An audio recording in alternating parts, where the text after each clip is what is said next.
Teruvan Saranai, my dear Dhamma friends. Today we have gathered in this way to listen another episode of Buddothpado sermons. Through the Buddothpado sermons, that real truth is revealed. It will through these sermons, the message that was delivered by Lord Buddha, the exact message that was delivered by Lord Buddha about 2500 years back, will again be revealed into the world. So if you are a listener of conventional type Buddhist preachers, so just pay attention to one of these Buddhothpada sermons and you will realize some kind of difference in between two. So that difference is because that you hear the absolute truth through these Buddhothpada sermons. Lord Buddha didn't say us that you have to believe as you whatever you hear. Just try to figure it out with your own understanding. And if it only suits, if it only matches with the level of the understanding of you, so just try to just keep it on hold. So that is the message that was given by Lord Buddha, or that is the instruction that was given by Lord Buddha.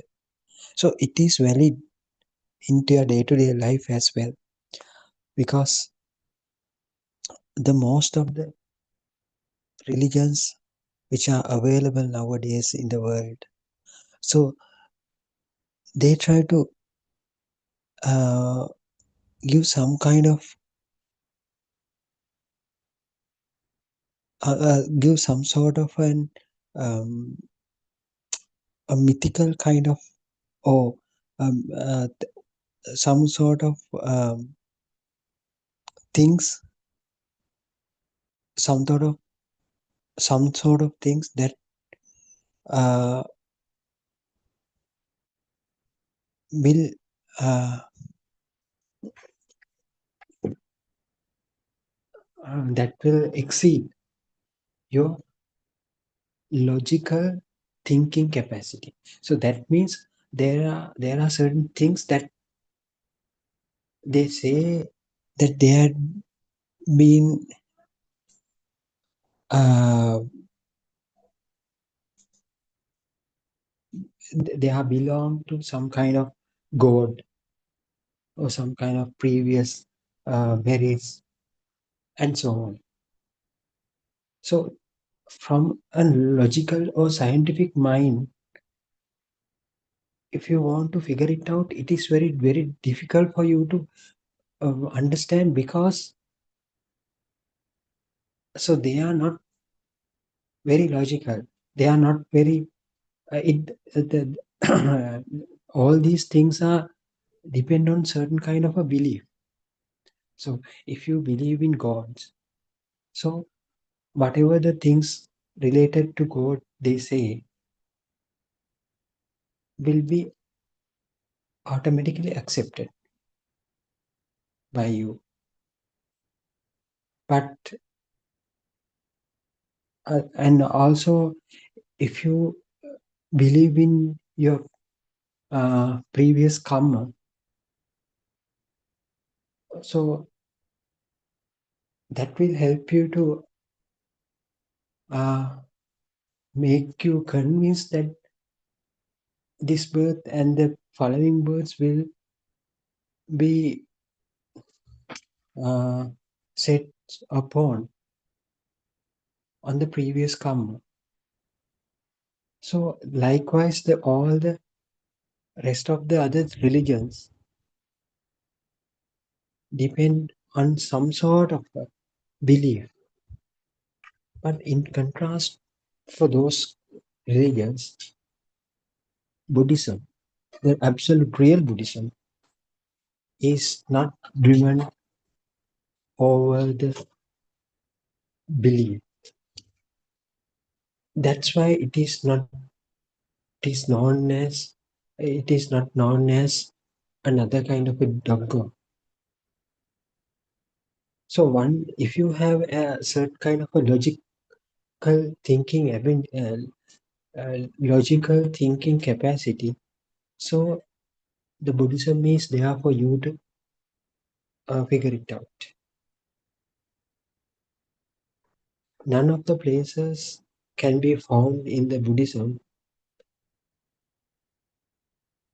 something that you should believe.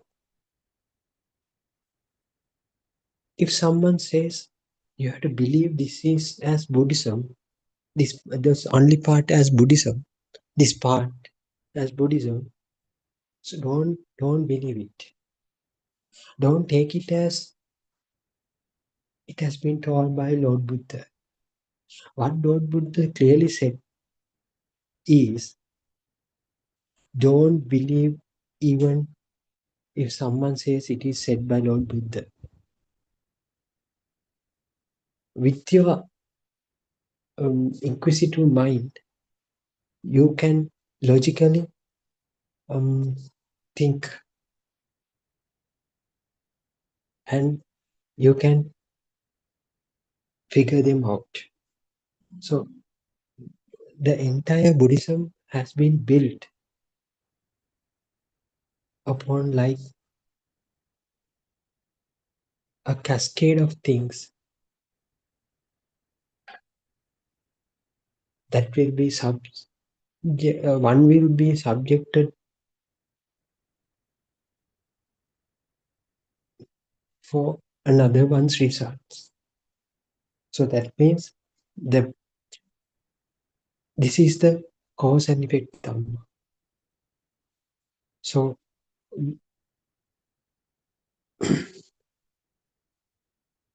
it clearly describes how this illusionary world got created.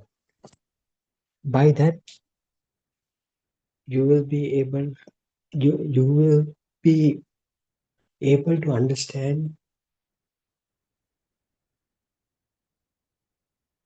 who I am, what is the purpose of becoming here, and what is this life in, and so on.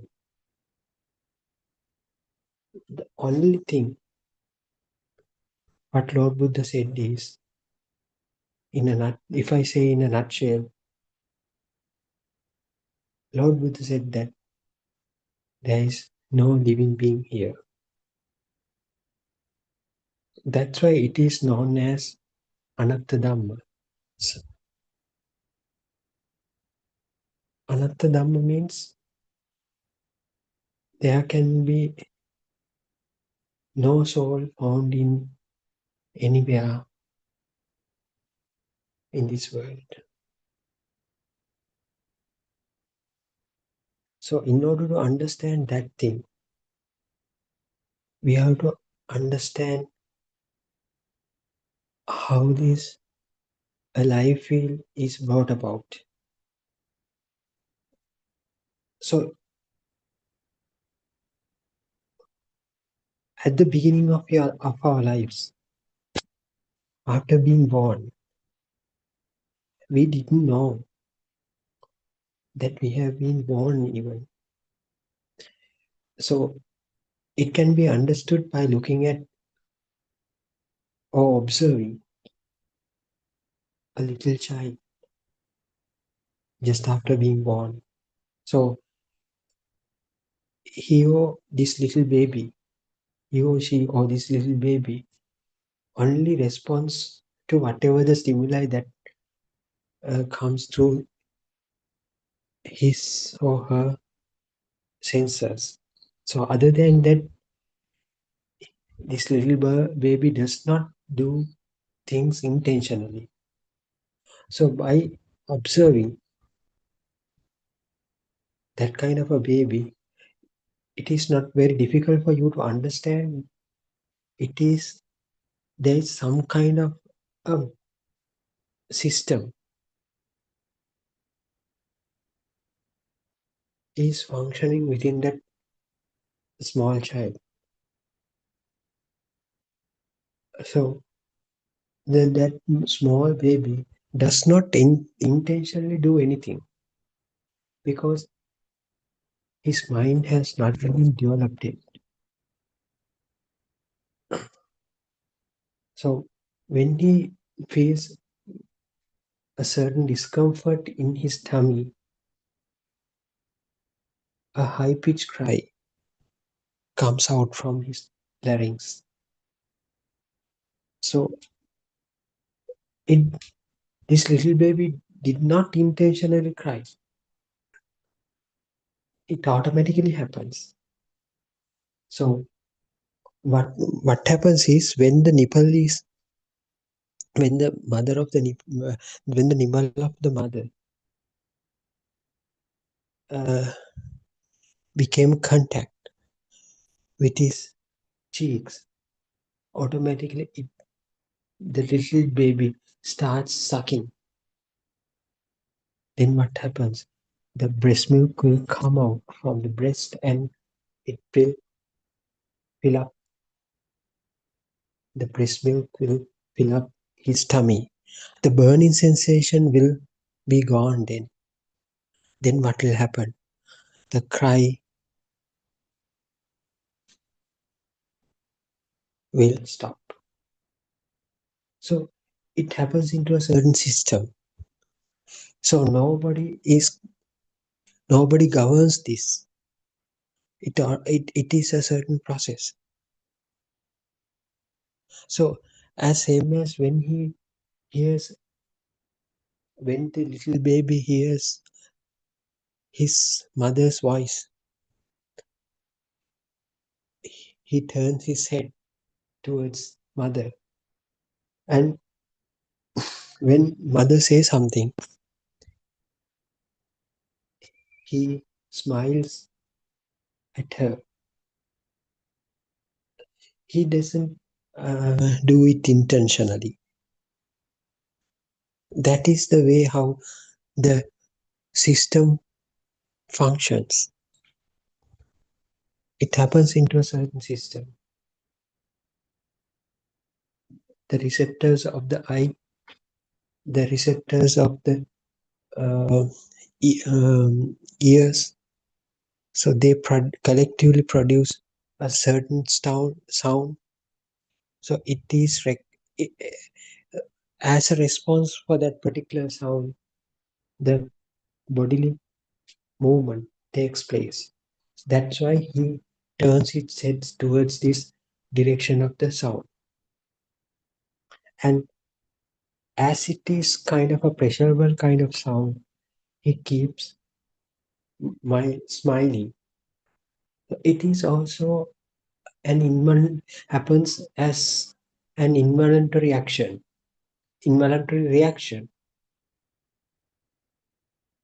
So this is the way how your life began.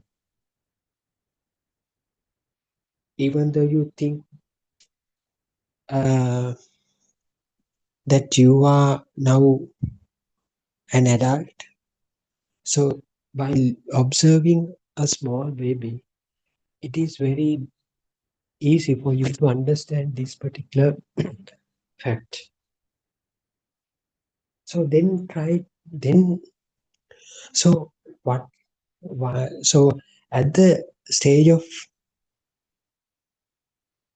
at the early stages of the life, you only respond to the stimuli that are captured from your sensory organs. The sensors themselves have a certain kind of an at, uh, attraction or uh, attraction power. So that's why you involuntary this turning of the head takes place as an involuntary reaction. The sound makes this uh, sound, the particular sound, the sound of the mother makes this baby to turn his head towards the sound. So from that, what has happened? Uh, it makes sure getting this auditory signal as much as it can. So that means it keeps on getting this, acquiring this uh, same auditory perception again and again. So by turning head towards it, it will be ensured. So likewise, so if when the uh, baby sees something colorful, involuntarily his hand extends towards this particular object. Then it tries to grab it. So it happens as an involuntary reaction. But by doing this uh, reaction, by happening this reaction, what will happen? It will ensure this color of the particular object has some kind of an attractive power towards it. So how this happens? The eye only created a certain perception, but that perception contained a certain kind of a power. So that power makes us to make him to feel, made him to feel a something kind of mm, wanting or clinging nature. The clinging nature is built. The clinging feel will get uh, formed or will get built within the sensor. That is the reason why his hand got extended towards this object. The gluey nature of these sensors are known as taints. In Pali, it is called Sasraviya nature. Sasrava. So this Sasrava or these taints made the first attraction towards the perceptions. So same thing can be applied to the other sensations as well. So once you feel a taste into the taste buds through your taste buds, it starts keep seeking this taste again and again. So that is the nature of how taints behave. The taints are some kind of a glue. The tains come as gluey feel that makes us to be attached to certain perception. So these things can be found only living cells, living beings. So this is the mechanism of which our entire sansaric journey keeps moving forward. The gluey nature of the senses are the main cause for making us or making us uh, moving towards moving along with this in this sansaric cycle. So it is somewhat difficult for us to understand at once, but if you analyze this Paticcasamuppada or the cause and effect in reverse direction, so it can be understood. So this Louis nature is there not even in the small baby, even at the zygote level, you can see this Louis nature, these tails. So what does that actually the tails? What sort of a thing these tails are? So the tails will give certain feel of kind of a real feeling. So this real feeling or the existence feel is brought about through these stains. These stains are not created by someone else. It is not created, they are not created by yourself either. Without involvement of a cell, the stains get created. So once this sperm and the zygote um, get conceived, so the result would be the zygote. This zygote, the unicellular zygote, also has these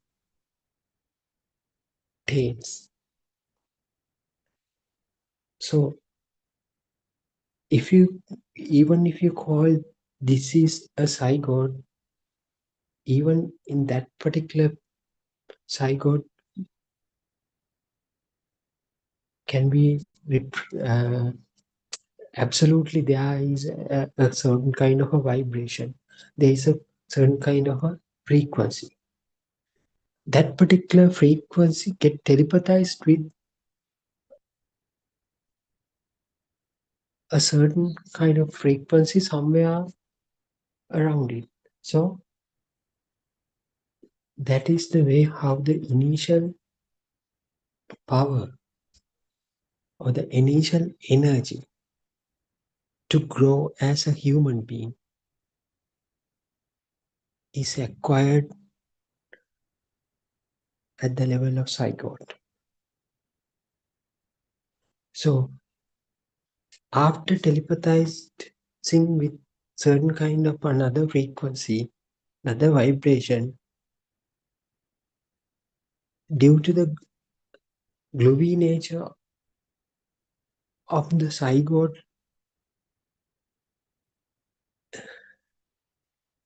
that it contains, so it keeps on producing more and more cells. So it is very difficult for us to understand these things, but this is the mechanism. So the medical professionals understands this as a process that is there in the nature. Yes, it is a process. No one has involved in this. But unless it is this zygote got telepathized with some kind of another frequency, there is no chance of um, formation of a or growing into a. There is no chance of growing to a fetus level of a fetus or level of a newborn. So after getting telepathized with a certain kind of a another frequency or another vibration, this zygote starts to grow. So when each and every cells get proliferate, these individual cells also has this certain power. So that power is brought about through the initial vibration that got telepathized. So how it keeps this how these cells keep their uh, power to grow sustainably by the means of the tails. As the tails helps those cells to keep this vibration happening again and again due to the gluey nature it produces. So this zygote tends to grow bigger and bigger into the 4 cell status, 16 cell states, 32 cell state, and so on. So that is the way how your embryo starts growing within the womb of the mother. These stains are there, can be found in each and every cell. So through these stains, what sort of a feel is brought about? As I said earlier, a feel of real, the feel of existence is brought about to each and every cell in the embryo as well. So once this child is born, this child also has these taints. So whatever he sees after through his eyes, he takes he takes this sight as a real thing just because he's having these stains. So these stains are not made by himself, neither by a mother or father. It got created automatically when the zygote got formed. So zygote per se is a cluster of vibration. So as we discussed in early sessions, every vibration produces a certain kind of energy. That energy makes wants to keep this energy uh, to sustain. So the initial energy affects for another subsequent vibration to happen.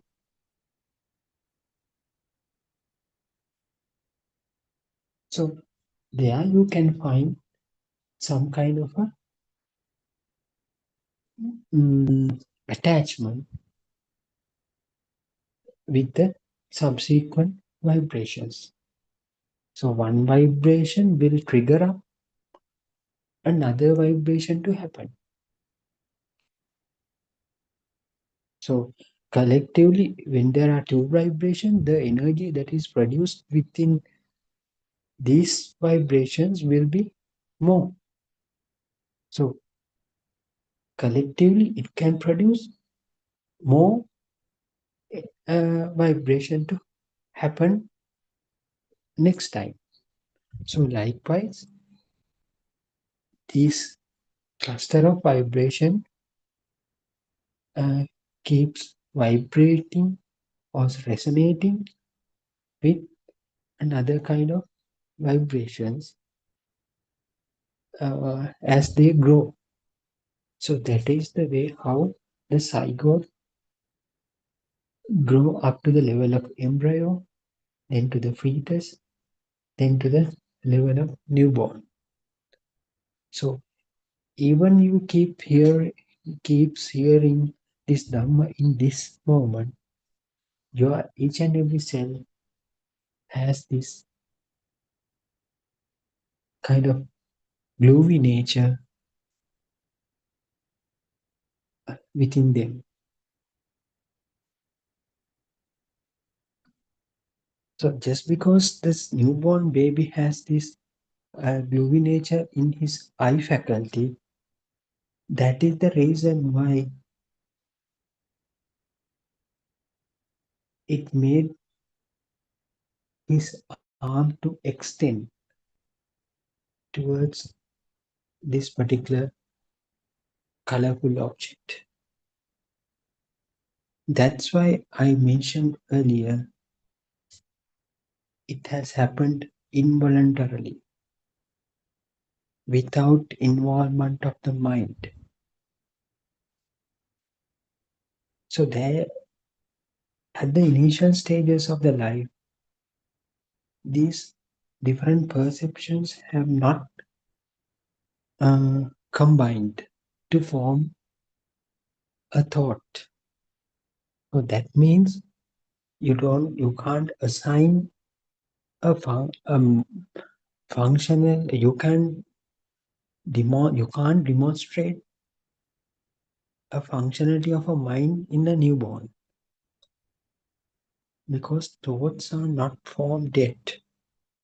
But as this newborn grows up, so then all these sensory perceptions try to get together to form thoughts.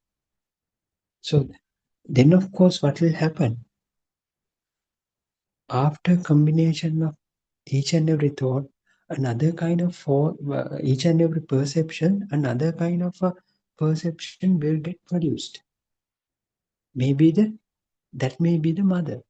The initial collective thought would be the mother for that particular baby.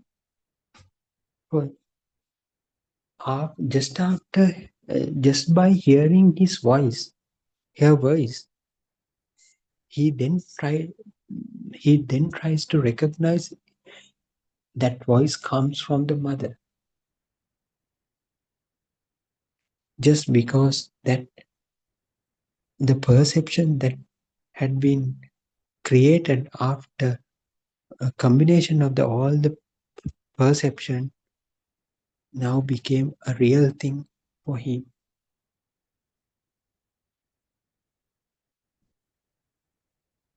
Initially, what has happened? Unknowingly, he recognized these colors, these audible sounds, these these tastes of milk, and the other perceptions that captured through the skin sensor as real things without involvement of his mind. This because they this little child had taints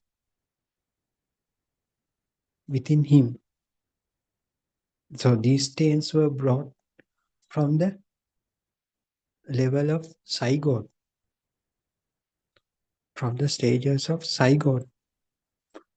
Now it has been developed into state of a newborn. So the taints are more in the child. But after some time, what will happen? This the all the perceptions combine each other to form a thought. A mother is a thought. So then what happens? This thought becomes a real thing for him just because the glowy nature of the taints. So then what will happen?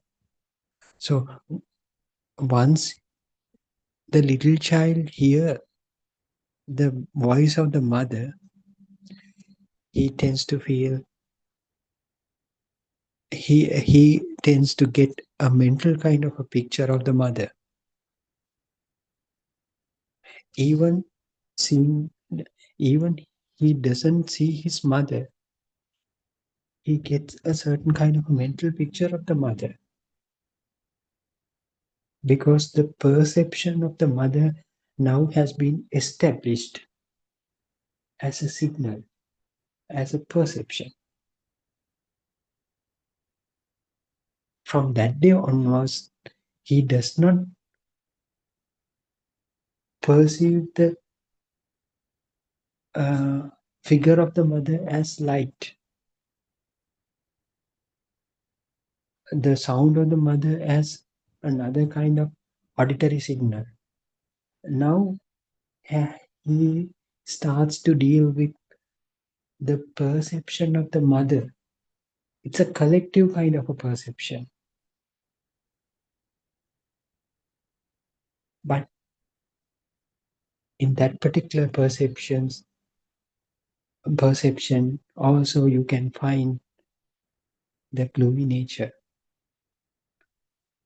So this little boy, this little baby, feels this perception as a real thing. For it is very well, um, and also his tactile stimulations that he receives after touching his mother also combines with that initial perception of the mother. Now he feels a 3D kind of a figure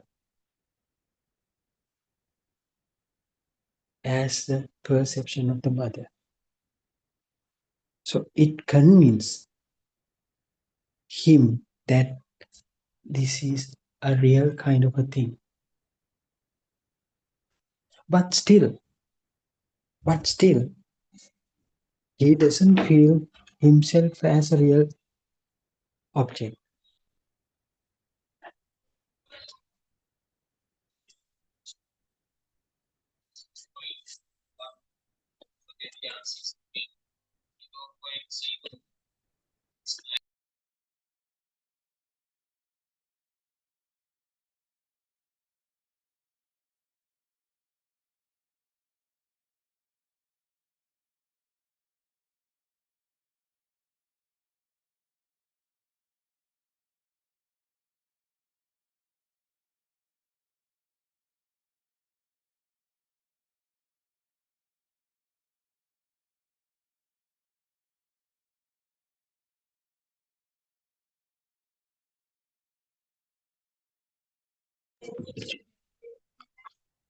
Yes,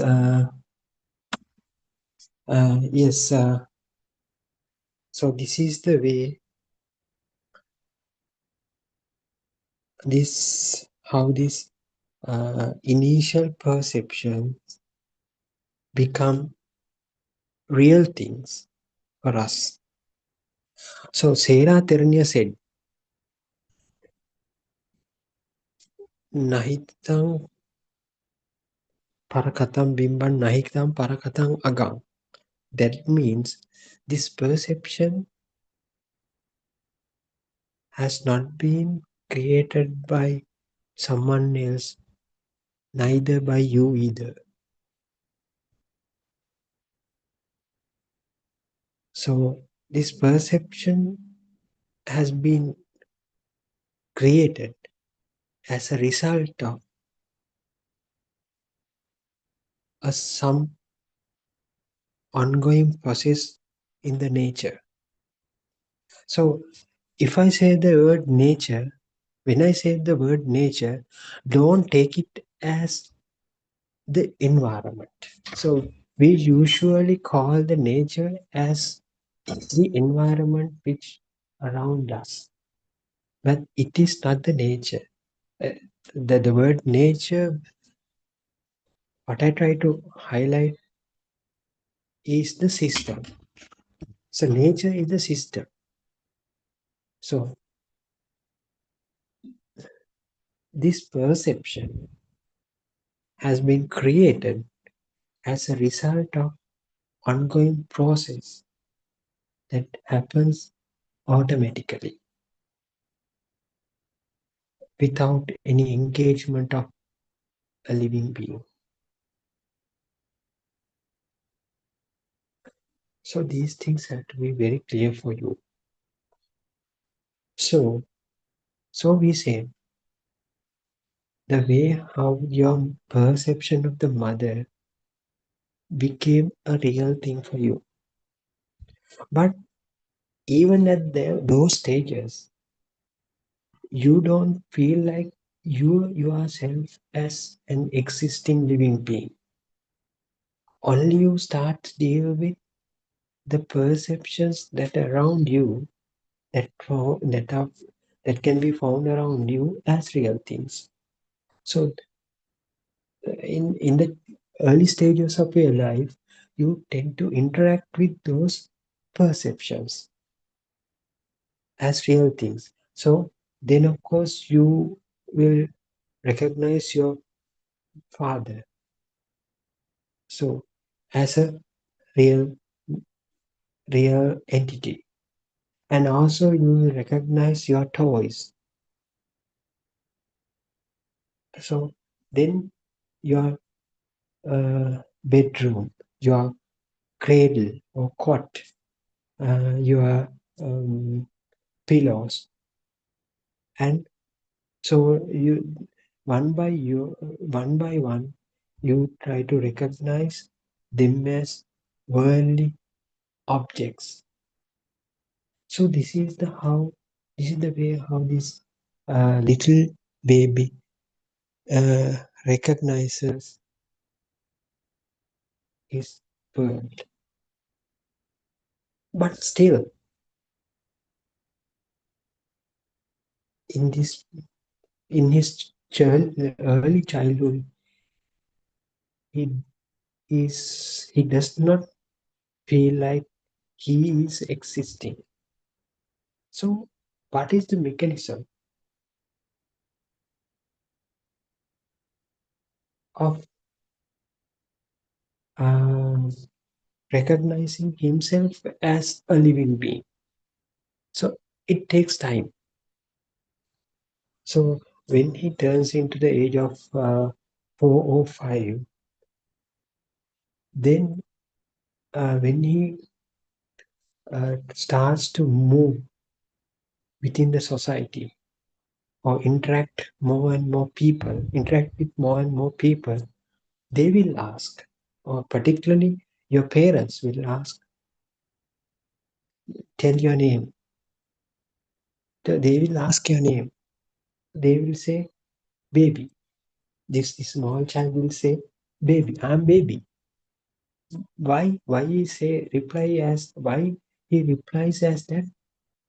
Because that is the name that is heard that is heard. So the mother, he has he hear he hears that he has been called baby. So that's why he kept on repeating the same word. Then when mother asks, "Who are you?" he responds as his name is as baby. That is the signal, that is the perception that he received. So after some time, what will happen? This baby, the word baby will be replaced from the name. Then once it is replaced by the name, one when someone asks, "Who are you?" then this little child will uh, give will tell the name, but he still doesn't feel that he is existing. He just replies. He just keep on replying to whatever the question the, they ask. So, who are you? I'm so and so. I'm John. I'm Peter. Likewise, he responds. He starts responding to the questions that they ask. But what happens next? So then he tries. He will start to uh, declare certain kind of ownership to his belongings. So at first instance, he will say, "These are John's toys. This is John's mother. This is John's father." So this word John has been fed from the outside. It is another kind of a perception. But as he grows up, he eventually it gives a certain kind of a existent feel as well. So now John is existing thing. So who is existing? It is John. Who is John? That is me. So John, the same reflection of the self. Then after he tends to see through the mirror. So then figure has been now coupled with the perception of the John.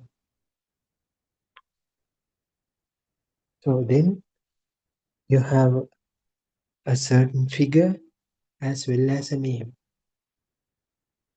So all these two perceptions now merge each other to form another kind of a perception. That perception will be the self.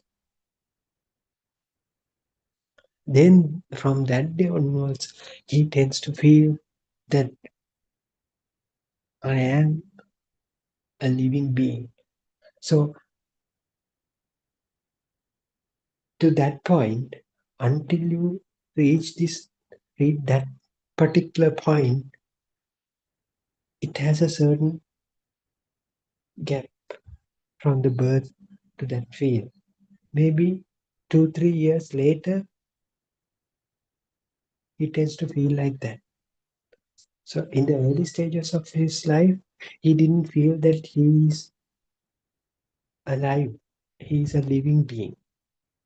But gradually, the, the feeling gets developed within him. That happens into certain order of the nature. We have to understand this very well. No one did it. From that day onwards, he tends to declare certain ownerships to his surrounding things. So he will tell, "This is my bag. This is my uh, shirt, and this is my pair of shoes, and these are my friends." From that day onwards, he starts to feel that he is alive or living being. It is a feel. So, how this feel of the existence was brought about? Initially, what happened, he started feeling the existence of the worldly objects. So, in order to feel these worldly objects as real, there shouldn't be a person or a living being to perceive that particular existence feel of the object. So that is the way how the existence feel of you got developed within you. It happens due to the due to certain ongoing process that is happening in the nature. No one did it. The existence fields was brought about into you by the nature. So these things have to be understood. So what was the causative fact for everything? As I mentioned earlier, due to the taints. So taints have been there from the early stage of just of their life, even at the level of zygote. So taints tends to grow gradually, then it will tend to attract certain perceptions.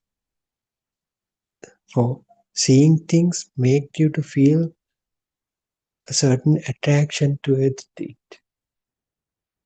Uh, Hearing things will made you to hear more and more things. The feeling of taste led you to feel more and more tastes. That is the way how taints behave within you.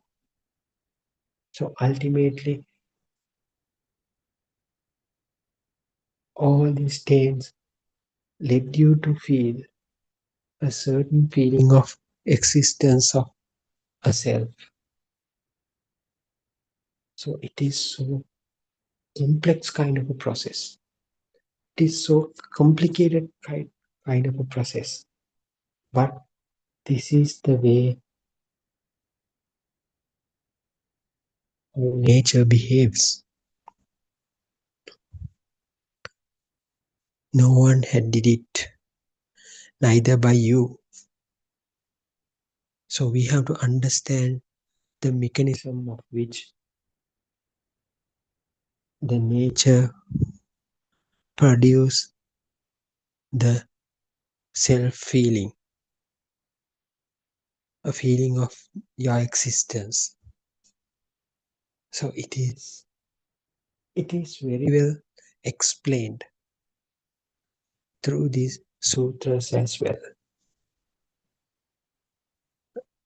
Uh, what is that sutra? This I can't remember the name of that sutra.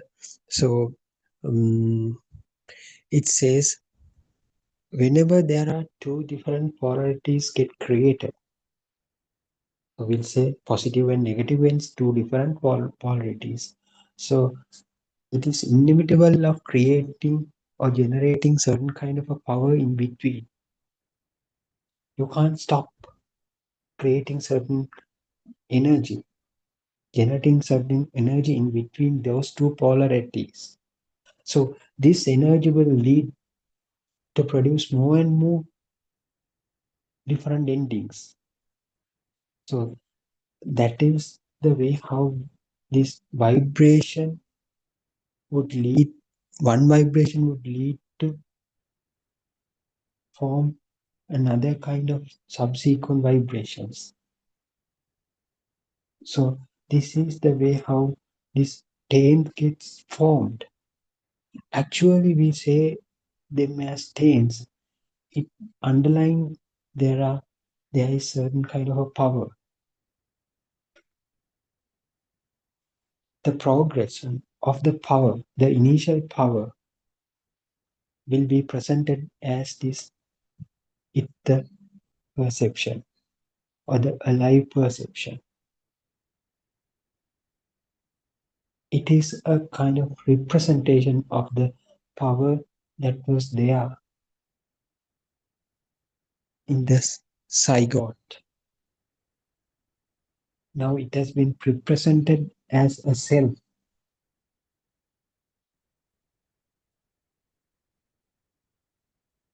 So Lord Buddha said in the Majja Sutra, so it can be, it is clearly explained in the Majja Sutra.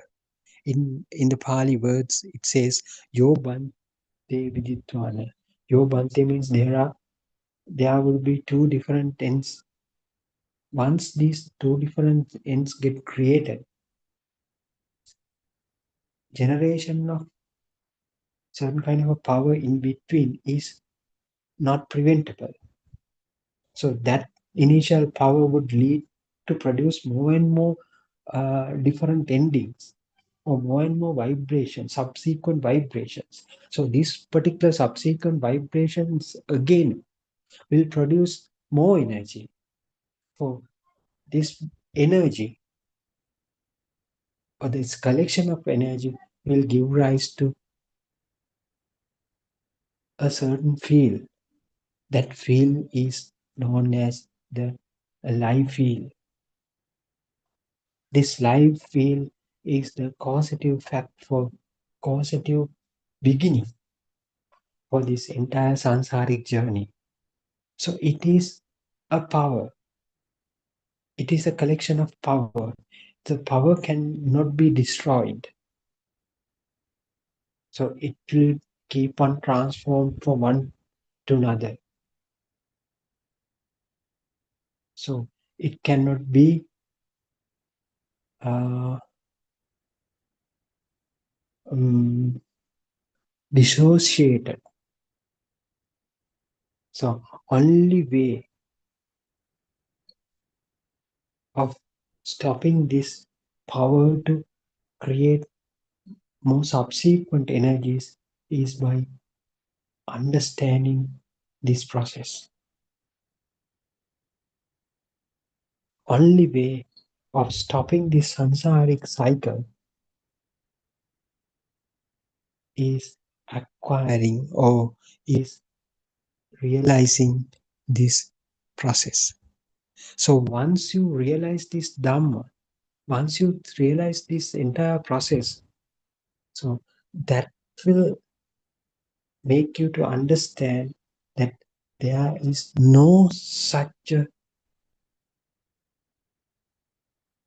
thing called uh, a life field. If you don't know this truth, you tend to believe there's a certain kind of a life field. So if it is there, you can't get away from this sansaric cycle because it keeps on gathering more and more energy. So it is the anusote. It is the way how you propagate along with the current. But once you understood this entire scenario, this entire process, then you will understand there is no such a thing called life feeling. That will turn this direction in 800 or 180 degrees, and you will be then start to move along the against the current. That is the way. That is the way of Patisotha.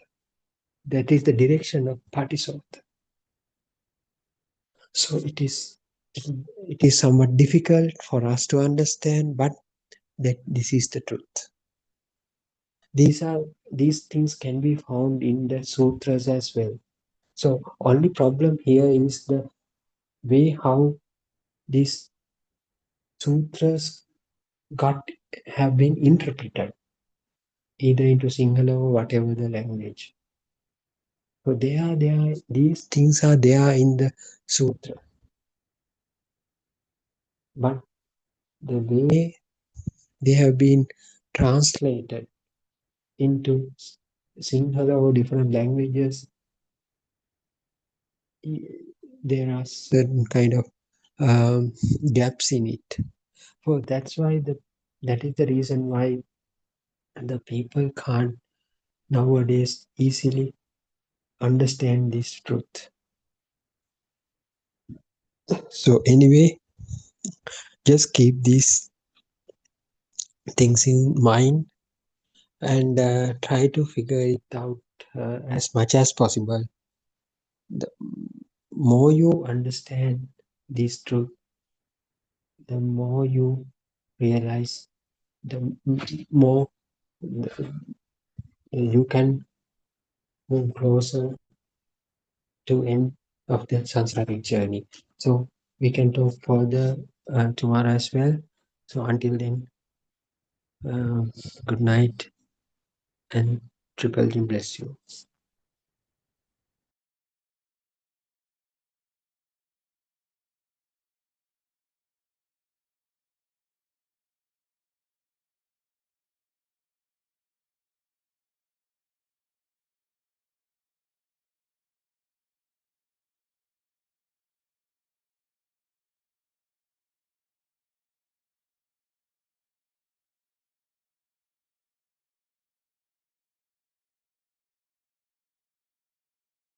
What is only a fleeting moment or a kshanika sita. The moment a thought is formed, it ceases or it comes to an end. All the thoughts come from the mind consciousness, mano vijnana. All what we think are all mental formations or sankhara. They are all illusions, lies. Once you understand this, you begin to realize that this whole world is a lie. When the Buddha said, Vinaya loke abhijna domanassa, the Buddha meant that this world is a lie, an illusion. The Buddha also said, Rupam anittito, meaning all the aramu or stimuli we receive from the six senses are not true. The Buddha said that the six senses is the world. Vinaya loke abhijna domanassa kayanupassi viharati. It means if you want to attain nirvana by being mindful of the Satara Satipatthana, you have to know that all our senses and this world is a lie. If you believe that our body, our senses, or our mind and our thoughts are all real and true, that means that you are ignorant of the pure truth. Where there is ignorance, there is no nirvana. When the world does not exist, how can you develop wisdom, believing that this body, these feelings, this mind, and these thoughts are real? If the Buddha says that the world does not exist, then the heavens, the hills, and everything else becomes alive. They exist only in your mind consciousness, and they are only perceptions, sanya, from the six senses. These perceptions become mental formations or sankhara, which also becomes the mind consciousness. In order to practice seeing the thoughts, it will be helpful to have some understanding of the samatha meditation or the concentration meditation. Whenever you realize that your mind is straying away from being mindful of your thoughts, bring your mind back to what you consider as the point of concentration. Your point of concentration could be the breath. Teranasan, everybody.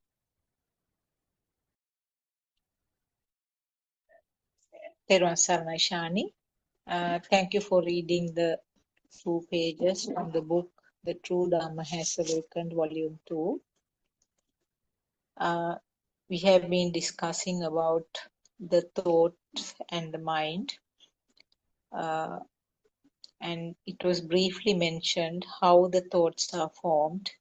It is a system coming into action.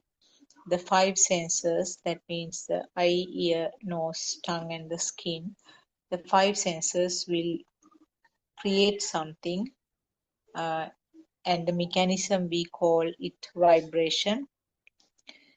There's very speedy vibration, and then there is some creation, means a light, sound, smell, taste, or cold and hard feelings to the skin. So these are the five senses actually, and the end result or the collective function of these five we call a thought.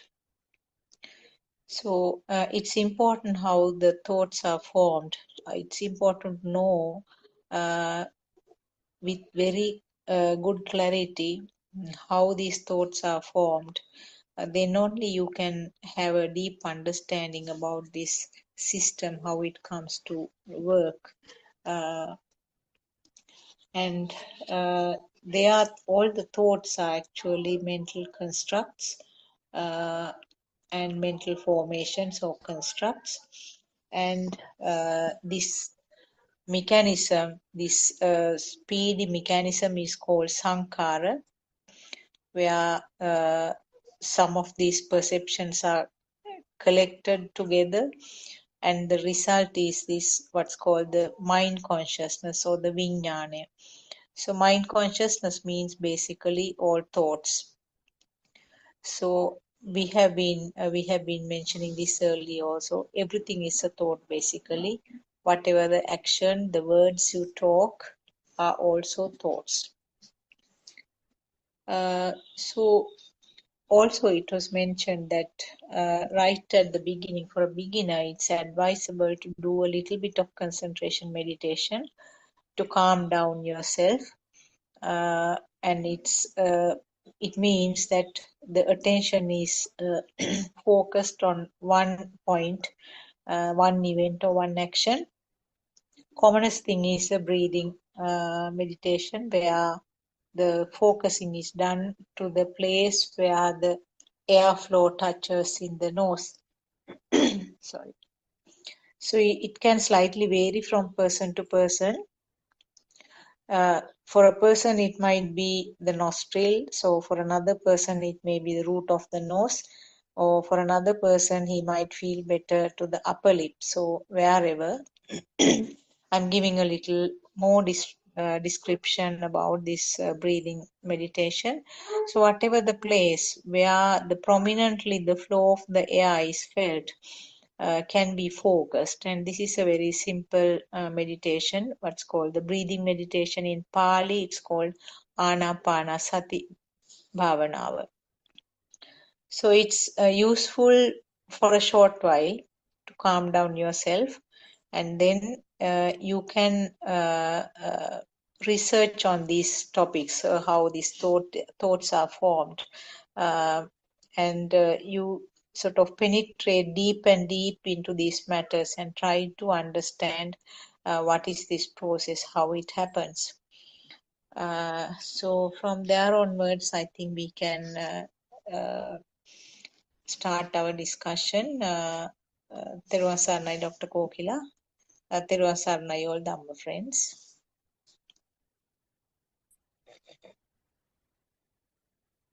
Niran Sanai. We'll start the discussion. We'll worship our Hanse. And actually, it's so beautiful to understand this.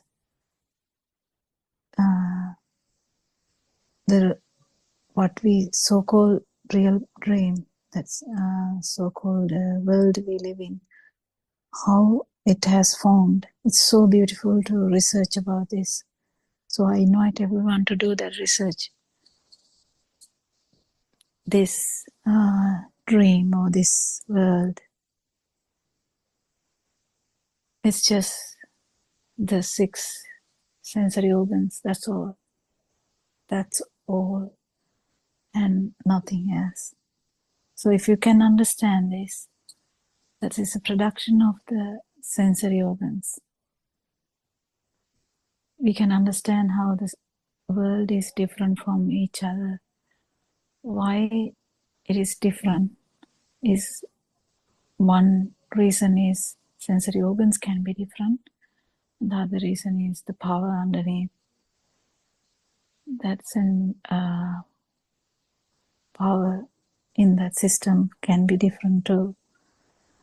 So we have to understand, we can't just keep saying that there is no self.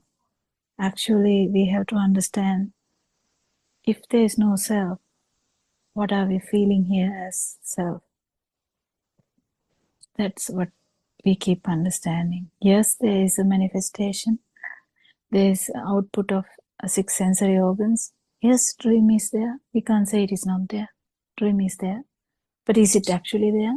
No, it's not actually there. It's just production. So if you keep understanding that, you will feel lighter every day. Whatever the output of the dream. So output of the dream may be that you are very short of breath. You can't breathe. You may be struggling to survive. Even that, it's just part of that dream. Then we understand why we are then struggling there, why we are suffering, what is the actual burning here. Burning here is due to the ignorance that we keep believing that there is this continuity of this dream is the important thing. That is not the important thing. Actually, there's nothing like that. So anyone can ask questions. If someone has dwelt on anything. Yesterday, we had our great teacher come into the Zoom discussion yesterday. It was so beautiful. Something he highlighted was, there's so many things that he highlighted actually, how the sadness and the happiness is in the mind, but at the same time, whether you are sad, whether you are happy, how this tranquility can be underlined thing. So that is the thing that that is a beautiful thing that we try to say. And so if you understand the Dhamma. What is Dhamma? Dhamma is this understanding of the mind, how this mind works, in the sense how these sensory organs work. Not only the mind, all the sensory, 6 sensory organs, how do they work? How do they bring up this illusory world? It's so beautiful, yes. Or sometimes it's ugly, yes. But how? How is it formed? And why do we feel alive in that dream? So anyone can unmute and join the discussion.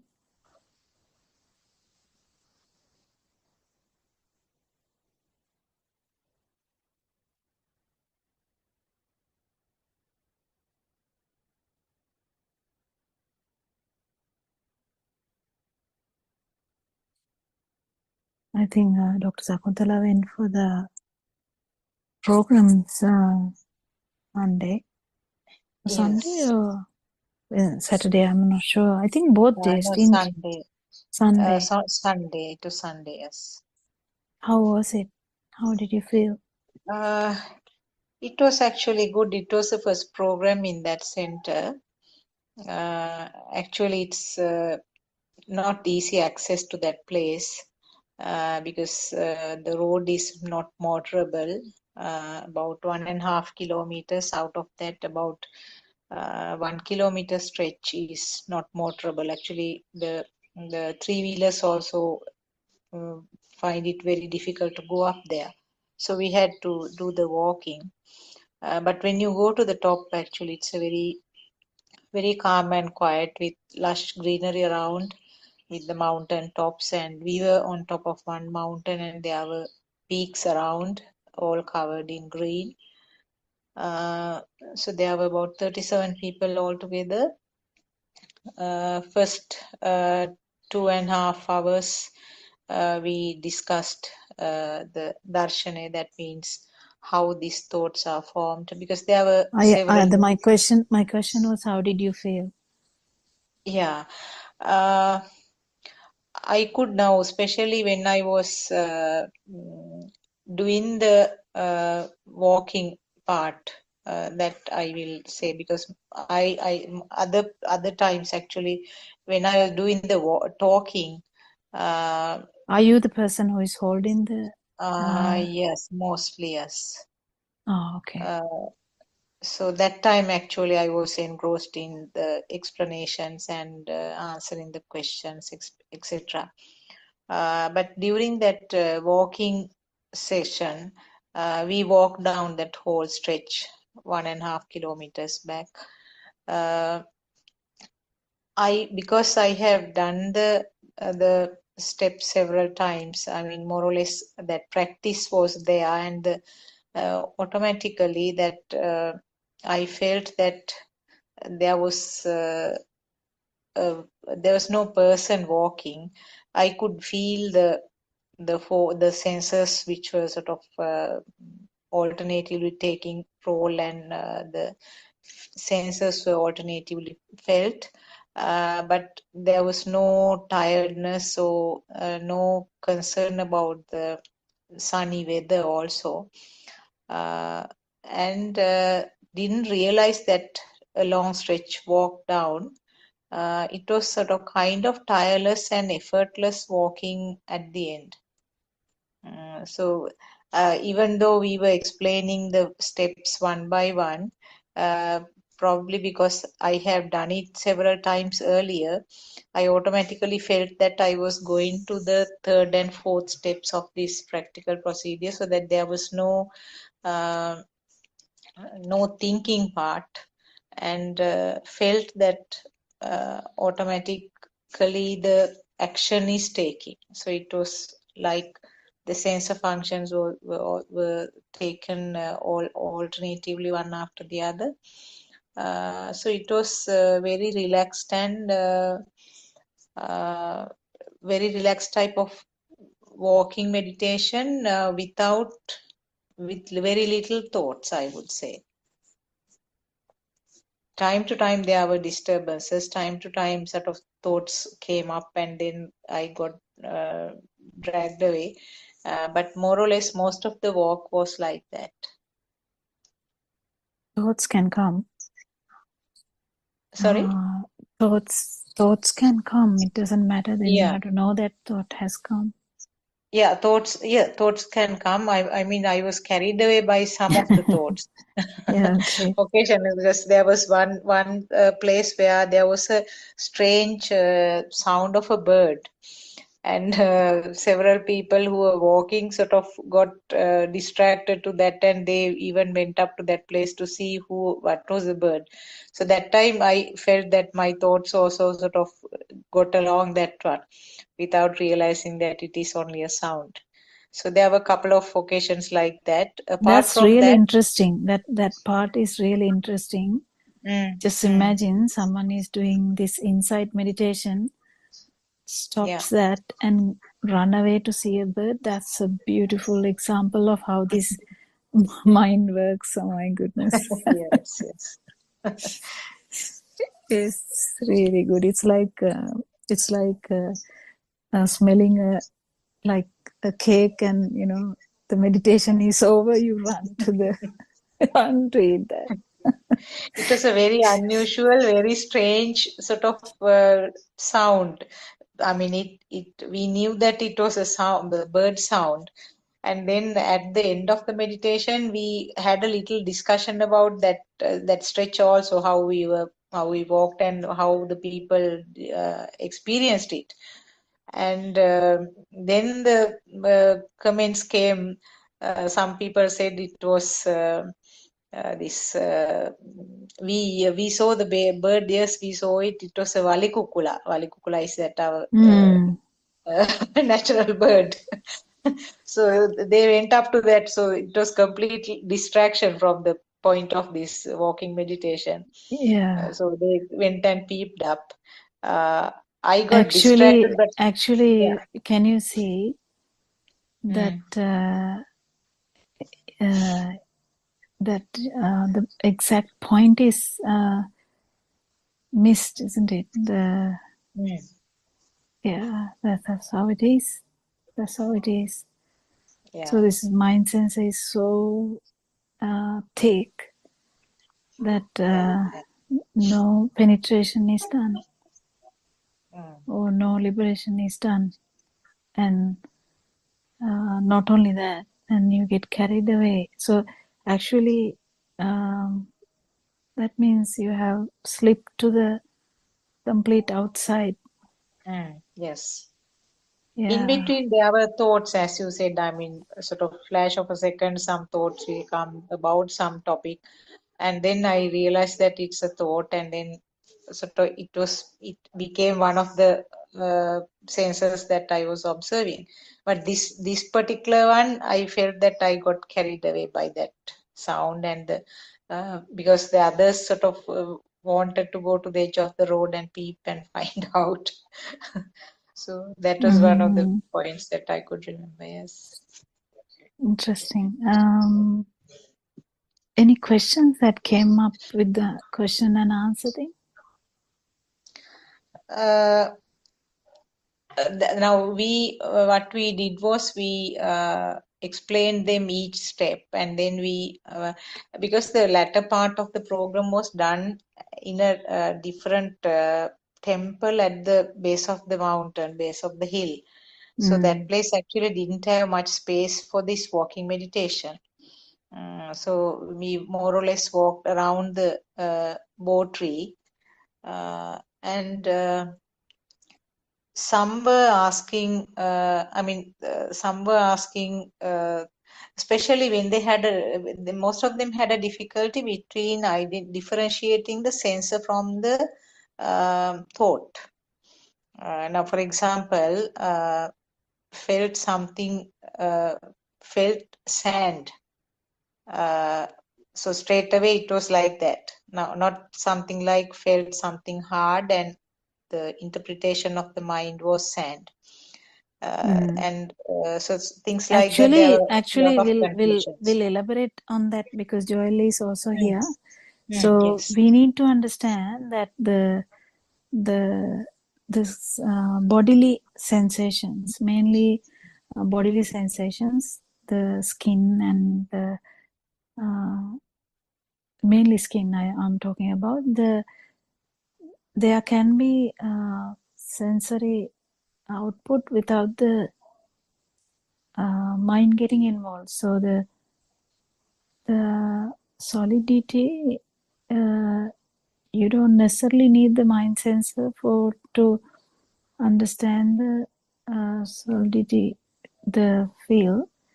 That means So feeling of hardness, isn't it? If Joel has a difficulty, because feeling yeah, of feeling of hardness is what is, hardness. yeah, Yeah, yeah.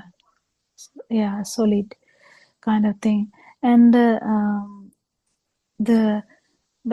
if you have like a description in that, like this is so soft or this is very hard, or even though it is kind of can be told by the sensor, still if you have like a description coming up, that is the mind sensor, that is all right. So this is the tile, because immediately that is what it comes, when you keep even if you are, imagine you are blindfolded, like kind of your eyes are covered by a cloth, then definitely you are asked to walk somewhere, you can feel something, and it is kind of the carpet, or it is some kind of the tile, and sometimes it is watery, kind of it is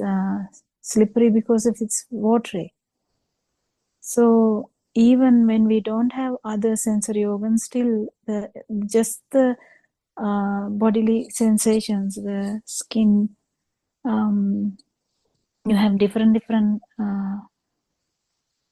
outputs. So that's the thing. So mind sensor is already involved in that, but actual sensor function doesn't need the mind sensor. But yeah, it's very important to understand that, especially if you're doing the walking meditation. And also, it's a tricky part because you don't directly feel the, it is, yeah, I mean, we just have to keep understanding how this mind works. Anyway, if the walking has become true, it is difficult to feel the mechanism, because the mechanism actually didn't have anyone. But if you are in the mind, and if you are in the mind and you are walking, then you can't feel that it is happening, just a happening thing. Walking is just a mechanism, just a what do you say that? Kriyavali, or what do you call that? Like Action, can you say action or? action, yeah, maybe. Yeah, it's interesting to keep doing this and try and understand this touch. It's actually touch has no definitions, but we do have definitions. It's okay, but if you understand that the definition itself is not true, then only the piercing is, piercing will happen, or the dissolving of the mind can happen. Whatever the word you say, it doesn't matter. The liberation from mind can happen, because unless until you are deceived by this mind sensor, you still have the problem.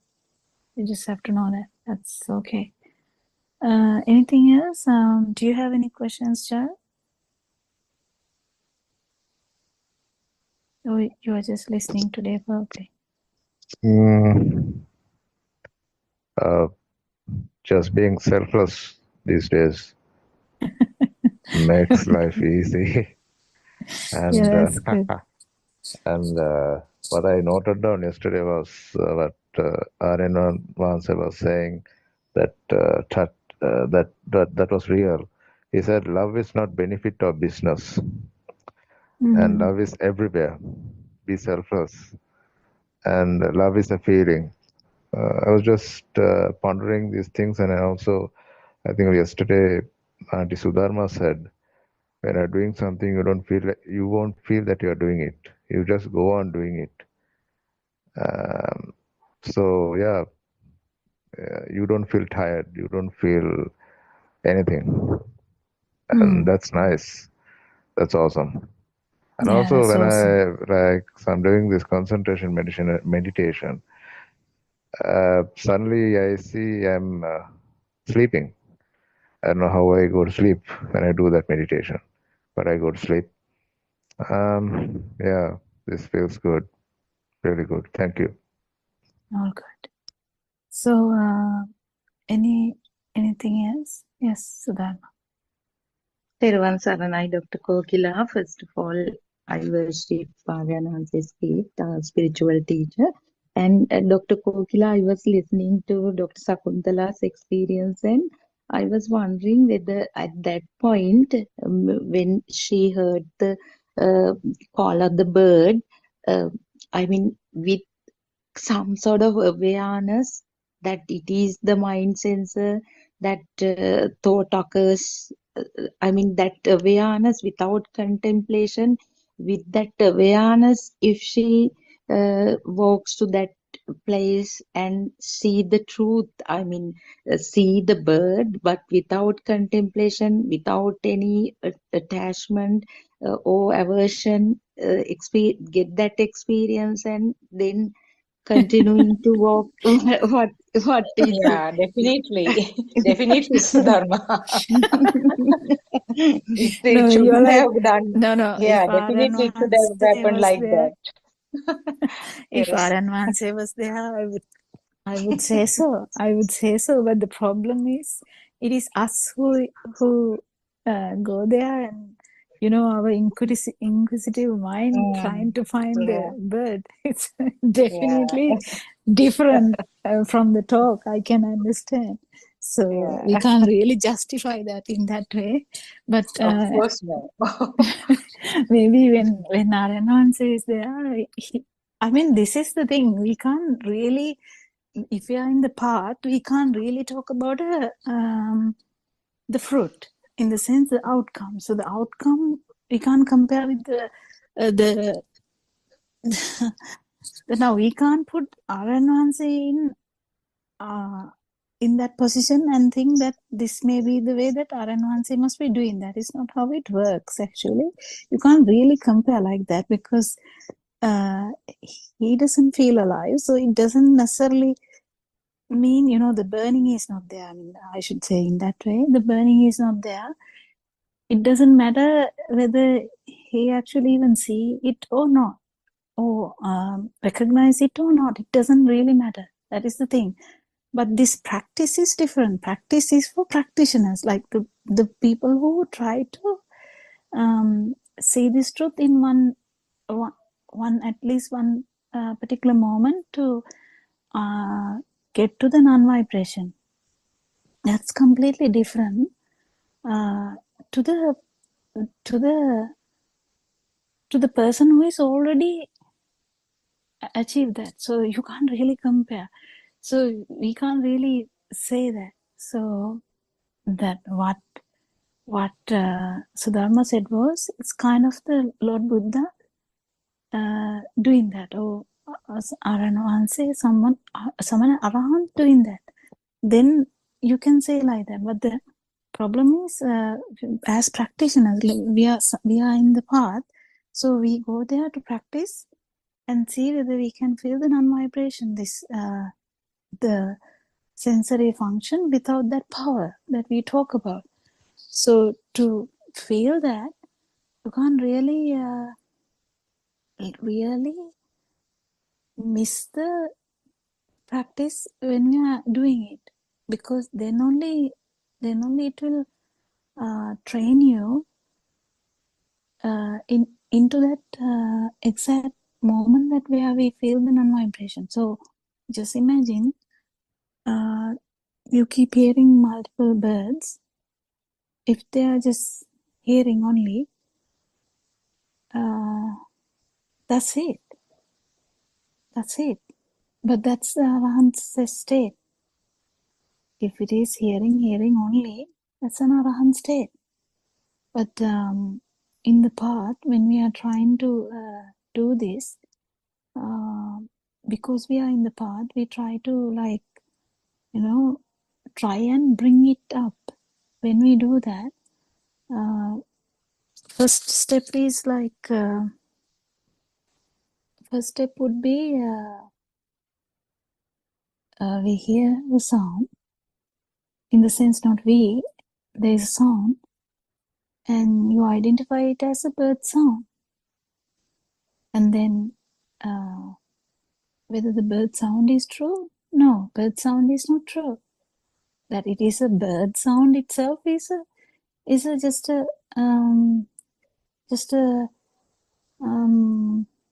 a thought. Then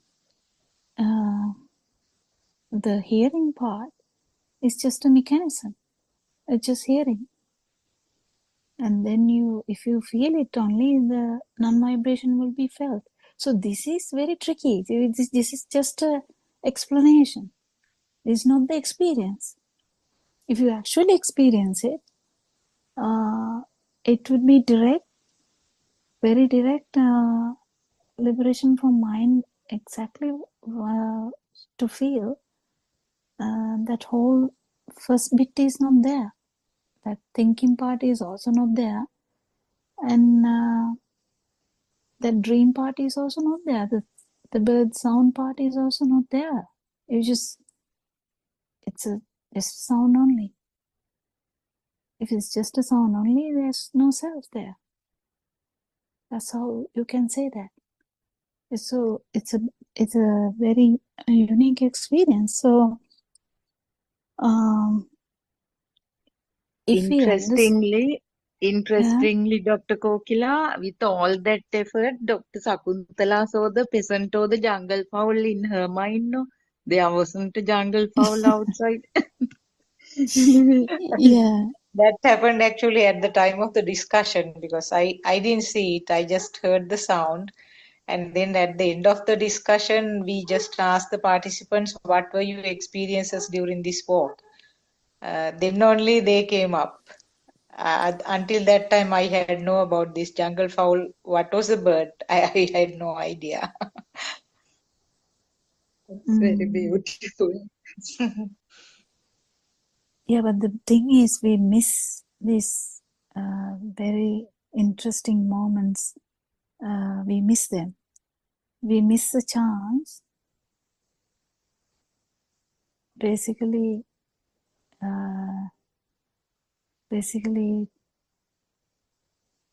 feel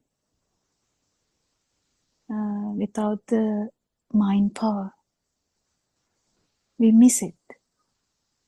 We miss the chance to feel without the mind power. Do you get it, Dr. Sakuntala? Yes, true, yes. Yeah, we miss it. Now, yeah. Yeah. But it's very interesting, actually. Even the missing part is very interesting because once you see something and you understand that it's a popcorn and it is completely missed because you feel like eating it. Likewise, you hear sound and you understand it's a bird sound and you're completely lost because you want to know who that is now. So that's the thing. The liberation of mind doesn't come that easy because our mind is a pattern. It just seeks next one. So yeah, it's very very regular pattern that we are addicted to, thinking and thinking and thinking. So the thinking is actually not true. Thinking can happen, but actual the feel it's difficult. It's covered by all the thoughts.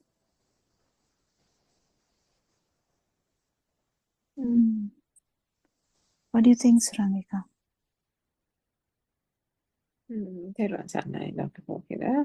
Interesting example. And it just shows, isn't it? It's obviously a common experience for people. And that goes to show that, there must be complete embedment, isn't it, through the practice in order for the instinct or the impulse not to kind of jump to the mind and go in search of the jungle fowl, isn't it? The stimulus suddenly becomes real, no matter how, even if one is quite entrenched in the walking meditation, the moments, in a moment's notice, something out of the ordinary, something unusual. If it was just another, a cricket chirping or something, it would have been fine and everybody would have gone on with the meditation. But something out of the ordinary, the mind is always ready to jump, isn't it? Ready to latch on to a stimuli. And it just goes to show, there's nothing wrong with it, as we always say. This is the tendency of the mind. And through ignorance, isn't it? Yeah. The aspect that I wanted to, two things. One was, so you said Aryan Man's, of course you can't, kind of compare what he experiences, and sometimes he recounts these experiences on the Sinhala Zoom sessions about, how he observes certain animals and the traits of certain animals, particularly squirrels. He has told us so many times about squirrels, how he observes them and so on. And then he says how beautiful it is and various things like that. But so my question there was, so obviously Aryan Mahansa does not have the alive feel, but to a certain extent, those on the path also can experience that, whilst it may not happen with every stimuli, which is what we discussed a little while earlier about not being the 100%. But in some cases, this goes to that Kemakatheros, probably the supra-awareness is not 100% permanent, but there are instances that it is there. So in those instances, even if there is an encounter in a park of something, it can still be noted without it being a thing, isn't it? Because there is still the recognition, there is still the existent feel, there is the stimuli is still a stimuli. It is all that is not there is that it doesn't become a thing. I'll try to answer that. Right, I'll try to answer that, Sarangika. So what I was trying to say is someone who has become the non-vibration is completely different to any person who is in the path. So who is in the path may have different levels. Yes, it is not a thing. We don't know. It depends, because one may not feel any interest in the stimuli, may not even go and try to find the animal who is shouting, or may not even think about eating the popcorn, but still it can be still inside the dream. So this part is really tricky and it's very difficult to even explain. So it still can be inside the dream in the sense it may leave a imprint.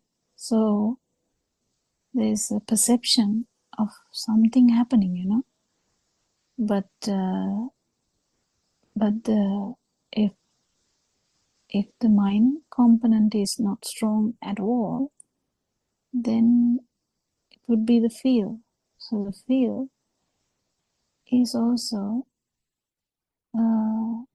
is you can have the life feel. So the existent feel with a life feel or existent feel without a life feel is the difference. So this is all something that we can't really explain. So whether someone is seeing something with a life feel or without a life feel is a very, very, very specific issue, specific to that system. So in one stimulus, if you have felt this in one stimulus, if someone has felt this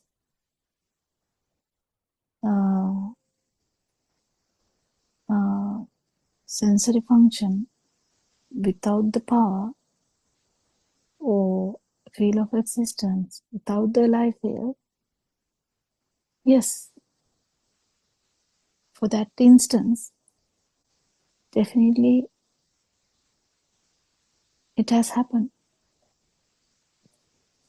So, you know, in that instance, it has happened.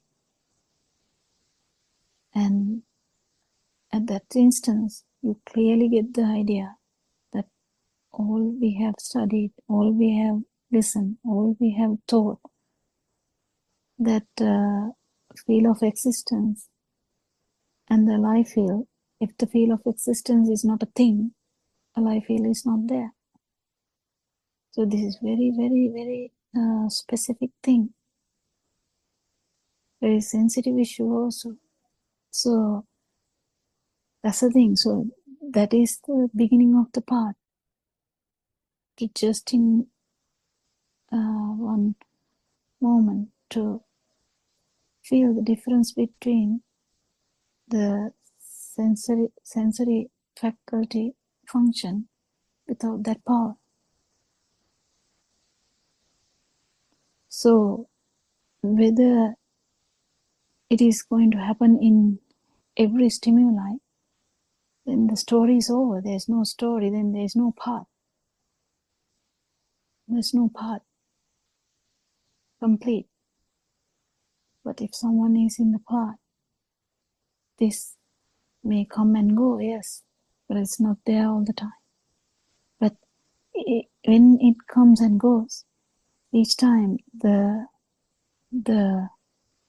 kind of it gives the more strength to Dhamma, you know, you keep feeling more and more. That's it. Did you get it? Yeah. Yeah, okay. Thank you. Doctor? Yes. Just a question regarding Dr. Saguntala's experience of walking meditation or any meditation, I mean concentration meditation. We don't And really when emphasize on concentration meditation, Joel, because that can actually trick you. Okay. Yeah, we don't really emphasize on that. We actually invite all the people to do insight meditation. And insight meditation is the practice that we incorporate into the walking. Okay, right. So in walking meditation, she said that he got distracted by sound, right? No, actually that is also not true. What Sakuntala was going to say was the sound, so our steps are a bit different. So the steps are, sound is coming, then the mind sensor tells it's a bird sound. That's the first step. We don't deny the sounds. We don't try to stop the sounds or anything. We are completely free, Joel. Completely effortless. This process is completely effortless. Because in concentration meditation, you have to put an effort. It's completely effortless, very free mind, very beautiful state. So you just go naturally, you walk naturally, and there's a sound. Then you understand it's a bird sound, and the reflection is if you are reflecting state. So this doesn't. Everyone's states are different. So in the beginning, you have to reflect. Reflection is the actual. It's a bird sound. That is just the mind output. You know, the mind says it's a bird sound, but bird sound is a perception. Actual sound didn't say it's a bird sound, but we say it's a bird sound. So that is a perception.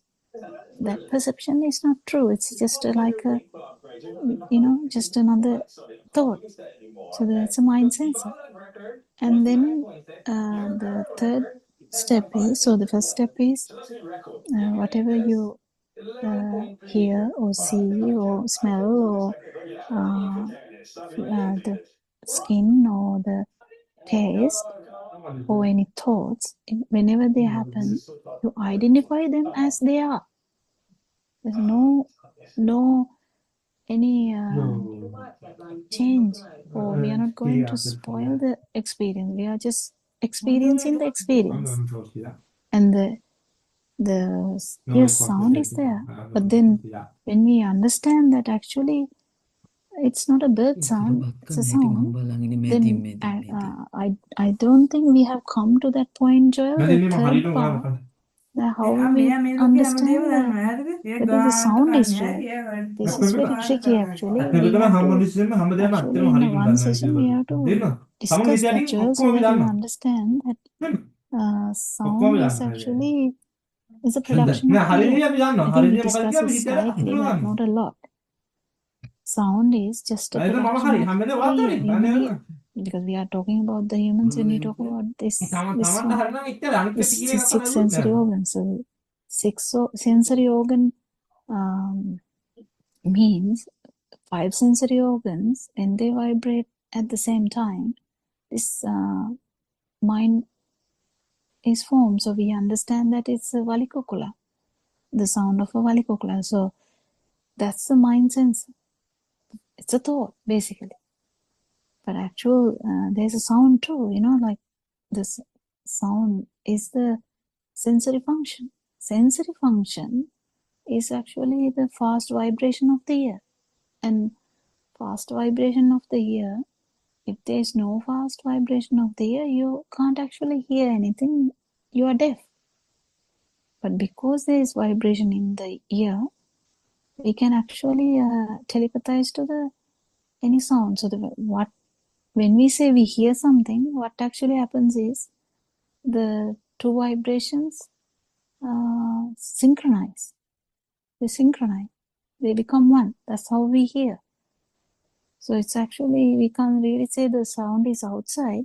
It's actually that if there is a vibration here in the ear, if in the meaning if you are not deaf, there's a vibration in the ear. If that is synchronizing to anything, that's what we call as we heard something. Anyway, that hearing is just a function of the ear. It's not a, but when we hear something, it is because of the fast vibration that we hear something. Otherwise, if this whole thing, if the fast component is not there, you can't actually hear anything. Even if you understand the light, the function of the eye, there's specific cells in the eye that vibrate so fast. That is how we see light. If there is no fast vibration of the cells in the eye, you can't really call you can see, you're blind. So that's how the light is formed also. So it's very important to understand that the function. So we don't we don't really emphasize on concentration meditation. If someone's mind is so flustered that they can't even come to, you know, senses, then you can do 5 minutes concentration meditation, yes, but it's not the highlight of this insight meditation. Insight meditation means reflection of how these sensory organs work. Knowing the magic is the trick here. Not trying to solve the magic. Actually, we try to see through the magic. If we know the magic, you just penetrate it anyway. It doesn't become a thing. Did you get it, Joel? I think Aryan also Joel. Yes, I'm sorry. Joel. Sorry. No, it's okay. Just did you get the point? I think we need to discuss it one day about this ear function, the eye function, the Yeah. nose, the, you know, basic sensory organs. We need to understand that it's nothing coming from outside. It's actually production of here, which synchronized to the anything outside. But the Valikukula is definitely in the mind sensor. Yes. Doctor, another thing that I just wanted to ask you is that sometimes, like yesterday, Aryan once said, don't even think about tomorrow. But sometimes it comes to my mind and I start to worry. How can I stop worrying about the next minute? And I get disturbed and I worry about my future and all those things. I know it's a perception, but sometimes when that worry comes, it's very scary. How can I practice this and come out of this worry? Yeah, don't even worry about trying to come out of it. Just try to understand how this works. Then you will definitely understand. You are not the person who started talking on the first day, Joel. So you have changed even now. So you even can, you know, your the way you talk has changed, the way you express yourself has changed. You know, you're feeling so free. So the same thing will continue to happen. Nothing is going to hamper you. Even if you now just imagine you get a thought, okay, what am I going to do tomorrow? Yeah, just another thought. And if you don't burn that much, so just imagine you get just an example, 1,000 watt burning now when you think about the future. When you go on understanding how this mind sensor works, one day a thought will come to you, oh my God, what am I going to do about my future? And you'll be wondering where the burning is. So the thought, it can be there, Joel. Thought is not going to run away. Thought can be there, or thought might not come also, because if it doesn't really, when it doesn't bother you, the thought may not come. But even if the thought comes, it doesn't necessarily mean anything if the burning is not there.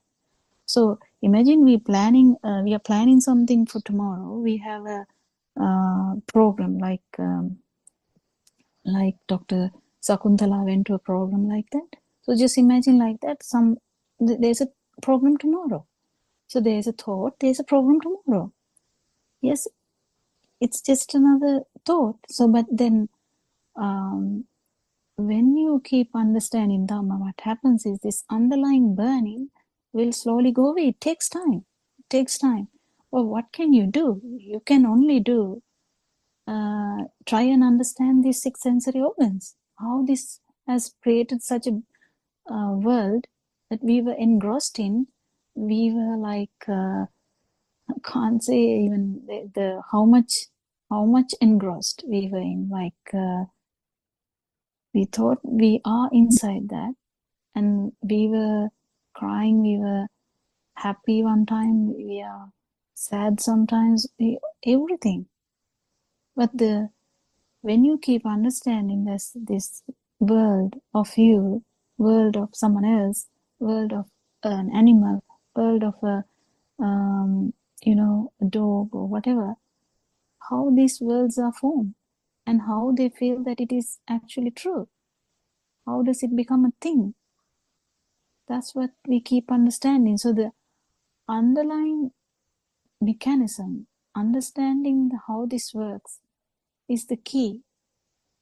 How we understand that this notion of self has come because the importantly in the stimulus. What is you is actually the stimulus. So what we keep understanding is if the stimulus is a thing to you. So I can imagine now, because you on the first day your question was, I get agitated by the thought of the job or some stuff like that. But now today you are telling the word, even thinking about tomorrow can make me feel a bit jittery, or upset or worried. So that's what I'm thinking.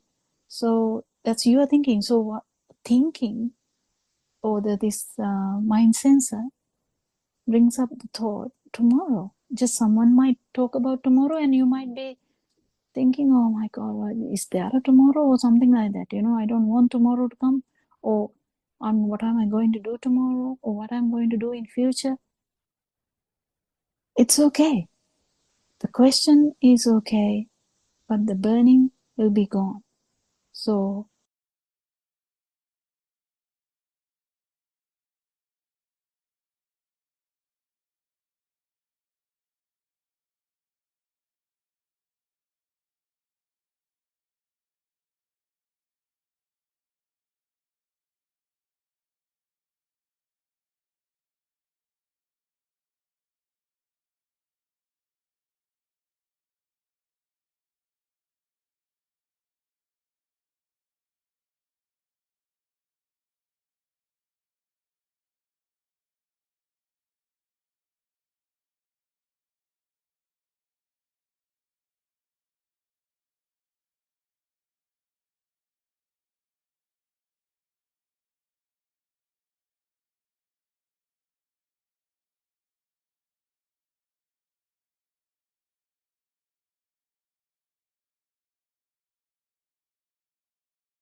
Buddothpado, Buddothpado,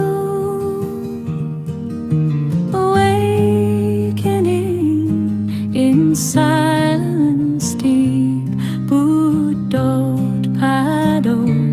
Buddothpado, where the mind no longer sleeps.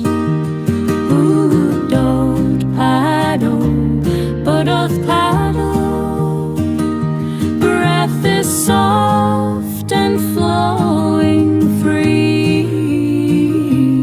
Buddothpado, Buddothpado, no self remains, just clarity.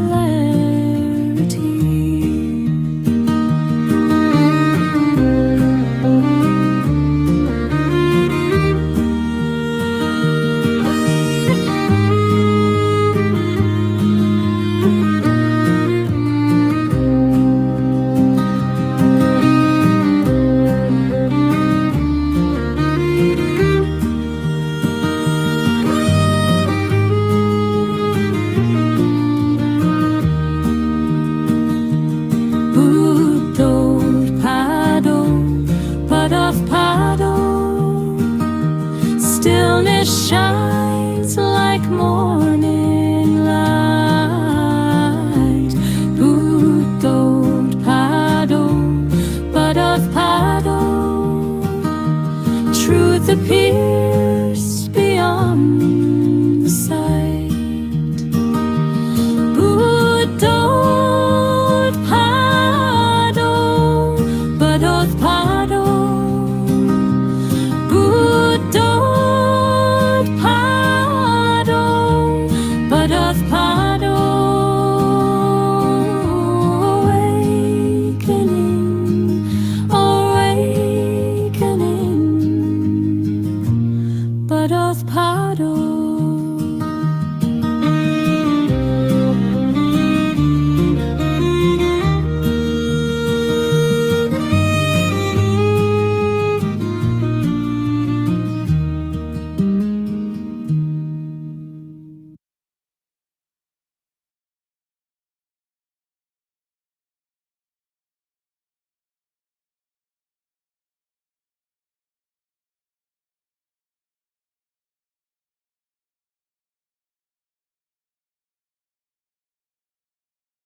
May the Noble Triple Gem bless you all.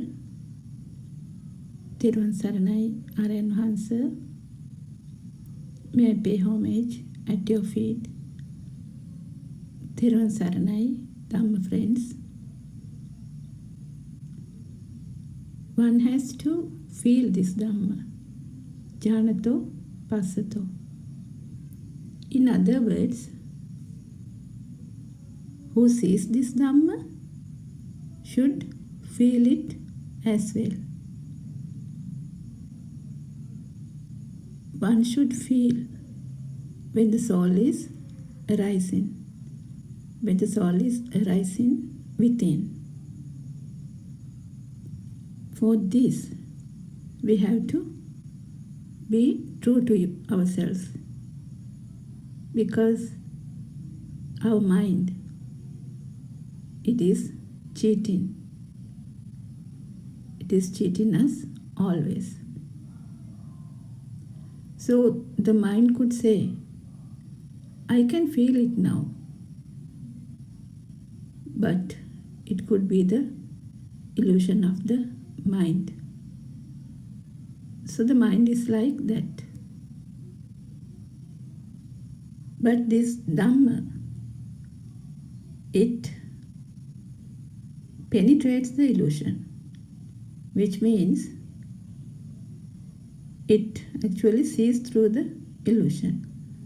You can say it goes beyond the illusion with wisdom. So it's just like catching the magician who is performing the magic. So one has to see through this illusion and catch the magician. It's actually a internal transformation which you feel it. So what you have to feel? You feel that this world you see, you hear, smell, taste, or feel, or think is not real. It is a sense creation, an illusionary world. If you take a child just born, we call the radiant mind. Does he have a world? No, he does not have a world yet. But he also has eyes, ears, nose, tongue, and body, isn't it? Though he could feel that something is there, still he can't identify it. So if you have small children, you can observe. So, but even he does not know about the world, the baby cries, baby smiles. So later he turns a head, moves the head around.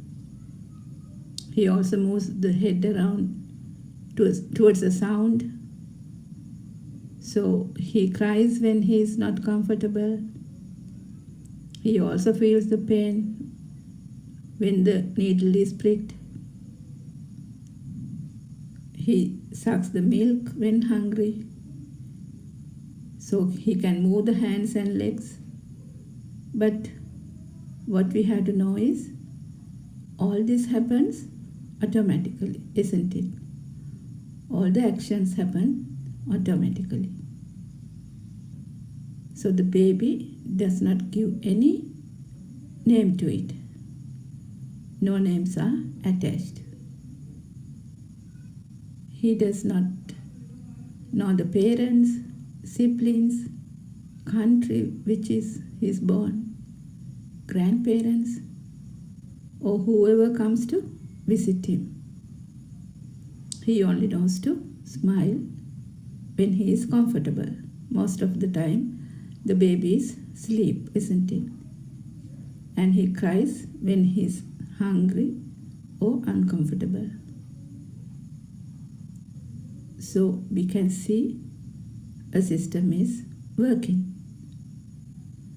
We are the ones who say the baby is smiling, he must be happy because he is not hungry now, or the baby is crying because he is hungry or uncomfortable. But does the baby know it? No, he does not know it. We say it because we have seen babies do this previously, isn't it? So we know what to do when a baby cries. So it is very important to identify this radiant mind, because we also came from that 10. So if we deeply contemplate on this and listen to our noble friend Buddothpado, our enhancer's explanations, we understand that this is a vibration of the zygote, the self vibration. And this is the story of a one vibration, which is just like a small current.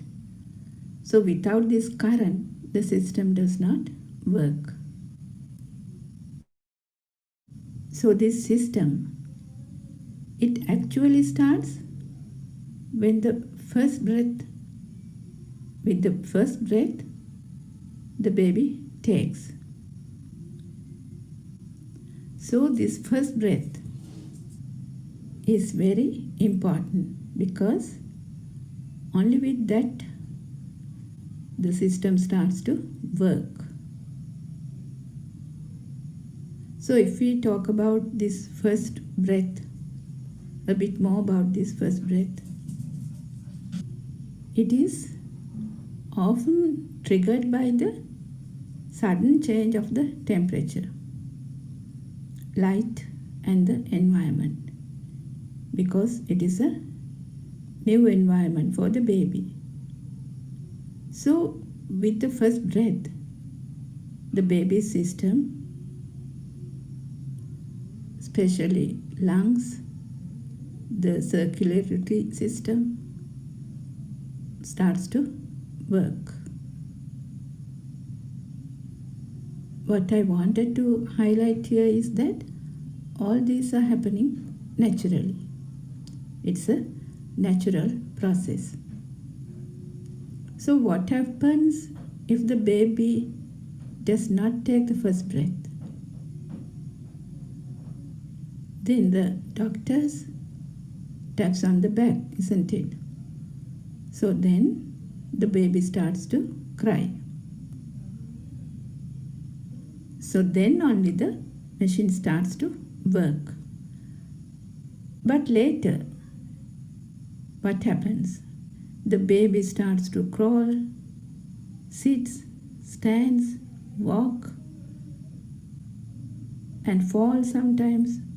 And again he stands up and walks. So all this happens automatically, isn't it? The baby does not say, "Look, I am walking. I can sit now." So likewise, he does not say anything. He simply does the actions only. But we say, baby is walking now. Baby can sit now. Likewise. So what happens when the child starts to communicate? Obviously the parents will call him Baba. So he will call himself Baba as well. So automatically he also calls himself Baba. There is no self. There is no me or no soul. So he says, Baba wants the toy, or else Baba wants the cup. Baba wants to drink, and pointing towards the toys and the cup. The things are slowly creating. He has the existent feeling. So when the parents say, Baba, bring the cup, now he can identify the cup, isn't it?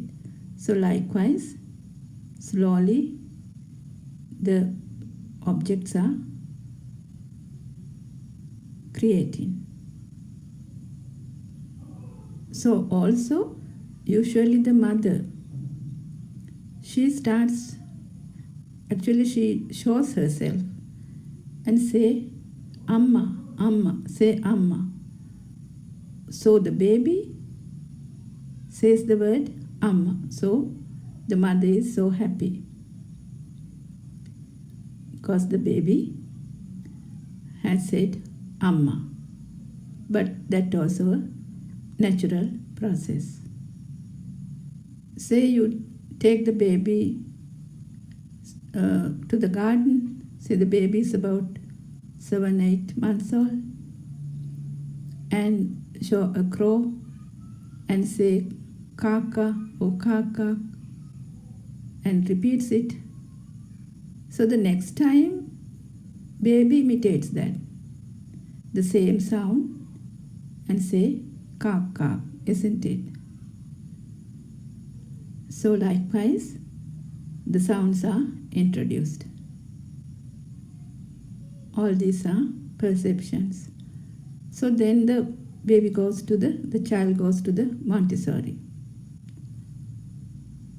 More and more colors and sounds are introduced. Red, yellow, blue, green.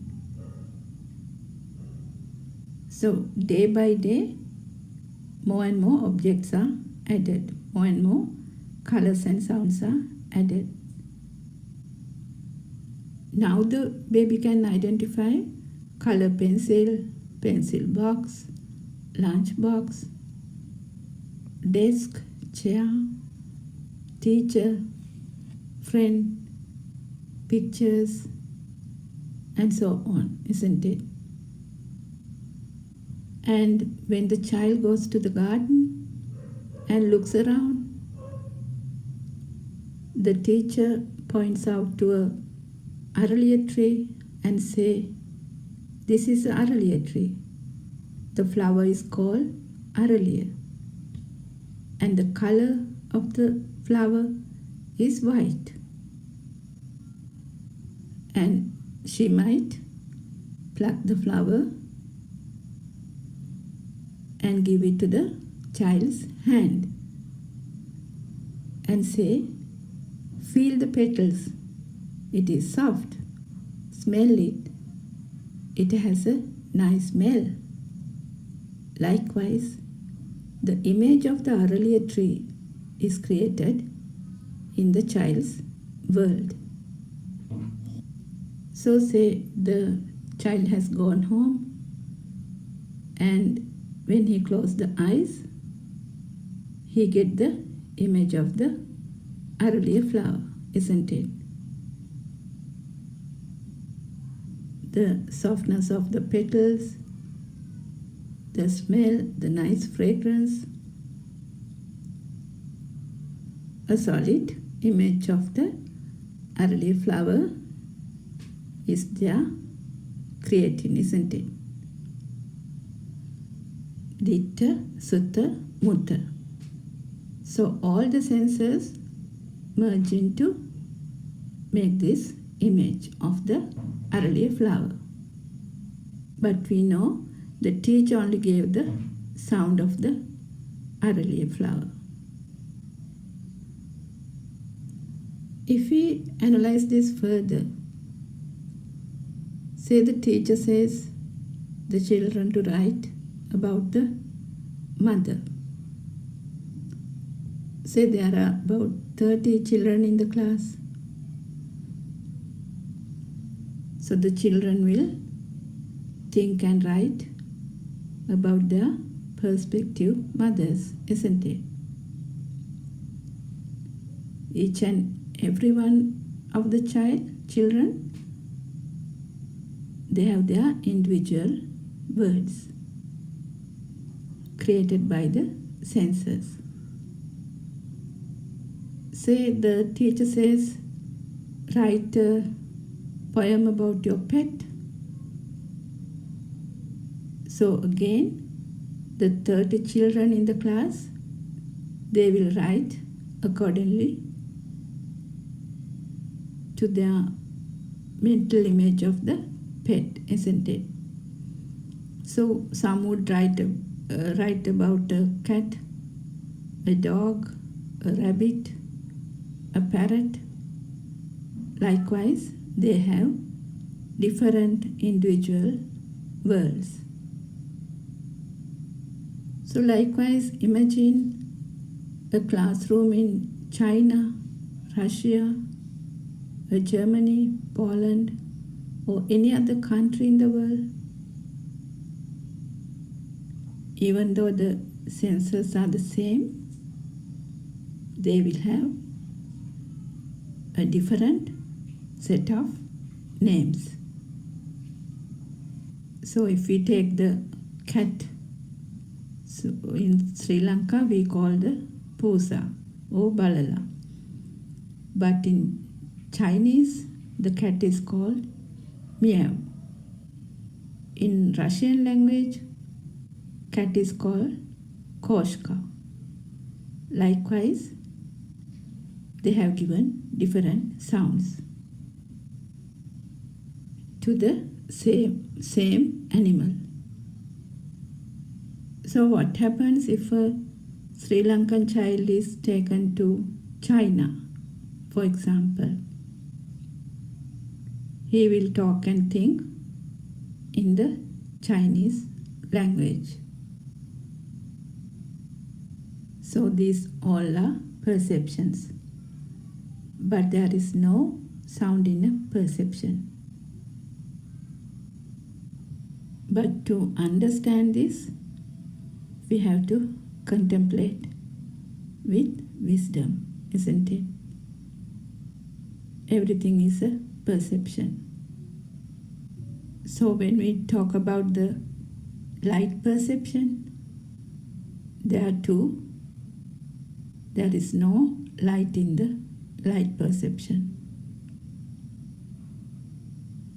This perception becomes the consciousness, sanyamai vijnane. With the mind consciousness, one can identify the objects. Say, if you keep some gold near a baby, a radiant mind, will he identify it? Will he say, oh, this is gold and I should protect it, otherwise someone will take it, so I should hide it? He will never say that, isn't it?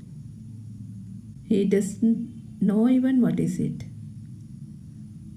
Even an elephant comes there, the baby won't know about it. If you read about the story of Mowgli, it's a story. Mowgli, when he was a baby, he was lost in the jungle. And a wolf mother raised him with the baby wolves, gave him milk, gave him protection. So when he grew up, he thought he's one of the wolf family. And he became friends with a bear and a tiger as well. He is not scared of them because he was raised in the jungle. He also communicates with the animals. Though this is a story, we can get something out of it, isn't it? So likewise, the radiant mind baby, he does not know what is gold. He does not give any value to it. It is a perception. Imagine you are dreaming while you are sleeping. Your eyes are closed. So how do you see a dream? So those are perceptions, only vibrations. So the film you were watching when you were awake, it is just continuing. Or if we take another example, the baby who is crawling might keep his hand on fire because it is bright, and he might burn the hand. But when he gets older, someone might tell that if you hold your hand to fire, you will burn yourself. So now the child, as soon as he sees a fire, he knows that he would get burned. It is also a perception. So in other words, perception is a vibration, a current. So another example, if there's a continuous lightning in the sky, it creates a light, isn't it? This is a vibration. This vibration gives a power. So likewise, in our eye, the same thing happens. So billions of vibrations happens speedily in the eye, just like the continuous lightning in the sky, creating various images. This is creation due to vibration. So if one is blind, the eye vibration won't happen, isn't it? So we say he can't see. Say a child is colorblind. How does that happen? It means that the child's eye does not vibrate to certain types of colors. So this we have to contemplate. Lord Buddha said, eye is your world, and the birth of your eye is your birth. But actually, we take the birth of the baby, it's from the mother. We take it as the birth of the baby, isn't it? But Lord Buddha says, birth of the eye is your birth. So which means, once you identify your thing, it is your birth. Yatha bhutang pajanati. It means, when one sees with wisdom how this creation happens, isn't it? So how does animals see the world? Animals have different sense faculties. For example, cats and dogs, they see blue and yellow shades. But red and green, they are colorblind. whales and dolphins, they see shades in grey. So nocturnal animals, they often lack color receptors. They detect the light. If we take a rabbit, they see shadows of blue and green. So if we take a snake, they don't have a color vision.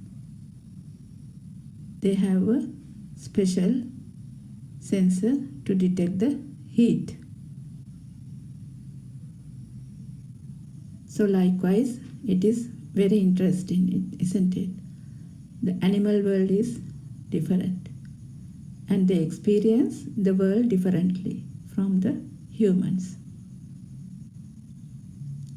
But they also survive in the environment, isn't it?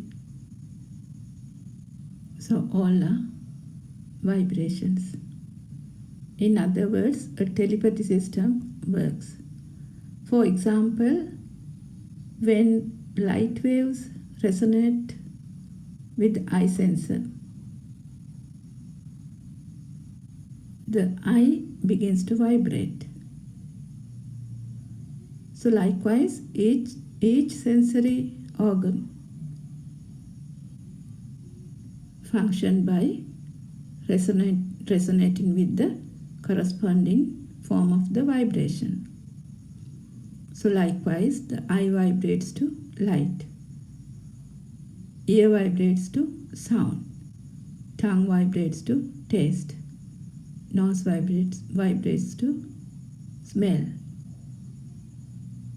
The body feels touch and pain is through vibrations. And the mind processes all these vibration as a mental formation, mental image.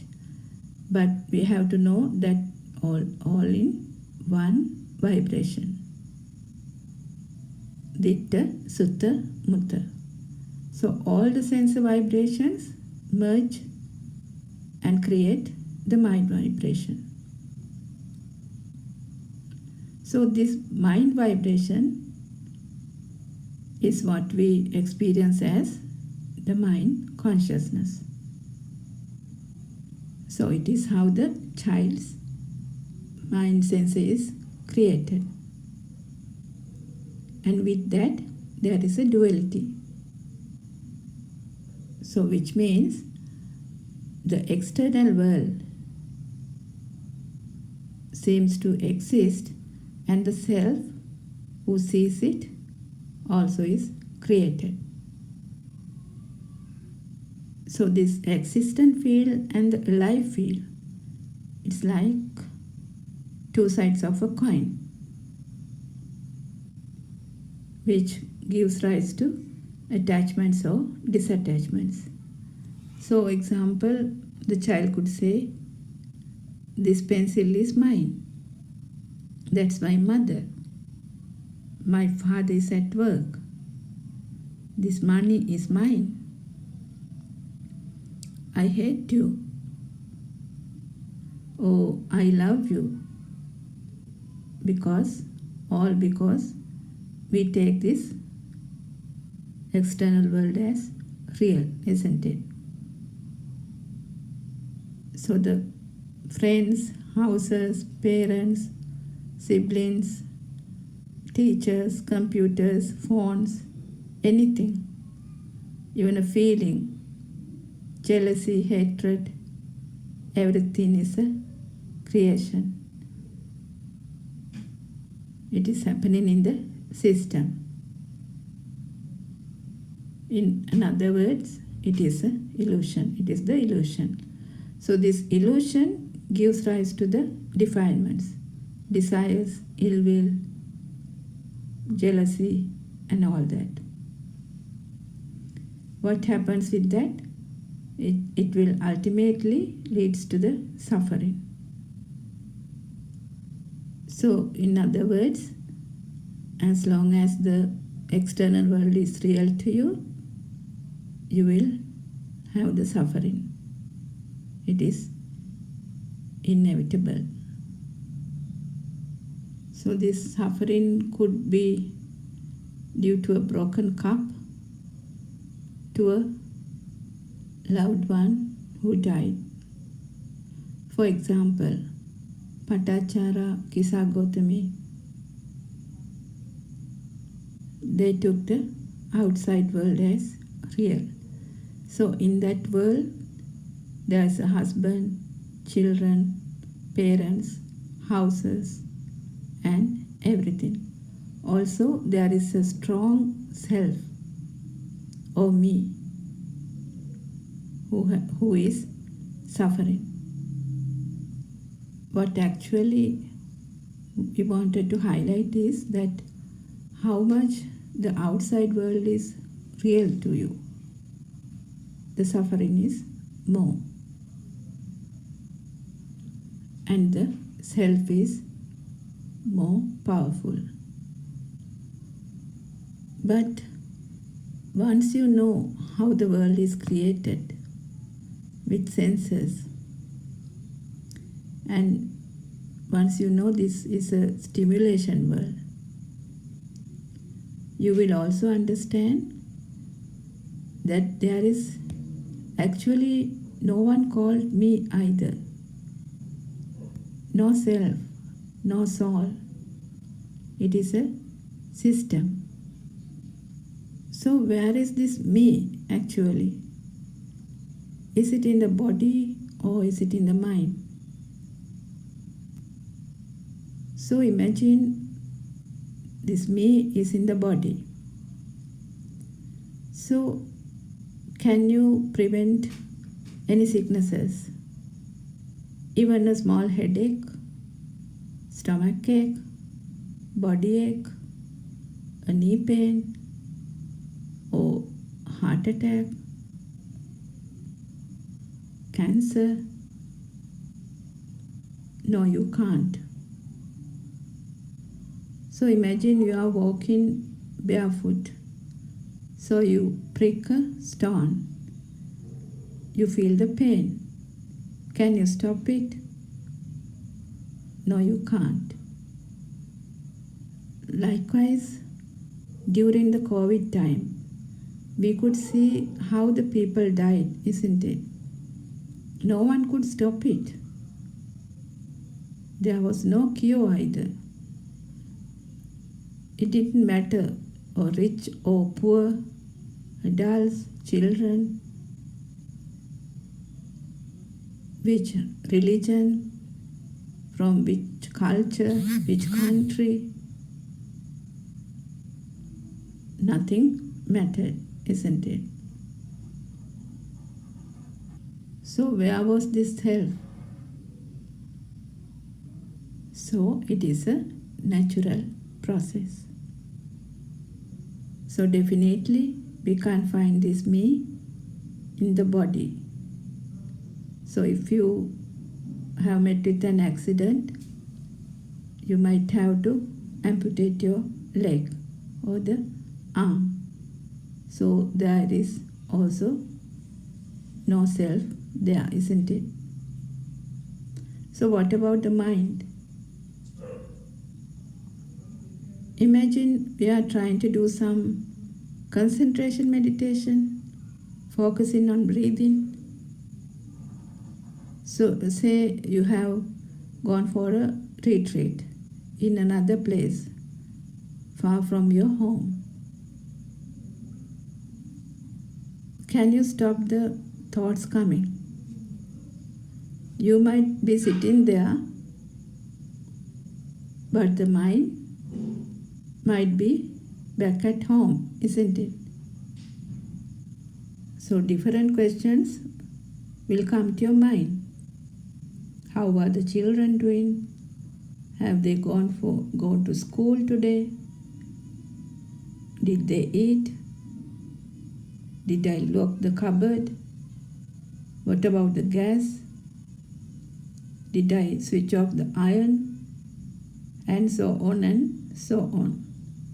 So, what about the meditation? So you might have these experiences. So here also you can see how much you try to avoid or skip the thoughts. It will come back again and again, just like a rubber ball which comes out of the water once you take the hand out. Say somehow you are sitting there,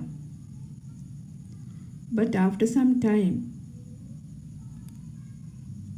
you might feel a back pain or a knee pain, a leg pain, headache, or numbness of your feet.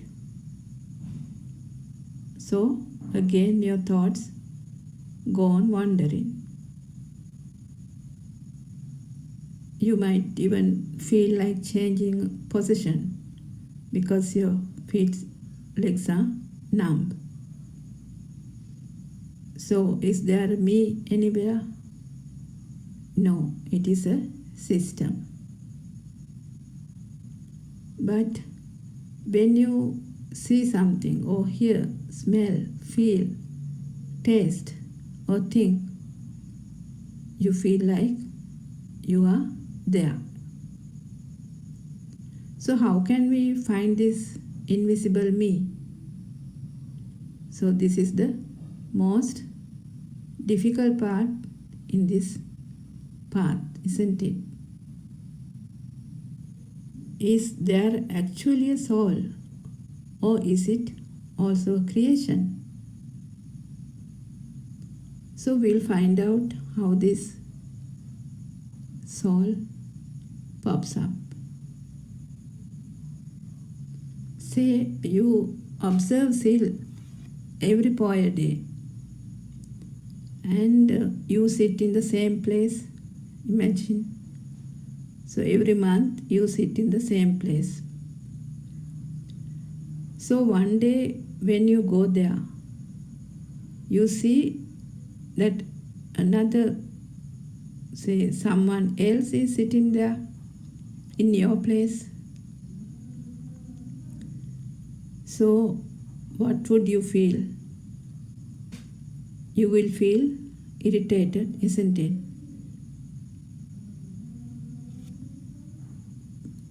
You will feel the anger is rising. It is burning inside. So you feel it within you. So that's the power. Like an electric current, you will feel it. It is the soul. So this me or the soul is this fire which was created. So this fire was created towards that particular stimuli, isn't it? So if we further contemplate on this creates due to a speed. Just like the way light and sound also a creation. So likewise, the senses creates the system. A system is functioning. So to eradicate the defilements, we have to go to the root of it, isn't it? So our noble friend Buddothpado explains the root or the foundation lies on the power of the zygote. That is the samsaric circle. So you can listen to more about this, how this zygote power is created in Buddothpado sermons. So our noble friend Buddothpado Aran Wahansa explains it wonderfully through super wisdom. So if we come back to the creation of thoughts, the thoughts are also created the same way like the gravity power, electricity power. So which means when there are two different endings, it generates power. So is the mind power is also created the same way. Two different entities creates power. So Lord Buddha in Majjhima Sutra has explained this, how this power is created. So the I is created due to this speedy vibration. Vibration is a power. Soul also a vibration power, a current. So as in the example, the senses work as usual, but if the stimulus becomes a thing, that is the soul. So for example, say we go on a trip and later once we come back, if we tend to think again and again about it, so the repeated vibrations gains power, and that power is the soul. It is something you feel. So when we say we are living, the liveliness, it is this current we are talking about. So we have to contemplate on this. So our noble friend Buddothpado Aran Wahansa highlights that there is no past memory. But then how do we remember things? So say if somebody calls and say, I'll bring you some apples. So now we know how this apple was created. In the Montessori level, the teacher shows a picture of an apple and gives the sound. This is the apple, A for apple. And the mental image was created. And when somebody says now that I will bring some apples, the sound vibration, the color vibration merge to create the new vibration, which is the apple. So it telepathizes. So the illusion of the apple was created during childhood, isn't it? With colors and sounds. So now when we say apple, it is a sound to the ear, color to the eye, smell to the nose, taste to the tongue. If we touch it, it is hard. So apple is created by all these senses. All these sensor vibrations merge into one to create the mind sensor. So even today, that particular vibration telepathizes. So if we take the example of the tuning fork. When one vibrates, the other tuning fork also vibrates. Just like the thundering occurs in the sky, the windows start to vibrate. So likewise, now when we say apple, the same theory applies. So likewise, when the sound apple comes, the image of the apple also appears. Or the image of the apple comes, the sound of the apple appears. Due to the speedy vibration, we feel like it is existing. Just like the example of fireball. When a fireball is rotating speedily, we actually don't see a separate fireball, do we? But we see a circle. So likewise, the mind illusion is such, it creates different types of images. So due to this speed, we feel like it is one.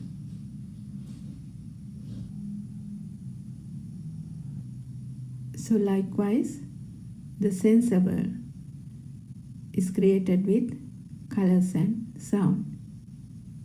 So it is a sensor created world, or a stimulation world we call it. All are vibrations. So more the vibrations, we feel sad sometimes, we feel happy, we feel tired, because each and every thought feels like a burden. So what do we do when we want some freedom? Sometimes we try to isolate, to be alone. But if you don't understand the thoughts, it will be always there. Because the thoughts is a current, the mind power. So this current gives you tiredness, the boredom, the irritation, the stress, depression. That is where your soul is. So our noble friend explains, sound perception has no sound. Color perceptions has no colors, because it is a vibration. So then why do we feel that the apple is actually there? It's because the power, the vibration power. So because we feel like the apple is existing, we want more and more apples, a better apple, or maybe a red apple, or apple juice, and so on.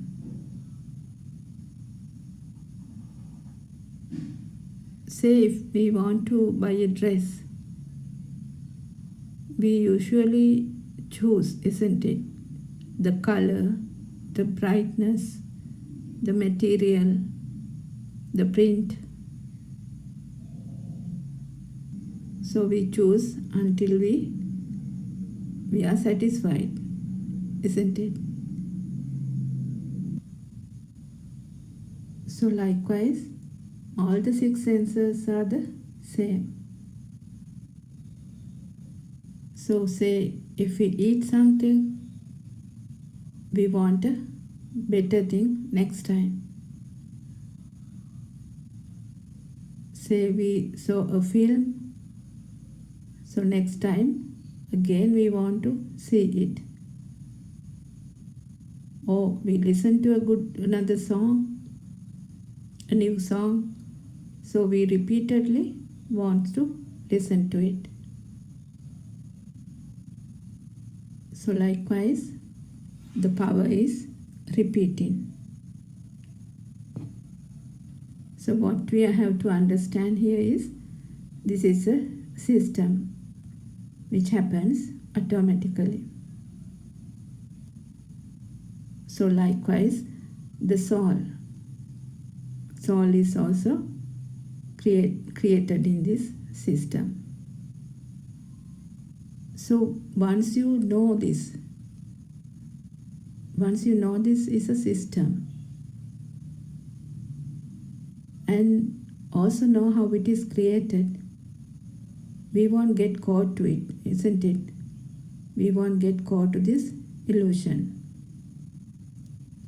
because we know how the magic is created.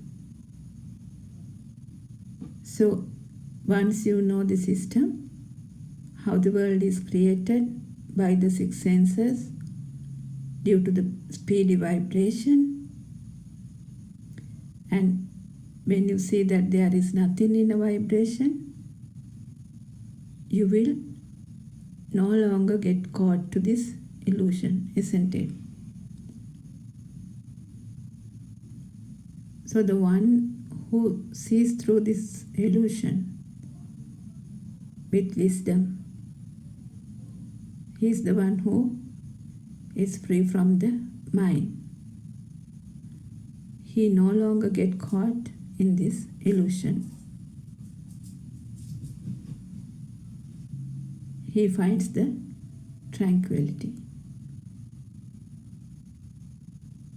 Antojata Bahijata, which means there is a knot outside and there is a knot inside as well. So who is going to untie these knots?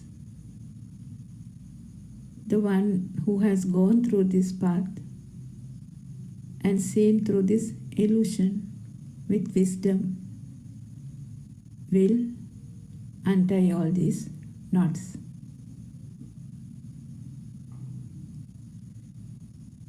So our noble friend Buddothpado Aranhansa, who has gone through this path, has untied all the knots and now showing us the way to untie the knots as well. So it is our effort which is needed.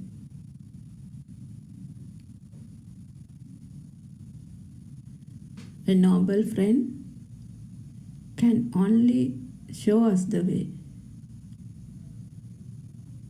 So we have to contemplate and try to understand this one vibration, one thought,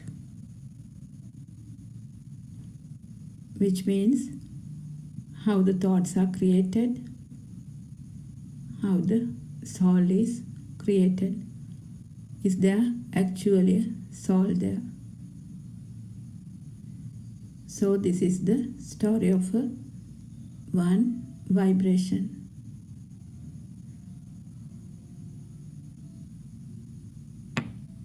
So if we see the structure of one mango leaf, So then you don't have to see the structure of each and every mango leaf, isn't it? So likewise, we have to understand only one thought. So if we take the example of the apple, if the apple becomes a thing, then you are born in that thought. So our birth or death is in one thought.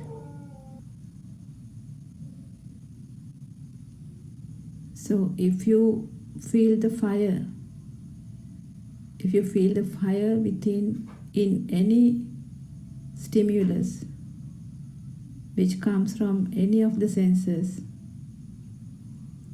then you are born in that thought, which means the power to the thought is there, and there your soul is.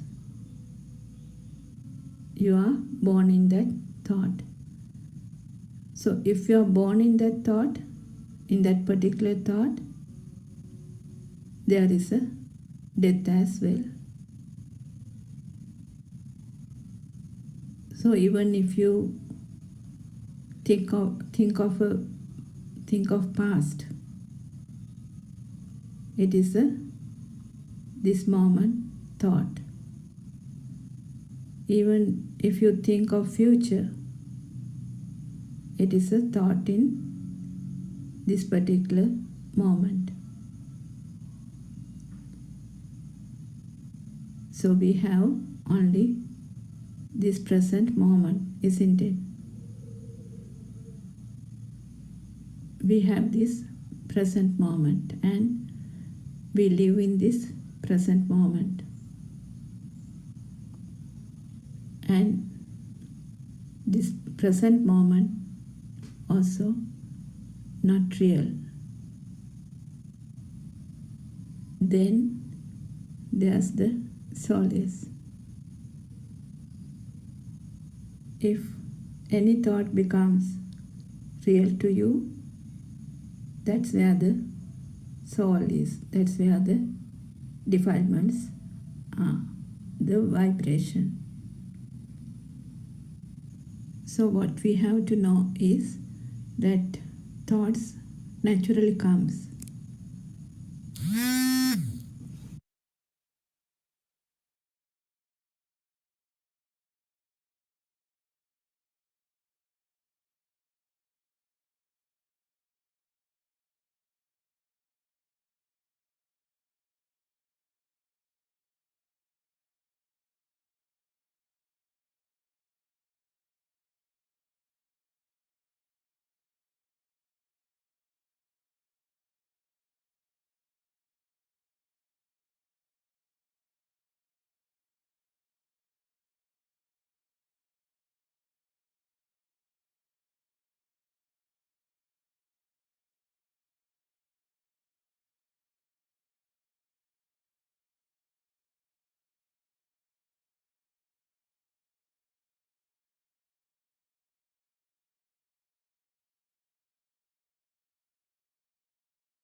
Thank you very much.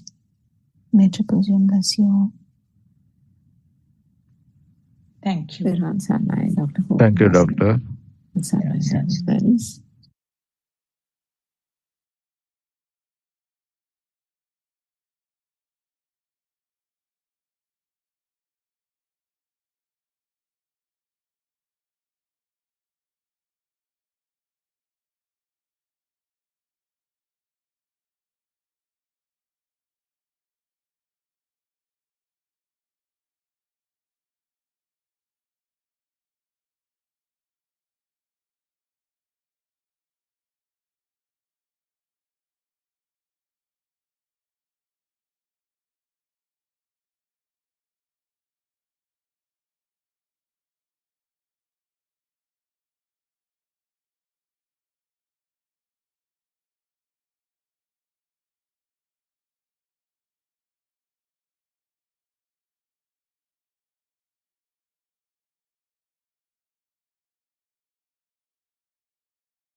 No, I didn't notice her there.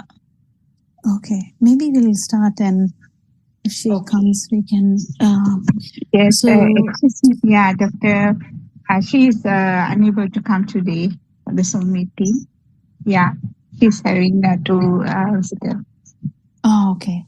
at the center. Yeah, yeah. Terasanai. We'll worship Parananse, and yeah, Dr. Sakundala, you can do the starting point. We'll continue the discussion after that. Okay. Therwan Saranai, we worship Aryan Mahanse at his feet, Therwan Saranai Aryan Mahanse, and we welcome all of you who have joined the English Zoom discussion. Therwan Saranai, may you be blessed by Triple Gem.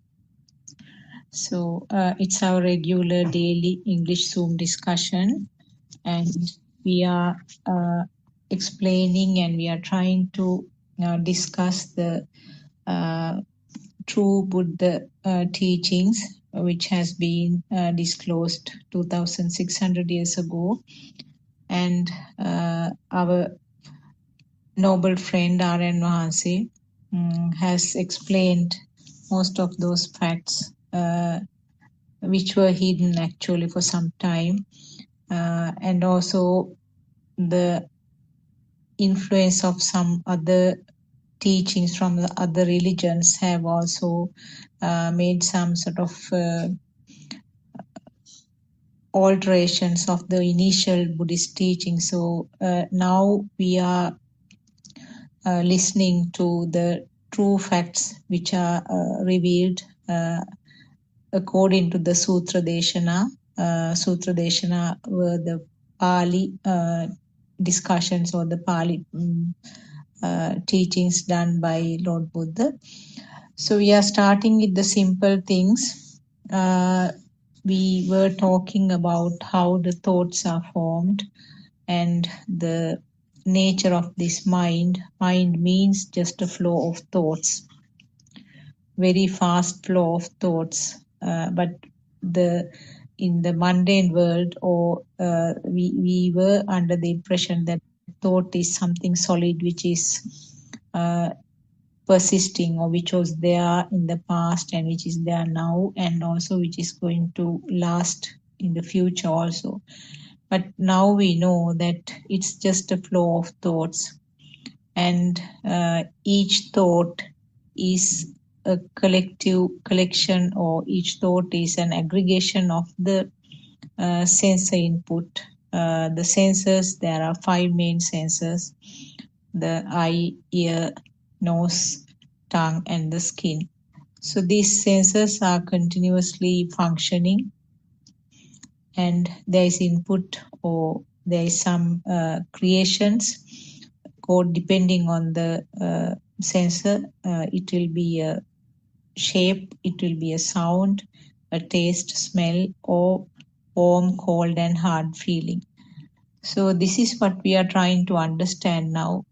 The thoughts are not something controllable, because there is a continuous production of thoughts. So therefore, like what is taught in concentration meditation, we are not trying to suppress the thoughts. We are trying to understand what this thought is and what is this process. When you understand this process of thoughts, then it's very clear that there is no person doing this process. There is no ownership. And when you understand this process, when the system understands this process, the relaxed feeling or the light feeling automatically comes, because there is no, because always when there are thoughts, it's very heavy and it's very stressful and it's a kind of a pressure. So if there is no way of stopping these thoughts, only way is to find out how it is formed, what is this mechanism. And when you understand the mechanism, like you finding out the tricks of the magician, the heavy feeling or that value which was given to the thoughts automatically gets dissolved little by little. So that is what we are trying to understand. And I think the last 2 days we were just briefly talking about the radiant mind of the little baby who has only the sensor function, but there are no thoughts formed. But as a part of the natural phenomenon, these sensor functions get together to form thoughts little by little when the child grows. So this is a process again. There is no way of stopping this. And when you understand this mechanism and when you realize that there is no one doing, the label that was attached automatically as myself, me doing, and my things, mine, that label gets off from this system. So that is where you enjoy, actually, the word you enjoy, or experience the life in a very relaxed manner. So when you understand this true Dhamma, there is no change at all in the way that the person is dealing with the rest of the society. You will be doing the same things. You can have the same responsibilities, and whether you are studying or you are working, whichever, you can continue in a much, much better way, in a much more relaxed manner. So that is just basically what we are trying to understand. Teruvan Sarnai, Dr. Kokila, and we can start the discussion. Yeah, Sarnai, is anyone can ask a question. If Joel has any question, he can answer as well. My question is, Doctor, I was reading about this raga, dvesha, and moha. Yeah. So my question is the craving. What is anger, that? Dvesha. Anger. Anger. There's another word. Aversion or no? Aversion and anger. Or anger. Yeah. And delusion. I want to ask.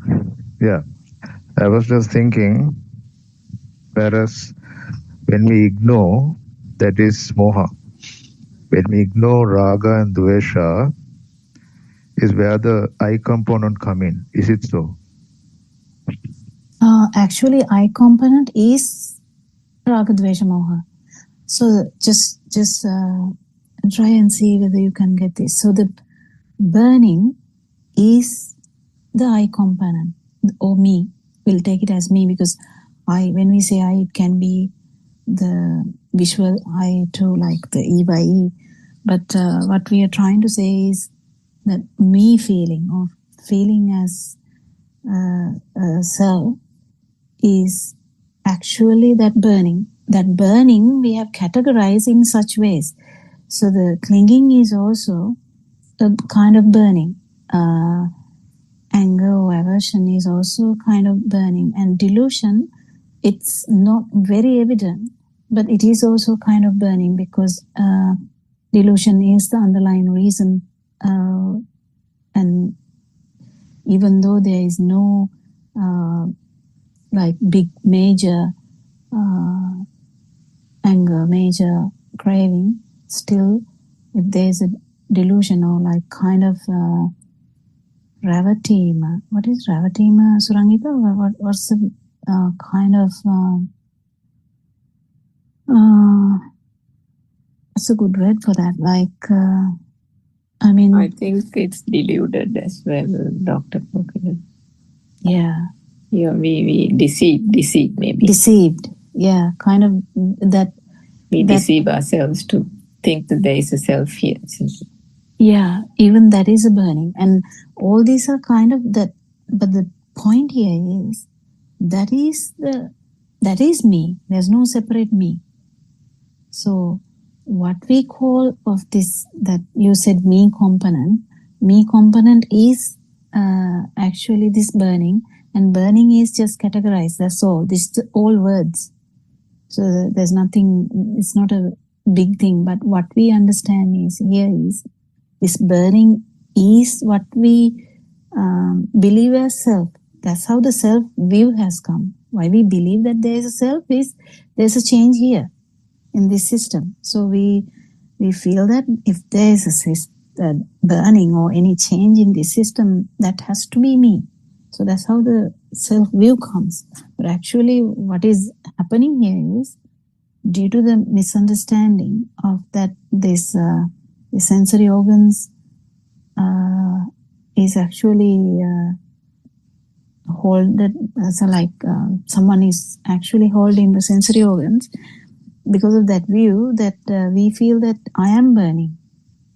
That's actually a misnomer. Like it's not the thing. Actually, this burning is the what we actually started to believe that there is a self is the reason that there is a burning. So this burning collectively we call burning, but we can separate them as craving and anger and delusion. That's how it is, isn't it? Do you have a better like version of Suranka? Do you have anything to add to that? That's fine, Dr. Kokila. I think why we discussed it, maybe Sudharma or somebody asked a question maybe about a week or so ago about equanimity, I think, as well. We linked that to moha and delusion. So even if we say, for example, that, if you go to a forest and say, oh, I'm fine, nothing bothers me, or I don't have a big craving for anything, or, that kind of thing. But you still feel alive. Yeah, You're fearful of death. That's what actually in the last bit when Aran Wanse joined, I think that was like a very strong statement what he made, because if you feel alive, you're fearful of death. That's 100%. So this alive feel is actually alive feel. The extremes are raga and dvesha, which is craving and anger.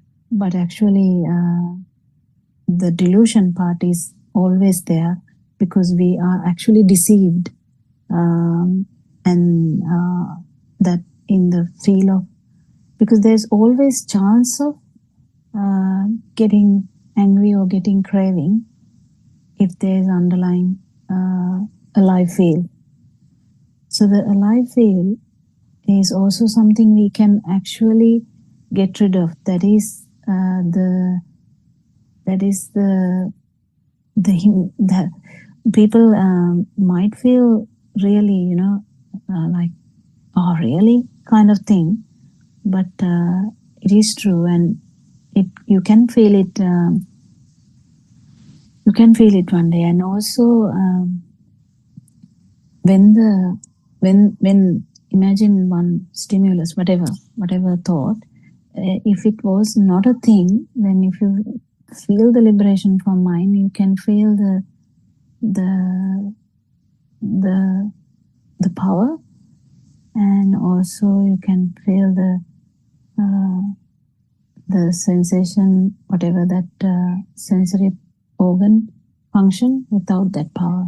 So this power, or the burning, or we call it raga, dvesha, moha, but whatever the words you use, this tanha, another word that will come in the books, tanha, that is again, it has a deeper meaning, because tanha is again that power that we feel, extra power that we have, which can grow into anything. You can kill someone with that, you can hurt someone with that, you can blame someone with that, you can cry with that, you can have fear with that.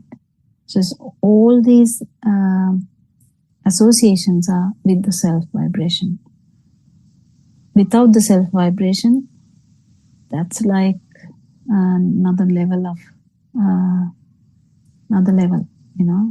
it's just another level. Anything else, Joel? Did you kind of get it? Yes, doctor. And you were saying about this vibrations, eye vibration, mind vibration, or fire, or whatever you were saying. No? Fire? No. I, in the sense, are you talking about the Sensors. As a sensor.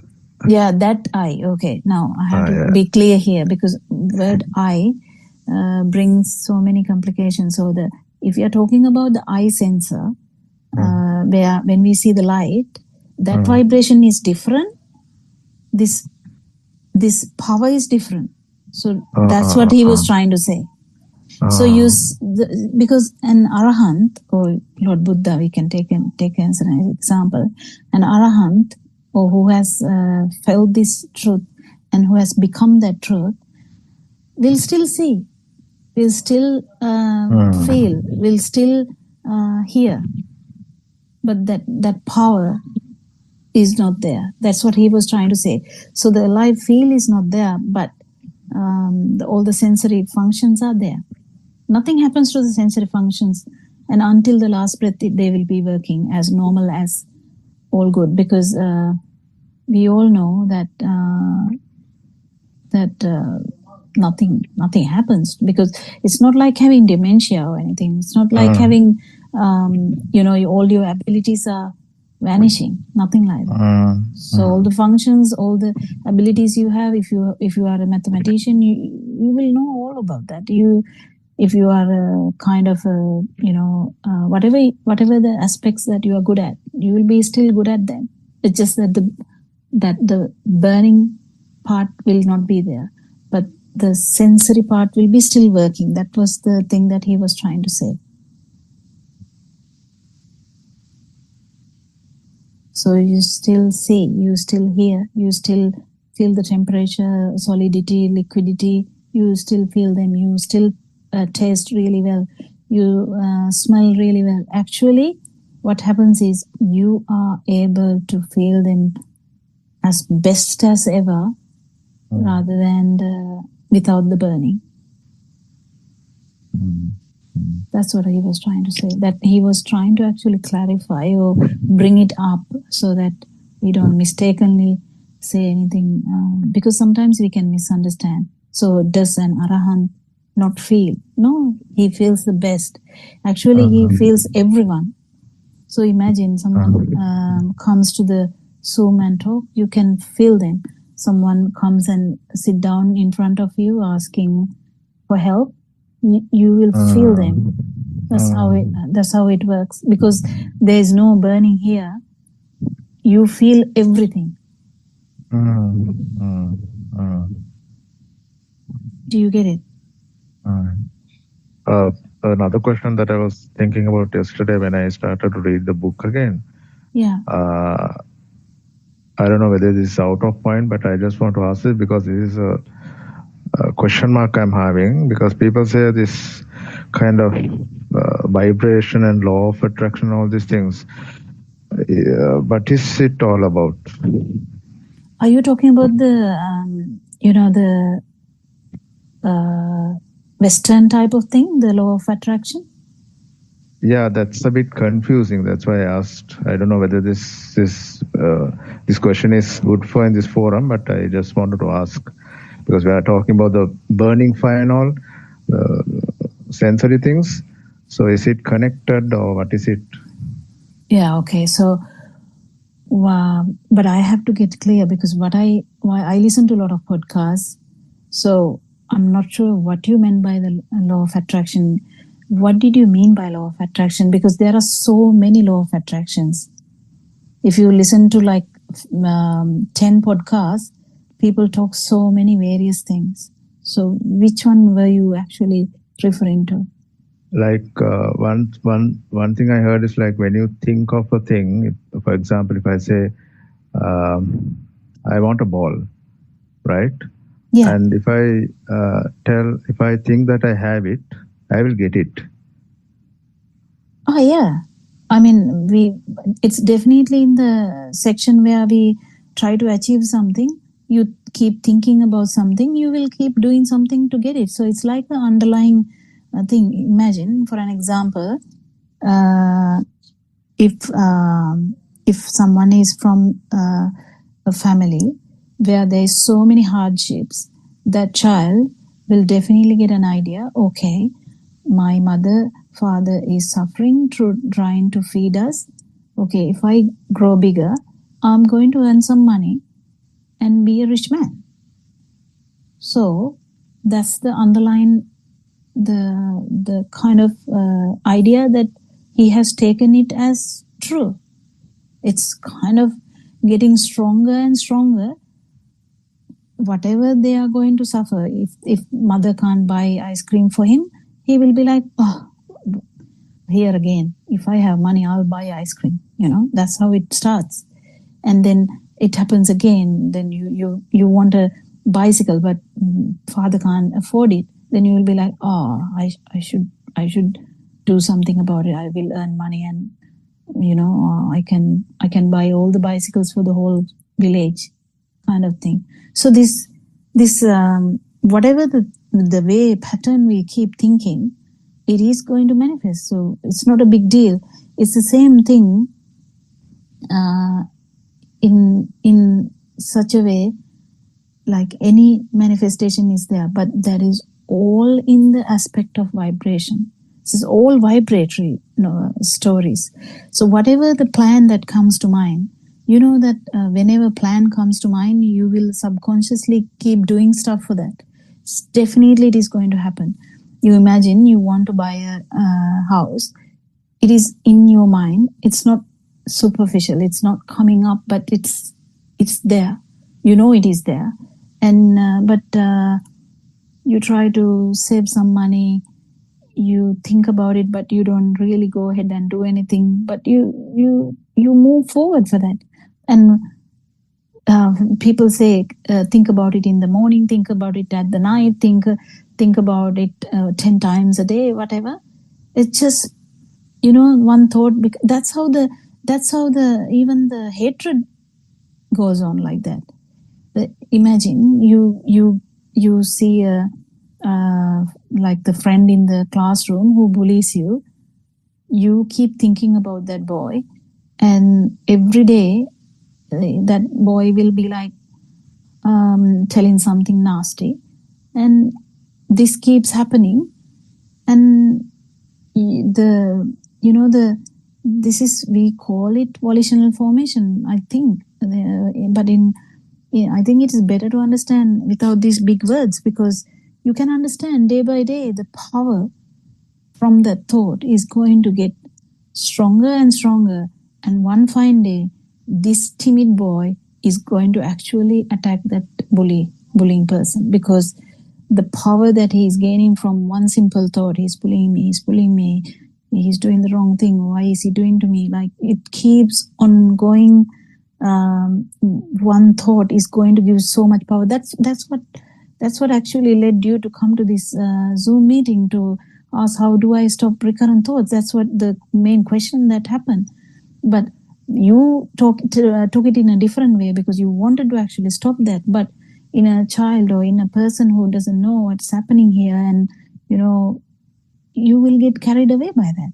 And one day, some people, they are completely normal, and suddenly they do such a violent thing that you can't even imagine that that person has done such a violent thing.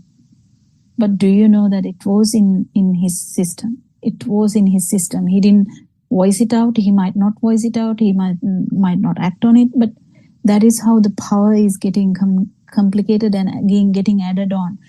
That power is actually coming from the thoughts.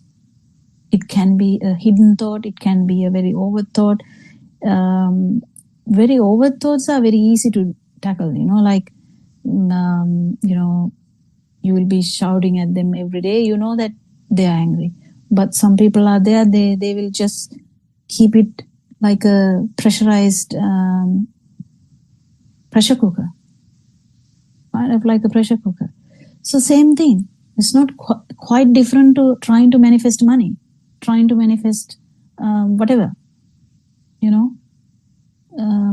So it's just volitional formation. That is abhisankara. If you find that word in books, it's called abhisankara. So you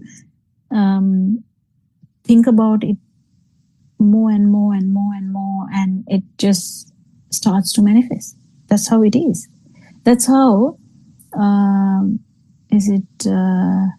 John Logie Baird found I think it is him, sorry if I'm wrong, whatever he found, there's so many people who found things. They wanted to keep checking the light, and they wanted to find something to light the evening because it's too dark. And that one thought, he kept doing that. He didn't give up. He kept doing that. And for an example, Lord Buddha is one kind of that too. He never gave up. He was trying to understand end to this suffering. The system of this suffering, how to end this system of suffering. Likewise, yes. So there is this in this human system. It's not much in animals though. Animals, they are this ability of things. That's why the suffering is more in humans. Only humans will attack another part of country or another part of the world.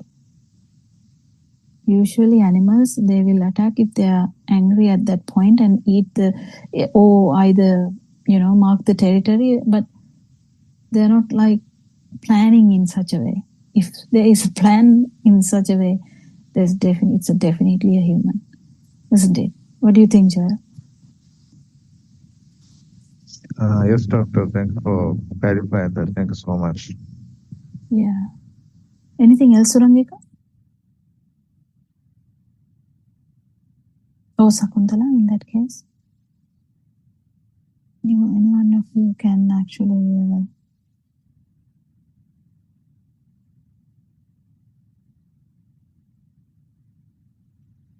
Yeah, there was Dr. Kokila, even that, the Abhisankara thing about how it multiplies is also quite apparent in the social media with children, isn't it? The bullying that's happening and how it drives them to suicide. Yeah, anyway, any aspect of anything, that's just an extreme example. Yeah. But, yeah, and I have heard just another bullying kind of person keep telling, you're not worthy, you're suitable for dying. It's such a... I don't know how people come out with these words even. Young children. I don't know actually. I can't comprehend how these things, but I'm telling a truth. I'm telling from my own experience of people come and talk to me, and that child came because she was bullied at school, and I asked how, and then there were ideas that one of the other bullying girl was telling that, repeatedly telling that. So someone is repeatedly telling, when Joel asked yesterday, someone told some stuff and it hit him hard. Imagine a 14-year-old girl getting told by someone that you're suitable for dying. Just imagine. Even Joel is struggling. Well, how about a 14-year-old? How can she understand this, all this, how the mind works? Nothing. They just like dumbfounded, and they can't comprehend what is going on, and they finally start believing that word. That's how actually that power of manifestation, I would say. That's really weird. Really weird. This suffering is really weird, actually. I mean, that law of manifestation or visualization is all part of that law of attraction, but fundamentally what it means is there is still something that they want to, that they're desiring, no? That is why they're visualizing it so that they get it, isn't it? Yeah, it's all related to the vibration, not the non-vibration. Yeah. So they're thinking positive thoughts in order to attract whatever it is which they think is out there somewhere. But because they don't know that actually if there is no vibration, you get it anyway. Yeah, I actually read an article recently also, just skimmed it, saying that the law of visualization also has broken down. I mean, it was a big thing in the last few years. It will definitely break down. Yeah, so I think whoever because no one can stop the dying even. Yeah. Just imagine, I will not die, I will not die, I will not die. Where is the law of attraction now? So there are caveats everywhere, isn't it? Yeah, it's but interesting that volitional formation only bring up your that burning power up. That's all. So you will actually have stuff or not have stuff. You will be craving for this alive feel anyway, because if you have a lot, you'll be craving for them as well as the life feel. I mean, we can't even understand that we are craving for a life feel, let alone the life feel we are craving for. The milk toffee on the table. Just for an example, we are craving for the milk toffee on the table, but we can't realize that we are actually craving for this alive feel. Craving is in such a deep level. So when we understand this Dhamma, Joel, actually you kind of can't crave for the milk toffee on the table. You might taste it, but you will keep understanding. It's just a perception. We discussed that yesterday. Where is the milk toffee? But as far as you actually believe that there is a milk toffee in or feel that these thoughts are real, suffering is there. That's all. Yeah, suffering is there. You just keep understanding that. And no one likes suffering. It's just that due to ignorance we are suffering. As soon as you come to know this, who will like to suffer after knowing that this is what brings all the suffering?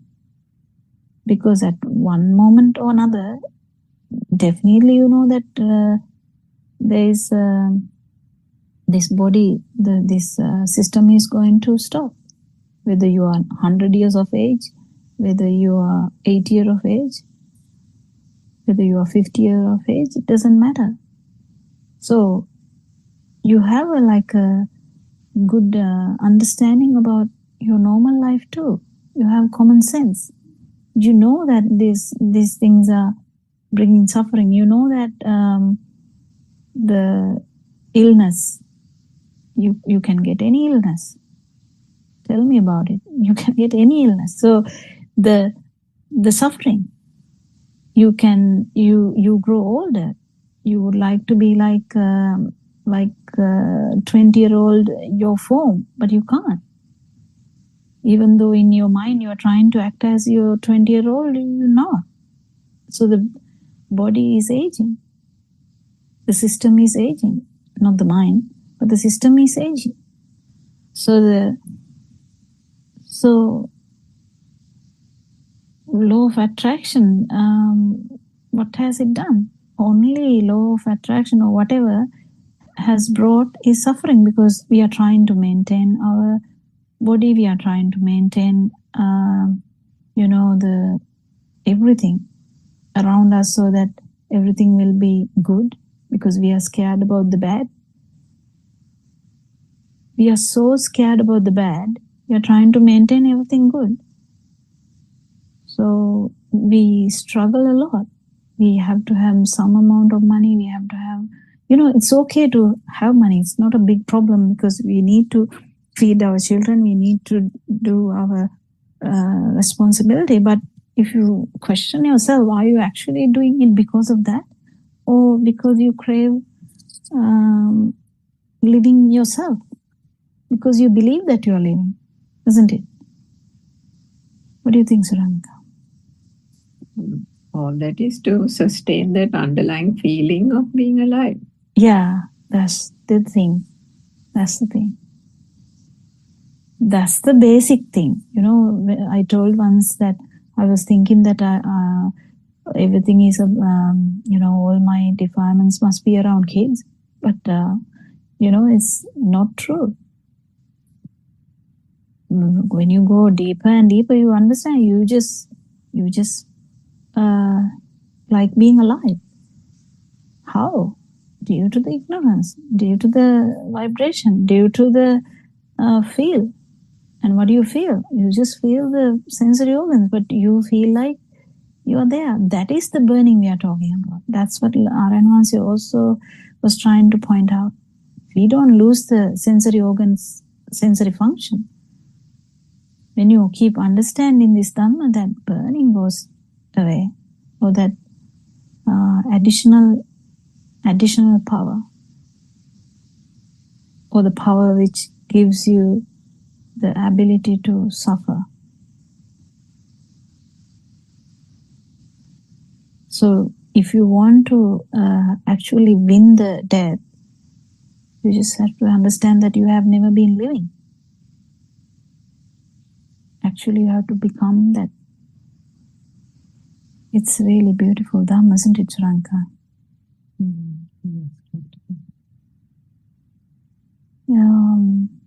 Yeah, I think it's very good questions, and because all these are actually naturally happening problems.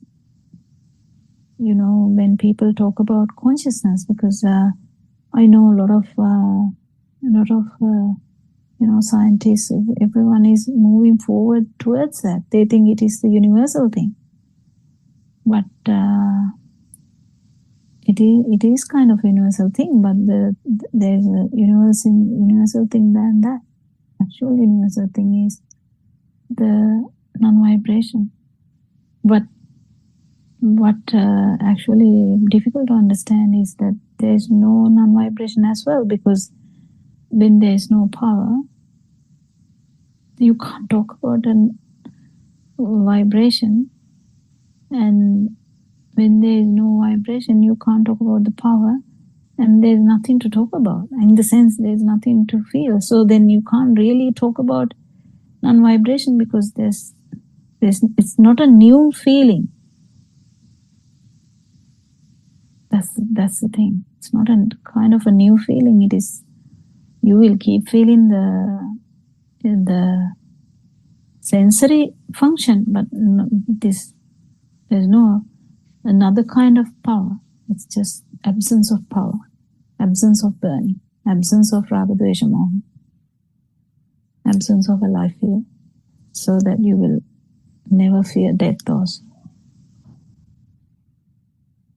Because we didn't have this, only we were fearful about death, and we were planning to go somewhere after death. we were just imagining stuff, I would like to go here, there, someone will say, oh, no, I'm going to be born as a human and I'm going to, have the same girl forever. I mean, I'm taking these things from the movies, they say that. People might even think like that. Who knows? Actually, maybe thinking that I love you and I will be with you forever. And actually, it can be a volitional formation, as because that is the kind of craving that person is going to have. But this suffering is never going to end. We all know as adults how much suffering we have just to maintain food on the table. What do you think, Dr. Sakuntala? Yeah, actually, this talking about this volitional formation, the experience that you were explaining about somebody who was being bullied at school, and also the same experience that Joel was trying to sort of get rid because that wrong sort of advice that he received from a so-called counselor. Actually, what we have to understand is that these thoughts which are coming again and again is not a continuation of the the process. It's always a fresh thought.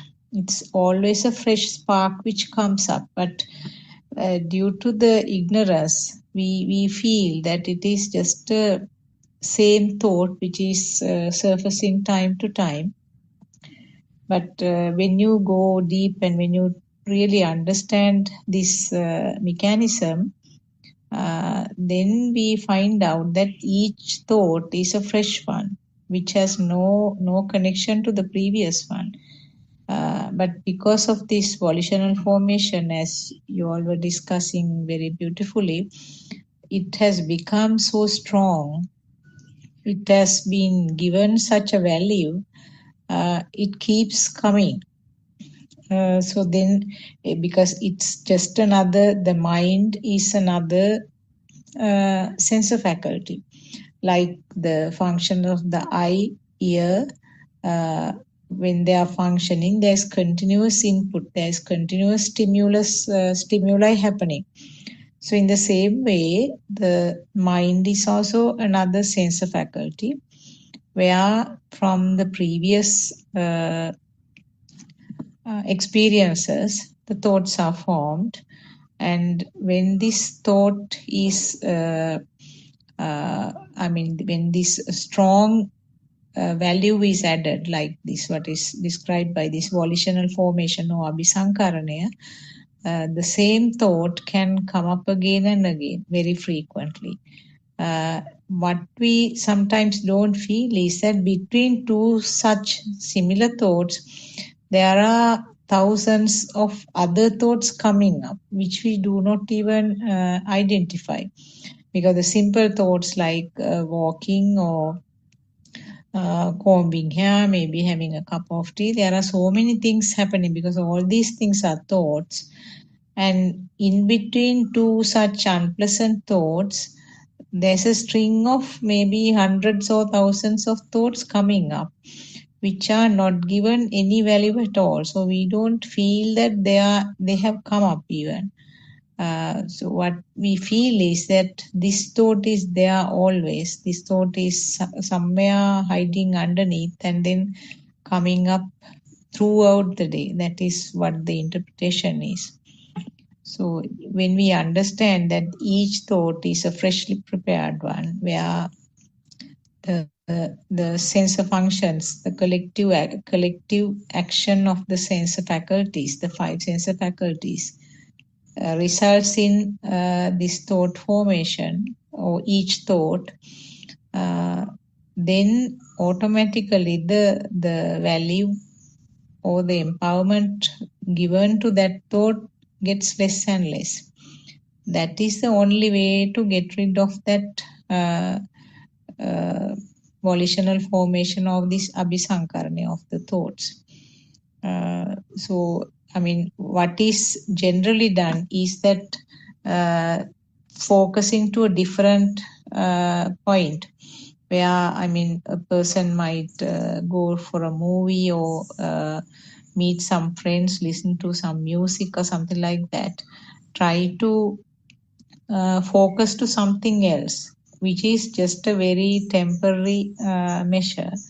But when you realize that each thought is a new one, each thought is freshly done one by this mind faculty or mind sensor, then you become actually a non-judgmental observer of that. Actually, there is no observer as such here, but non-judgmental observation occurs automatically, and then that the power of that thought becomes less and less, isn't it? Yeah, actually. Yeah, this understanding Dhamma, actually, understanding is one thing, and if you can feel this also, you will definitely feel in one stimulus that how this is the case, that at one point it's only one thought is also you can understand, because the breaking of this cycle also you can feel when the alive feel is gone. So what we call the start of the path is also at the same point where you feel the disappearance of the life feel, but still maintaining all the sense of faculties. So that's the beauty of this Dhamma. And yes, Joel. Another thing I was just thinking when Dr. Sakuntala was talking about the thoughts, when I read the book, it says about sihiya, awareness. So, in terms of awareness, can we come to can we just say, can I believe that if I someday or someone that I will be aware of this suffering and come out of it? Can I believe that? Believe word is actually in the thinking process. So we can believe anything. Believing is in the thinking part, but actually you have to feel this. So the feel starts like this, Joel. Like if you're asking about it, already you are feeling this Dhamma. You haven't felt the disappearance of the life feel, but you're already feeling that the outside is not a big deal. Am I correct? Yes, Doctor. Yes. Yeah, that's how you start. So you keep understanding. You keep understanding. It depends on the level of how much you feel this Dhamma. The more you feel the Dhamma, more you will feel the the less suffering you have. Like you feel the lightness of that because imagine me having 100 kilograms on our head, and it's like magically like 30 kilos less now, or kind of 50 kilos less now. Because imagine, Joel, imagine you kind of didn't know, and you, until your time is over, you heard about million thoughts from today onwards. If you didn't know Dhamma, if you get to know million thoughts, new thoughts, old thoughts, whatever, if you feel them as true, you know how much suffering it would bring, because that's how the volitional formation works. Because someone says going to Mars is the most important thing in the world, and they actually try that. And another one says, no, there's Titanic ship in the depth of the sea, saying that is the biggest thing in the world. And can you believe that there is some people trying to see Titanic ship in the floor, something like that? I mean, it's weird, isn't it? Whatever the thoughts coming up in this 8 billion people, and when you get to know that, you get craving for this, that, and is there an ending? There's no ending. People want to go to here, you want to go to moon, you want to go to Mars, you I don't know, maybe someone would try to go to black hole also. And, with the attachment to see whether it will survive. That kind of extreme thing, because you kind of start to feel that everything is there and you have to experience everything. If it is there, experience becomes important. So once you hear this Dhamma, 50% of your problems are over, because you can't be deceived again, saying that this is true, that is true. Can you achieve this? Can you achieve this? A child who is so light, children are so, they play beautifully. What happened to that Joel who was running around with so much happiness, no trouble at all, doesn't care what he wear, doesn't he care what he is eating, doesn't care what is in the feet, what type of shoe. Sometimes there is no shoe, and doesn't care whether it's raining or heat. But now, how much heaviness we have. But then, as soon as you kind of feel this Dhamma, the first turning point is that you understand this innumerable, is that the word? Ananta, in the sense, is that the word? Is the word correct? Innumerable, I think. Yeah, I think innumerable. Yeah, that one. So that you can't number them. So there's so much perception that we can have. So once you understand this Dhamma, there's no way that anyone can tell you that there is this thing, would you like to achieve that? But once you have heard this Dhamma, you know that it's not actually out there, it's in mind. So that's how the Dhamma starts to make you feel lighter, because that's the starting point. And it doesn't stop there though, because you keep understanding that even that perception, okay, it is in the mind, yes, but even that perception is not true. It's just arising from the sensory, because there is sensory organs, it's just a production of sensory organ. Imagine, Joel, how much suffering would dissolve, how much lighter that would how much lightness that would bring, isn't it? So that's how the path starts. Another thing, Doctor, I would like to ask you, like when you said this sensory faculties, you said you feel Dhamma, right? Kind of, Doctor? yeah. Yeah, if you feel Dhamma. So nowadays, like when I go for a walk or when I do something, when I catch something, I know the eye is catching it, and it's an illusion. So I don't believe that. When ear catches something, when I listen to something, I know the sensor is working, and it's the illusion. Like that book says, when eye pulls you to one side, you go to that side. When the ear pulls you to another side, you go to that side. When you want to touch something, you go to this side. So all these cravings have reduced in my life. And I could recognize that all these illusionary things are coming up in the mind. And as you said, 100 kilos of weight has lost to, I think, 10 kilos. Thank you That's so much. good. That's good. That's good. That's I good. love it. And one day I want to be a childlike person without any worries, without any suffering, but just be that childlike person as always.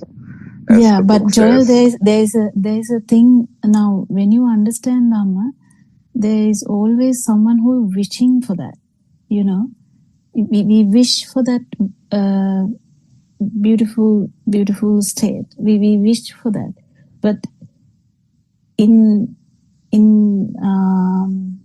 when you go deeper and deeper, you would understand that wish is also from that burning, and even that will be gone. That is the beauty of this Dhamma. You know that when we crave for something, there is always suffering, and we now crave for the cessation of suffering. That's how it starts. That's fine, but we keep understanding even that is the kind of another form of the self vibration. And when you understand that, you kind of drop everything. It's like if you drop all the suffering aspects of your sensory organs, there's nothing to talk about, is there? Like, yeah, that's kind of the liberation. It's an imaginary one when we talk about this, but this is something you can feel, Joy. And you are actually, that's what I'm saying. You are already in that path, and you just keep understanding. In the beginning, we have a kind of a drive towards that, and that is thinking that it's a better place. You know, cessation of suffering must be a better place. What actually, even that thought power is also going to go down. Did you get that, Joy? Yeah, like that first time I told I had this floating sensation, and doctor, you said it's just a thought, it will just fade away. After we ended the session, it just faded away, and I was thinking, where was that feeling going? Where did it go suddenly? Everything is just for it's like a spur of the moment kind of thing. Everything happens, and then it just fades away. So the more I realized that, actually I had a shoulder pain because of stress. It's not there now. I was healed. I'm not joking, I'm serious. Yeah. And thank you for this, man. Thank you so much, Aryan and Manse. Thank you. I think Aryan Manse has joined. Maybe, is it time now? Oh no, we have kind of we have about minutes. 11 minutes, I think. Yes. Yes, Theron Sanne Aryan Manse. Actually, yeah. So this as that's why. So I have told you, like, I heard this Dhamma a long time ago through YouTube randomly, and I have kept listening, and well, definitely there's like you said, definitely suffering is going to go down. At one point, you will the craving and the aversion, how much it is going to go down, how much less you are delusional, you will start to feel this truth more and more.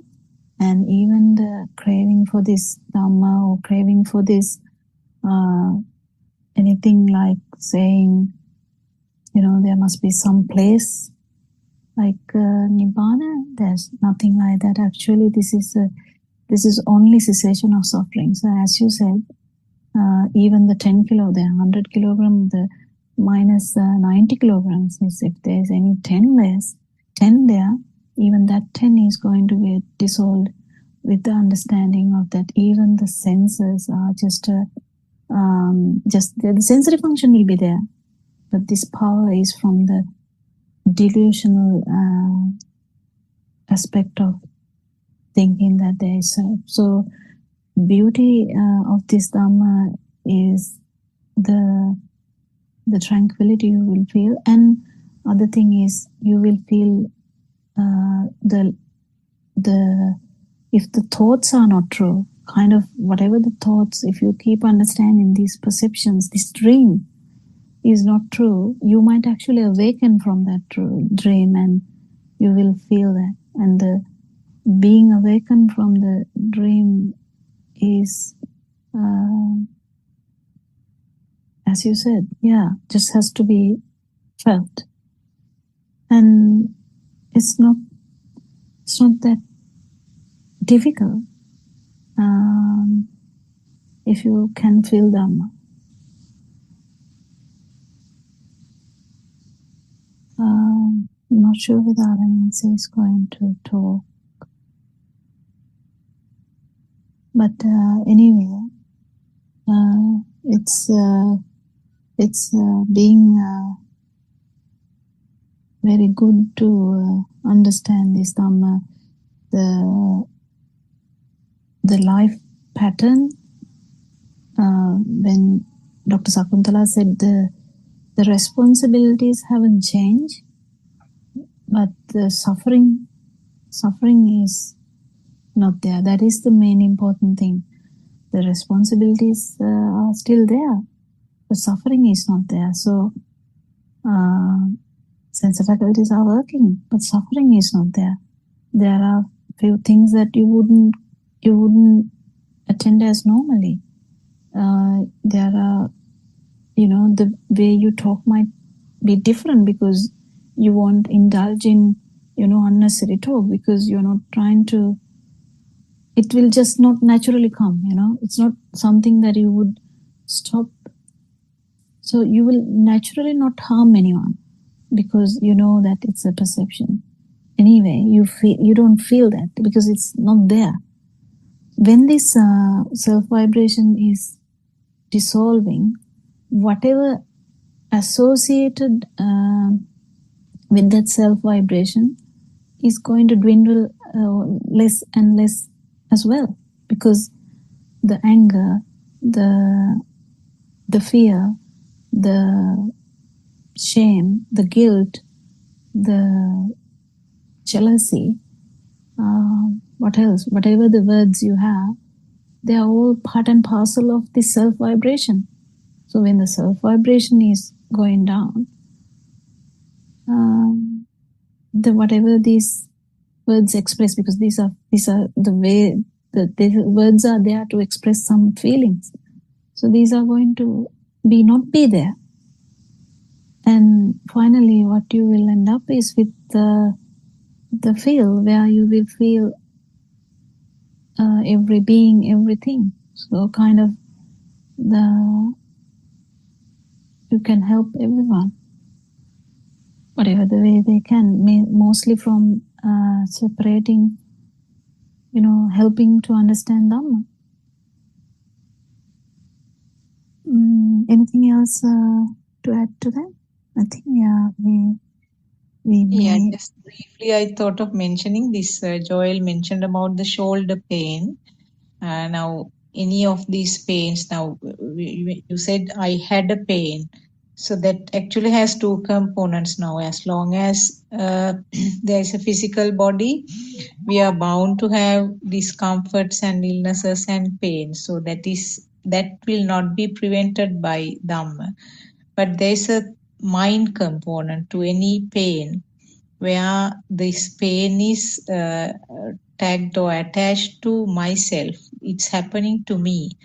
That mind component is the one that you can get rid of. Then actually speaking, you can tolerate the illnesses or the pains better when you understand this process. Isn't it, Dr. Kokila? And also there is some pains which are brought by mental health. I tell most of the time, a lot of people, it's a vicious cycle. You are mentally down, whatever the pain is going to get like exacerbations, like it's going to be, if it is like 10 out of 1 pain, you will feel it like 10 out of 10 pain, because it's kind of, that's how it is. All the hormones are going to change. When your mind is so heavy, all your systems are going to change. All the hormones are going to change. It's all one way. But when the burning is less, we know this all the time. When even temporary burning is less, people love it. That's why they go for hikes. They go for meditation, whatever. People go for them because it's even temporarily that less burning is really good. But this is nothing like that. This is kind of we are not planning for any temporary. We are actually learning the truth so that the burning will anyway go away, and we are not trying to get rid of burning here. That's the beauty of it. We are not trying to do anything at all. We're just learning the truth. The ignorance is going away. That's all what is happening. So we are not putting so much effort into one thing. If you push too much effort, definitely there is suffering. So definitely there is vibration. But here, everyone is just trying to understand Dhamma, yes, but that's all. So this vicious cycle of the sensory organ field feeding the mind and bringing up the suffering is going to stop. So some problems are not a problem anymore. So imagine, one person one day talked about having claustrophobia in a Zoom meeting. So when you have claustrophobia, that person's worry was sitting on a dentist chair and feeling like can't breathe. But imagine you keep understanding Dhamma and you understand this a life field is the problem, and there is a state where there is no life field as well.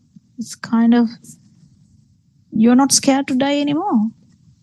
I mean, it just happens. So, okay, you get the feeling like you are going to suffocate because of the fear. Even if you get that fear is not there. You might feel it, but the fear part is not going to be there. That is the thing. So whatever happens, it's like insurance, which we never had before, isn't it? That's kind of insurance that we never had before. And you say that it's kind of a bit artificial, but it's just an example.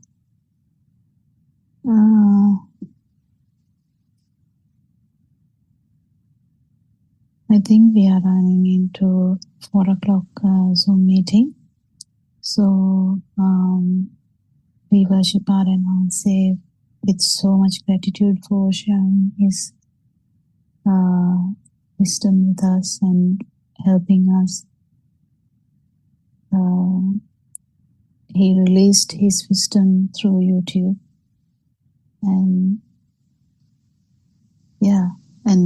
we thank all the Dhamma friends and especially Joy, who is asking questions so that we and even that, even the question you asked that day, that experiences being personal,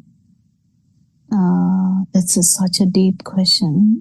I didn't go much deeper, but I felt the depth of it, and it was so good to, even though it is too much to go into that detail, that none of these experiences are personal. That's the beautiful thing to understand. None of these experiences are personal.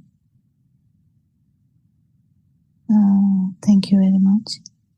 May Triple Gem bless you all. Thank you. Thank you, Doctor. Friends.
I was trying to be someone who could finally feel okay, working hard to hold it together, just to get through every day. Smiles came and they would leave me, like the sun between the rain. Every time I thought I'd found it, it would slowly slip away. I filled the noise with more distraction, told myself that I was fine, kept on chasing better moments, hoping one of them would last this time. But the weight I carried with me showed up everywhere I'd go,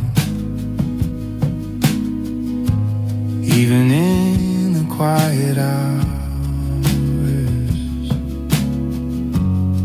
There was nowhere left to go. Then I met a quiet teacher who said, look at what is happening now. See how every thought is forming. See it clearly, just see how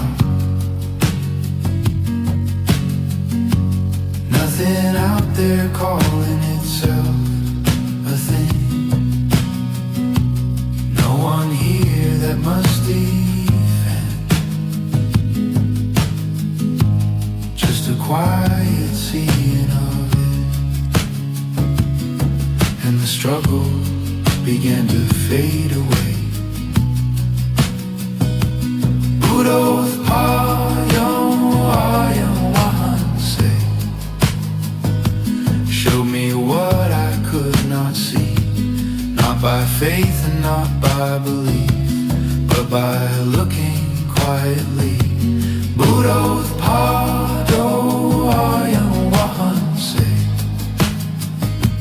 change the way this life is known. Nothing added, nothing taken. It was truth we'd never seen.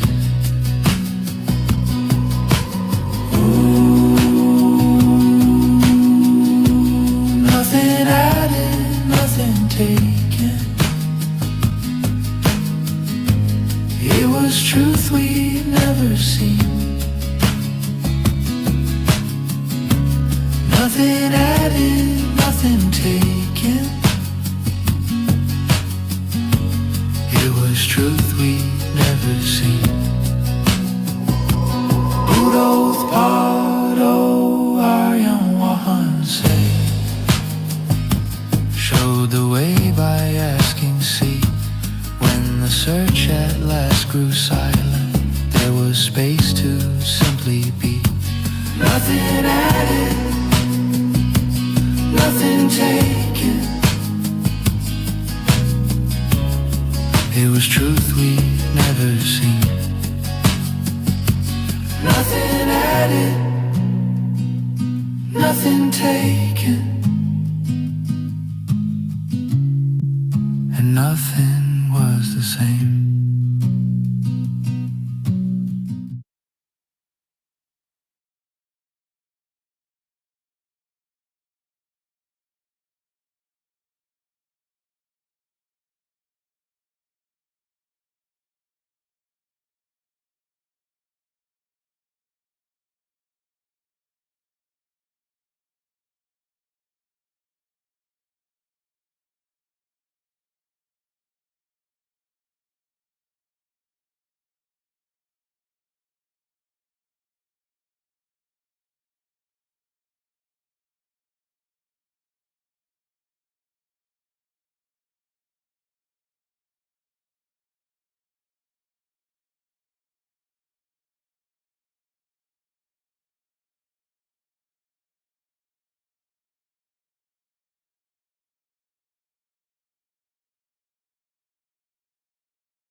May Triple Gem bless you all. Thank you, Aranwansa, for your noble guidance.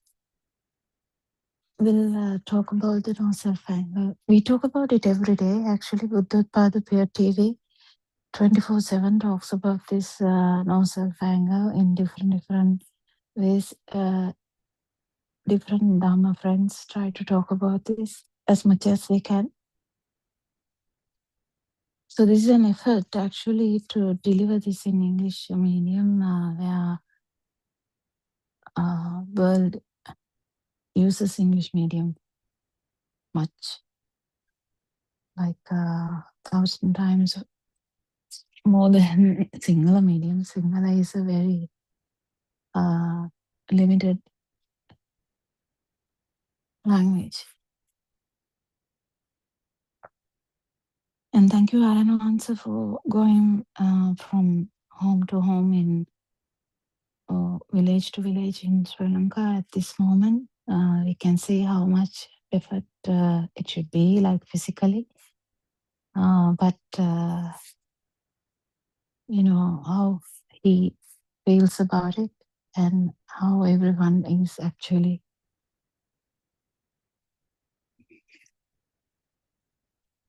being happy about it. It's so beautiful. And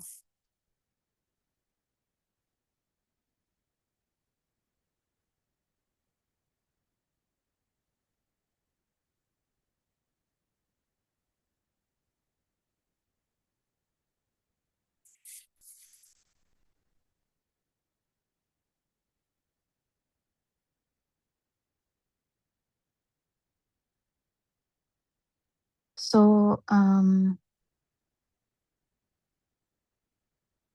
what is important is what is the effort that we are taking here. 24/7 Zoom discussions in multiple similar Zoom discussions, sermons. What are we trying here? I mean, Aranwansa has done about, maybe now it is coming to like 15,000 sermons. It should be coming very soon to 15,000. Well, what is he trying to do? What is the main purpose? His main purpose is to actually get the Buddhist philosophy to the surface, because Buddhist philosophy, even the Buddhism is there, Buddhist philosophy is not there. So what did Lord Buddha say? Lord Buddha said there is no I, me, mine. And did anyone understand that? No, because everyone felt themselves, so they couldn't understand why Lord Buddha is saying that there is no self. So everyone listened to it as a fact. So like as a fact in the sense as a fact, like 1 + 1 = 2 as a fact. Everyone listen to Dhamma and try and I mean everyone had to wait, listening and listening and listening. At one time, everyone tried to say the chair is impermanent. Chair is impermanent, so chair is made up of or maybe 4 parts and no, 5 parts, or 6 parts in that case, or protons and neutrons, nuclei, and so they were trying to say the chair was impermanent. It was also not bad. I mean, someone would try to say, okay, this mind is also impermanent because it has 5 types in that. So Rupa Vedana Sanya Sankara Vijnana, this is what the mind is. So mind has parts. So there's nothing called mind. Various aspects. That there's nothing permanent. To show the impermanence, they try to show the impermanence in the outside as well as impermanence in the mind, how it originates one like quickly and goes down and all that. So that was the impermanence that they were talking about. But do you know how deep it is than that? Actually, what is impermanent is a life field as well. So we have to come to that level to stop pondering about all the other stuff, because body is not you anyway. We know that, right? How is body? How can you prove that the body is not you? Well, if the body is you, then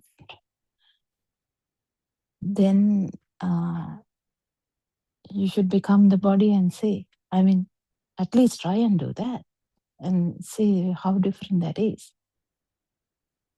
Actually, it is interesting if you can become the body and see whether the body is you. No, of course not. But why do we feel like body is mine, not me? You can say, no, I know it is not me. Well, it is mine. That's a good one. I mean, at least saying the truth. Body is mine. So, well, there is no problem, right? Body is mine.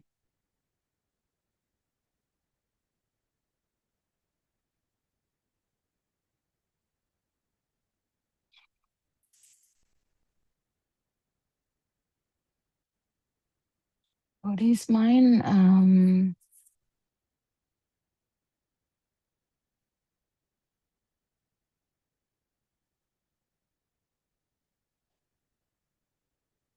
How can you understand that? Who is mine? Actually, is there a body, something called body? I mean, you can say this is a head. This is the tummy. This is the legs. These are the legs. What do you call leg? Is there something called leg? Okay, you might say, I know leg is a name, but I can touch here. What are you touching? Are you touching the leg or there's touch sensation? I mean, you might say, well, you can say like that, but you have to put a name to that. Yes, you put a name to that, but is the name true? If you are using the Chinese language or Spanish, would you say leg? No. In Sinhalese also, the leg is not leg. So what is it then? So the sound given to it is actually can differ, but the meaning, you feel something is there, right? I know the name can change, but something is there. What is that something? You feel something. It's actually the product of the sensory organ. This has to be investigated. This has to be investigated. So where did the idea my leg came from? It's my leg. This is a very, very specific, very ingrained problem that can't be just shaken off by force. You can't just do that. Dhamma has to do it. Where this can be done is, now one can say, no, I will keep thinking, leg is not mine, hand is not mine, tummy is not mine, head is not mine. No, that's not the point. That's not the point. If you find something called tummy, actually you are there. If you feel that something is there, you are there. That's the basic. That's the basic. So if you feel that the abdomen is there, you are there. If you feel that the leg is there, you are there. If you feel that the head is there, you are there. In the sense, if you really feel as head is there, you are there. It is yours, mean it's a thought. You can think anything. You can think even it's not mine. You know, when you get a appendicitis, you cut it and remove it, right? Yeah, appendicectomy. You do removal of the appendix because you don't want it. So there are things that I don't want the appendix, so I can please cut it off. When you get a cancer, you say, I don't want the cancer, just cut it off, right? But if you ask, shall I cut the leg off? Can you keep the leg and cut the cancer off? Because I don't want the cancer, but I want the leg. Right. So how do you get this everything, all the ideas? It's tricky, isn't it?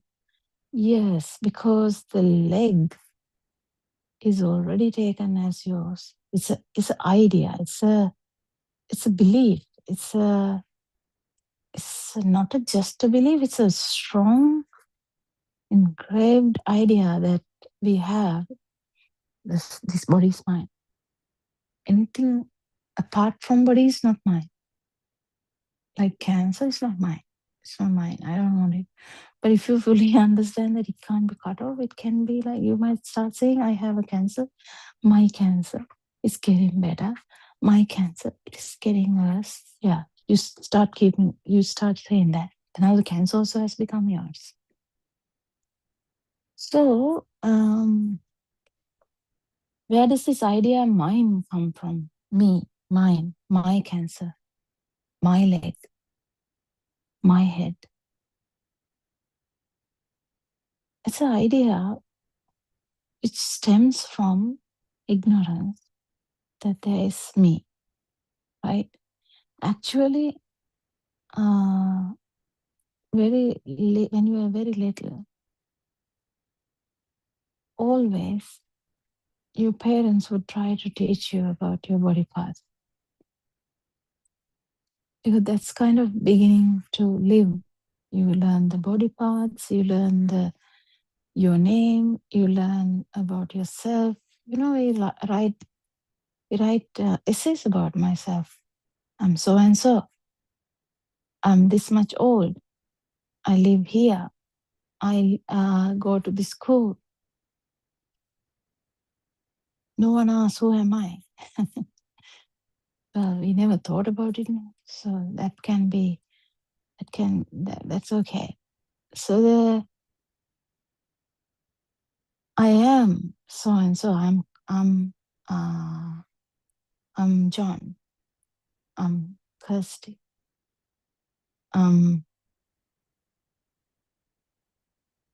Lee. You can say anything, right? Yeah, I'm John. So when you say I'm John, you're like really believing in that.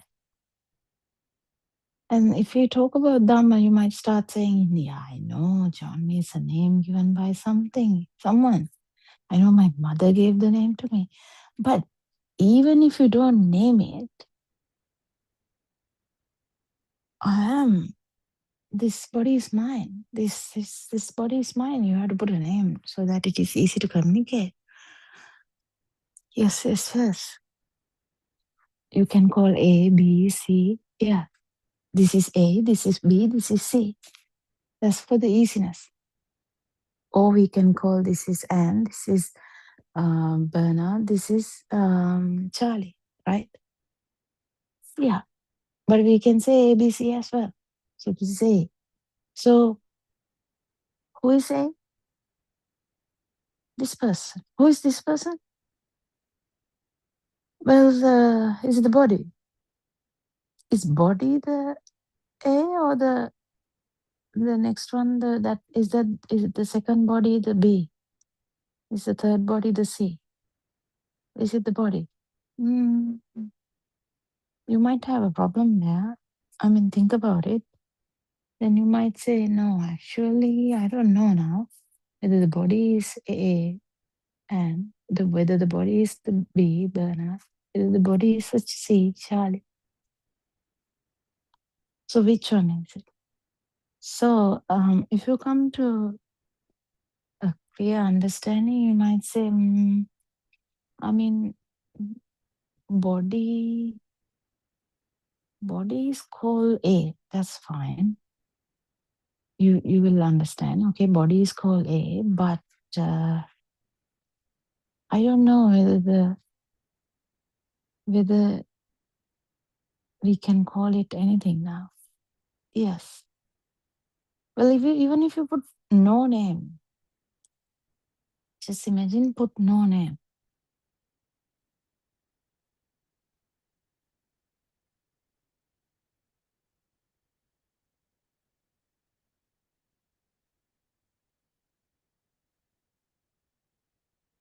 No name person, you might start saying.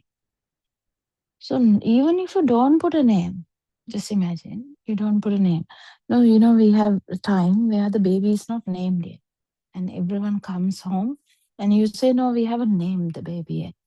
So what do you call baby? Baba, baby. Not named yet. I have seen this. Not named yet. So everyone calls the baby, baby, baby. So it's easy. There's no like multiple babies, only one baby in that moment. Or if there are two babies from two families, you might say this one's baby and that one's baby. So you start saying parents' name. So this is for identification, right? Separation. That's fine. It's okay. But who is this? Well, can't be the body. Then what is it? So look at yourself.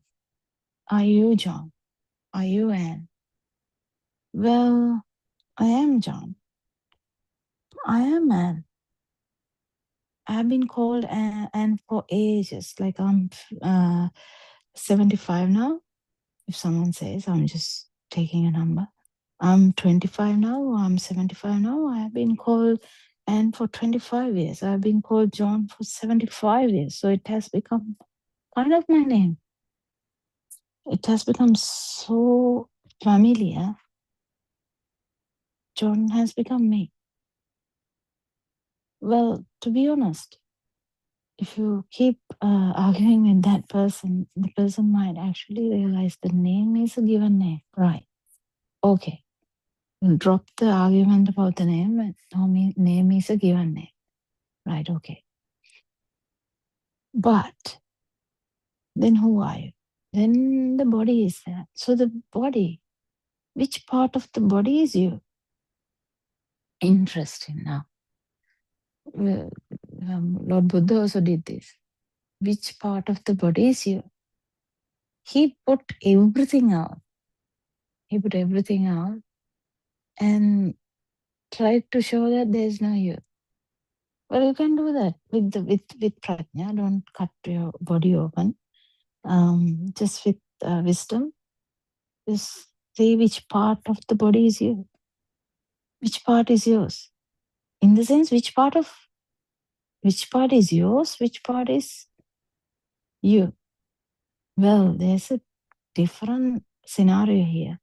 If you keep saying it is my spleen, my liver, my bowel, my leg, my muscle, my nerve, my brain, what is going to happen? Then still the search is ongoing, because who am I is the research. Okay, then drop all that. We have now, you drop everything. We have now 5 sensory organs, which we are not sure.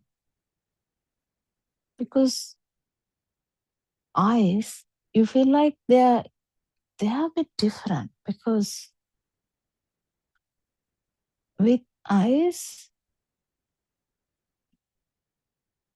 with touch sensation, with taste sensation, with smell sensation, with sound, everything is different in that.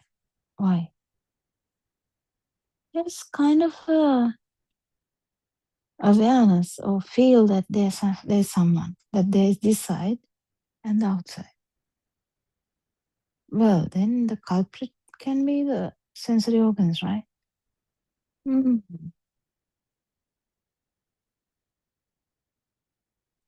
Yeah, there's a catch there, right?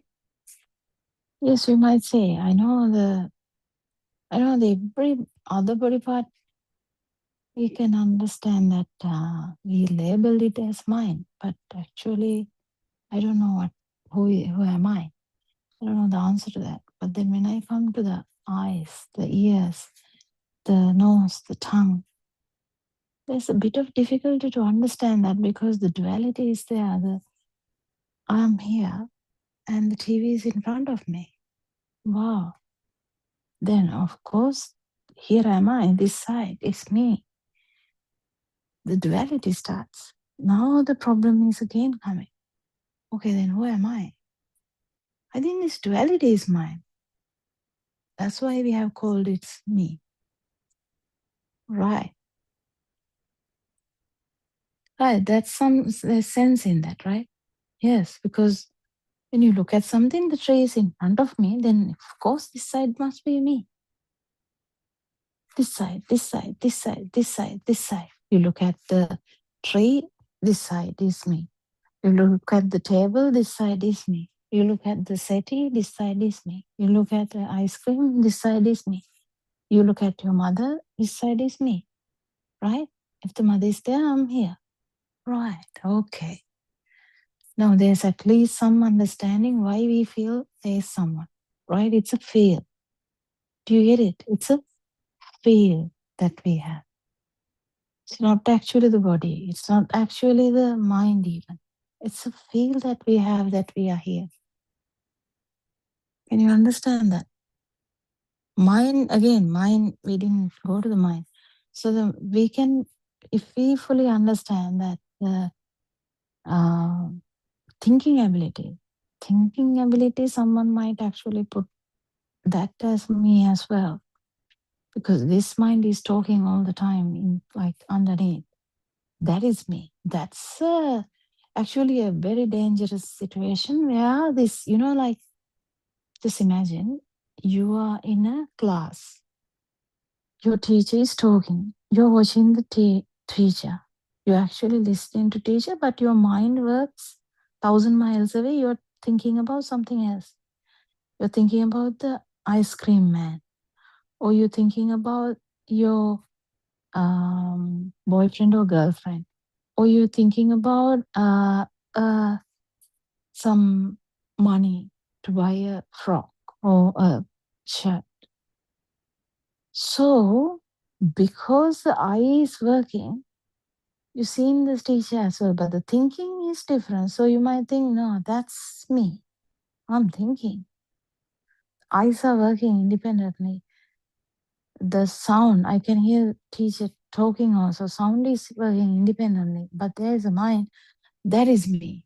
That's a disaster because this mind keeps changing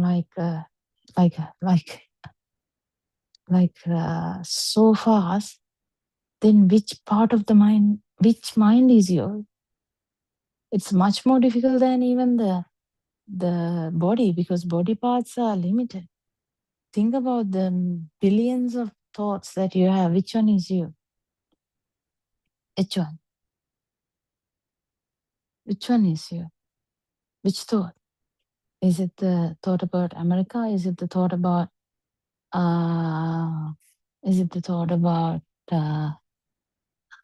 yeah, actually you might come to the understanding that thoughts, this radio, inner radio, we talk about this a lot. The inner radio, is that you? The inner mental chatter, is that you? Is that you? Is the mental chatter you? As I said, the eyes are working, ears are working, mental chatter is ongoing. So you might misunderstand. Maybe the mental chatter is me.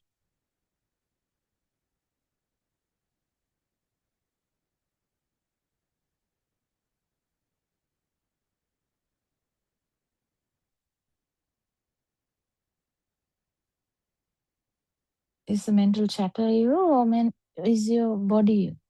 Is your is your mental chatter you? No, you might say mental chatter is mine.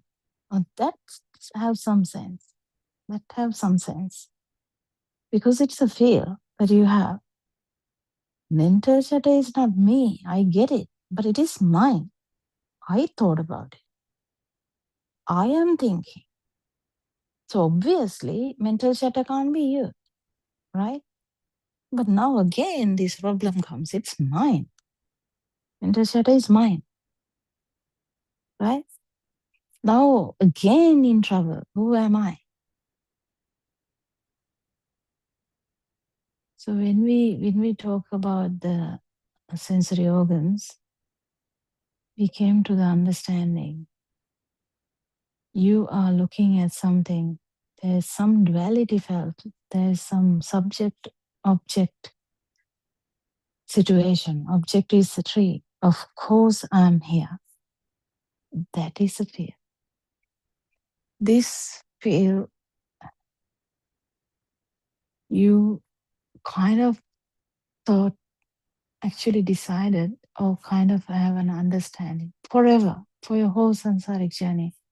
This duality was given the self-idea. When you have a feel of existence, the self is there. Just imagine you become the single cell and say, become the single cell. You have to become this and say. You have to become the eye and say. You have to become the ear and see. You have to become the touch sensation and see. Where am I? So become the touch sensation and see. Can you? Yeah, become the touch sensation and see. Because you understood, no, this duality is mine. So what about becoming the touch sensation and see? Is the duality there? No. Then what is there? There's some power felt. There's some power felt.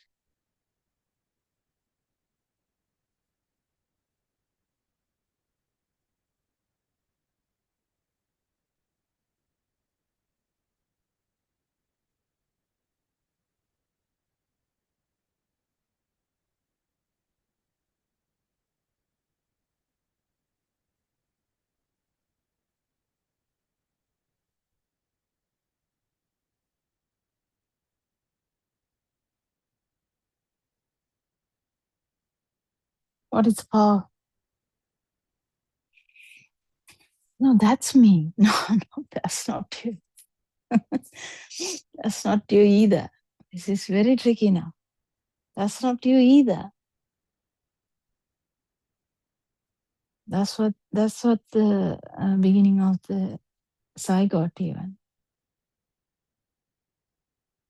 That power was there, and that was the beginning of the duality. But was that power you? No, it's actually the speed of the sensory organ. It's the speed of this whole universe even.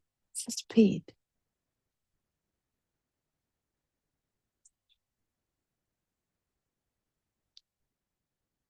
Speed of light. It was completely mistaken as you. But there was additional power also. Don't forget. There's additional power. When that additional power is gone, you can feel. Why you feel alive is because of the speed of light and speed of sound. Speed of touch, speed of mind. That's all we have. That's all we have. And why it is taken as you is terrible. It's a terrible thing, isn't it? This vibration which is taken as you. Can we see it? Can we hear it? No. If there's a vibration, if there's a speed only, then you have some form of manifestation as the light or the sound or the touch or the taste or the temperature or the smell. Of course, there should be an outline. There should be a manifestation. Then we can talk about it. But at least in the field side, that power, that speed, existence.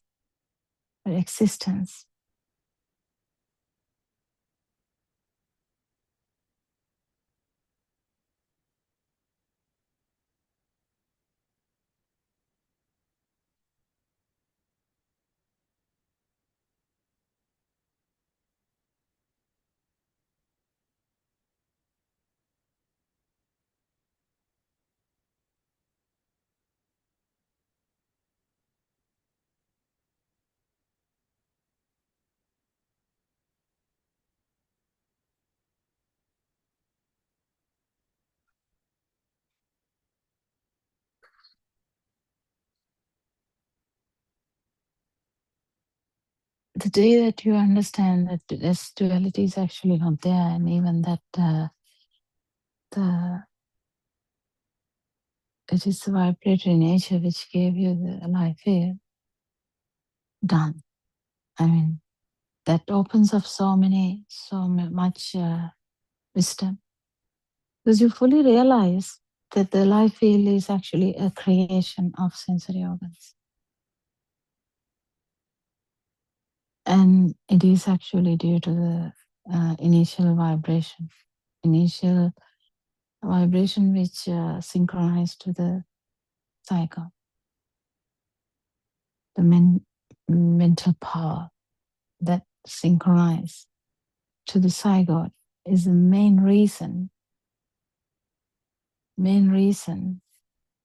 that we have different children. Even though 10 babies are born at once, or 7 babies actually. I mean, 7 babies is a normal thing.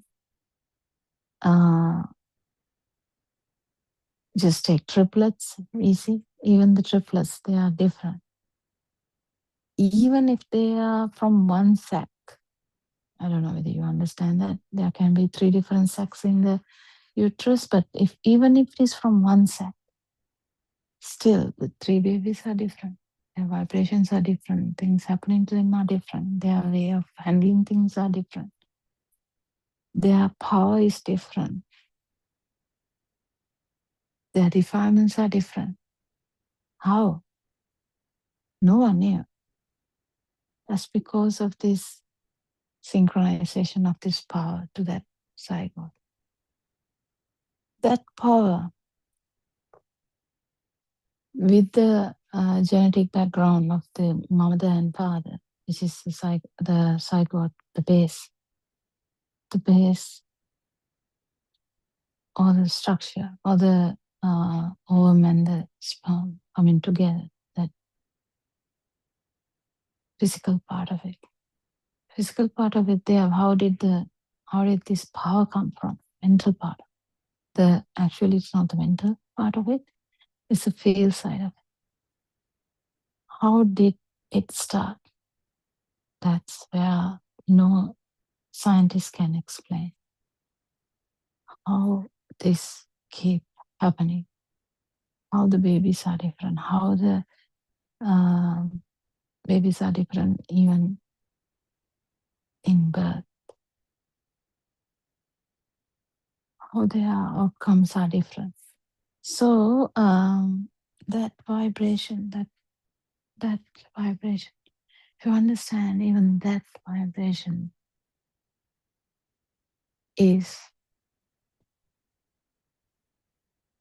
that is the initial power that gave you to have this whole system. That power, after that, it becomes a generator through the 5 sensory organs. Now it keeps generating this power. How? With each thought, with each stimuli actually, because thought is a bit complicated word. With each stimuli, one time it can be a body stimuli, it can be a thought stimuli, it can be a light stimuli, it can be a sound stimuli, it can be a taste stimuli, it can be a smell stimuli, it can be a thought stimuli. thought also can act as another sensory organ. Thoughts can come randomly.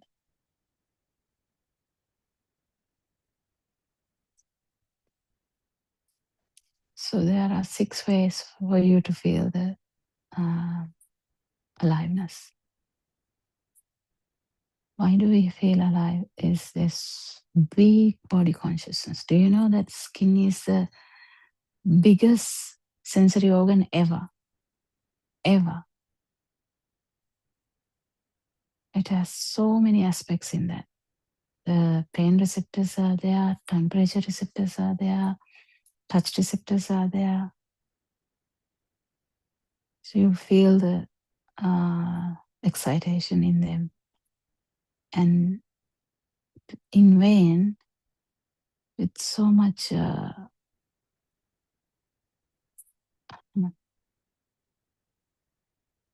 due to the not having the wisdom, we believe that I feel the cold, I feel the hot, I feel the pain, I feel the solidity, liquidity, airiness. Yeah, you took everything like that. Soft touch, light touch, temperature, hot and cold, and the pain, pressure.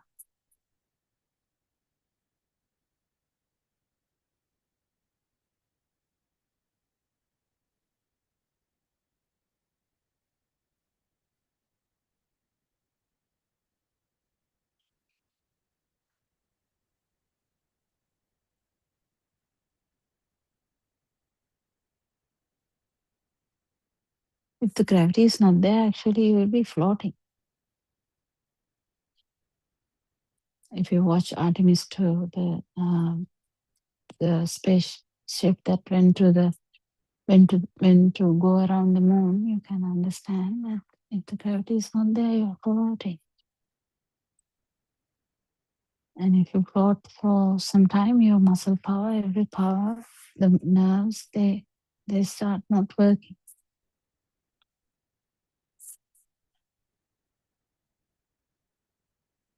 Mind will be some other working. In the sense, the life will be there because the eyes are there, the sound is there, the taste is there, the temperature is there, body sensation is also there. But then this, because the gravity pull is not there, you can't stand. Just imagine, did we know even that there was something like that? We thought it is our innate ability to walk, right? Stand erect. You thought it's your ability, right? But it is not your ability. When you could write, you thought it's your ability, right? When you can take a decision, you thought it's your ability to take a decision. When you can move your head side to side, you thought it's your ability to move the head side to side. When you can lift your arm up, you thought it's your ability to lift your arm. Actually, this lifting your arms and moving your legs, that is because of the air inside your body. And the coordination of muscles. But are they yours? You can decide that. Even if the life is not, then why are we not saying that tree may be having someone there? Why? The tree is also moving. Some trees are there, they work to grab a bee or any insect into that flower just for the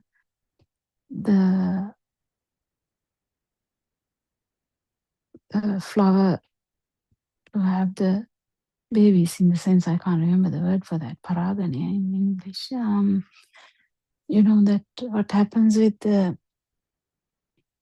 pollen, where the flowers, this change happens, that for that, some trees actually grab the whatever the insect inside so that it happens. When some flowers are there, the bees will go there and try to collect the honey. So it happens. But what I was trying to say, we don't say that there is someone in the tree. We don't really say that. We don't say that there is thinking ability in the tree. There's no plan for next moment in the tree. But the humans have. Why? Why? You might say, oh, because there's a thinking ability. Then who is having the thinking ability? Of course, me. No. Thinking ability is there. Of course, there was a initial vibration which started this story, and the sensory organs gave you this duality, and it continued. It continued this power generation. So each and every thought, each and every stimuli, this power generation is happening. And you feel that power is ongoing because of the speed of the thoughts, speed of the stimuli. Speed of stimuli is so fast that you feel like you are alive throughout as one line.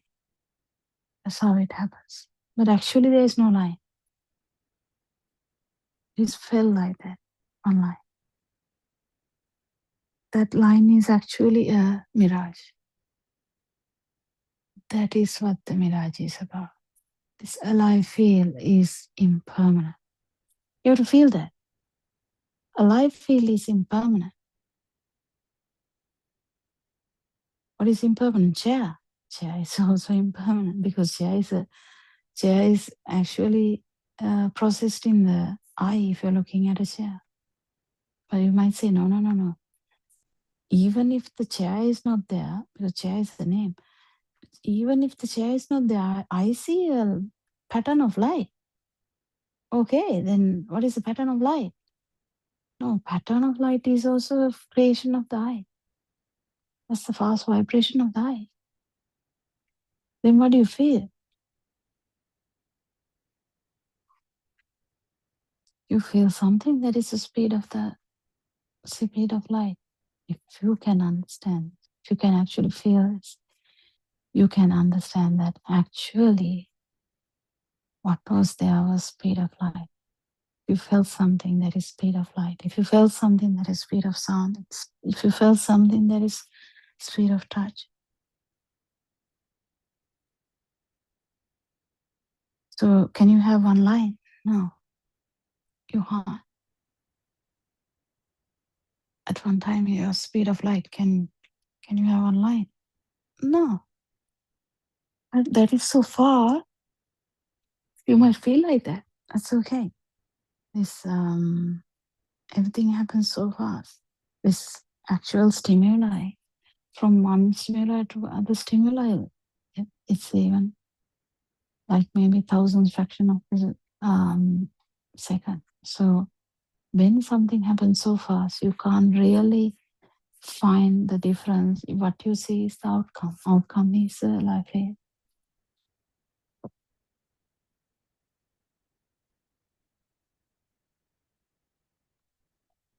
Until the speed of light is there, you will feel that. Until the speed of sound is there, you will feel that. Until the speed of touch is there, you will feel that. Until the speed of mind is there, you will feel. But when it comes to the end, actually, you will fully realize that this sound is actually irrelevant.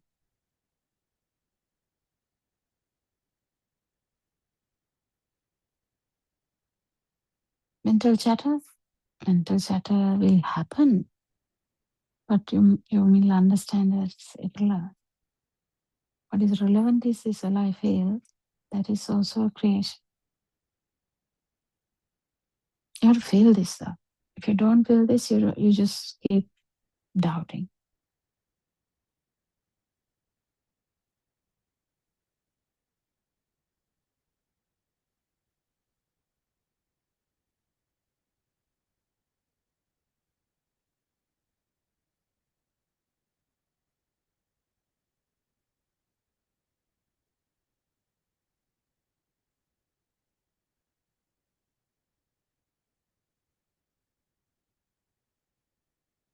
Body sensation is anyway a very, it's only in the lower realms, the body factor.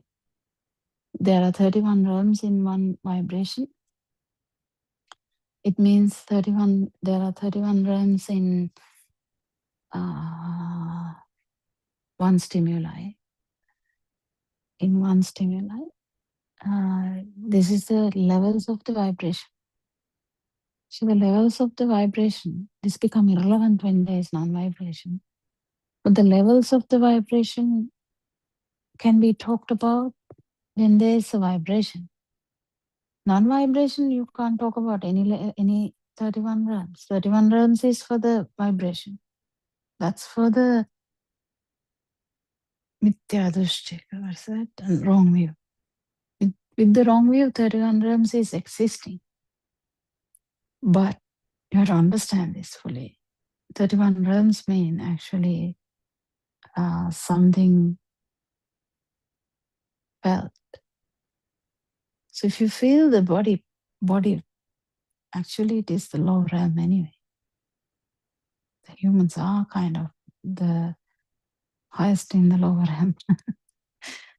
Yeah, kind of highest in the lower realm. That is sensual world.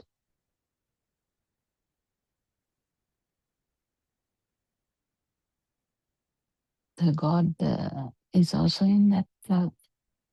Well, when it comes to the mind, when it comes to the,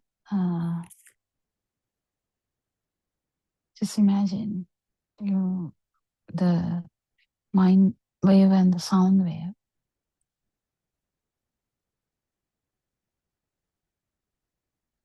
Sorry, the light wave and the sound wave coming together, mind wave. When the other part is irrelevant in higher realms, what about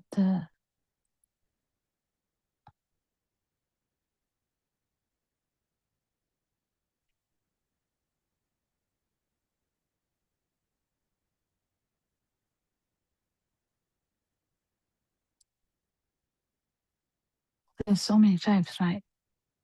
Yeah, mental chatter is irrelevant in some levels. Mental chatter is irrelevant. Takka vichar. When the mental chatter is irrelevant, it becomes so clear. Irrelevant means it doesn't matter. It's not powerful.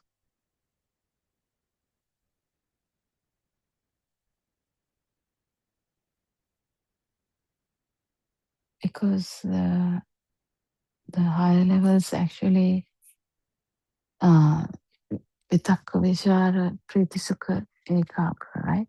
That's how the Lord Buddha has explained it. So when the mental chatter subside or become irrelevant, basically in the wrong view side, mithya drushtika side, or the not understood this Dhamma, then even if the mental chatter subside for it's a temporary thing. When it subside, you feel very good, right? Yeah, you feel very good.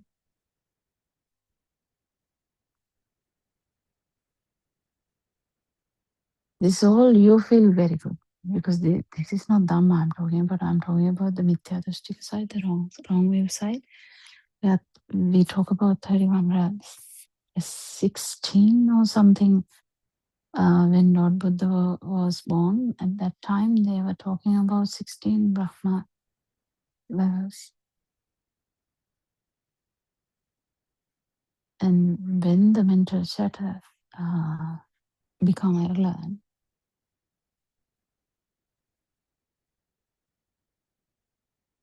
it's a good feel. Good feel is a thing now.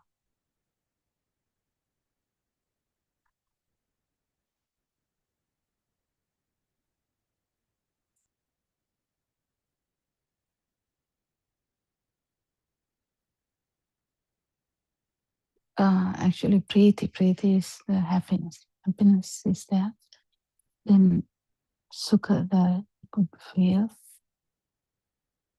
And the Ekagra, the pointedness is there. I don't know the proper English words for these things, levels. But what I'm trying to say is these are all in the not only in dhyana level, anyone can feel it within this one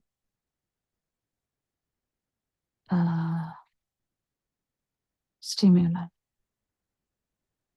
When the mental chatter subsides, actually becoming the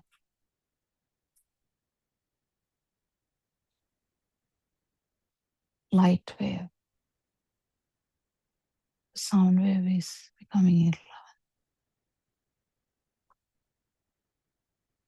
The mind wave is becoming irrelevant.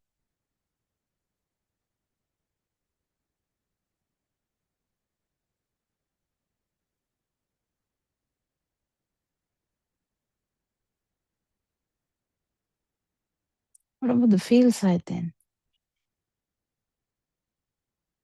Well, there's a feel side too, the non-form level. I can't remember how much. I think it is 5.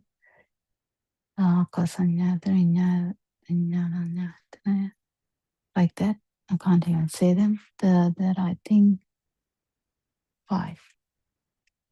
So the non-form also. This is all in wrong wave side. That's life field, completely in the life field side. It's a field side. No manifestation as such, because pointedness is in the actual eye, one sensory organ. When there is a form, there is a form. There's at least one form, probably the eye.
Actually, it's a very good investigation to do how these 31 realms can manifest.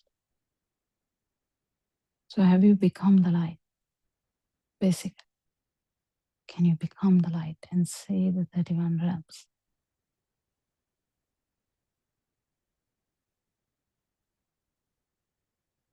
Well, there's a difference in Lord Buddha's Dhamma.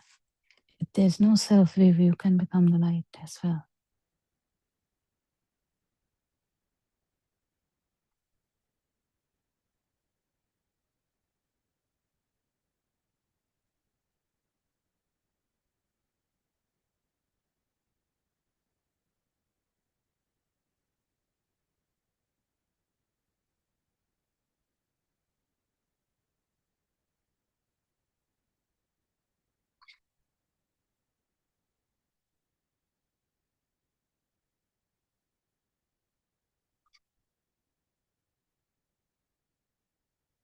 Yeah, if you don't have the self-view,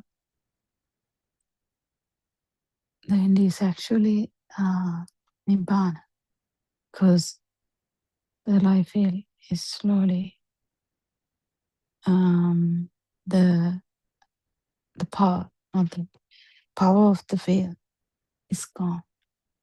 And the power is not there. It's just normal speed of the sensory organ, that's all. But you have to understand. Mental chatter has to subside for you to even get these things proper.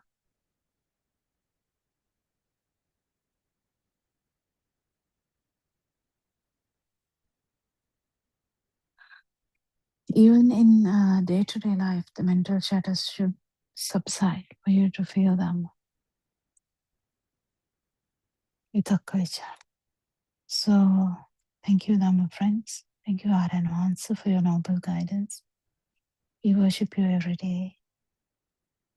May Triple Gem bless you all.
May the Noble Triple Gem bless you and welcome to the 24-hour Buddothpado English PeoTV channel. So, first of all, let's all pay our homage at Buddothpado Aryanvanse's feet for sharing this message of true Dhamma of Gautama Buddha Sasana through his practical experience with the entire mankind. So this is the Dhamma of dependent origination, or the cause and effect Dhamma, which was disclosed to the world by Gautama Buddharajanan Wahanse 2600 years ago. So this Dhamma basically focuses on the absence of a self. So that is the ultimate truth. So due to ignorance, we used to believe that there is a self, a notion of self, or the sense of self is anyway felt by us. But this feeling of self is a deeper level, and on top of that, the belief in the self is another gross layer of this. So this I, me, my concept should be thoroughly investigated into if we actually make efforts to eliminate, fully eradicate this sense of self, which keeps all sentient beings going on and on in this deadly cycle of life and death. So, what are these two concepts? Self-perception and self-view. So, self-view can be taken as the manifest level of self-perception. So, Gautama Buddharajanan Wahanse revealed how this sense of self, or the alive feeling, arises. To understand this, we have to go back to the zygote level, that is the occurrence of life in the mother's womb. So we know the life begins with the combination of the ovum from the mother and the sperm from the father. Then this unified cell is identified as the zygote.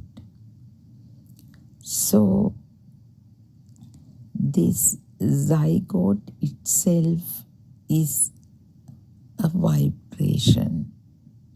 So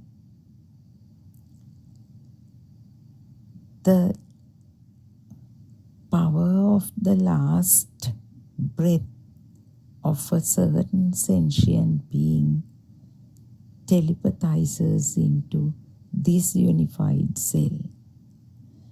It is when this telepathization happens that life is detected in the zygote. So this, now we can just imagine it, since it was revealed by Lord Buddha. So this is the basis of the self-vibration, actually, though it has not developed to self-vibration and the self-perception or the self-view at that point. That is where the real cause of self-perception can be identified. So gradually, the zygote grows into a fetus and the so-called birth in the mundane world happens. So what we should understand according to the Buddhist philosophy is this is completely a natural phenomenon. Just like the plants grow from seeds, just like any other living organism gain birth, this human birth is also completely a natural phenomenon. This is beautifully explained in Lord Buddha's this cause and effect Dhamma. He says the pregnant women never deliver children because it's a natural process. Due to ignorance, we give this ownership or we take this ownership. So when we discover the philosophy, this saying of Lord Buddha will be very clear to you. So for that, it is very important to listen to more and more sermons, especially with the focus on this notion of self. So after the birth in the mundane world, the adults or the people who watch say that the child is born. But can we at least imagine what our experiences were at that point? Is it possible? Did we feel the birth? How did we feel it? Actually, it was purely at that point, it was purely a certain system only, without any awareness or any understanding of the birth or the self or the external entities. So what happens is the machine begins to start as a natural process to bridge the gap in the pressure, external pressure and the internal. That is how this breathing happens. Breathing starts to match the pressures, and then actually we know the child cries. We call it so, but what happens is that the reaction to the vibration, that is the sound vibration arises in response to that vibration, especially the touch vibration. We know the doctor taps on the back of the child, taking the child from the legs. So that way he triggers the system. Actually, now we can come to terms with all these actions. So in response to that vibration, the sound vibration arises. We call it the child cries, and then the process begins. But they are actually, until the child was inside the womb, the nutritious supply was happening through the umbilical cord, direct contact with the mother. But when it is separated, the body cells, inner systems gets dried, and then actually the system, it acts as a pressure pump. This body at that point acts as a pressure pump. When the mother's nipple is given to the child's mouth, naturally no one teaches. Naturally the sucking happens. It is definitely the mechanism of a pressure pump. So with the milk, the inner system gets moisturized and inner dryness fades away. And then all systems begins to function. This absorption of oxygen, absorption of this iron, hemoglobin, everything happens, the blood circulation. So the whole system begins to function. So obviously, if we still go deeper, these systems of the body, like basically the respiratory system, blood circulatory system, digestive system, then nervous system, then excretory system, and even the eye, process of seeing, ear, process of hearing, nose, the smelling, then the tongue, the tasting, the skin, the tactile sensation, touch sensation, all happen naturally. This is completely a system. So actually that newborn doesn't know about his or her existence, neither about the existence of the external world. So we can only assume, but definitely when we mature in the path, listening to the sermons basically about the philosophy,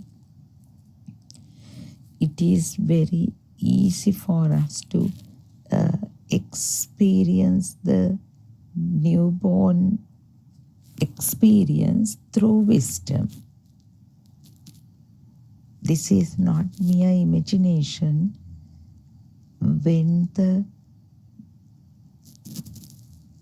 true Dhamma points where Lord Buddha beautifully explains about these tense or the Sahasrava, and when actually he said the birth is the birth of the eye, it is definitely not about this birth in conventional terms, delivering of a child. It is actually how the world begins to arise, and At the same time, how the self-perception arises. So it is important to understand this phrase. The birth is the birth of the I. When we say birth is the birth of the I, it's not just words. We need to explore it deeper, explore it further. So, to understand this, we need to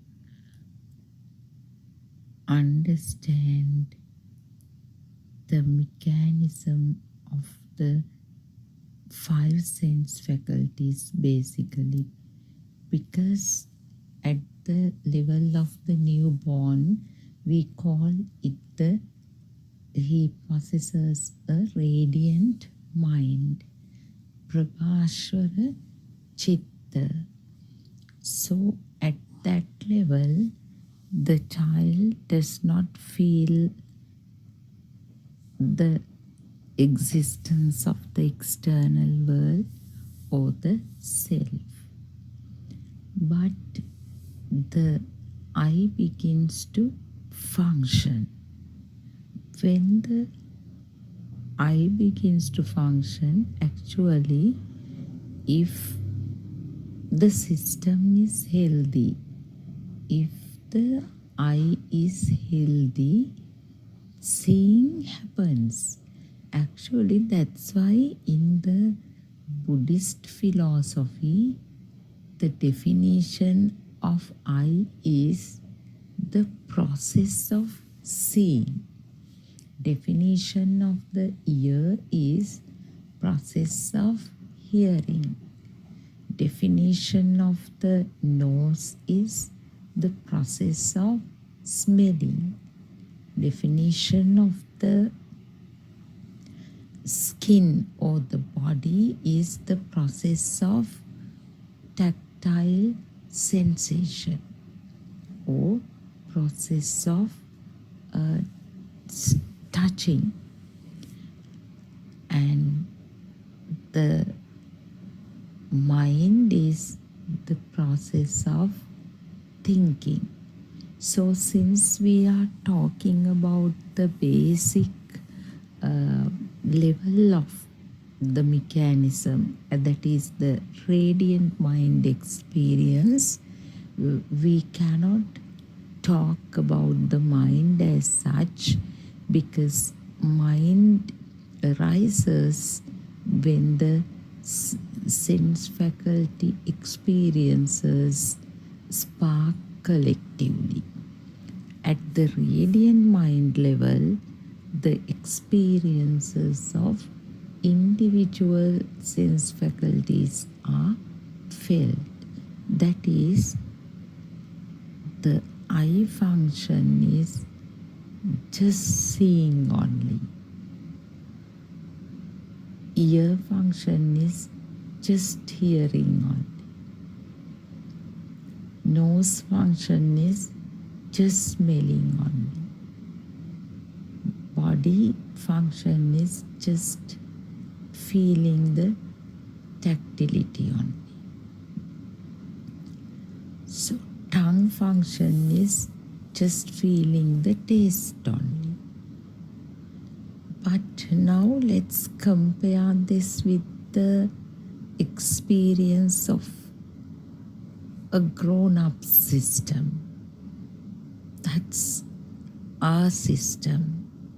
We always use this I, me, my, our. Actually, now we use it with understanding of the absence of a self only for the purpose of communication. So an adult system, taste, is the taste merely a taste only? Is the sound merely a sound only? Is the seeing merely a seeing only? Is the body sensation only a body sensation? Is the tasting only a taste? Now what has happened to us? Now we compare the radiant mind experience and the corrupted mind, or actually complicated adult mind experience. So our spiritual teacher uses a beautiful example of Gautam Buddhacharyan Vahanse constantly. The pure piece of pure white cloth. Radiant mind is compared to a pure white cloth without a small, without a tiny mark on it, tiny bit of stain on it. Perfect, pure piece of cloth.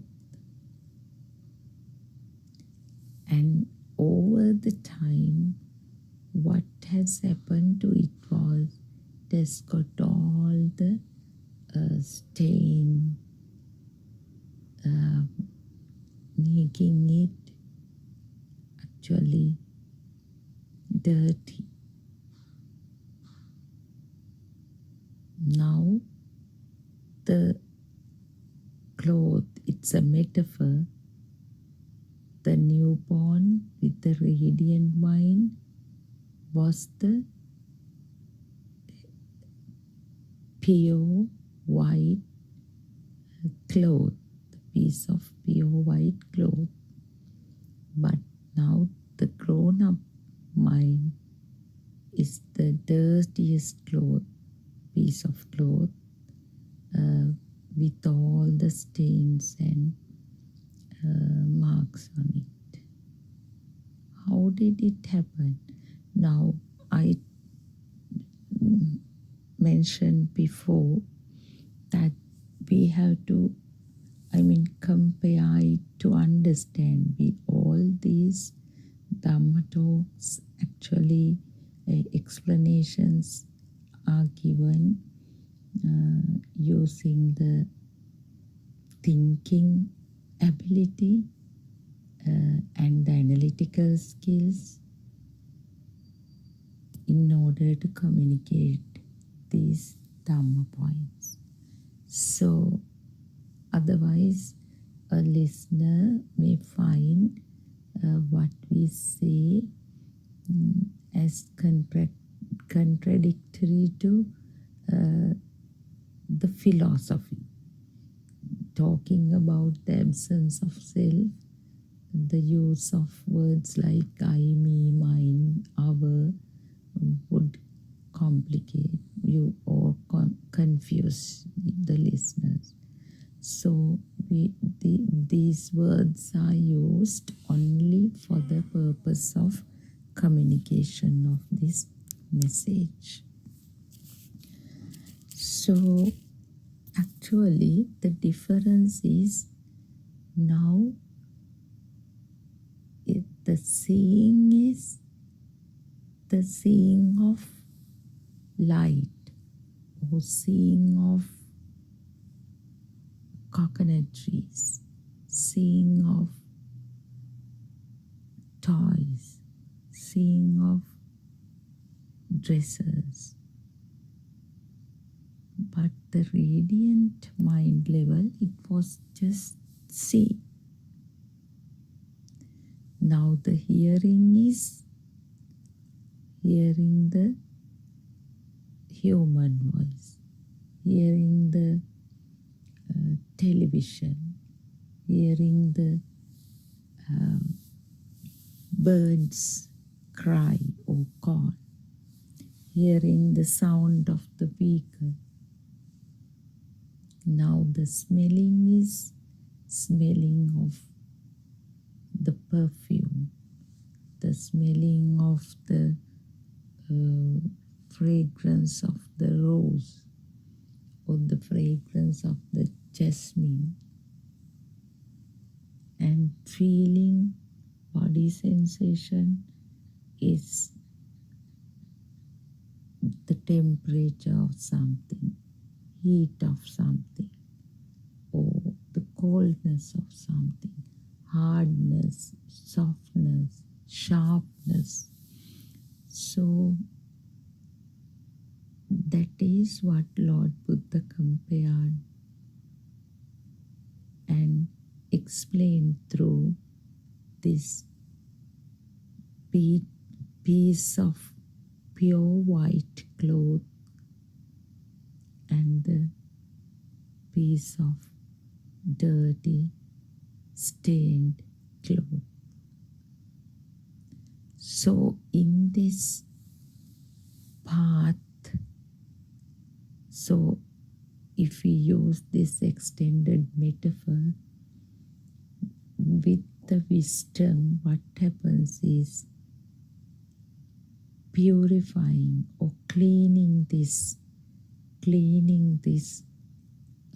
dirty cloth, cleaning this piece of dirty cloth, because it makes sense. So again, at the final level, Arahant stage, the radiant mind experience will be there, but it's a different level.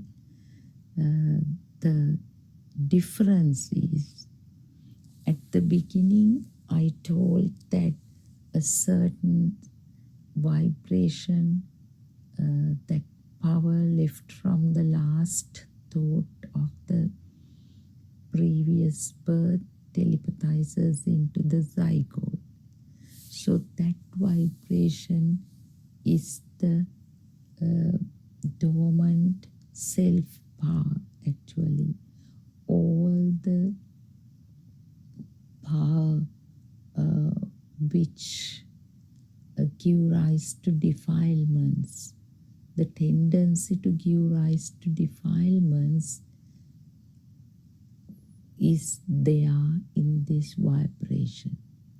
But in the at the Arahant level, the fully awakened level, this power is not there, this additional power. The tendency to give rise to defilements won't be there. So Arahant mind can be compared to a piece of white cloth, even cleaner than the radiant mind level, because that taints Sahasrara won't be there. So that fades away through wisdom, when with the awakening of all types of wisdoms. So actually this story of self-perception, self-view is beautifully, rationally, and with all examples and with the help of metaphors is being explained in the Buddhist doctrine. So without this Buddhist philosophy, no human mind can imagine or can figure out this cause and effect Dhamma. So how does the clean this piece of clean white cloth get stained. So the newborn, although the stains are there that that arose with the vibration that occurred in the zygote, it is in the dormant level. When the newborn's eye functions, it is just seeing only. No identification whatsoever as light even. Just seeing. And it ceases then and there.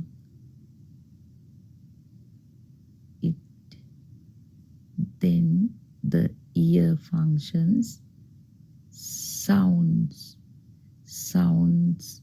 are felt without knowing that it is a sound. Taste is felt without knowing that it is a taste, and it goes fully eradicates, fully disappears. And the smell is felt without knowing that it is the smell. Body sensation is felt without knowing that it is a body sensation. So Lord Buddha has beautifully categorized these sense faculty experiences into three major components. So eye faculty experience as ditta, ear faculty experience as sutta, and nose, tongue, and body or the skin experiences as mutta.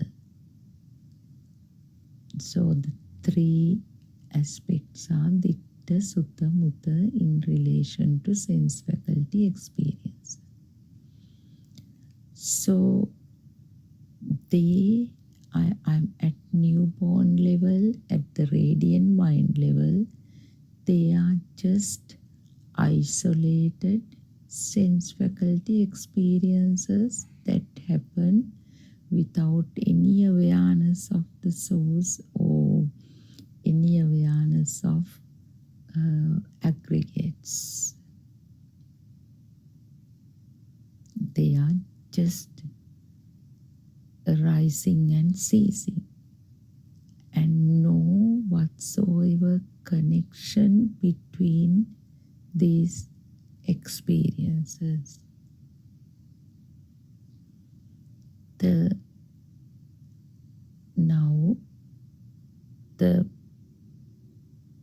As we know in the conventional terms, mother is the closest person to the newborn. So the touch sensation is felt. It is felt maybe billion of times on the head, on the skin, on the hands, on the face, on the all body parts of the newborn. But these touch experiences are also individual, spontaneous, instantaneous experiences. Actually, it's beautiful to investigate this. When the mother touches the head, actually the mother's mind, mother touches the newborn's face, head, legs,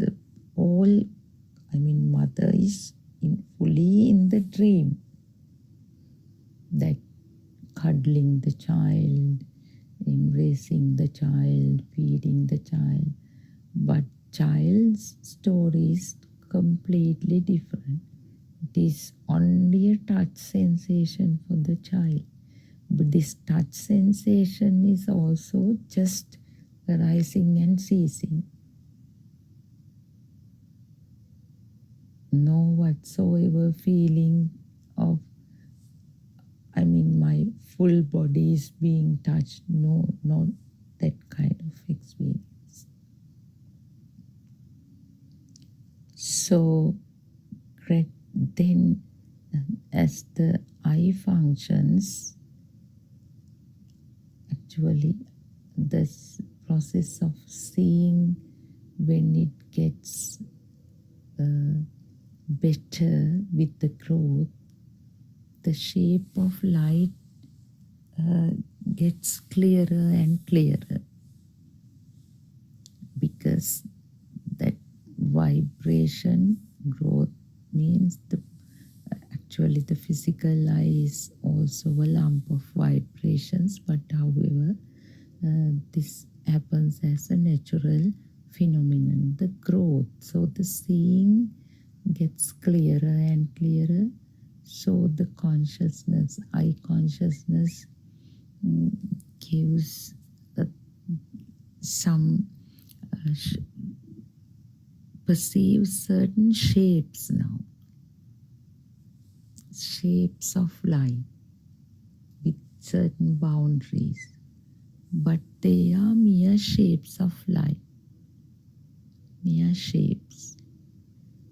So mother's shape is occurring in the child's eye, but it is now, if we see that, now let's compare this experience with our experience. Now if our mother comes to the room, how do we feel? Our mother is there.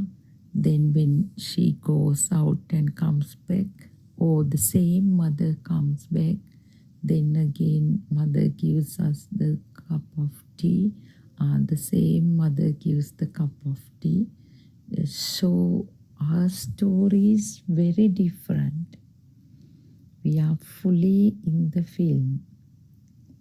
But the radiant mind level, the shape of light arises and ceases. Child doesn't know that it is the same mother that gave birth to me and now feeding me, now coming and hugging me. No. Just the sensation, the shape of light arising in the eye, and then the sound, ear. The mother talks lovingly to the child while embracing the child, but that is what mother's perspective is. But the child, just sounds occur in the ear and they cease then and there. So if the ear function happens just like the respiratory system, just like the blood circulatory system, just like the nervous system, if it's functioning, if it's properly functioning, if it's healthy, this process happens. Hearing happens, seeing happens, and feeling, tactile sensation arises. The taste happens. It is actually a natural process like respiration, blood circulation, or food digestion, or any other system in the body. It's just a system. So when the mother feeds the child, it's just taste only. Now, if we are the child, if the adult mind is the child, what would be felt? Oh, my mother is feeding me. I feel the mother's warmth. So that is the stained piece of cloth. Child actually just sense experiences, sense faculty experience. But there is a natural phenomenon that happens when the system matures. What happens is these individual sense faculty experiences begin to merge. They begin to combine. That is actually not done by someone, not done by the child himself. It is a natural phenomenon again. It is a natural phenomenon because that actually is beautifully explained in the Buddhist philosophy by Lord Buddha as Nahidang Attakatam Vimban Nahidang Parakatankam. The person is not doing it, no one else is doing it. It is a natural phenomenon. So gradually the system, when the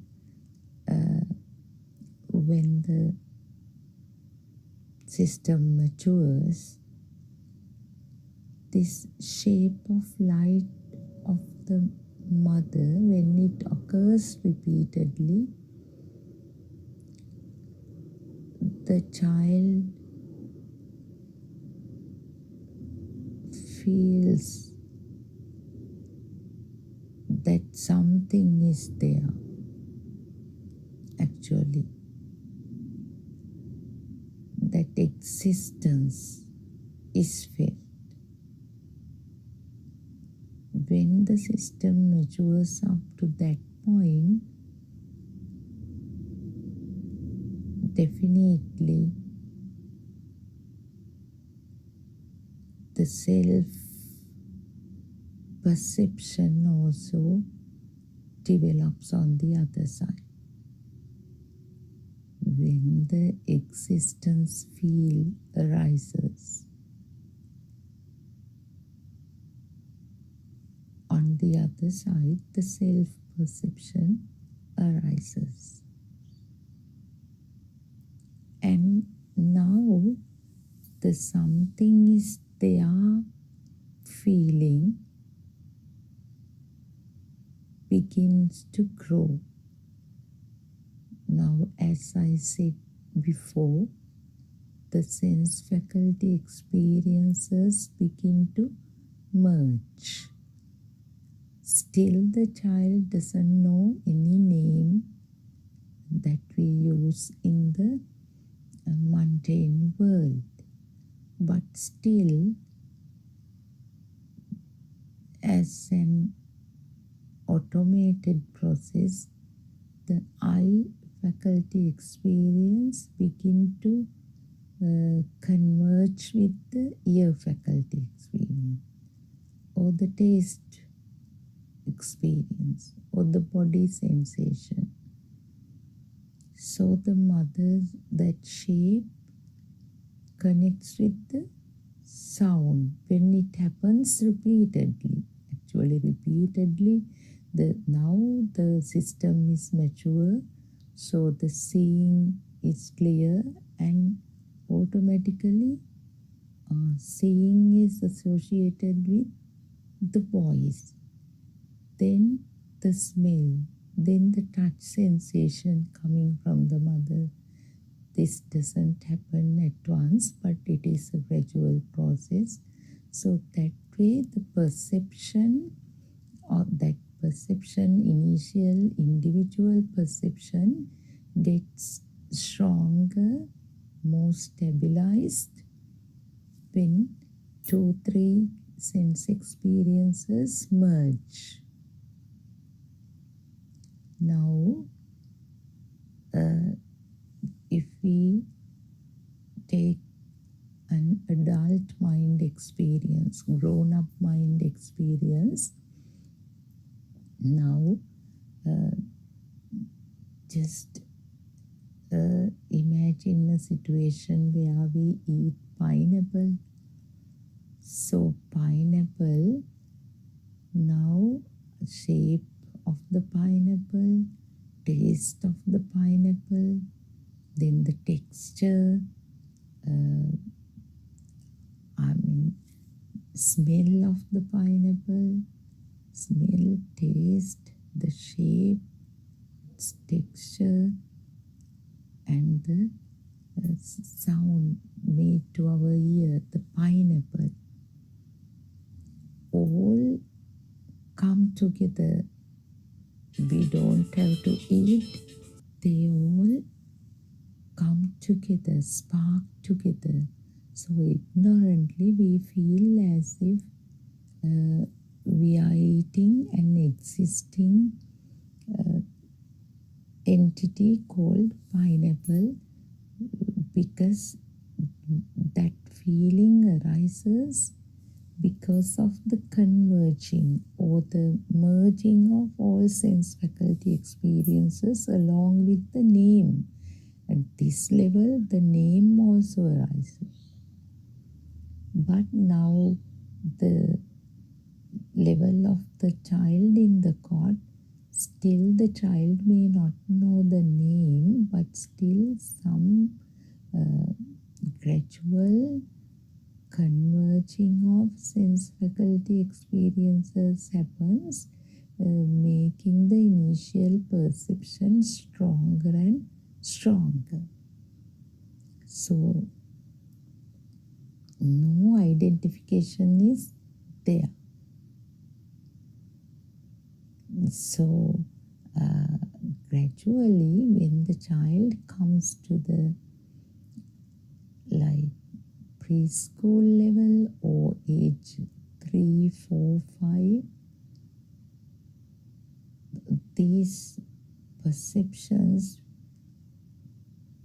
which were experienced at a lighter level gets heavier or stronger or more stabilized with the introduction of names. So that now when all sense faculty experiences arise, somebody introduces the name to the child.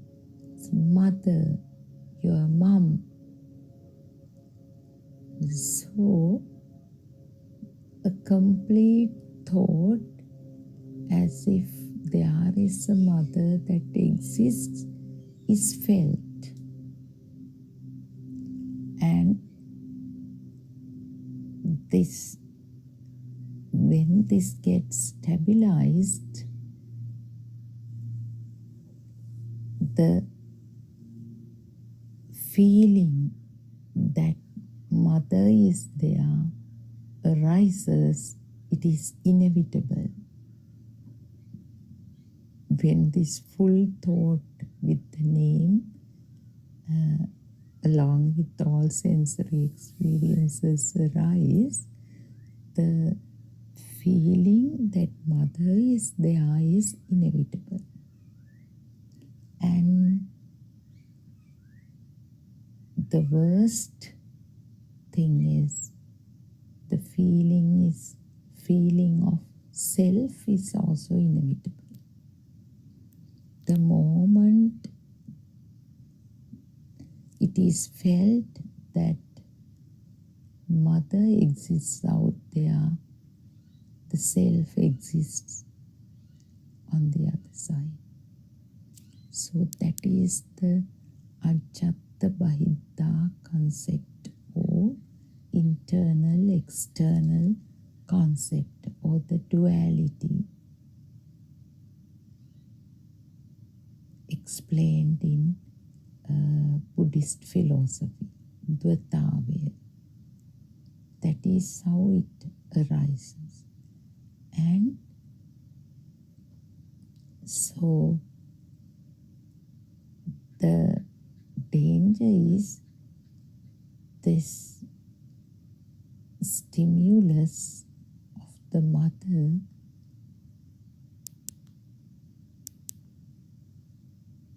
arouses so many other thoughts which enhances its power.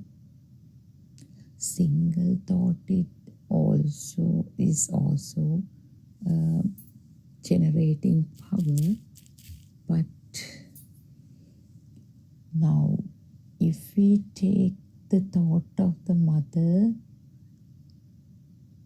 that arises in an ignorant adult mind, ignorant, because it's important once you realize Dhamma, we cannot talk about the power at this level, but ignorant grown-ups mother stimulus may generate 30,000 or 50,000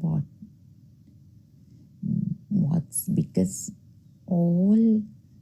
not the initial sense faculty experiences merge. It doesn't stop at that. Anyway, when the stimulus arises, mother's shape, mother's voice, mother's taste, mother's touch, feeling, tactility, and the sound, mother, and the smell all spark as a continuous flow. It's so strong, so it generates power. On top of that, the telepathization has no limits. This mother vibration may bring all the data related to this stimulus. How the mother took you to the school, how mother cooked food for you, no limits. So that each vibration brings power. This power is the self power. The sense of self gets more and more stabilized. So the small child experience, the child may not have that much of data to be telepathized into that stimulus, but still, once it gets stabilized as mother, next time when a sense faculty functions, maybe the nose functions, the full thought mother arises. Taste functions, the milk taste, full thought mother arises. So the voice, the sound arises, the full thought comes. So that is a natural process. This is nature. Just like the sun rises, just like the moon shines, just like, anything exists. This is nature. It is formed. The mind is formed. All other entities, even the sun, moon, river, whatever, the earth, all are just formations. So similarly, this comes with the label once it gets stabilized. And then next level, so however, this is at feeling level. So child, when the self-perception arises, that dormant power gets activated and child begins to feel the ownership of things. Now, actually, child doesn't have that much of a self-view at that level, just the feeling. The child doesn't use the words like I, me, mine. So, he basically follows the adults' conversations with the words used by them. So, when the mother says, I'm hungry, I'm tired, or when the mother says, oh, baby's tired, baby's hungry, baby's happy, the child also uses the same. Yes, baby is hungry. Small children, if you observe them, they say, the baby is hungry, baby is tired, baby is sad. But the feeling is there underneath. Feeling is different. When the thought got stabilized, the child now feels the self-perception, but the self-view is not that strong. But now the child gets ownership of everything gradually and uses the words also. Now when the adults use, okay, I'm going, I'll see you soon, I'm going to the garden, I'm going to the bed. So child replaces the word baby with the I. So then actually at basic level, child doesn't identify the image of the child as the self even. But when they gradually stabilized, child's hand, baby's leg, baby's face. So then the child follows the adult's vocabulary and begin to use them as, oh, I, my leg, I. And so that is how this goes on and on.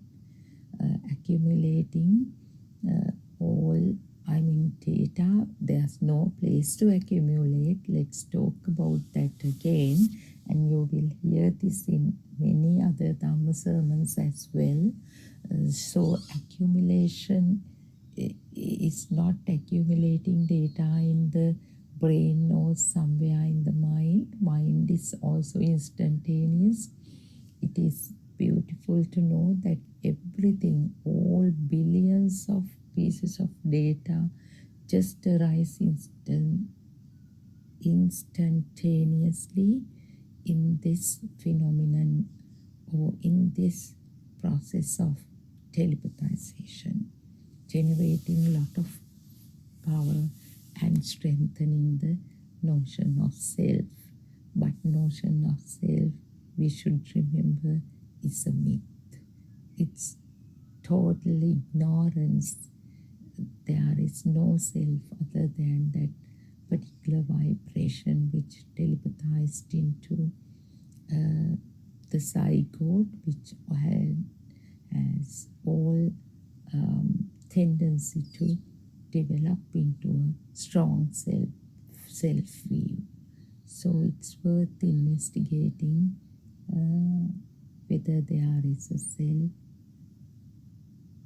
actually here, and then the power will diminish, and as much as you mature in the path, the self notion of self or the sense of self will diminish. So worship the noble triple gem and worship our spiritual teacher Buddothpado Aryan Mahanse, and may the noble triple gem bless you, and see you again tomorrow.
Page number 56.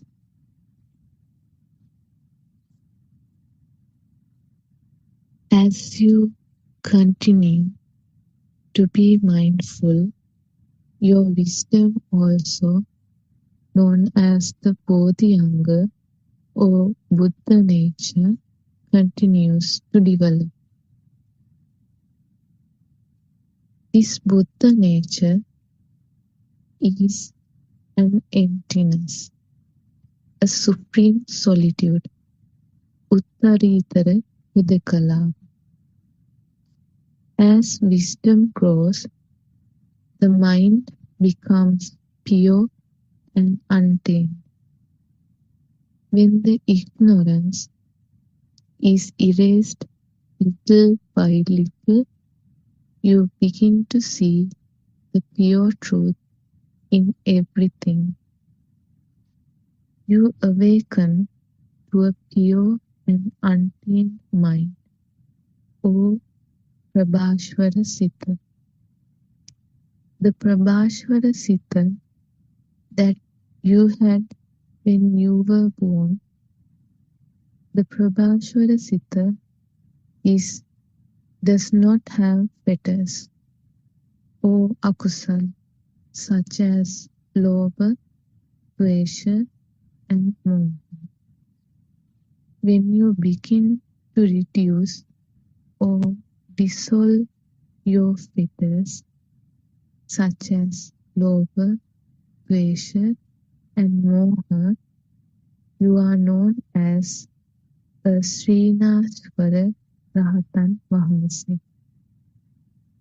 Being mindful and seeing everything outside according to the Yathabhuta Jnana makes you develop wisdom to enter the first supramundane plane called Sotapanna. At the beginning of the path to Nirvana, you need to practice that all what we see outside are only thoughts. At the beginning of the path, you will learn to see through the images on the screen and be mindful of the pure truth, which is the white screen. This is the first step on the path to Nirvana, and this practice will lead you to attain the first stage of the supramundane plane called Sotapanna. The second stage of being mindful is to develop the wisdom to attain the stage of Anagami. To attain the wisdom of an Anagami, one has to be mindful that there is nothing as thoughts, that thoughts do not exist. How do we learn to see that all what we see are thoughts? For example, the scientists named a virus as corona, and after some time they changed the name to COVID. When they change names like this, you realize that there is no truth to anything. The vehicle production company produces a vehicle according to a certain shape, and they call it a car. Then the same thing they will produce in another shape and call it a jeep. They would continue to change the shape and give it different names. It is we who assign different names to different shapes. Therwan Saranai, everybody.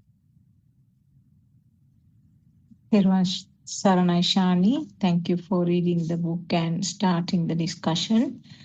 We all worship Aryan Wahanse, Therwan Saranai Aryan Wahanse, and we warmly welcome all of you to this English Zoom discussion.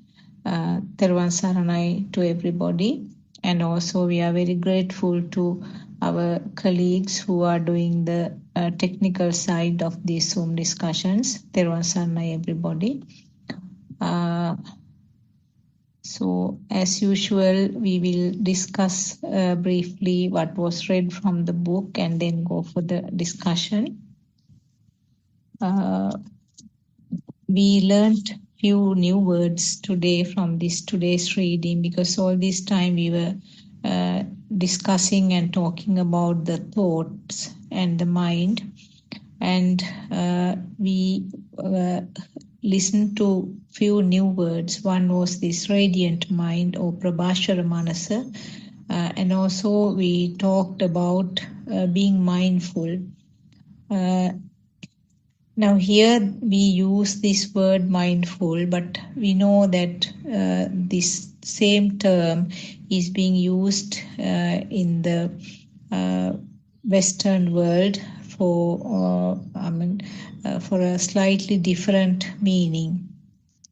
And the difference between, actually speaking, the most suitable English words may not be found to explain what was actually disclosed by Lord Buddha and our Aryan Wahanse. So therefore some of the words we have to sort of borrow and use them, but maybe with some explanations we might be able to give the better picture about it.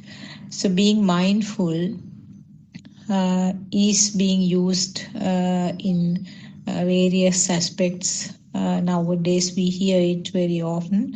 It's mostly towards the concentration meditation side, but here in the word mindful is indicating not focusing on a particular thing. Here, to be mindful, the essential component is that to have a clear understanding about the true Dhamma, how the thoughts are formed, how this system is working, how this self-perception and this feeling of existence occurs. So without that basic knowledge and a very clear picture about this the process, this system function, you cannot talk about the mindfulness which was described by Lord Buddha. So even the word wisdom actually gives slightly a different meaning in Buddha teachings. So briefly, if I say about this radiant mind, as it was mentioned, it's something that we all had as a little baby, because we had only this sensor functions at that time. We could, the baby can see, but there is no naming, no thoughts to describe what was seen. And the baby can hear, but again, there is no thought to describe what is heard, so there's no naming. Similarly, the taste, the smell, and also the skin touch. So all these senses are functioning, but thought formation occurs subsequently after some time when the baby grows up. So when the thoughts are formed only, all the defilements, in other words, the lobha, dvesha, moha, which means the clinging, aversion, and this feeling of existence, so those will gradually come up, develop when the thoughts are formed. I think I will stop from there. I will invite Dr. Kokila to continue the conversation. Teruvan Saranai. Yeah, we can start the discussion as well. If there's any questions, anyone is able to ask it. Yes. Doctor, I'm Joel here. Yes. I have a question. I mean, these days I'm learning. I respect Aryan Vansa's book a lot. Still, that I component, a thought of I component is still popping up. And how could I catch this thought and pass this thought away?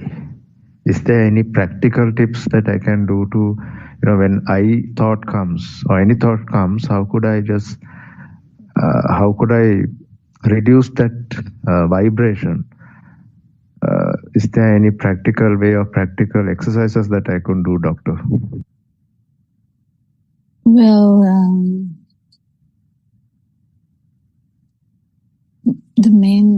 we actually don't suppress it as such. If it is really bad, you can do some, going for a walk,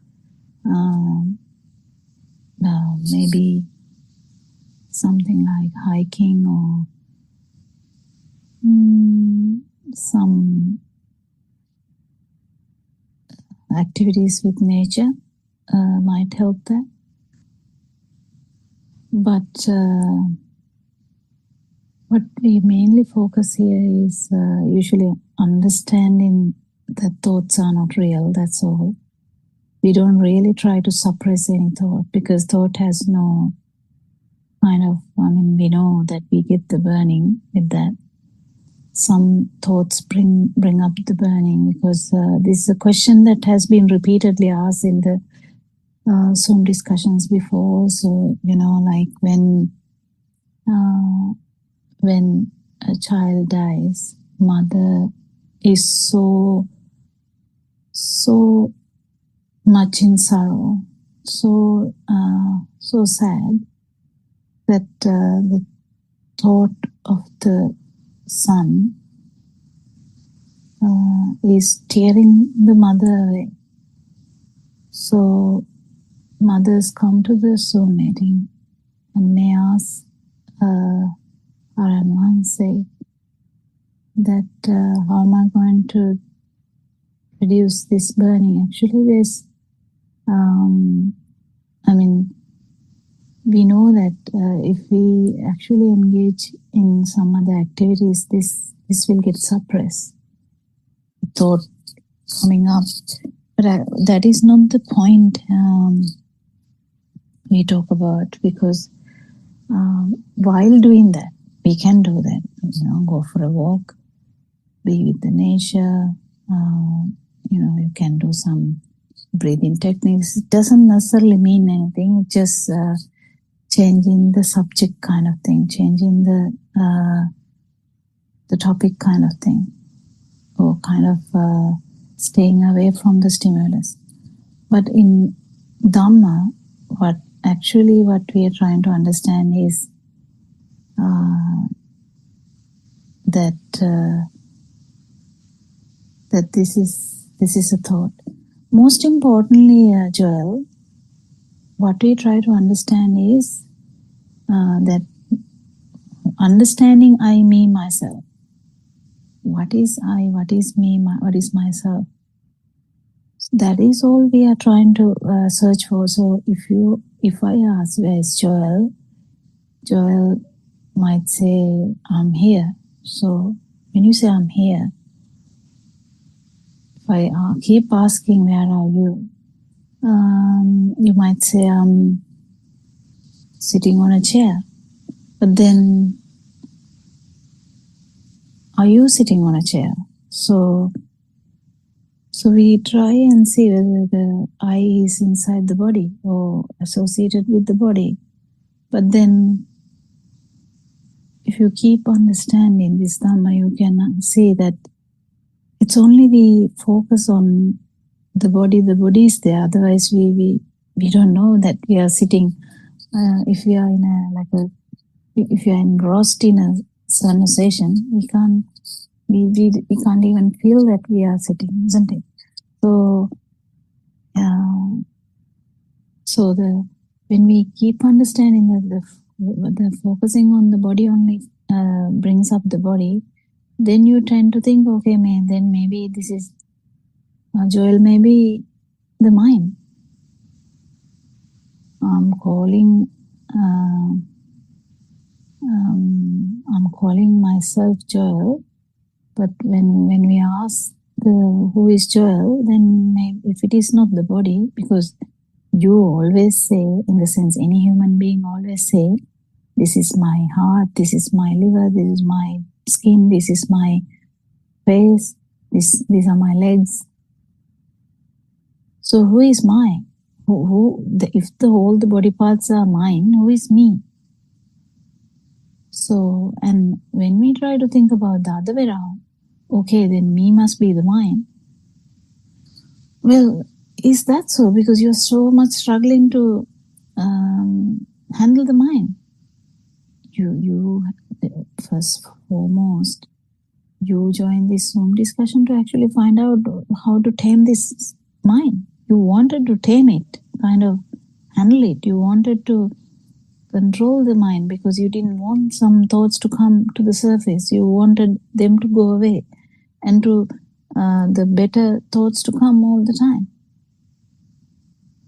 That's why you actually joined the Zoom meeting, which is great because that's how we got to know you. So then what Aranwanse is actually explaining here in Lord Buddha's Dhamma is that try to find yourself. So where is joy? So then if you are your mind, you should be able to do something about it, but nothing is under control. So then who are you? Then who is Joel? Then comes the sensory organs. Then we come to the understanding, okay, then feelings may be me then, because there is feelings. You feel the temperature, you feel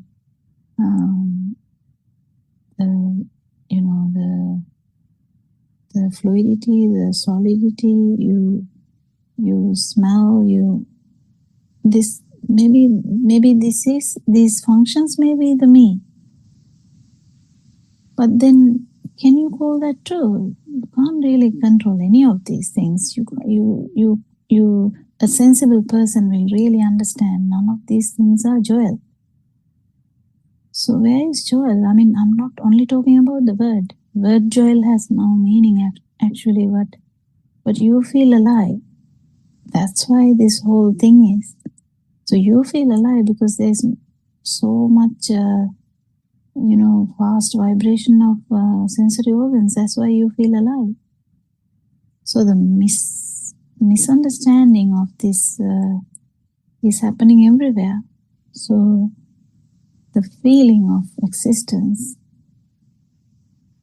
without any in-between time, like at the same moment, is kind of felt as alive feel. Feel of existence is due to the sensory organs, the light, the sound, the touch. So actually speaking, you can't really find Joel. So if you keep doing this research, you will be actually surprised one day. It's actually a misunderstanding. So we kind of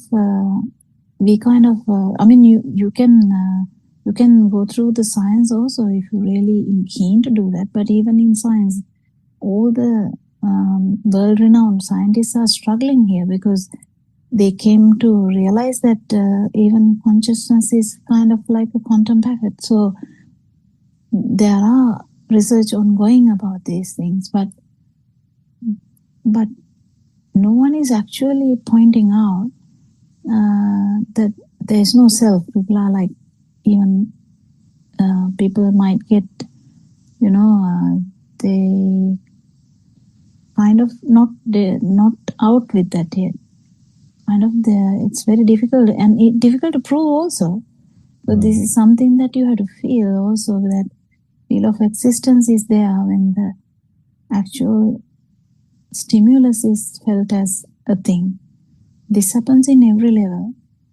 As we discussed before, when the word job comes up, you felt as so irritated. So that's where we understood that a life feel is there, because that topic was so unpleasant.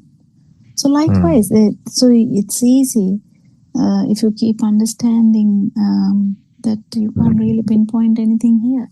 As John. And also another question, Doctor. I think today's reading is about mindfulness. According to Dhamma, what is the real definition or deep meaning of being mindfulness? It's actually the super awareness or kind of feeling that the self is not there. That is the deeper meaning. So usually now, imagine, Joel, just imagine this, just go to the imagination here. You are seeing a dream. You must be remembering some of this now. I mean, usually most of us can't remember any dream in the morning, but some will be there. So if you remember whatever the dream, don't you feel that when you are in the dream, that you are actually in the dream? Don't you feel alive in the dream? Kind of don't you feel you are in the dream, kind of thing? Yes, Doctor. Yeah. And you wake up and we are kind of telling, oh, I saw a dream. It was so, so dramatic. I did this and that, I ran away. I got away and I woke up. And then now we never talk about this dream being a dream, but it's the same feel. The feeling of existence or the life feel is something like that. But when you understand Dhamma, in one really small, like even a fraction of a second, you might feel the non-existence. When you are having a walk, or when you are going for a sightseeing, when you are listening to maybe music, maybe the natural sounds, whatever the beautiful activities that you all do, you might get this experience that the liberation from mind and the non-vibration kind of thing. So to do that, to happen, I mean, you can't do that, obviously. If there's a doer, there's no non-vibration. So if this is to happen, main important thing is to understand the no self angle, which you have done miraculously. Actually, I think you get it because you got it, because there's no way that there is Kokila here or Surangika here or Dr. Sakuntala or Dr. or Sudharma or anyone. So in that sense, Joel is like something like that, So we have some kind of identity given by the society. That's fine. We go by that. Everyone calls you from that. Yeah, that's fine. You answer. That's okay. And you keep doing all the responsibilities. That's fine too. But what we are understanding here is that even though we have entered this dream, due to the self-vibration that we had, the dream, we keep understanding that there is a dream. It's okay. I mean, we are in the dream. I'm talking here. I'm sitting down now, cross-legged, and I'm talking. So what's the big deal about that? There's nothing about that. But what we understand here is that this dream is actually not true, even though it appears like that. That is the whole mirage of it and whole illusion that is there. But it doesn't necessarily mean that we stop doing anything. Why should we stop doing anything? There's no point in doing anything like that, because if you're trying to adjust something or change something forcefully, it kind of has that power. But only thing you can do here is keep understanding Dhamma, keep searching for yourself, and one day you will feel the non-existence. And at that particular moment, you will realize, wow, actually, this mind bubble is not actually true. And when the the stimulus, whatever it is, it can be a horn of a car, it can be a sound of a bird, it can be touch of the feet on the floor, it can be breeze in the touching you, the cold air touching your skin. It can be anything, doesn't matter. Whatever it is, if the thought is not real, you will feel the liberation of mind, and in that point, when you feel that, whatever you feel is also a sensory organ function, and whatever you feel is due to the state of the sensory organ. If you feel this, the non-vibration is already there, because that is how it is. And that experience will pave you to understand that if the vibration is not a thing, in the sense if the stimuli is not a thing, in the sense it's not taken for granted, this feel of existence is not there. And this understanding helps you for the whole samsaric journey, actually, to understand that alive feel that we felt throughout the life is actually, because we felt it as continuous. That's why we are scared to die. That's why we feel so much burning, because we feel that everything is happening to me. The chair is out there, that person is there, I'm here, something like that. That's the duality that we talk about, but you keep understand through your experiences. That's actually not true. So the most important thing that you understand from this experience is the stimulus. If the stimulus here is, if it is a bird sound, that's a stimulus. If it's a visual image of the chair, that is a stimulus. If the stimulus is felt as a thing, that is you. There's no separate joy. That's where so much beauty in this Dhamma. You understand that separate joy was actually illusion. What actually is there is just the feel of the chair. So you keep understanding that the feel of the chair is actually just a vibration of the sensory organ, whether it's the eye, whether it's the ear, whether it's the skin, whether it's the nose, whether it's the tongue. It doesn't necessarily matter, because if you have ever eaten a pineapple, Joel, we can do like a debate, and we can say, Joel, have you ever eaten a pineapple? And then you will be like scratching the head and thinking, have I eaten a pineapple any day in my life? I mean, I hope you have eaten, but you know what I'm saying? Have you ever eaten a pineapple? But then you would say, no, I know the pineapple smell. Okay, you know smell, but have you ever smelled a pineapple? Then you can say, no, I have tasted the pineapple. Well, you have tasted something, but have you ever tasted the pineapple? No, I have touched a pineapple. This is the piece of the pineapple. Why are you saying all this nonsense?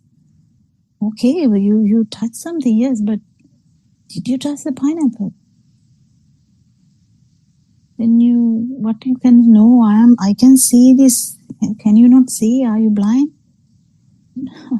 Okay, I can see something. Is that pineapple? So we keep understanding. This research is so beautiful. You keep understanding. Okay, there's the pineapple now. What's the big deal about this pineapple? Joel, you can't really. We don't actually get the craving. We start craving pineapple, not exactly the taste. Taste is something that we think that is existing. That's bringing the feel of existence. But actual craving is actually for the pineapple. That's how this works. And you keep understanding how the life, or so-called life, or so-called the dream works. You get calmer and calmer, and one day you will really feel this non-existence, and you will understand, okay, it's not a big deal, like all this time I thought I'm existing, but there is a feel of non-existence too. So there's a new normal now. So then you get the idea of no self-perception too, because all this time you have the self-perception. You feel like an example I told you about the dream.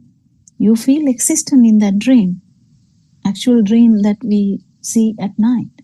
But in the daytime, when we are running around, when we are going to the shops, when we are cooking or making a tea or washing clothes, anything, or having a shower, we feel that it's happening. That's because of the sensory system. That's because of the fast occurrence of this sensory vibrations. That's all. That's why we feel this is real, but the dream is a dream. And what actually happens is the same kind of thing, because in the dream also what you saw, that I saw a dog and I started to run and I fell down and I woke up on the bed. But I was actually running down a staircase, but now I woke up on the bed. So didn't we feel so much existent even in that dream? Didn't we actually run? Didn't we feel the fear? Didn't we feel everything? How do we do that? If that is so, is there someone else in that dream? So is that not Joel, or is it Joel, or is it here Joel, or is it not Joel? Actually, it is not about not Joel or it is Joel. Actually, it is how understanding what is happening here. It's not about the actual name. It's about the feeling of existence, that how we are trapped in that, the speed of these vibrations. We just get trapped. And now what we do is we just understand that. That's all. We don't change the life, but it will change. Mind you, it will change. Today, the one you hear in this in Zoom discussions, I bet all of us have changed. Did we change ourselves? No. We are not doing anything forceful here. I'm not trying to suppress my I thought or anything. I'm not trying to suppress my any thought. I'm not trying to change my thinking pattern, but it's changing every day. It's changing. It's actually, I can't even say changing. It is actually, it has no power, basically. But act in the same way as usual stuff, you have some, responsibilities, you keep doing that. That's it. Did you get the point, Joel? Anything else in that specific part? Do you have a question? No, doctor, thank you, because I think these days I'm changing, but I don't feel I'm changing, but something has changed. So thank you. Thank you so much. Thank you. Okay, all good. Thank you for asking questions, actually, because it inspires the Dhamma. It brings out Dhamma, because this is all what we are trying to do. Because what we are trying to do is, we are not trying to give it to anyone specifically. We are just releasing it, so someone may actually get it. And someone. Dr. Kokila, I think Aryan Hansi has joined. Yeah, from the start, Aryan Vans is listening to our conversation. Is that Aryan Vansi? Because there is sometimes iPhone mark coming. I don't know whether it's Aryan Vansi or not. I have seen sometimes the iPhone mark. If it is Aryan Vansi might actually speak. He will join us if he is there, if he is free.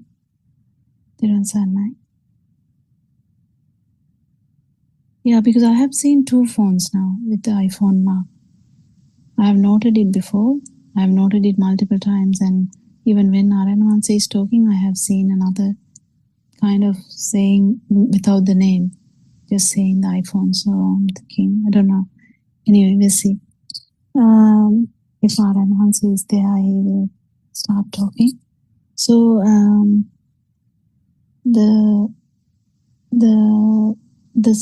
actual the Dhamma is we are releasing Dhamma.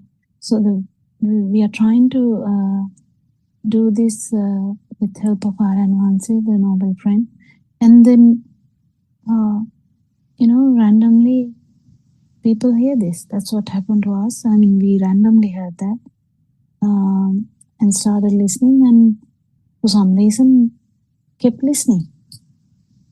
And I felt the difference from day one, and I kept listening.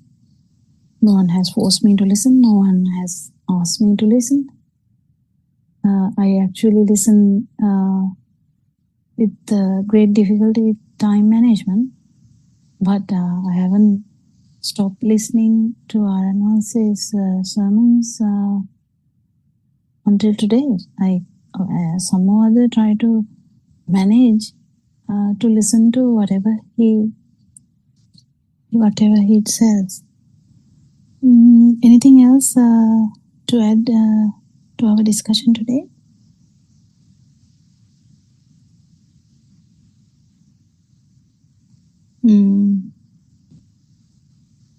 Suranka is also here, Sudharma is here, Dr. Sakuntala is also here. Anyone can add something or start the discussion with any point if they would like to.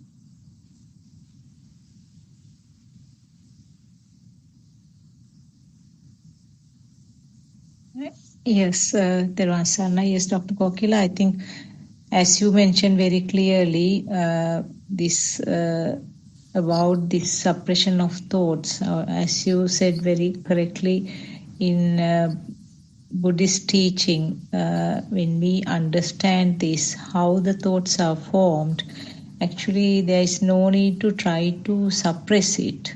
Yeah, thought suppression is a part of the concentration meditation, which was available even before Lord Buddha. Yes. So actually, we all try to find a way to get rid of our bad thoughts. It was there from ancient times. Yeah. So suppression is just anyway out. So what we try to do is, because it's not a permanent solution anyway, trying to suppress the thoughts is not something going to help in long run. Maybe temporarily, if somebody is disturbed with the thoughts, concentration meditation for a short while is advised. But it's, as you said, it has been in practice for a long time. Even when this Prince Siddhartha was born, even at that time, this concentration meditation has been in practice.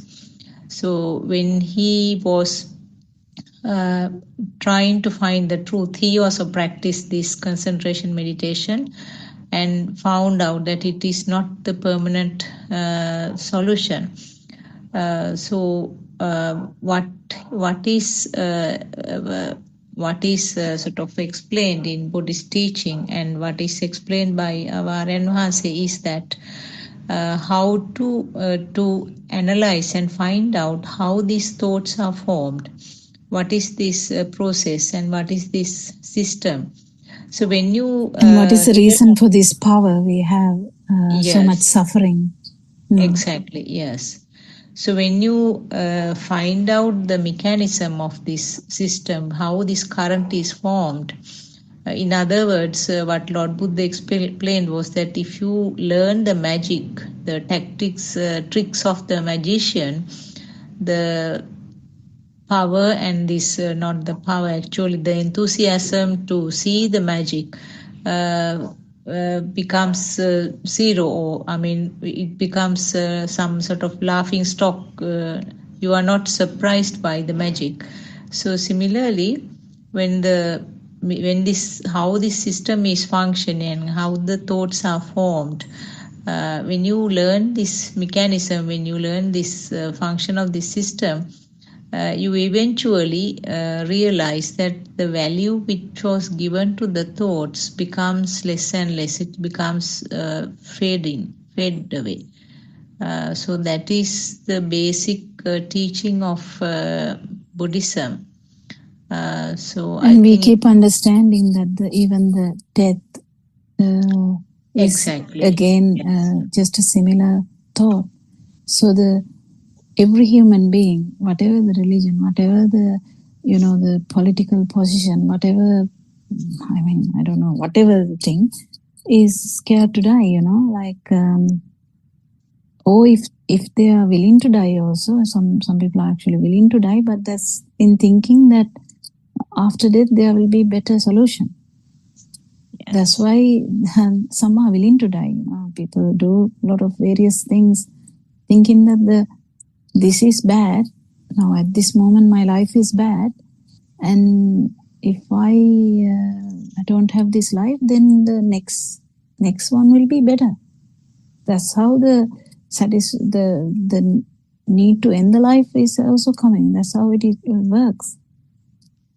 So this the thought of death. So the death is actually just, that's why I told Joel that the experiences are the understanding this puzzle, understanding this, the illusion, understanding how this works, helps you to understand why we are fearful, why we are having these aversions, the delusions, the cravings, like there has to be something to crave for, something to have aversion. So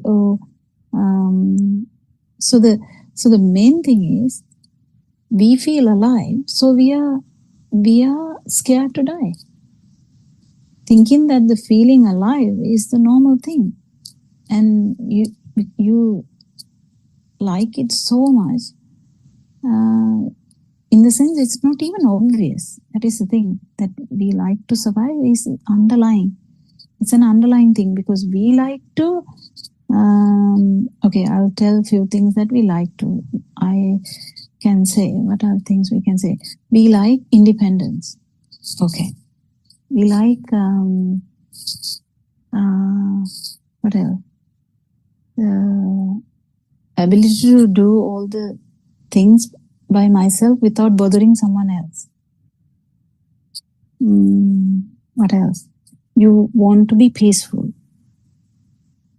I'm running out of examples now. You want to have a full stomach, not an empty stomach. And very, very Doctor, hungry. we like to get rid of the notion of self as soon as possible. Yeah.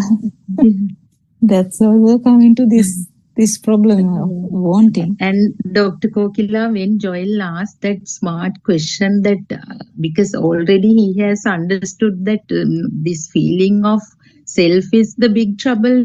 Now, having listened to Dhamma for several years, even people cannot, understand that. Aryanwase always asks, have you identified yourself, where your self lies? Have you identified that you are talking with the self-view, self-anger? So, having listened to Dhamma for 3-4 days, now he is asking, my problem is this I component. I don't know, doctor, I want to get rid of this I component. That itself is a real achievement. And Dr. Kokila, when he comes to know that there has never been a self, that part, the truth is actually, that would be really beautiful. And so, as he's asking, actually, now, thank you very much for bringing that up, Sudharma. That is a beautiful thing. Actually, Joel, it's a beautiful thing. When we feel this non-existence, what we actually understand is, when this stimuli is felt as a thing only, we have felt that self. Otherwise, there have never been a self. That is the normal thing. But because due to the ignorance that we have been complicated, have become like koala babas, I don't know what to call that koala baba in English, but like glue dolls. We kind of get entangled everywhere without any understanding about this, this existence. So that is the beauty of it, actually. Thank you very much for bringing that up, because if you feel this, what you keep understanding is actually there has never been a self. When the stimuli is taken as something as granted, only you feel as alive. That's all. Otherwise, there has never been a self. And that's why when we do the research, where is Joel, where's Kokila, where's Sudharma, that actual research becomes fruitless. That's how we understand. Actually, there has never been a Joel, never been a Kokila, never been a Sudharma, never been a Suranita. So it is very interesting. Not even the name, even the feel. That is a misunderstanding. We felt something, yes, that is because of the fast vibration of the sensory organs. that will continue until your respiration stops. But that's how it is. And yeah, I mean, can't even express the beauty of this Dhamma sometimes. That's so interesting. It is interesting in a way, in to a person that look at Dhamma in that way, you know, like all the people out there who really thinks that there is no universal science. I would say there is a universal science, because you look at the what is it called, the outside, I forgot the word, you know, when you look at the stars and all that, we look at through the telescope. Yeah. What are we looking at? The stars through a telescope or what? Yeah. Is it the Where are the instrument? stars? Where are the stars? In the space. Yeah. So we are doing a research about the space, you know, and especially all the scientists are doing researches about the space and about the black holes, about the, you know, so many stuff. If you go on to read these scientific articles, you can see how interested they are in, you know, finding out what is inside the black hole, what is happening in universe, what is happening here, what is happening there, what is happening under the sea, you know. But this is happening through our sensory organs only. So it is limited to our sensory organs. Even if you use thousands of machines, again, it is limited to our sensory organs.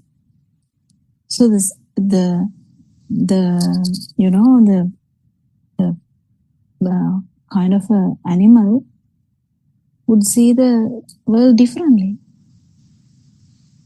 Whatever being that is, unicellular or multicellular, or even can't be seen with normal eye, their perception of their world is completely different to human perception of the world. But the human perception of the world is also limited to the sensory organs. So even if we keep, you know, they say about the going to Mars, they know that they can't come back, and people are there now. I actually saw an article saying, yeah, I'm willing to go, I don't want to come back, there's no need to come back, I will go. So people are in that extreme that they would like to, you know, explore within their sensory organs. They would like to explore. It's fine, but what I am trying to say is it's all within your sensory organ limits. You can see only what you can see. You can't see what eagle can see. An eagle might be laughing at us, thinking, oh my God, they are so little. Because eagle is seeing us as a little ant from top of the sky.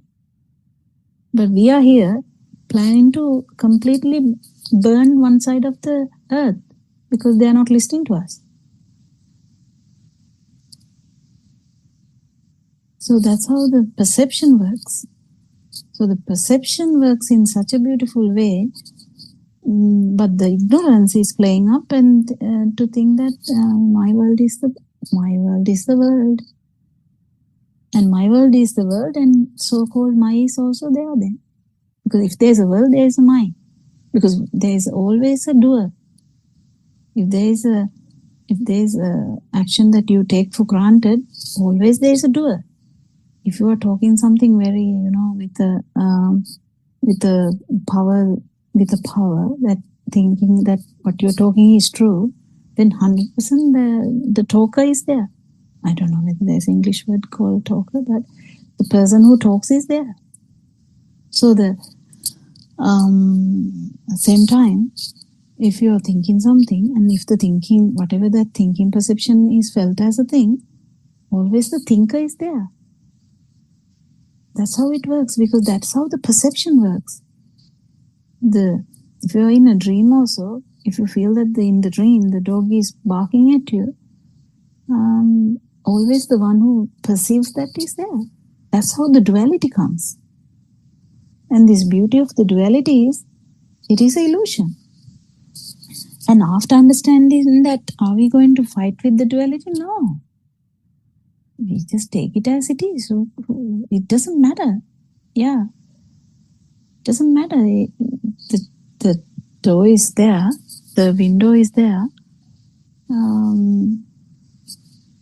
Floor is here. The ceiling is up there. So what? You know that they are part of the dream. So what? Nothing. There's no big deal. So you know everything. If you know everything, you don't have suffering. If you don't know, you have suffering. It's basic. That's Lord Buddha's word actually. I can't remember exact words for that, but it's Lord Buddha's words that the Vindinata Dukkha, I can't remember now, but if you have something to actually experience, always the sufferer will be there. So the cessation of suffering is just understanding this. Yes, anything else to add? I mean, I think I interrupted someone, sorry. Was that Esther? If I meet any one of you in my life, and if you all introduce yourself that I'm Kokila or Sudharma, I'm Surangika, I'm Sakuntala, I will ask you, are you really Kokila or are you really Sakuntala? Or are you the dual personality that you say so in the Zoom? So, if I meet you all, I will ask that question from you. So please come with your identity cards and tell that you're so and so, right? Yeah, true. I to that question, Dr. Kokila, I want to add something. During the past month, when we were working together with that Thai monk, Miss Indrani's husband was with us, Mr. Vijay Surya. So somebody was like videoing the session, and I told, okay, your wife will see. Now the husband is here. So she will see you. My husband is also there. Like, then he was telling, yeah. So her husband is not here, but she will create a husband out of this bunch of colors and see. So it's very beautiful. Yeah. We it's a perception. Yeah, it's a perception. It's a perception. It's a beautiful Madam Sudharma, thing. I want to ask you something about that husband. Is that an AI husband wants to make? Sorry, AI. No, it was no. I know, Joel. Now you said one day when you meet us, actually you can't meet us. Maybe you see some bunch of colors. What Sudharma is trying to tell Joel, we feel that we experience something, but what we experience is our own perceptions. That's what she is trying to say. So when you go to the shops, you feel that you are actually, just imagine you went to Cargill's. You feel that you went to Cargill's and you feel that you are paying money. You feel that you are the cashier. You're facing the cashier. You are standing in front of the cashier. But what we are trying to say is they are all the perceptions. They are just perceptions. If I say that the truth is, Joel, we have never experienced a world. What we experience is our perceptions. That's the dream that we are talking about. That's what I said, that have you ever eaten a pineapple? Have you ever smelled a pineapple? Have you ever seen a pineapple or tasted one or touched one? Did you get the point, Joel? Yes, Doc. Thanks. Yeah. Dr. Kokila, when he said that book is not a book, something table is not a table, it's the same phenomenon, isn't it? Same Phenomenon, concept. but it takes Yeah, time. It takes time with the, sometimes moving objects. I think told this before. Moving objects, we feel specifically they have the life. We feel that. So the moving objects have the life. That's what we feel. But even the moving part of it is in the mirage, because the moving part is actually in the film. When you make a film also, you make it in such a way that the people you feel just imagine film which is it animated films? So if in an animated film we feel like that as the man is moving or the lady is moving, but what actually happens is just a perception, isn't it? We feel it as moving because the picture is changing so rapidly. So likewise, the vibration in your eye moving so rapidly, so speedily, you feel as that this dream changes. This, at one time is the cashier, one time it is you're taking the stuff, and then you are walking to the car. That's how you felt, but that's just the part of the dream. Do you get it, Surangika?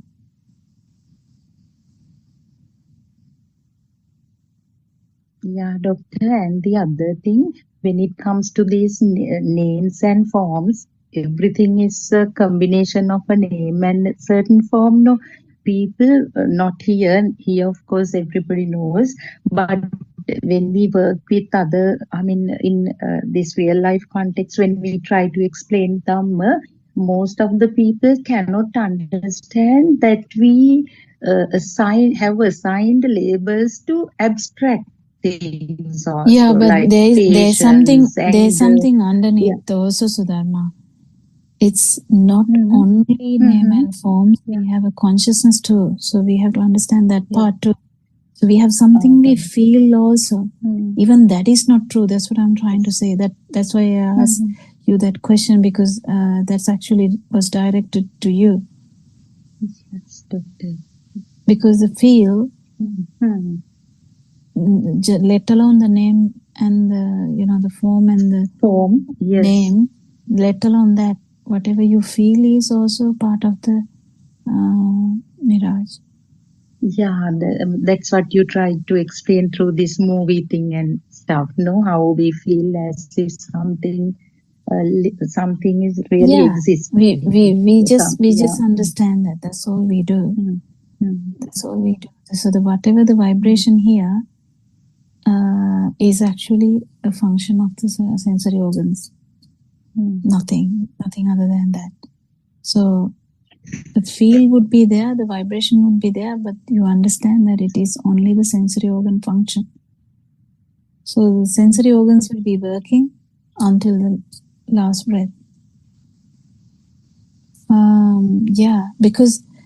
Because the only understanding the name and form is not enough. You should add that all the time, otherwise you will get trapped. Got it, doctor. Thank you. Thiruval Saranai to all of you. I am compelled to leave little early. Oh, it's okay. It's okay. Yeah. I think Surangika is also here. Do you have anything to add, Surangika? Yeah, Thiruval, Dr. Kokila. I think what you said just now, that's because it's the feeling that gets generated, that from that only the consciousness arises, isn't it? The thought is a outcome of thought the is a feel. product. Yeah. Outcome of the feel, isn't it? Yeah. And then your example about the Cargill's thing, Joel thinking that he's going to Carglass and standing in front of the cashier. I mean, just like we learned in our childhood days an object and gave it a name. And so because of that, each stimuli, each object, each person has been given, we have a mental picture. In that same vein, there is a mental picture of the act of walking, isn't it? There is a mental picture of the act of standing. And that's why even without anyone's volition, although mistakenly and ignorantly there is a thinking that there is a self doing something, it is due to those perceptions that were acquired at a particular point in time, that arose at that time, and a perception occurred of standing, a perception that occurred of walking. Those are the same perceptions that just spontaneously arise. And the bodily movement just kind of occurs as a result of the mental picture, isn't it? Maybe that part, if you can explain a bit more to Joel. Yeah, actually, even that happens without a doer. That is a without beautiful anybody's part. volition. Yeah. Yeah.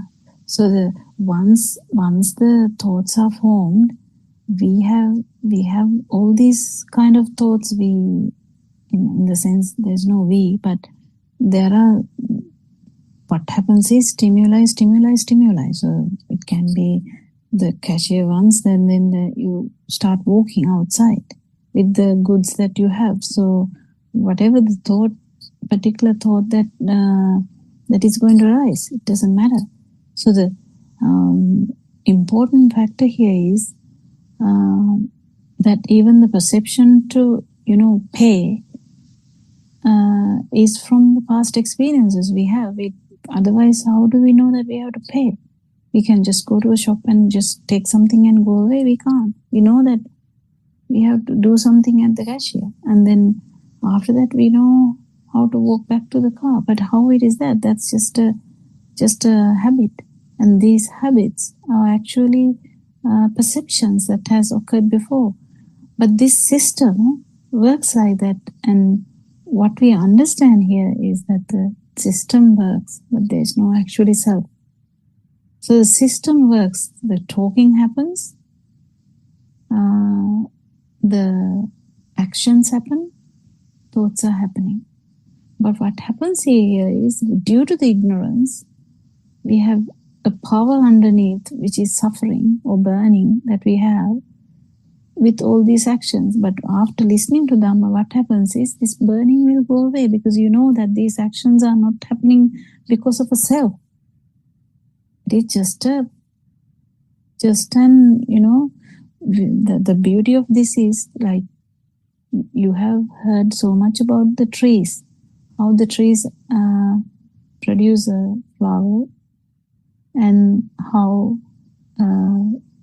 that flower is made so beautiful that it will attract some bees, so that the paradhanaya, what is the word for that? That the pollination would happen, and there would be a fruit. So, but we never say that due to the suffering, the tree is trying to make a fruit. We never say that, because we never put the consciousness into a tree. But here, in what happens with these animals is, or humans is, or any cellular kind of, or even non-cellular in that sense, I won't go to that part, but any organism, any being, if you say, anywhere, if there is a vibration, that's a being. So what happens is that feel of life feel is there. That is the problem. A life feel is not a problem if you know the science. That's what the magic story was there. If you know the magic, it's not a magic anymore. Likewise, yeah, there is a feel. You feel the light, you feel the sound, you feel the hotness, you feel the fluidity, whatever. Yeah, that happens. And actions, yeah, that is there. And talking, yeah, that is there. If you want to communicate, you communicate. But main thing is when you understand that there is no self, there's no suffering. That's the more important thing. And you have actually won the death because there's no self to die. So you have surpassed, or you have transcended the death, or transcended the suffering. Oh, I don't know whether that word is matching that word. But anyway. Oh, it is Aranansi. Aranansi. I wasn't sure whether you were able to talk. Yes, okay.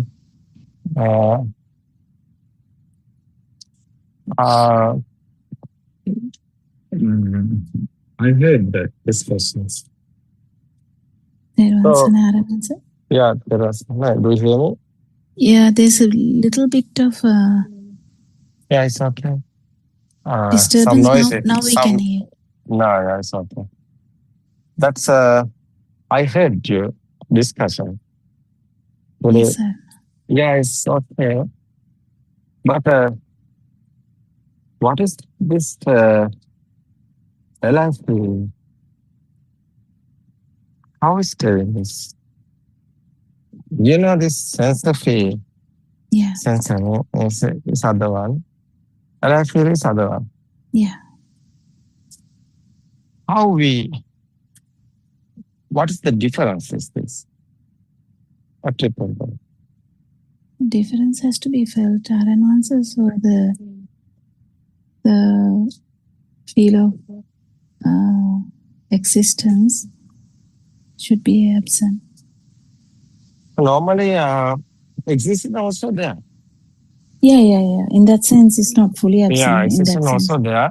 Because the sound is not going to be there. Sound is going to be there, but the feel that it's happening here is going to be not there. Yeah. But LIF is other one. Existence is other one. But it's okay. Existence is where the existence is. LIF is also can be there. LIF is actually mainly in the mind, isn't it? LIF is your feel.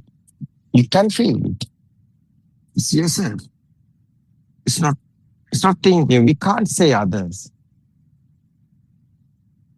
It's because it's a feel. It's a fear. Yeah, someone have the fear. There is the LIF. Fear, yeah. Yeah. Are you fear the death? That's the LIF. Yeah, that's the LIF. That's the power. That's the LIF power. So it's there. This is very important. What is this LIF? How is this different? How we can find this different? So it has to be felt. It has to be felt, and the existence without a life feel is the sound without that power. Yeah. Tell me again. So if someone is in a stimulus, if someone is going to feel that, I mean, it's difficult to say, but the feel without the life feel, I can say with me without me kind of thing. So nobody is death. Nobody have death of birth. Yeah. We can't tell in death of birth. System is there. Who have death? Somebody won't there. But nobody is here. Who is death? Death is not here. System is working. Someone asking, someone asking, what do you think about death? Is how we can talk about the death, because no death or birth. No. Until the life field is there would be birth. Death. Yeah. There is a death. Yeah. That's very important. That that's it's not just not by you thinking. Can't, you can't think about it. Yeah. You can feel it. Yes. It's very important.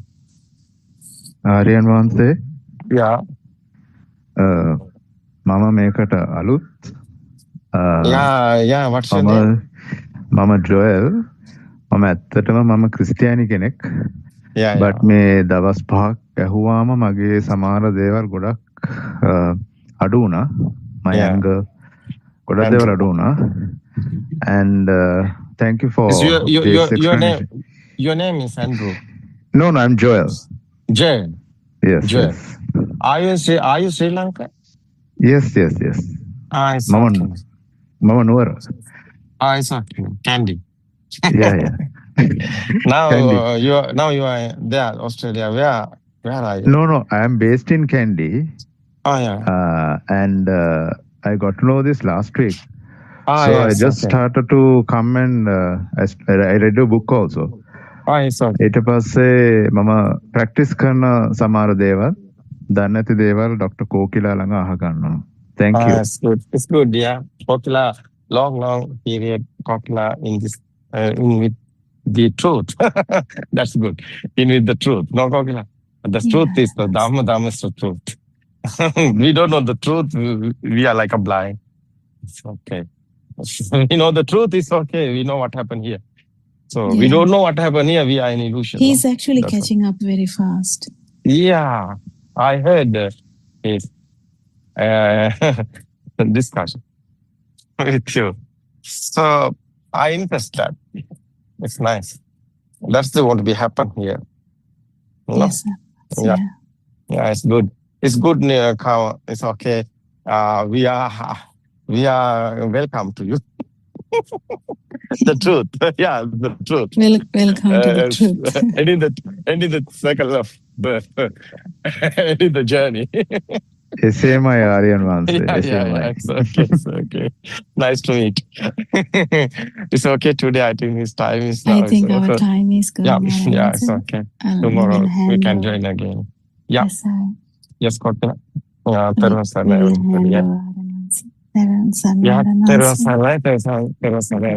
Tomorrow we can join again. And thank you. That's very happy to me. Join our newcomer. Who's the name? What's the name? Joel. Joel. It's okay, Joel. Terasana to you. Terasana, everybody. Terasana.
Buddothpado, Buddothpado,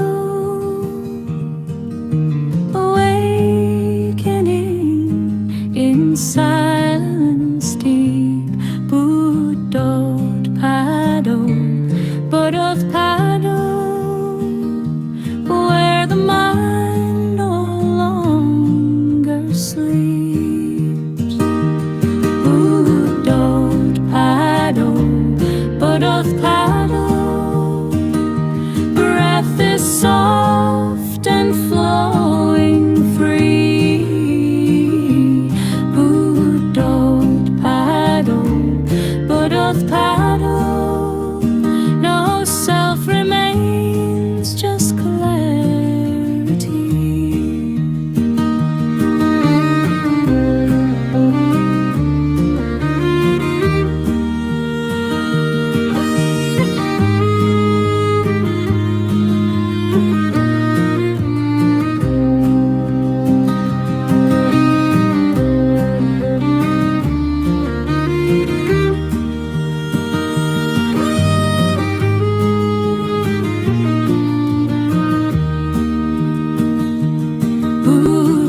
Buddothpado, Buddothpado, stillness shines like morning light. Buddothpado, Buddothpado, truth appears beyond sight. Buddothpado, Buddothpado, Buddothpado, Buddothpado, awakening, awakening, Buddothpado.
if you had missed seeing any previous thoughts, and as soon as you realized that you missed seeing some thoughts, you would immediately be able to bring your concentration back to seeing the thoughts. This is what is meant by the stanza Uppanan Papakanan Akusalanan Dhammanam Prahanaya. Only a person who knows the Dhamma and who likes to follow the path will apply an effort to realize the truth. Nobody else. A person who knows the Dhamma would not like to be tricked by this illusion. Anyone who has realized the truth, or anyone who has attained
join, so the reading of the book will not happen. In time to come, Dr. Kokila and other Dharma friends will join. Teruvan Saranai, Dr. Kokila, she has just joined. Today, Shani is unable to join, so no reading will happen. I just started. Dr. Kokila, Teruvan Saranai. Teruvan Saranai. I think Shani can't participate today, so we'll start the Dharma discussion. It's okay. So, do you have the book? I don't know. I have got the book, Dr. Kokila. She said it's page 52 that we have to start. Today, I don't know whether we have to wait until she joins tomorrow. And yeah, we can wait. Yeah, doctor. We can wait. So actually, we can talk about the perceptions today because we talked a lot about the perceptions. And if Joel has a question, we can answer that too. So we have so many perceptions. The development of perceptions, as we discussed last time, happens with so much due to the cultural background or the environmental factors. So a child in the European country and a child in the Asian kind of country and a child in maybe African country or in a tribe, the perceptions they have or aspirations in that sense, aspirations they have, plans they have, thoughts they have, whatever the word you say, they're quite different. So when the life was simple, I think the main aspiration was to find food and survive and look after the breed. That was the main factor which was there. So, but with changes in the generations, now we have quite different aspirations or perceptions or thought patterns. So it changes from generation to generation. It changes. So a lot of if you read about newest generations, they kind of depend. The way they look at the life is quite different. They are open to a lot of simple living, as well as they usually kind of has a free mind, but it all depends. So these perceptions or the pattern of thinking or pattern of living in that sense demarcates who we are. That's how it is. Like I'm so and so. This is, if you ask what is, who are you? And what you can say is, my name is this. We can say, I'm from this background. We have like a definition kind of thing. But if we actually ask, who are you? They might ask, well, I told you, I am so and so. I am Sudama. I'm Kokila. I'm Srangika. I'm Joel. We have a answer. But then if someone asks you again, you might even get irritated. I told you I'm Surangika, why are you keep asking me again and again, who am I? But in Dhamma, when you talk about truth, we keep actually asking that question. That can really irritate us if we don't know why we are asking that. But we ask that to actually rekindle or actually improve your ability to research about this feeling of self. Why do we feel as alive? Why do we feel as there is a me here? Well, I started the discussion like that. Is there any question, Joel, from your side? I'm open to that because you may have some, even a little one. It's fine. Yes, doctor. I've been reading that book these 2-3 days, and I just felt that my sensory faculties are not working. I was just like floating. I don't know whether this is an experience of yours, but I just want to ask, similar to that, how does a mood, is it connected to the thought, and how does mood swings happen if thoughts are illusionary? The mood swings are actually the emotional part of the mind. It's actually a kind of an outcome. So it is, this part is not much in animals, when the mind is not that powerful, the dog might cry when the puppy is dead. But but for a little while, like then there's no, like, they're not, you can't really say they are suffering for ages and ages like our moms. Our moms, if your son died, if their son died, they might suffer for the next, if the mother lived another 50 years, they might suffer for the 50 years of that living. So this mind faculty actually has so much extensions, like the happiness, the sadness, the moodiness, the everything is actually part of the mind sensor. But the extreme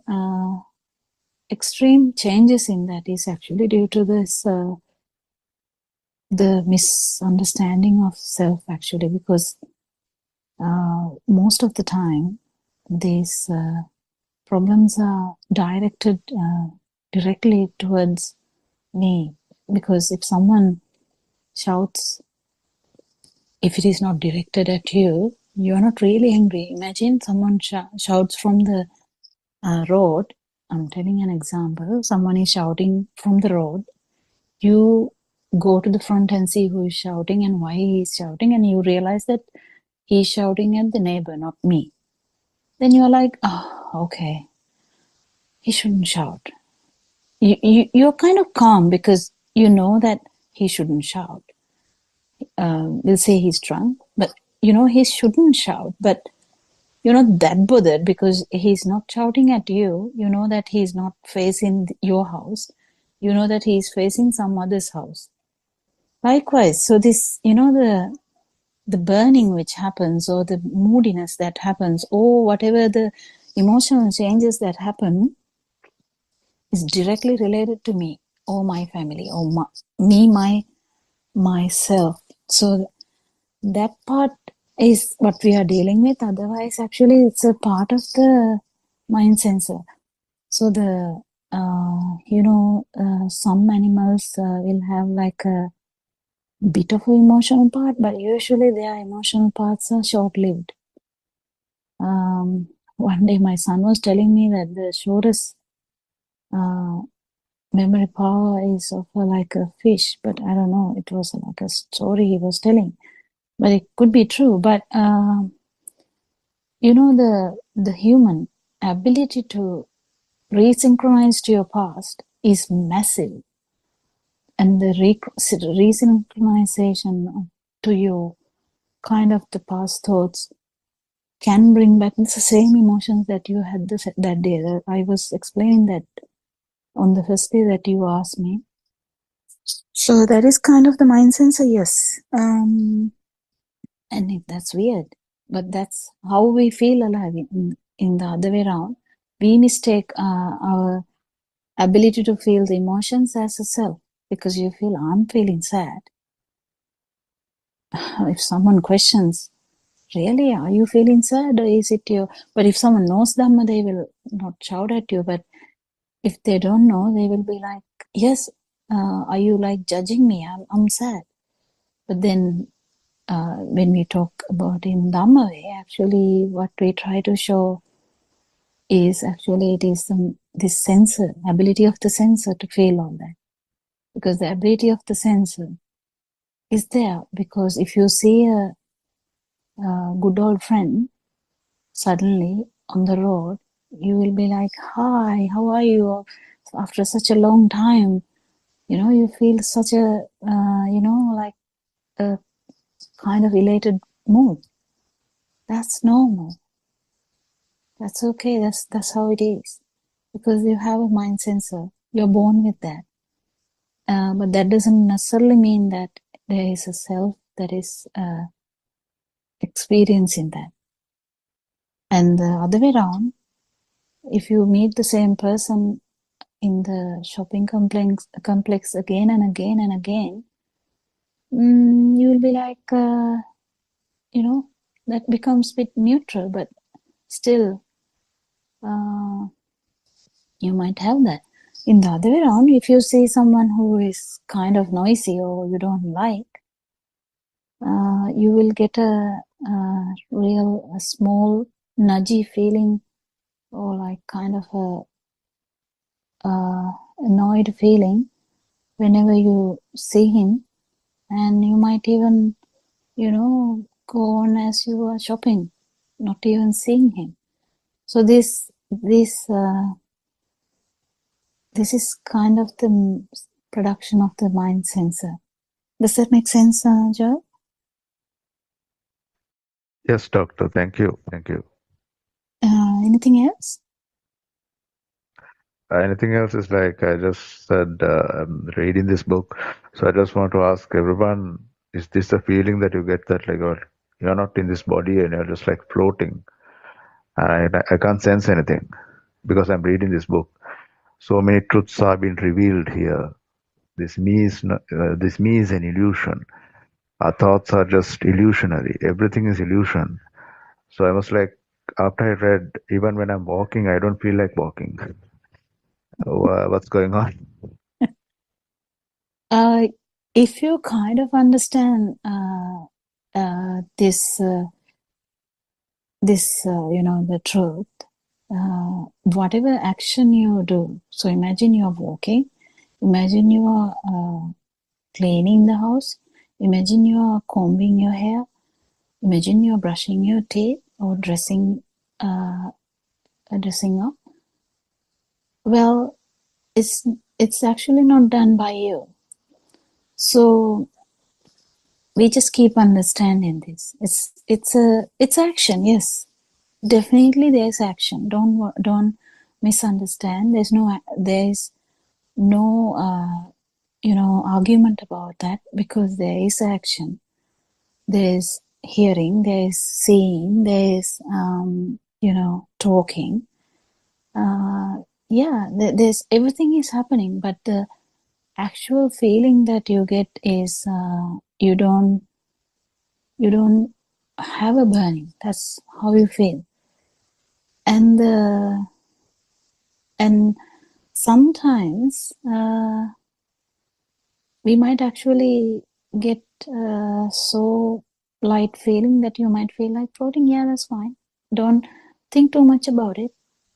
That's all right. Just keep understanding the truth, because the truth is a bit deeper than we think.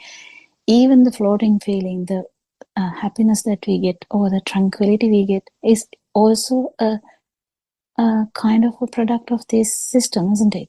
So we don't get attached to that even. So we will be just blissfully, eternally happiness. That's a kind of thing, but that's through deep understanding how there is no self here.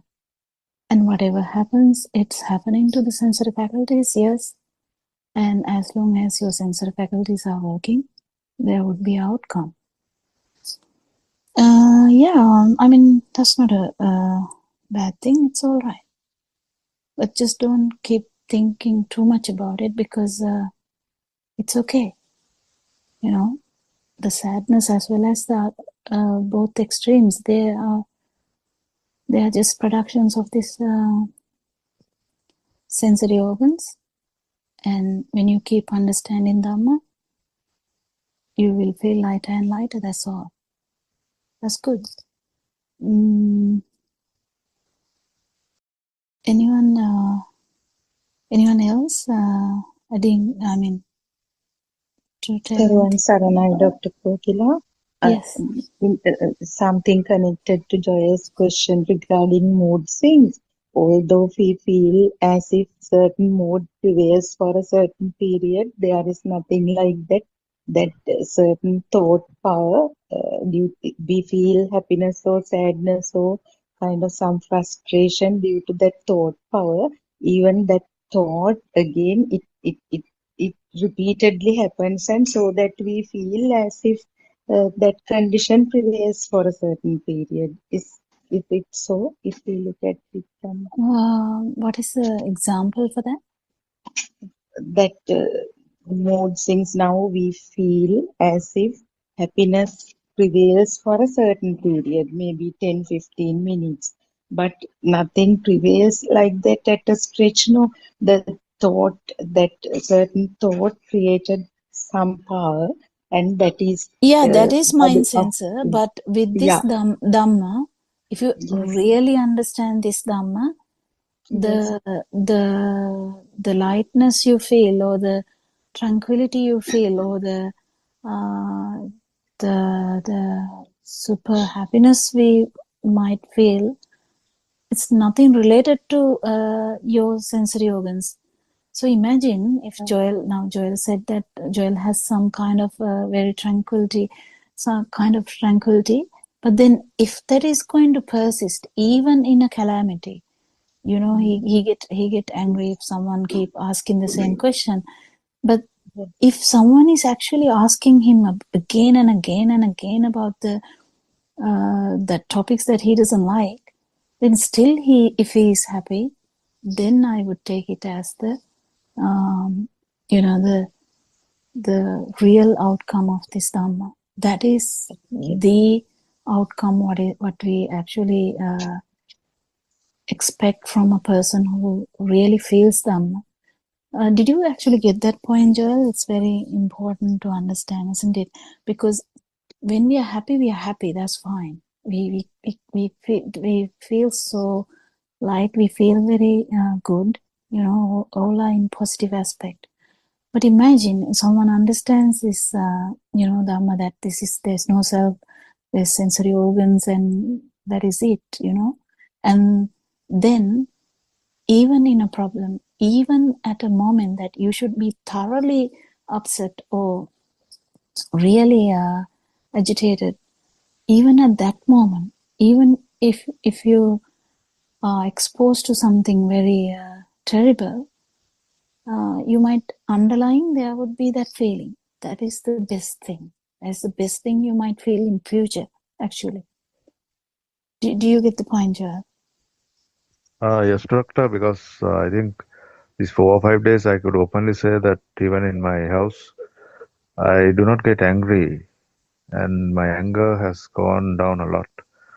And That's it's because excellent. of listening to these things and reading the book. And even when I watch news, I don't feel irritated or upset. I just watch it. I mean, I don't watch it. My eye is watching it. Okay. So it's good. mainly on color and sound that we make a big illusion in our mind. The book says so. So I have reduced my anger a lot. Even if irritating things happen, I don't get irritated. I can see a difference. My parents do see a difference. That's excellent. That's excellent. I mean, I think our efforts, our efforts is to give the truth. Someone has to feel happy. Someone out there should have eternal happiness, not just happy. You can make someone happy by giving a child can be happy when they get a chocolate, but not like that happy, but eternal happiness without even when you are going to die, you will be having the same tranquility is so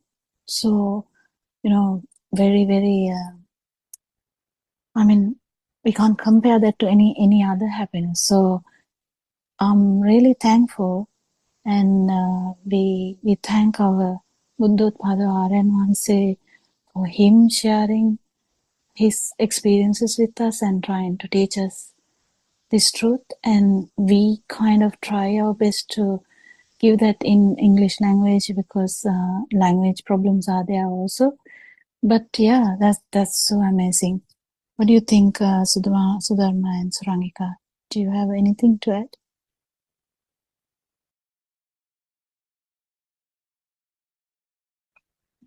To thank you basically for doing this. Actually, you have done a marvelous job within the few days, because Joel joined a couple of days ago, Dr. Kokila, and we experienced how you were trying to explain things, and you have done. We are kind of, I know. We are kind of Buddothpado Aryan Vanse's guidance. Anyway, Sudharma, you asked a question. I forgot that. You asked a question, and you're asking about the I don't know whether I answered the question. Did I? Because I think I answered Joel. Today, no, it's all right, Dr. Kokila. Today I have some other question regarding the perception also. It's rather than a question, how I felt. Now, when my own kids call me Amma, it creates a certain impact. And when somebody else calls me Amma, it creates another impact. But it is more or less the same sound, Amma. Well, Sudharma, So, from today onwards, I will call you Amma. Is that okay? That's okay. No, So, I can feel that because you know when Amma, Sudharma Amma. yeah.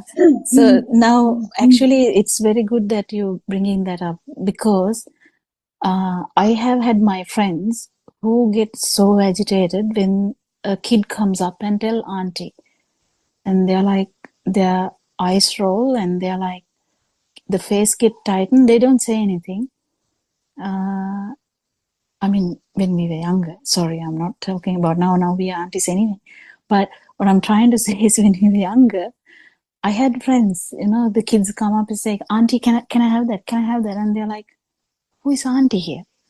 And I have had my own patients who are actually kind of in 60s, 70s, and they came and told me, one of the policemen who they were walking around, and a policeman has told those two old ladies, and they too were shocked, and they came to me and talked to me about that, how they, I mean, they talk a lot of things with me. So they were talking how they get shocked by it to hear that they're old aunties, you know, like old women.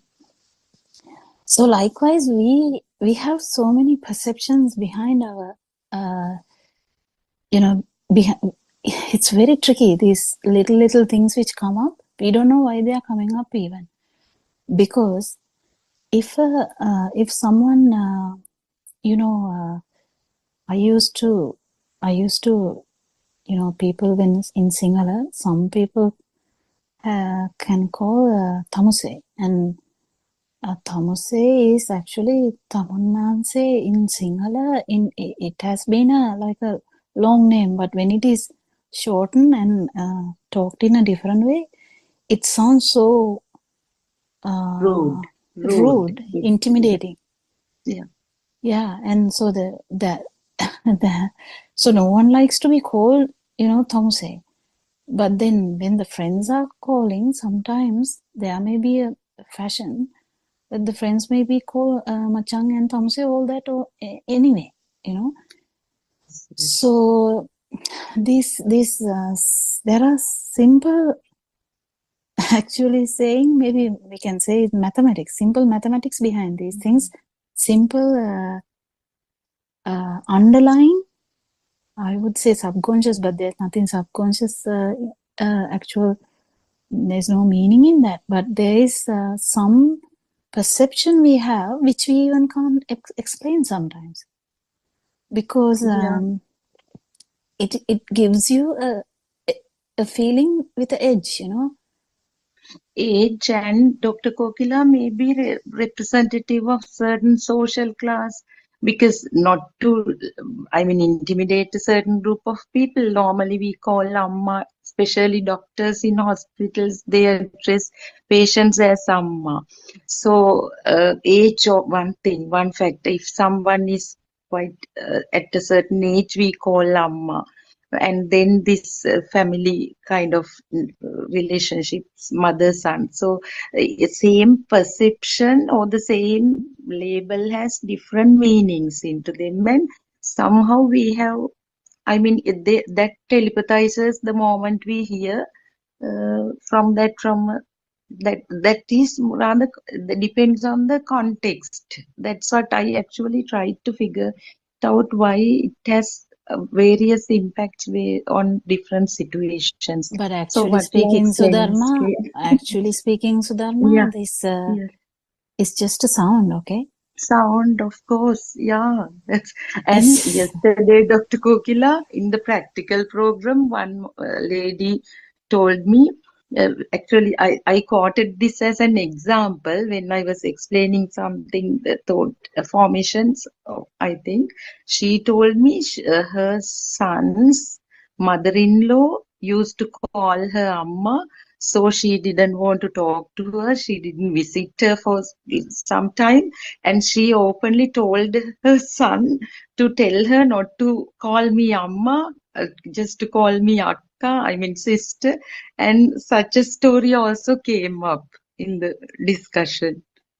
Yeah, but that's so superficial, isn't it? These are Yeah, all superficial superficial. Yes. because all these are like mind perceptions. These are actually not true. And if someone actually strengthens with Dhamma, none of these things would matter. Of course. They might call you Archie also, so you have to be careful. Yeah. Yeah. Definitely. Actually, about this thing, I have to say how when children call you Amma, how you would feel such a love coming up is due to the you get the synchronization with the old happy times, so you feel so happy about it. And even if it is a story, just imagine you are watching a video clip or YouTube something, or even a like TV series. If there is a son and if there is a mom, and that son lovingly calls mom, all that will come. I mean, this is not only through the sound. So we have to understand how these things correlate, how this mind, the Amma is not only in the sound. Amma is in the, the perception of Amma, or perception of mother is complicated. It's having all these aspects. So it has the eye faculty, it has the ear faculty, it has the smell faculty. So if you see, why do you like some sceneries in the movies and why not others? Why you like the villain to suffer and the lover to win? Yes. Why would you like the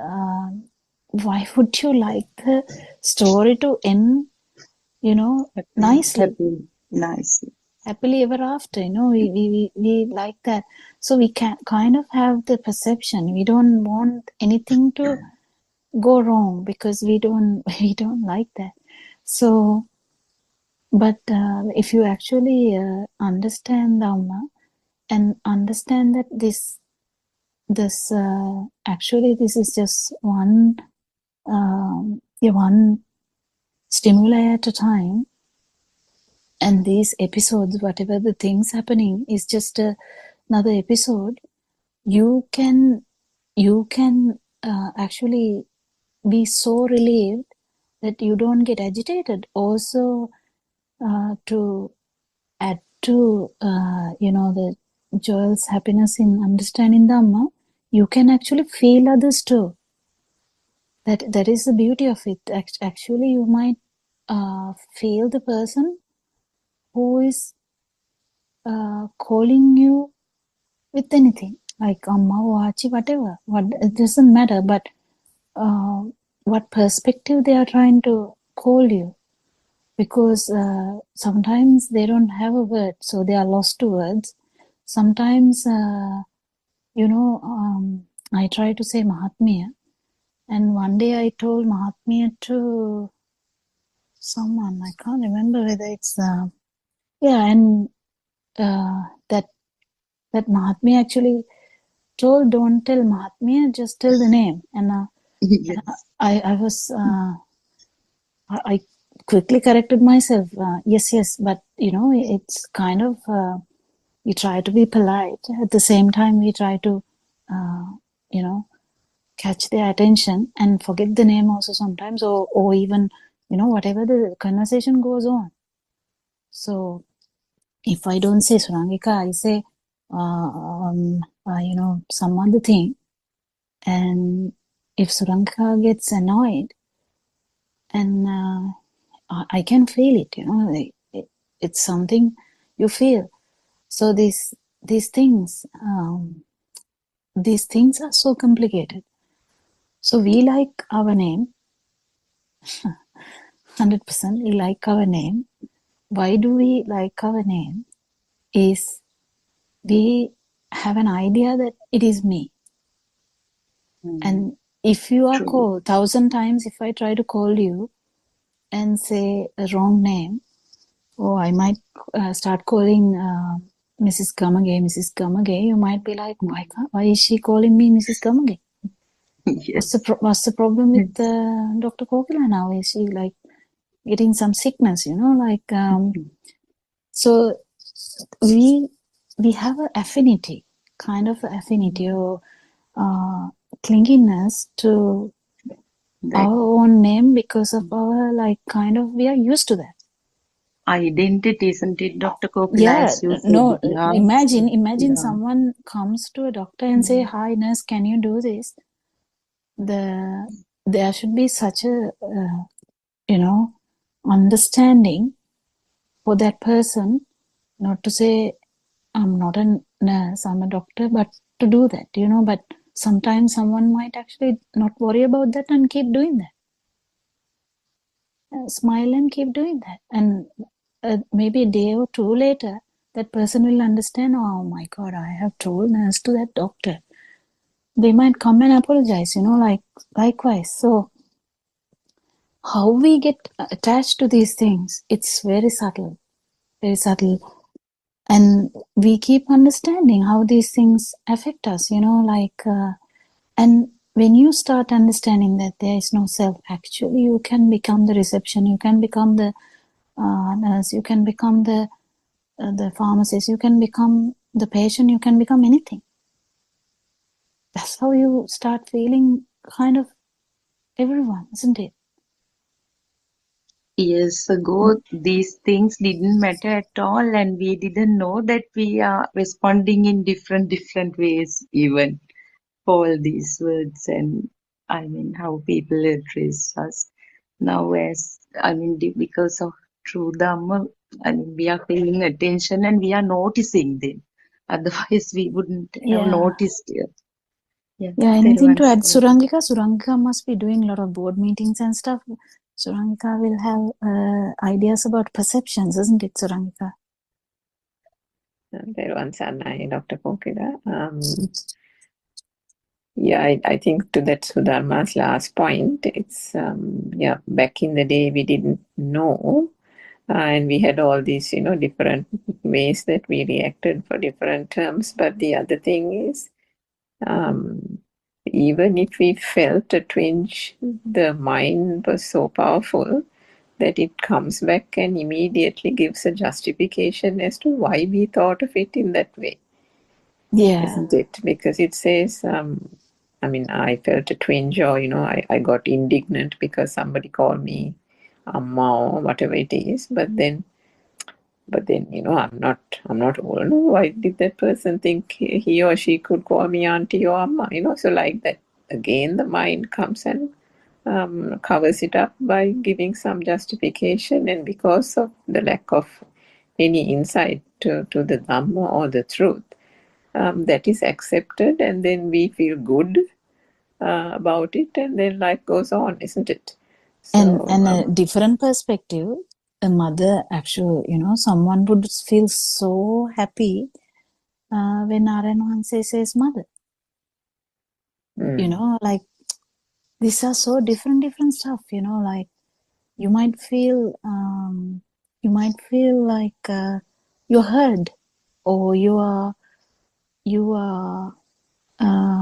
felt, but actually that's not in that word, but that's how it is. The little children, I just should add it just for the interest, actually. Little children, they don't go by the words, they go by the touch.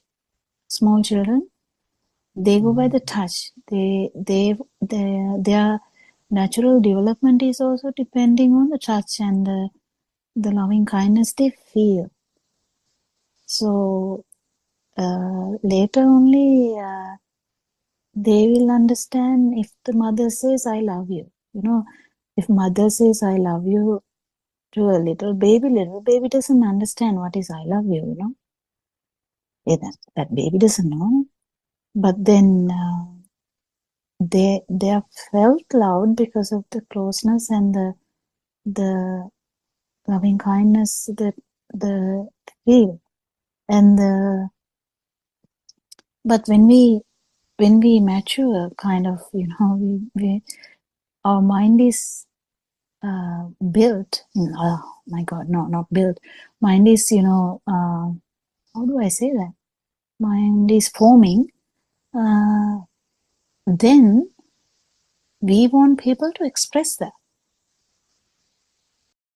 As also feel that. So there are different aspects. Females would would like to hear it, kind of thing. You know, there is psychological aspects of these things. But what I'm trying to say is, so there are so many different aspects to one perception. The perception is Amma. Can you say the different aspects to different people? Imagine a stepmother. I have seen like a video clip one day. The stepmother was working, or stepfather, I can't remember now, but she hears the stepson calling him mother. And she was like so overjoyed, she was dancing, you know, kind of something like that. So why does that mom mattered so much to her? So the word mom or amma brings so many different feelings to different people. One would actually stop and cry because their mother has died or mother is not there. But other one, like the Canadian story, that person who the mother didn't treat that person very well, the hatred comes. How come is that? So we can understand so much different aspects of this, but just the same perception, same thought, bringing you so many different and also enjoys experiences. You know, the word job, how it affected him. Because job, no one really cares about the word job in different aspects, but when it is heard, he felt that. Likewise, what we feel is really depending on what your world is, what past experiences are. So it's all kind of depending on your past vibrations, I would say. And the past vibration, if you feel the same thing now, it's not a big deal. It's just the synchronization effect. And so be it. You don't have to worry about it. So you kind of, when you try to understand Dharma, what happens is you kind of, you kind of observe how this senses work, and the mind sensor keep jumping up and down, Yes, Surangika, I think I interrupted you. Oh, I don't know. That's okay, Dr. Kokila.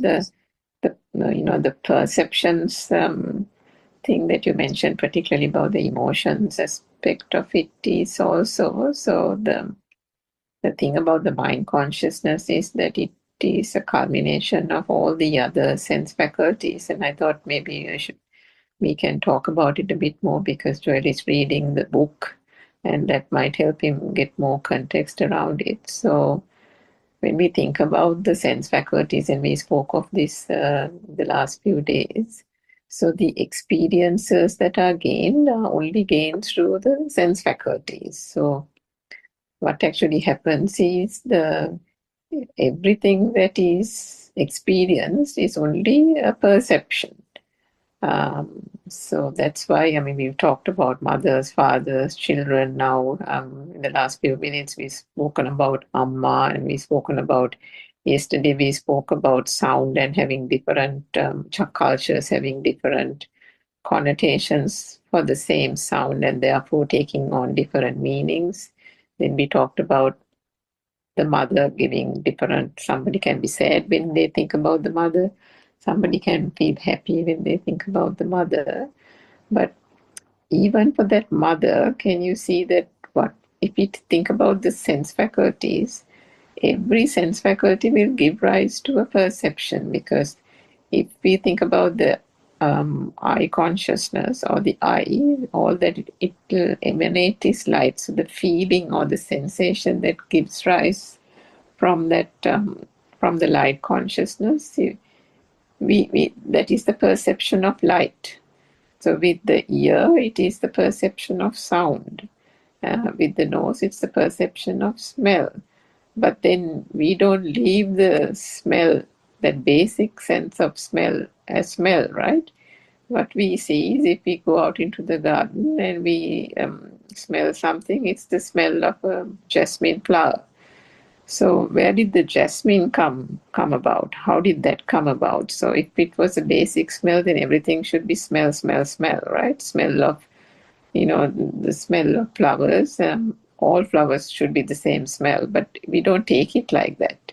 We take it as, the smell of jasmine, or, a bad smell, the smell of, a dog having gone past and left some poo on the outside curb next to your gate or something.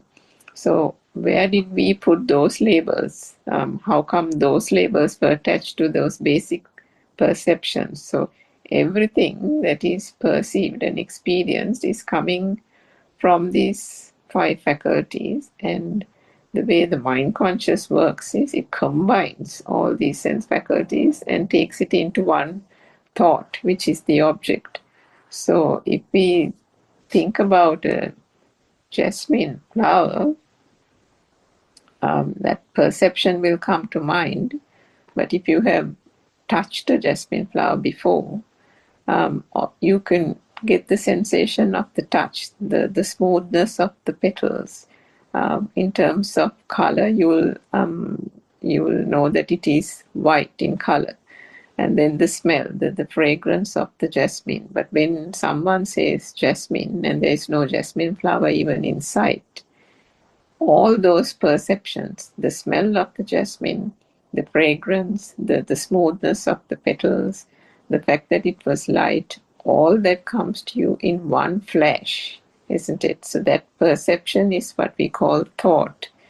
But can you see that in that thought, and this is where the illusion comes, Joel, what you read in the book, and I'm sure there'll be more and more context and detail given as you keep on reading the pages.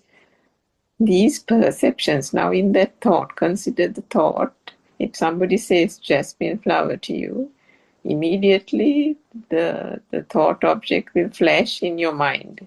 It will flash, and in that flash you'll see the color white, you'll remember, or the fragrance will come to mind, and all that will come, and even the sound, jasmine, will kind of internally it will reverberate in your head. So how did the sound jasmine come out into your head? And then how did the fragrance of smell come to mind? There wasn't even a jasmine flower in sight. You haven't even physically touched a jasmine flower. Somebody just said jasmine. So can you see that that mind object, that thought that we hold on to and attach so much value to, did it actually even have the fragrance? Did it even have the smell perception in it? And yet we think that it has all those embedded features, isn't it? Did that perception of light actually have the light component in it? Was the white actually there? All that was thought was jasmine. And all those perceptions arising out of those sense faculties, which are relevant for that particular thought, arises in a flash. But And it is arising in a construct, isn't it? That will get complicated also, Surangika. If it's a rose and you kind of if telepathizes into something else related to rose,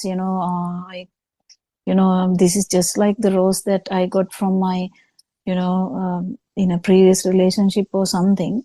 Yes, yes. I mean, it can get more and more complicated. That's complicated. Right. Yeah. And that is the thing. I mean, how come, as you said, just a sight brings all these into, that is the beauty of this illusion, actually. The beauty of this illusion is in the sense the miraculous mind of a human. I think that's Lord Buddha has once told that it's the most beautiful film. He told Chalnachitra, but I think that's kind of a film. It's the most beautiful film is in the mind, because it's really thing like if I say Niagara Falls now, all of you,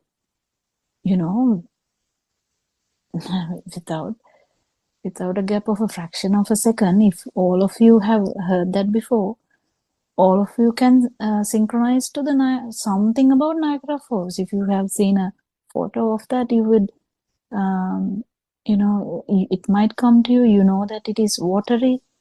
When I say Niagara Falls, you don't think about a rocky feeling. No, you definitely know it's kind of watery. But if I say Sigiriya, you definitely know it is rocky, isn't it? So this is the beauty of the mind. And you keep understanding more and more. The emotional part also is a factor. If you actually went to Sigiriya with someone, that is a different story then. I'm saying Sigiriya for something else now here to describe the Dhamma, but someone might remember the trip that they went to Sigiriya. No. Likewise, so many this beautiful mind we have, the humans, is actually used to understand the mind. I think Franka said it one day. We understand, we kind of pierce into the mind through mind. Actually, we use the mind to understand the mind. We use the mind to understand the sense faculties, isn't it, Surangika? Yeah, and I think, Joel, one of the most beautiful lessons I think that our noble teacher taught us, and which we have reflected over and over again, is the thing that I might not have said it as beautifully as he has told us, is that if you consider a phrase that we have all grown up with, right? Jack and Jill went up the hill. Now you read it in so many books in your childhood days. We've read it as well. So we have a picture, isn't it, that immediately springs to mind when you say Jack and Jill went up the hill.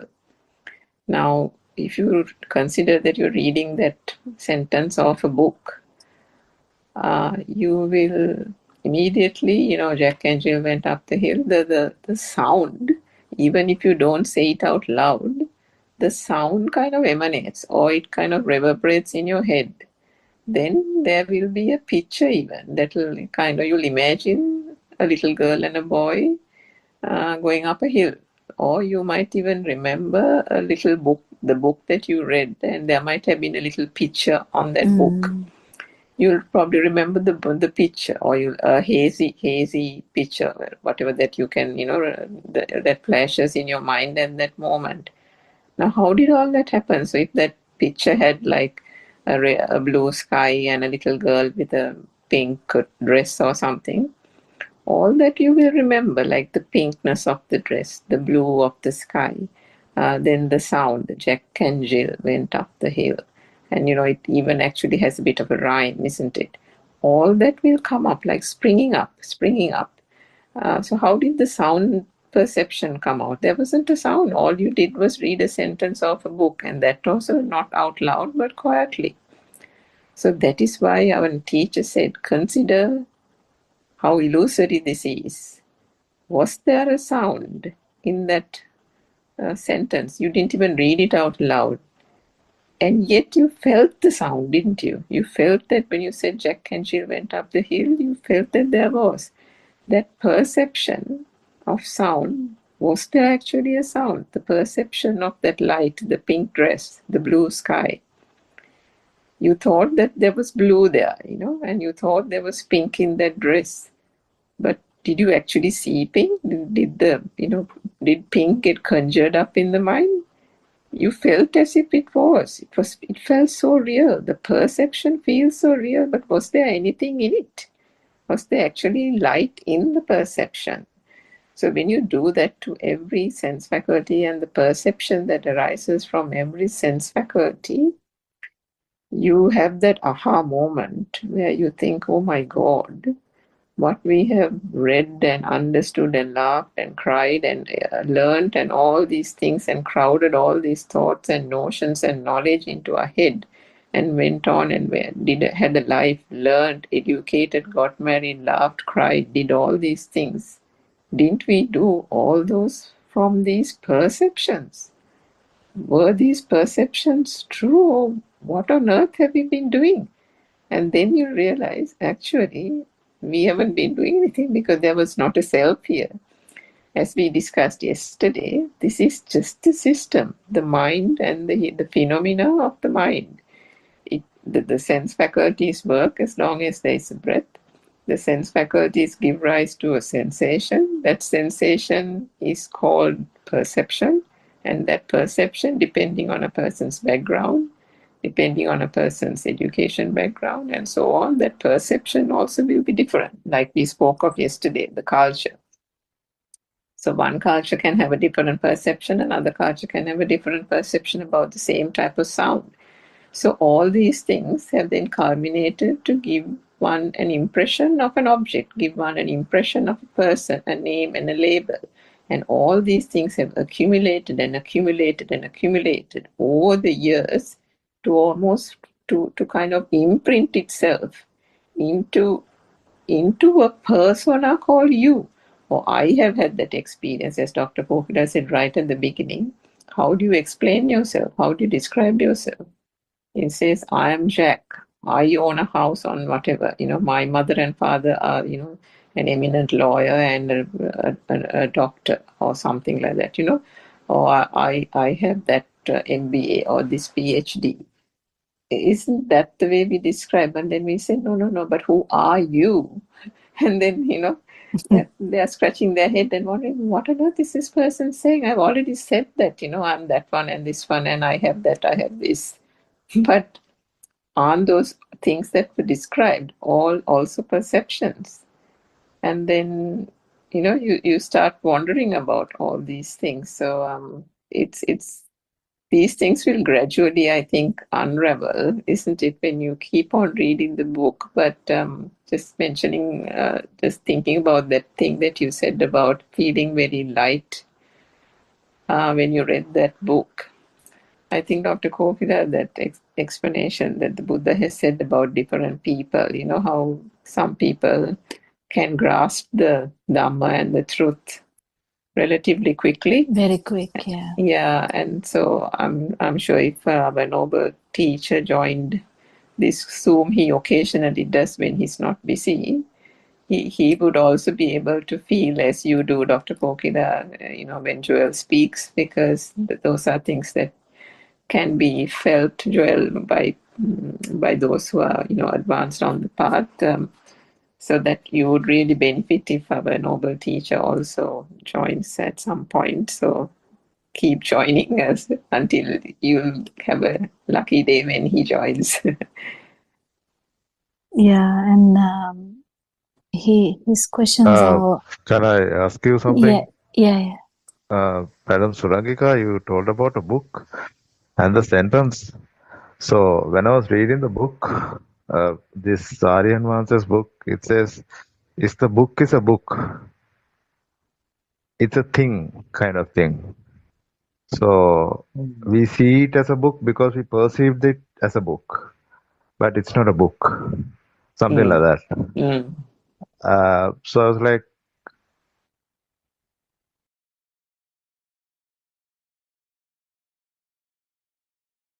I can't hear you.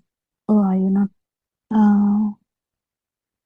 Oh, can you hear Suranka? I can't hear. Yeah, we can't hear you, Joel. Is the line clear? Just name it and just say, okay, it's a flower. I think I that think you will dropped be, out a little bit, Joel. Do you mind just repeating after the Uh, word book? Yeah, we heard the book and then there was a gap. We yeah, couldn't hear. it's raining here. So the book is like something called thing. The book says, what I Yeah, read, it's yeah, a thing. We perceived it as book because we heard it long time before in the past, as I know. yeah. But if we see a flower and just not name it and just see as a flower and see the beautiful thing in that and just not name it, I think that is the state of mind that Lord Buddha is telling about.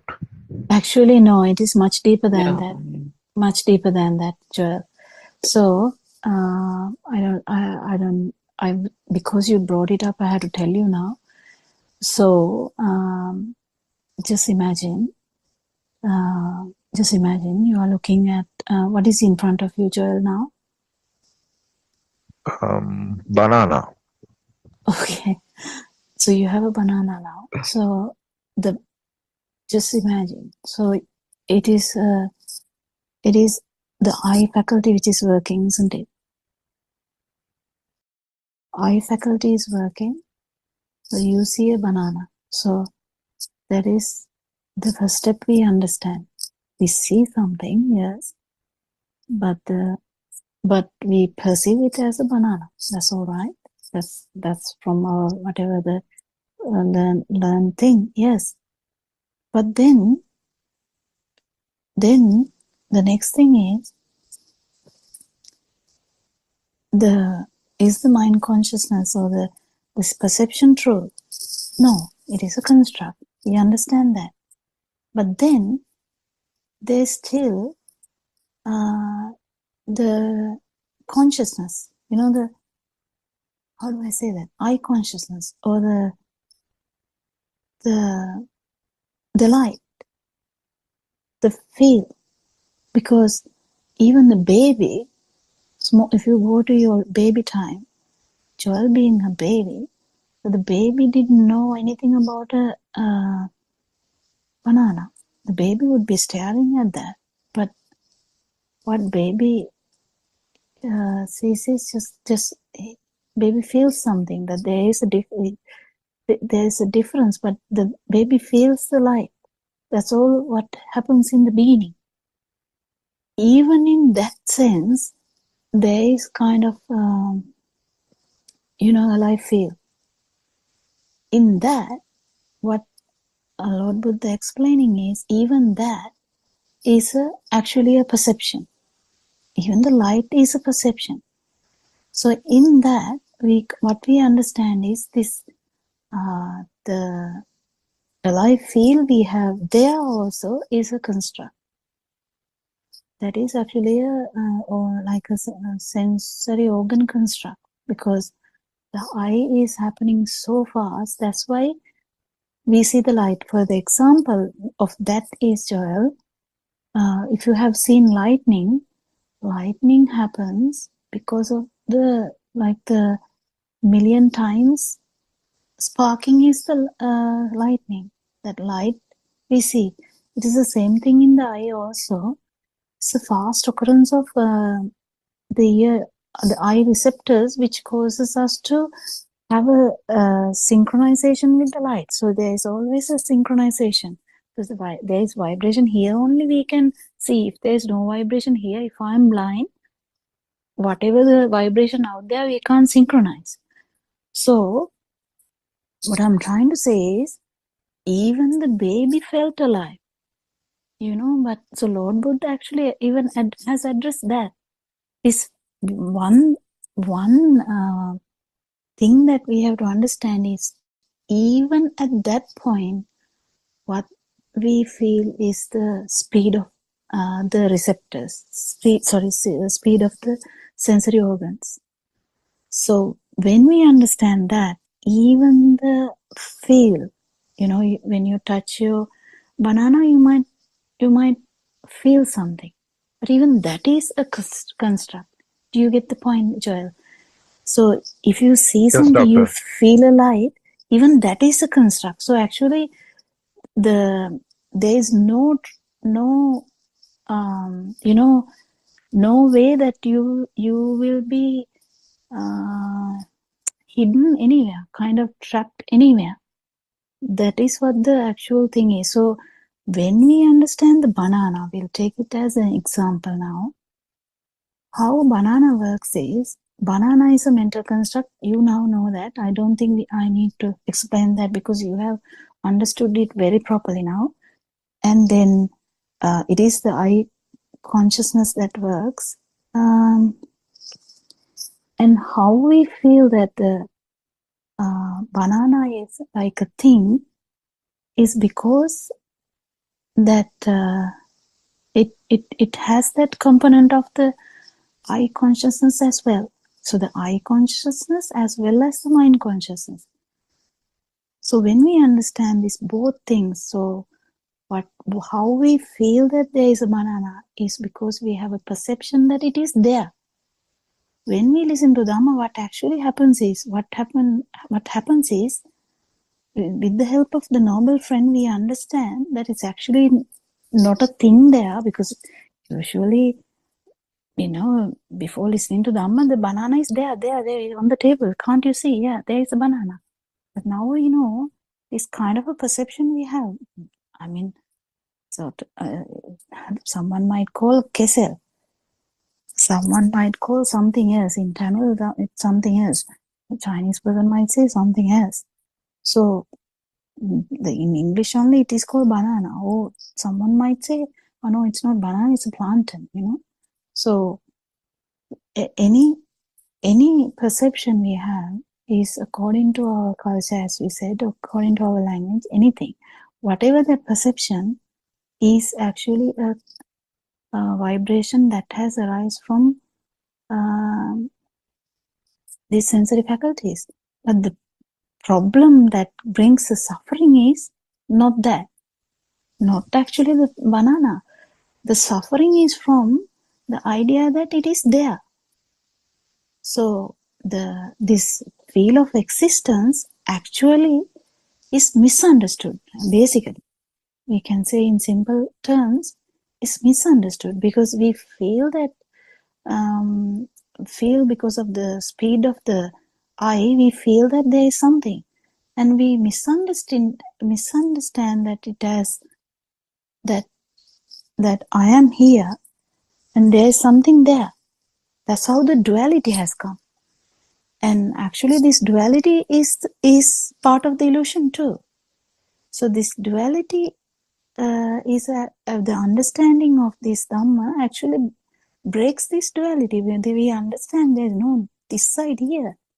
It is actually just the stimulus only. So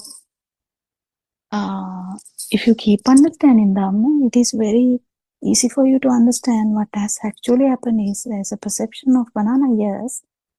Whatever happened now because we are adults, whatever it comes is as banana, yes. Or if you know it as banana. If you don't know the English word, it will known as kesel. Even if you feel that now, imagine you erase that banana. Even after that, you might feel that there is something there. Even that is wrong. That even something there is wrong. Actually, that is why it is felt like something there is because of the speed of the eye faculty. So the whole thing, we call this actually 3 worlds, we call it, because one world is when we feel that everything is outside. As you say, on the table there is a banana. But we keep understanding this is actually in the mind. But then the next point we understand is all the perceptions in the mind are not true. Then the weight of all the perceptions, the job, the whatever that we were talking about, all the perceptions you understand, what's the big deal? They are all perceptions, yes. And then the next level is that you feel it as existent. Something is there, you know. That is also due to the sensor faculty, the eye. If you see it, but if you touched it, it's a sensor faculty of the skin. Even that is due to the speed of that sensor faculty. So that's it. I mean, there's no way that you can be tricked, but you will continue to taste the same banana forever.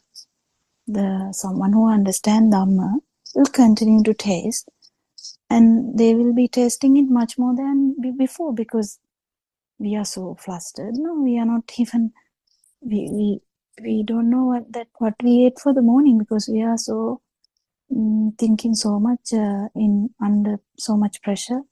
You know, but now without much pressure, you feel, as you said, you feel so light, and you will actually feel everything. But what that means is you are not going to get trapped in that as thinking that it is true.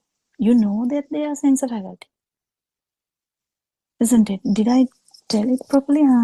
Can you add something, Surangita?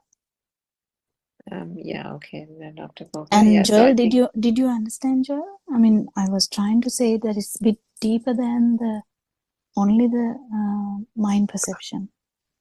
Yes, doctor, I understood. Yeah. All good. Yeah, anything, Surangita?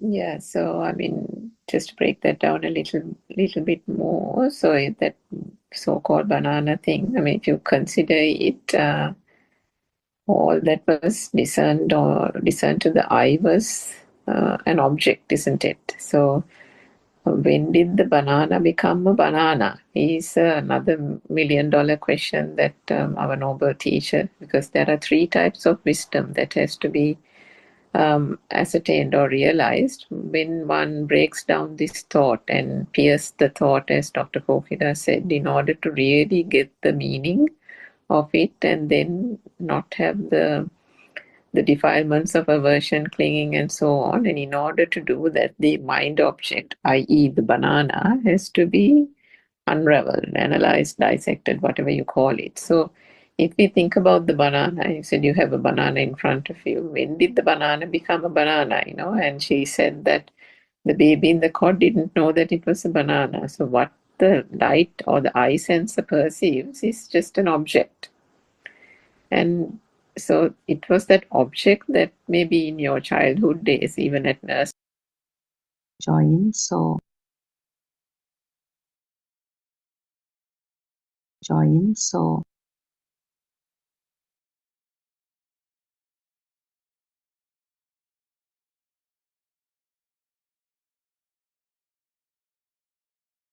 Understood. Yeah. All good. Yeah, anything, Surangita?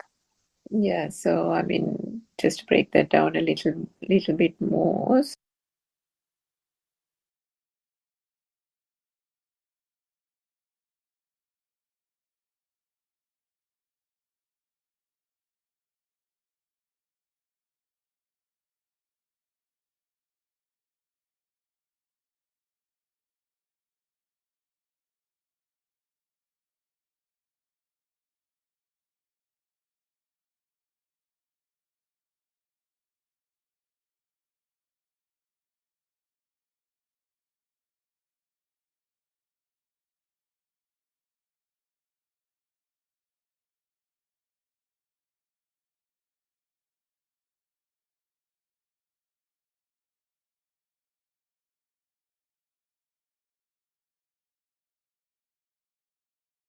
join. So Thing is outside. Yes. Understood.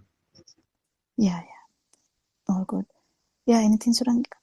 Yeah, so I mean, just to break that down a little bit more. So that so-called banana thing, I mean, if you consider it, all that was discerned to the eye was an object, isn't it? So when did the banana become a banana is another $1 million question that our noble teacher, because there are 3 types of wisdom that has to be ascertained or realized when one breaks down this thought and pierce the thought, as Dr. Kokila said, in order to really get the meaning of it and then not have the defilements of aversion, clinging, and so on. And in order to do that, the mind object, i.e. the banana, has to be unraveled, analyzed, dissected, whatever you call it. So if we think about the banana, you said you have a banana in front of you. When did the banana become a banana, And she said that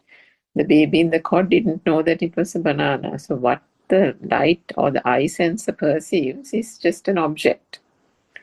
And so it was that object that maybe in your childhood days, even at nursery or wherever, the teacher said, held up a banana and said, children, this is what you call a banana. And then they did B-A-N-A-N-A and taught you the spelling. It said that a banana is typically yellow. It starts off as green and then it becomes ripe. It's a yellow, you eat it, you have it as fruit. And all these facts have been fed into this so-called system. And then this object called banana comes into being. So that is the way the banana, and then if you have, but if you touch it, what do you feel? It's only solidity, isn't it? So if, how did the solidity become a banana? Again, each time that banana is seen, as we said earlier about the jasmine flower, all those perceptions, whether it arose from the light consciousness, whether it arose from the smell, the distinct smell of banana. Maybe you had a banana the first time you had it as a child. Then you might have had different types of bananas. All those perceptions will telepathize in that moment when you see the banana. So whether it's the smell perception, the light perception, and so on, all that will then constitute that experience of the banana for you. But consider, for example, if you had bought a bunch of bananas and now you think the banana is real, moment you think the banana is real, and also then the banana exists, that's another sensation. And that is the most damning of sensations because it arises out of ignorance. If you do not understand that it is a perception, that how this banana came about through all these perceptions, the basic perceptions constituting the mind object called a banana, a person who does not know that will believe that there is such a thing called a banana, and then automatically the duality, the person who experiences the banana, savors the taste of the banana, automatically gets manifested there. So that's where the duality happens. I think we're running out of time. Maybe we can pick it up tomorrow, but there are various facets of that you can explain, which if you don't hold the correct perception as to that this whole thing is a construct, you can invariably get caught in the defilements, isn't it, Dr. Kokila, of how the aversion can happen, the clinging can happen, and so on. Just from a bunch of bananas. If there is a thing, definitely you are there. That's how it happens. Yeah. Whether it is the feel level, whether it's the perception level, or whether it's even the outside level. When it is outside level, we can kill for a banana, we can fight for a banana, we can steal the banana, we can do anything. We will never do that for a banana, but just for an example. So that's how we kind of if you take it as like $1 million. So if I say $1 million, we know that it is kind of a big thing, isn't it? We have like a perception about that. And if there is $1 million on the table, kind of now the it's not like the banana now. It's quite different now. The interest is different. Where to keep it now is a different thing now. There's so much to do. But yeah, we have to put it in a safe, or otherwise you have to put it in the bank, or you don't know how to look after it now because there's so many things to do with $1 million.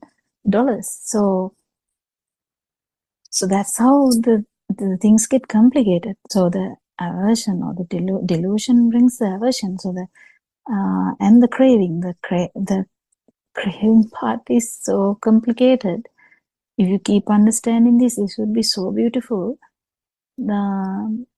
If you actually understand that it's just a perception, you will definitely put it in the safe. Yes, because if that is the way that you have handled money so far, whatever the money you put it in the bag, you just put it in the bag. You don't care because that is what you have done so far. You know, you get $1 million, what you have done, even if you get 1 rupee, if you have put it in the bank, or you get the $1 million, you put it in the bank, that's what you know. So you just do what you know. That's what it is. But you know, the heaviness that you get from getting that is not there, because the perception is not that big. The heaviness is not there, means that is the beauty of Dhamma. But the problem is, if you feel it as existent, you are still in that. There is still, you are there, because then you can think about the $1 million in the safe. Oh, I have $1 million in the safe now. So that can keep coming and going, you know.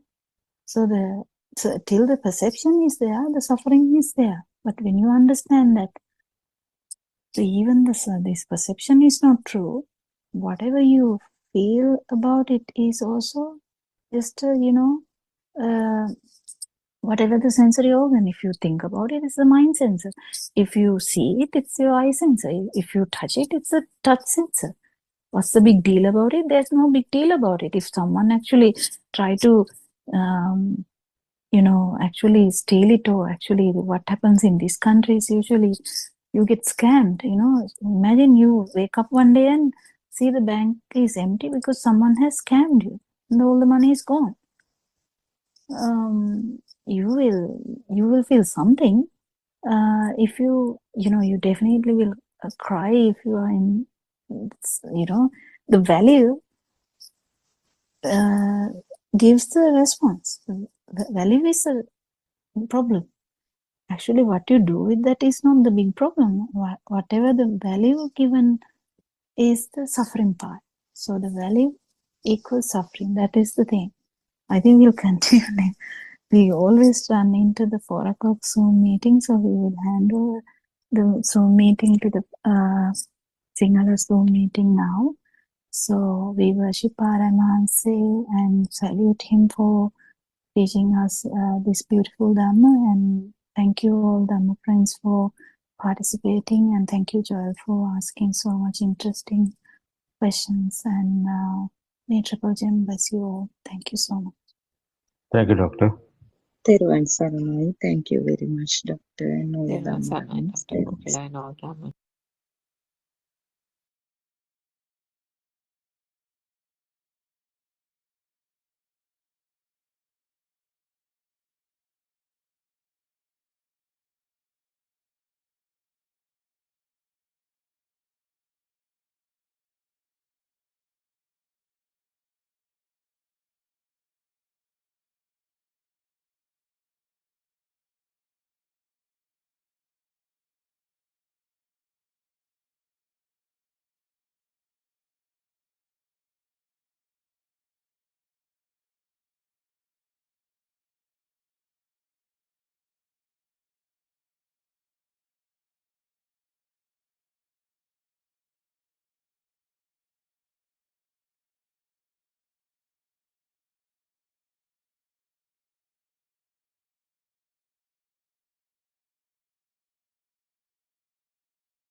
Good afternoon, everybody. Teruvan Saranai Arinmansa. Therun Sanai, everybody. Let's continue with the book reading. The True Dhamma Has Awakened, Volume 2, page number 52.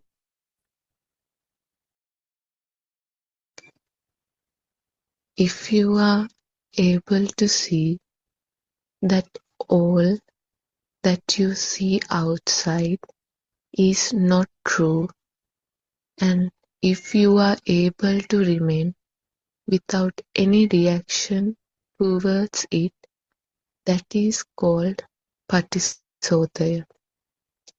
Patisodaya is the path towards Nirvana, the path towards the supramundane plane. It is very difficult to train yourself towards the Patisodaya. Therefore, it is very important to put a lot of effort into going on the path. You need to consciously go towards the Patisodaya.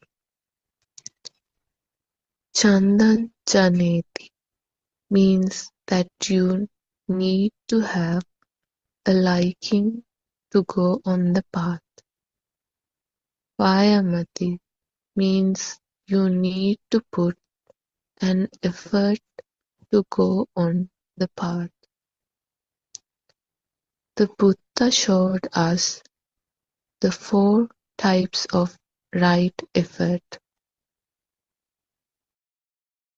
so we could go on the path. Anupanan, Papakanan, Akusalanan, Dhammananan, Anupadaya, Chandang Janeti, Vayamati Vidyang, Arati Chittam, Pajanati, Padahati, Uppanan Papakanan, Akusalanam, Dhammananam, Prahanaya. Chandan Janeti, Vayamati Vidyam, Arahati Chittang, Pajanati. The 4 types of right effort, Satara Sampadana Virya, are seeing the thoughts that you receive from your senses, Samvarapadana. Seeing the thoughts prevent you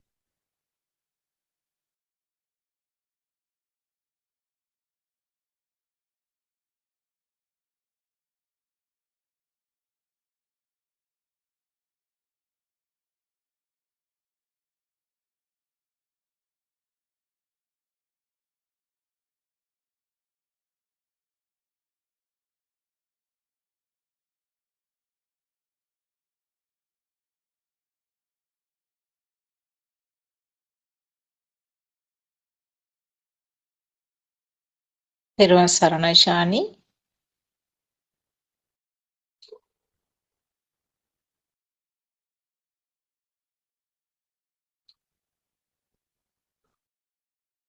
Can others hear Shani's voice? I can't. I also can't hear. Yeah, I think something may have gone wrong with the signals or connection. I think she's no more in the group. She got disconnected probably.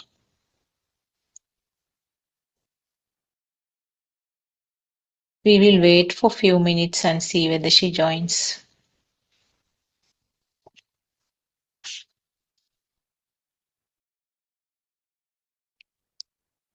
Sudharma, do you have the book? What's the Yes, topic yes, Doctor. what's the topic that she was talking? Should be that should be 4 great efforts. Satara Samya Pradhana Vira. Yesterday I read the pages. Page 52 she said.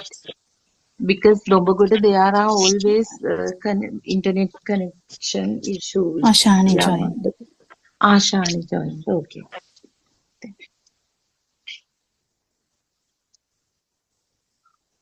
I think there are connection issues.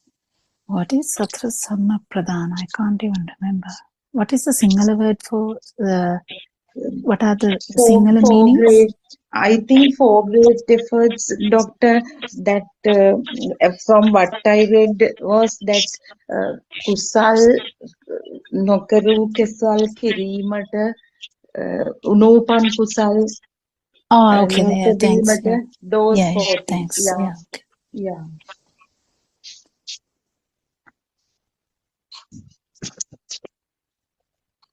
So initial effort of a person who comes into the path, I think, as if it's given in the book, I can.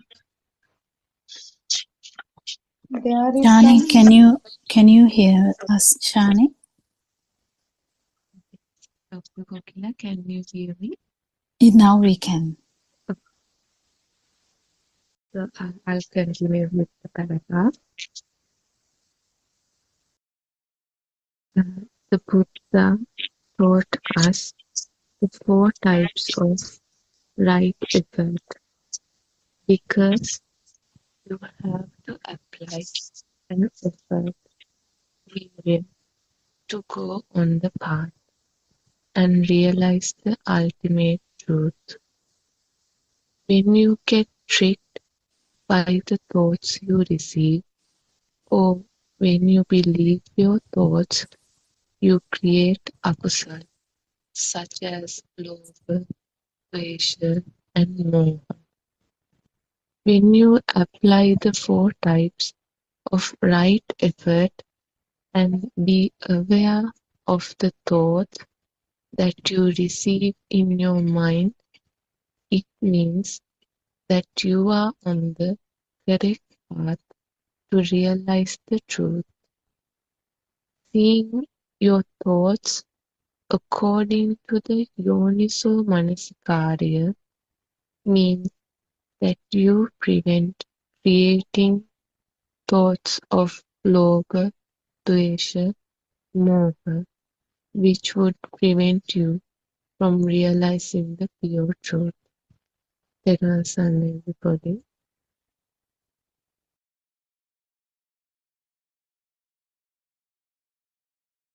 Sarnashani. Well, Thank I you. joined few, like one or 2 minutes late. Yes. So if you can start, that would be great. Yeah. Okay.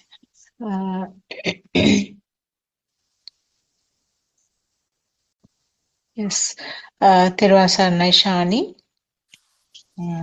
Thank you for reading the book for us and starting the session. As usual, we all pay our homage to our noble friend Aryan Wahanse, and may all of you be blessed by Triple Gem. So this is our English Zoom discussion, and we will be, based on what was read from the book, we will be starting the discussion, and then there onwards, depending on the questions that come up, we can further elaborate on those facts. We warmly welcome all of you who have joined the Zoom at this moment, and also our friends who are listening to us via other means, YouTube, etc. So if I just brief on what Shani read, actually, initially what was mentioned was about the Patisotaya. What is meant by Patisotaya? The usual thing, or what is described in the mundane world, is what is called the Anusotaya. You are going down the stream. And basically what you experience is an existing outside world, and then there is a person who is experiencing the world. So there is duality where the two ends are there. Myself is there in the center, and I am experiencing everything uh, which is taken as world. So world includes all the materialistic things, the people, and also myself. Myself is also a part of this world. So they are all thoughts, but without realizing that they are thoughts, it's taken as real. So that is your anusodaya, where you are just flowing with the stream.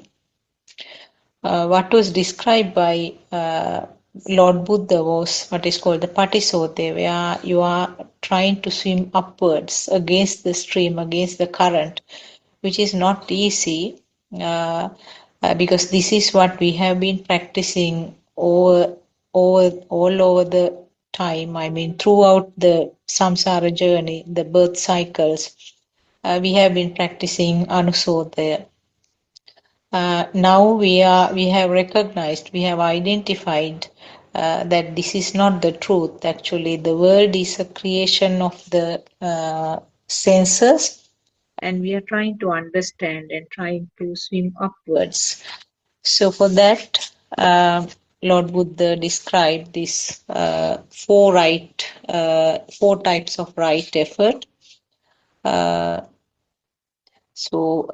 Which includes actually there should be an effort to that effort to understand, and there should be a willingness to learn this truth, and then only you will achieve something initially as a knowledge, but then later on as a conversion inside inner transformation.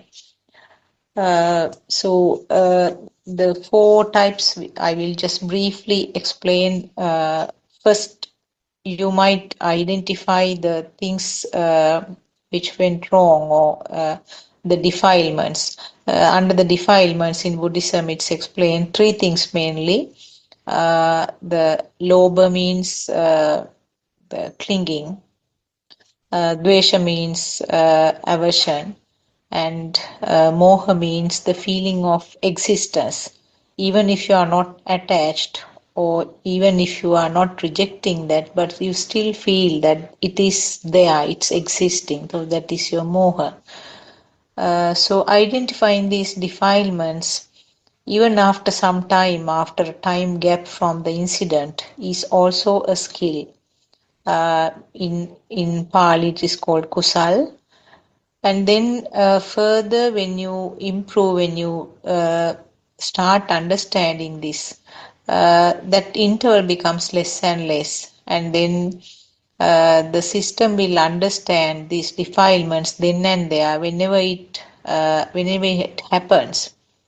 But there is no way of preventing, because this is a part of the system. Defilements is a kind of current or some heavy feeling that occurs as a part of the system.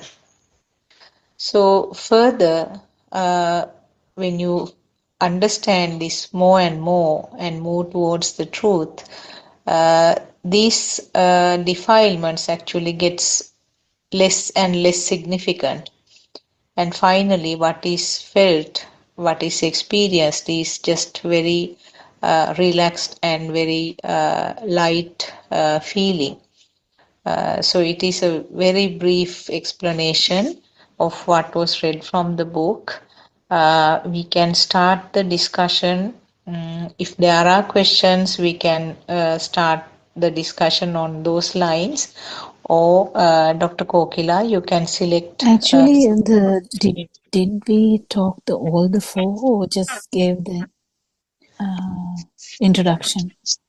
It's an introduction. I didn't give in detail. I didn't mention in detail, but basically. Even Shani didn't mention the all four, did she? She didn't name the four. She didn't name. Actually, what is in the book is just a very sort of outline, basic outline. Outline, yeah.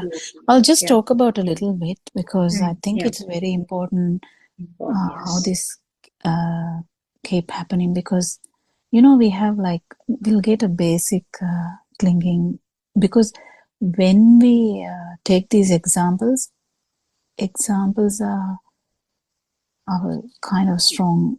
We try to take strong examples, but if we take something like what can I say, money. So if we take money, we have been given the idea money is very important. We have been taught the whole life, I think, how money can save you, how money is important. Money is, people has to save money, all that.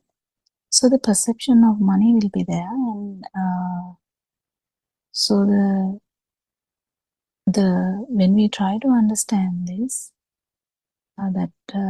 we understand that actually what happens is the power of this thought is the actually feeling of self. So the feeling of self is nothing other than this just a stimulus. So if the stimulus is taken as money, it's an example only. So the actual feeling of self, or this suffering, we call it suffering, the suffering or the burning or defilements, whatever the words you use, it doesn't matter. This suffering is brought about by the power of the stimulus. How does this power of the stimulus come is because of the ignorance. So what we try and correct here is the ignorance. So when we try to correct the ignorance, what we understand is just, yes, there is a perception, don't worry. There is a perception. We can't say money is not there. There is a perception, of course. It's a global way of living. So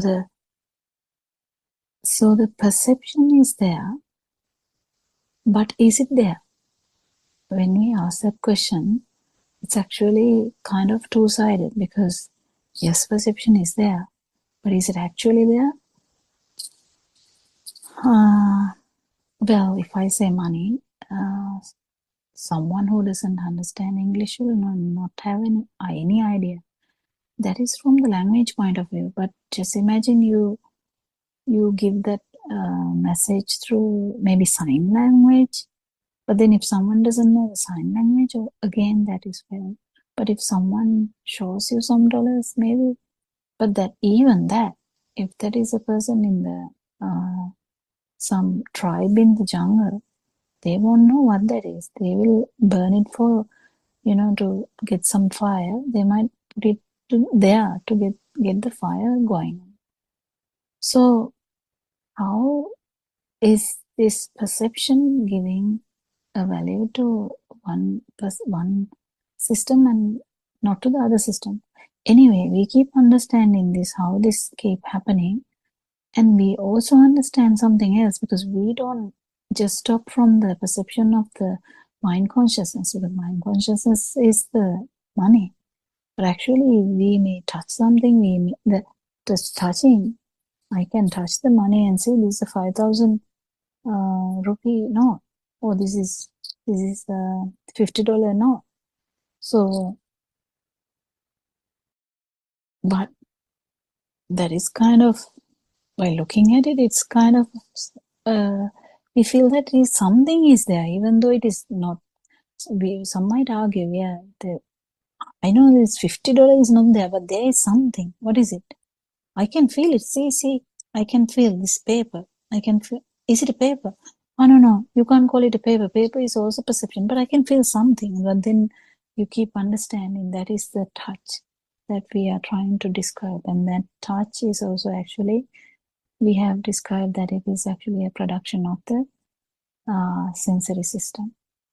That is all. And that if you keep understanding this, actually no way that we can define a self without these six senses. You switch off all these six senses. Where are you now? Just by wisdom, just switch off the six senses. Can you find something there? the finding of the six senses that we have always defined that there is someone. So when we keep understanding this, now we come back to the Satara Samyak Pradhana, when we try and understand, there are four things that is happening. I think first one, Joel will already understand the suffering that, the suffering that, I don't know whether I'm using the proper language here, though. I'm trying to give the message. So we have something given important here. The example is money. So we keep understanding about that. The ability of that stimuli to bring about that power is not there. So if someone can help me, what is that first one, Sudharma? Yeah, doctor, even in I can read. Yeah, I can read that as if it's in the book, because since we are talking, the Dhamma discourses are evolving around this stimulus. The definition for this is also different now, doctor. The first point is seeing the thoughts that you receive from your senses. That's the first point, as you now described. One should have the ability to see the thought occurring. That's the first point. Yeah. Second point is, seeing the thoughts that you receive from your senses. Okay. What is the second one? Second one is seeing the thoughts prevent you from creating defilements. Oh, akusal, that how you liberate from the thought, that mindfulness should be there. Can you tell it in Sinhala, because I think there is... Sinhala... because there is that is ayatana වලින් එන අරමුණු දැකීම. No. Actual, I don't know. The traditional one is Dr. Sakuntala, will you be able to, as I remember, Upan Kusal, yeah, please go ahead. Yeah, first one is I will tell Upan Akusal Nupadavima. So the Upan Akusal Nupadavima, that is, I am trying to tell Joel this because I think Joel really got it. That's why I'm trying to tell this to Joel at this moment. Yes. Because I'm not actually trying to explain the kind of a deeper thing. I'm just trying to say Upan Akusal Nupadavima is actually,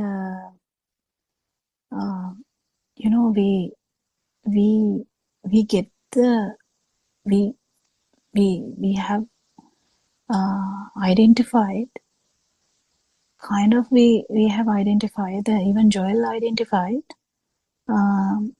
there's recurrent burning points. We have some points where there's recurrent point. Just take it as example, mother worrying about the daughter, the mother-daughter thing, mother-son thing, or whatever. You can take anything. But if we take one example like that, mother worrying about son, so the son actually is kind of a defilement which you have identified, and you keep understanding them, then that those defilements, that burning which actually happen, is not going to happen again. So that's kind of thing. I'll come back to the book, Sudharma, because this might contraindicate the book, so I don't want to do that. I'm just telling it in a different way.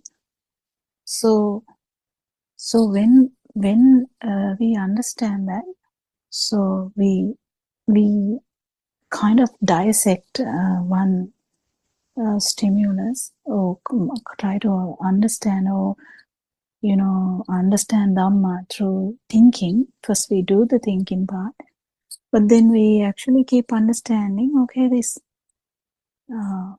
the defilements that were already there is reducing.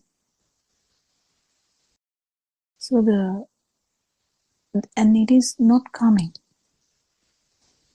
And so Upannakusal, what is the other one, Sakuntala? Upannakusal, Yeah. sorry. Yeah, no, you say that.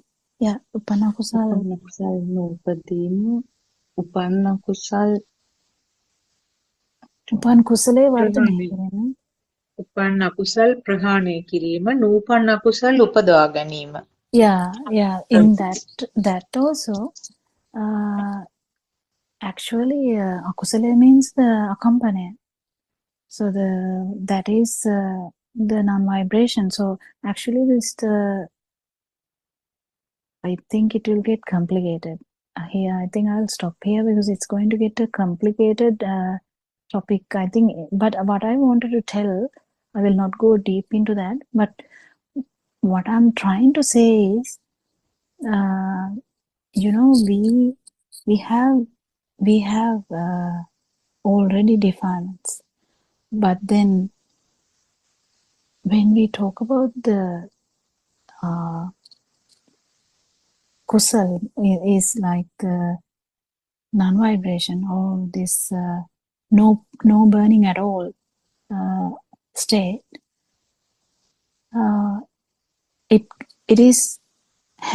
It happens in hand because the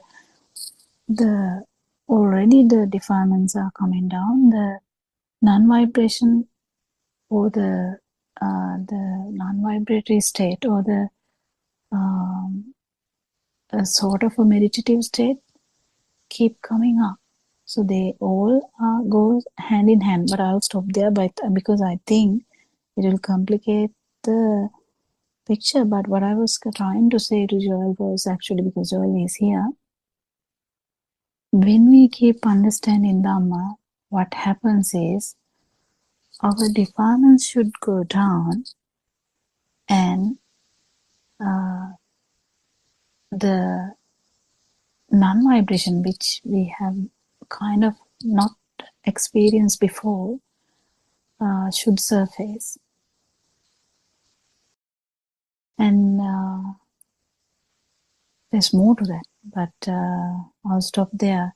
Do you have any questions, Joel? I mean, not from this, because that will actually confuse you, because it's too complicated, actually, Dhamma points.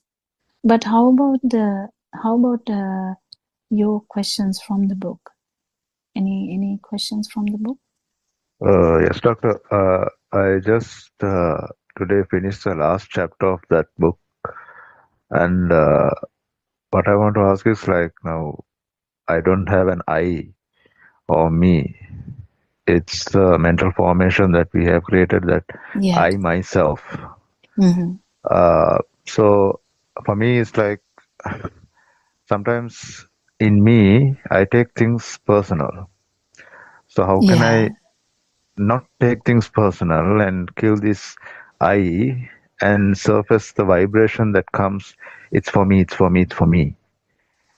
How can I do that, Doctor? Wow, that's a good question. Okay, now the things that are so personal, correct me if I'm going in a wrong track, Joel, because I don't know where this answer is going to flow.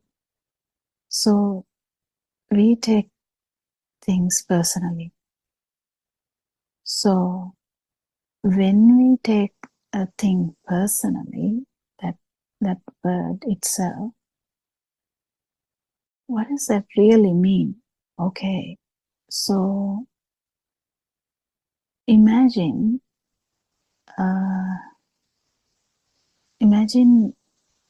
something happening to you in, maybe saying, we can say in year 12. We can say year 12. I'm not actually targeting you, I'm taking an example, because it's so easy when we generalize things. So, year 12, a child got an experience. Child went to school. Child actually, I'm actually telling one of the experiences of a child. So that child got kind of physically assaulted by another child. So this happened to a girl. So this girl has been taken to the hospital, treated. Police is involved, everything. But whether they are involved or not, this vivid experience is personal. So it's kind of very personal. So that child struggles even to talk about that experience in an office where there is only the medical person and the mother of the person who went through this problem. So just try and become that child if you can. Just give up yourself and just become that child. Can you feel that experience? How much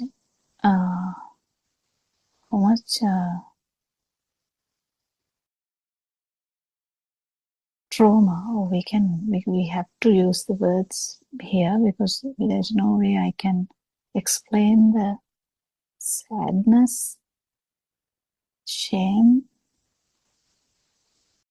anger. What else? I'm running out of words now. If there is guilt.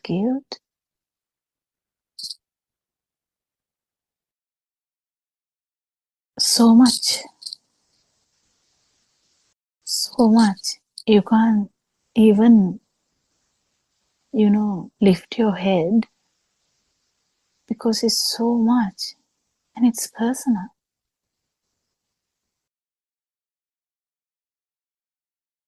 It's so unfortunate that it's personal because she is not an arahant or someone who has lost self. It's so unfortunate, but unfortunate things happen. So anyone feeling the self or anyone having this self vibration, everything, not only that traumatic experience, everything is personal. This is where the trick is actually. Everything is personal. The morning you get up and see the sunlight, it's personal. You see the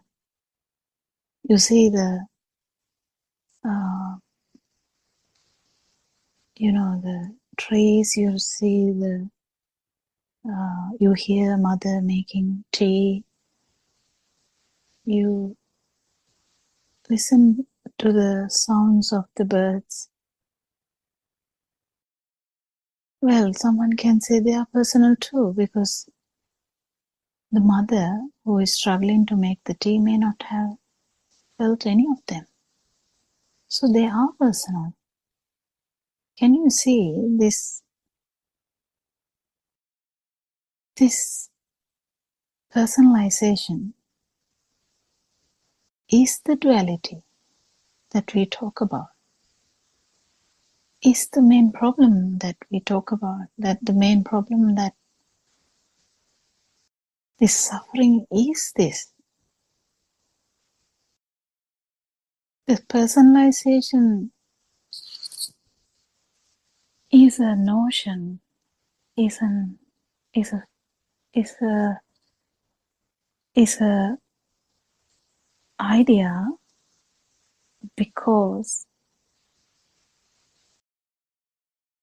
the whatever we felt here, we felt as it happening here.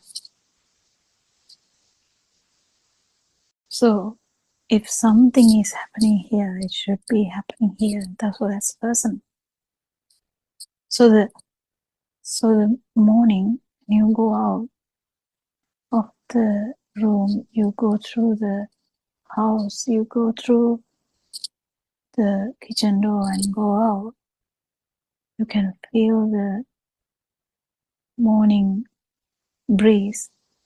So you can say, oh, that is personal.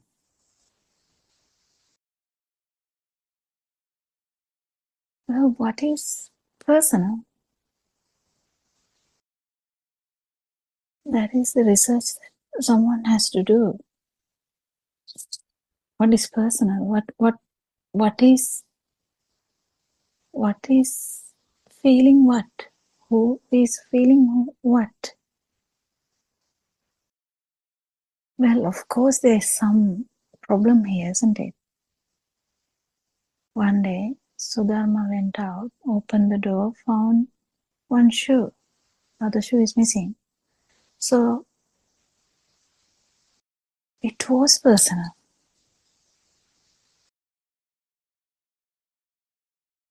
It was. What is it? This research you have to do, Joel. You have to do it. You can't really think about it. So what is the person feeling of person there? Because we feel alive. Why do we feel alive? We go through the house, we go to the kitchen door and we go out. And then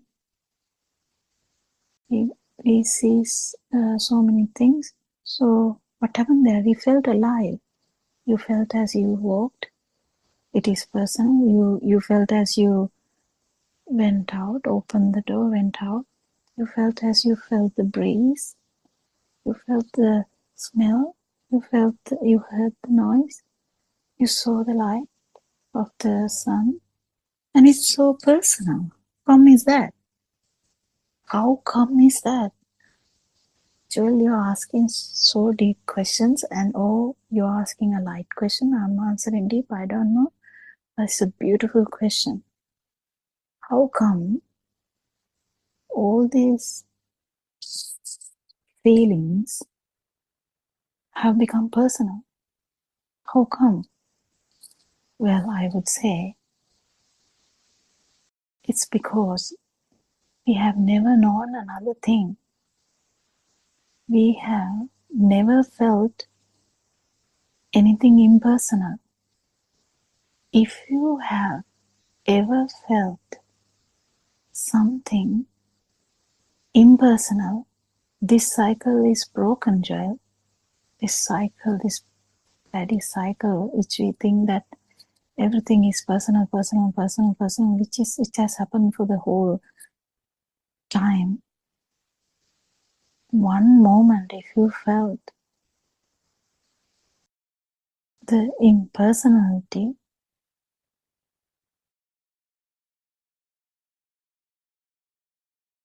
this is broken. This whole idea is broken.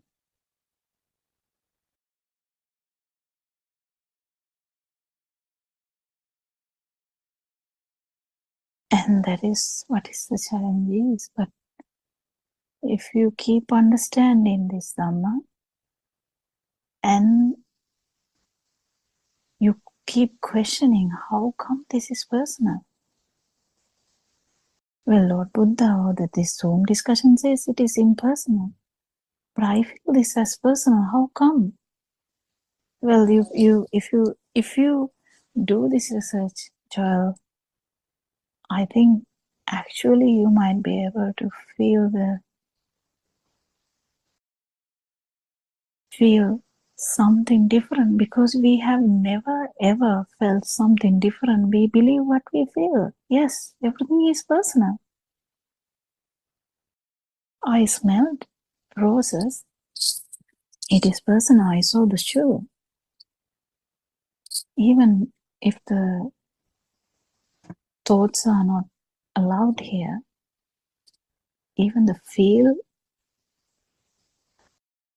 is felt as personal, because you feel it as it's happening here.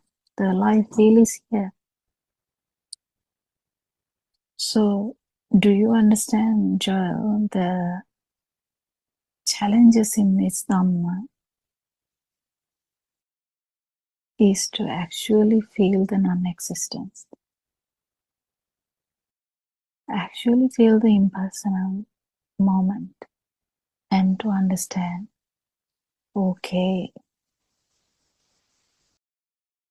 this personal business or the duality we felt all the time is actually a construct, because there's a moment that it has vanished too. That means even though that is felt personal, that is not true.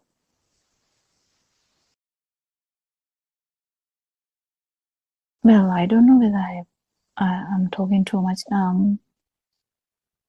I don't know.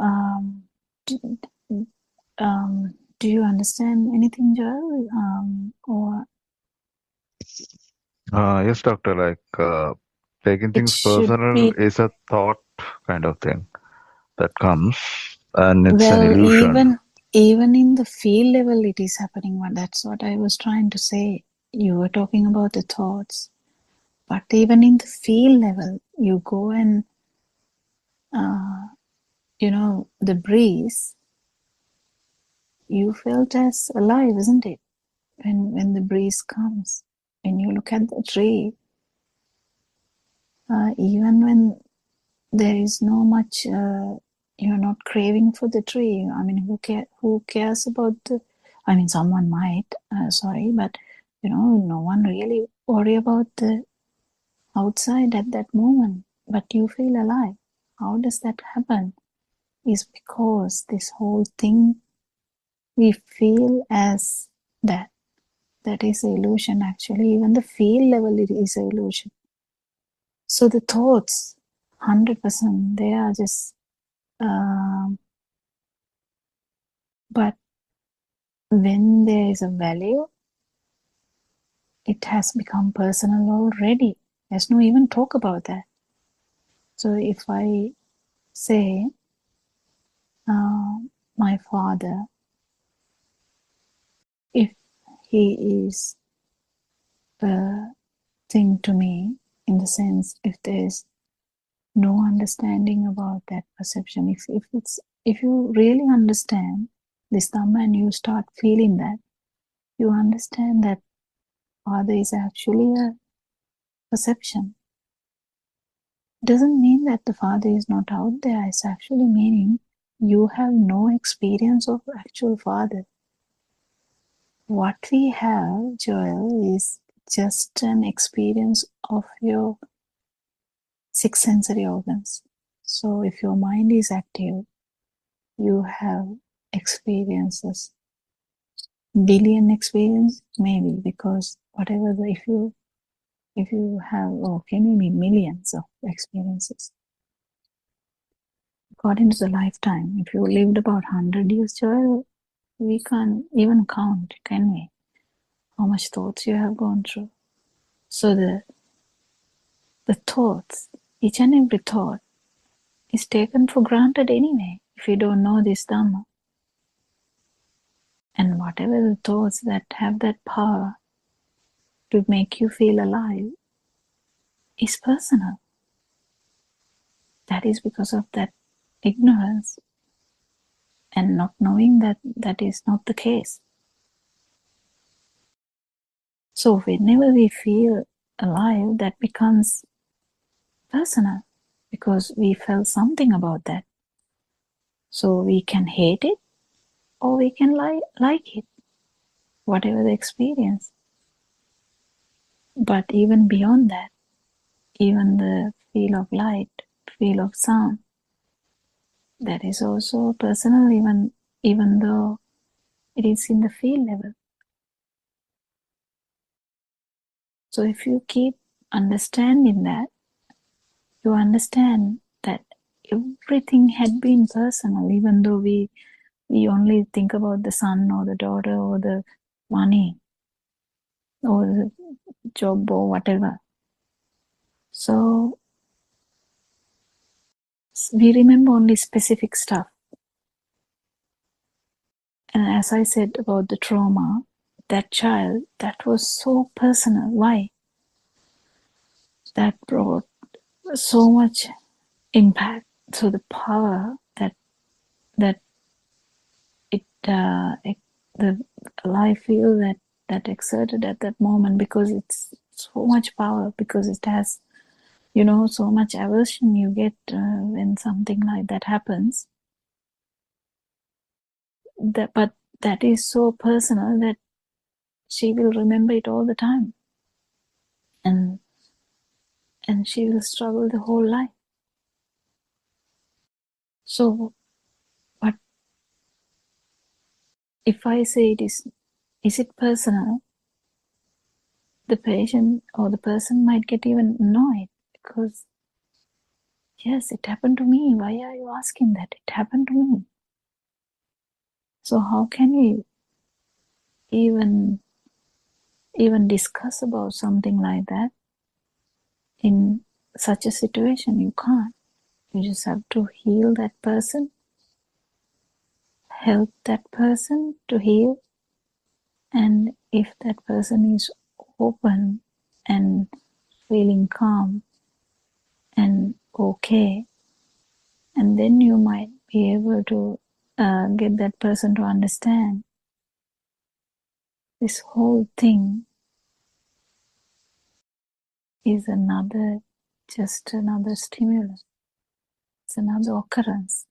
It's another perception. It's a part of this dream which you didn't like. So the you don't like means there is always this duality, because you felt that it is happening to you. That is the mirage we are talking about.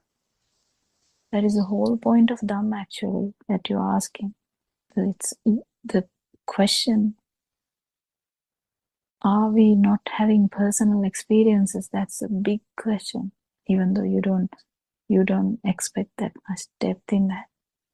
Yes, due to the ignorance, we feel everything as personal.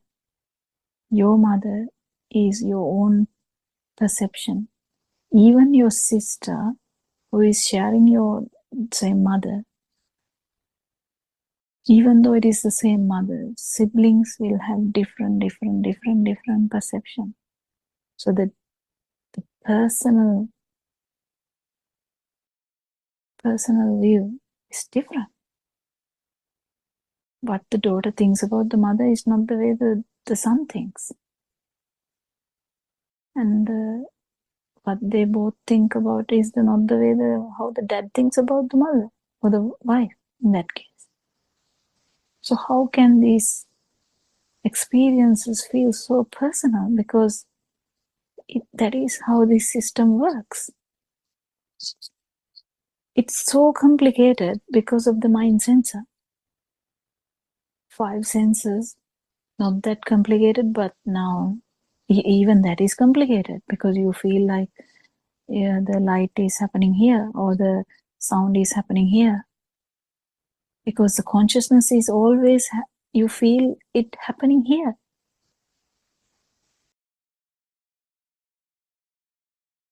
But then after that, this whole mind consciousness comes.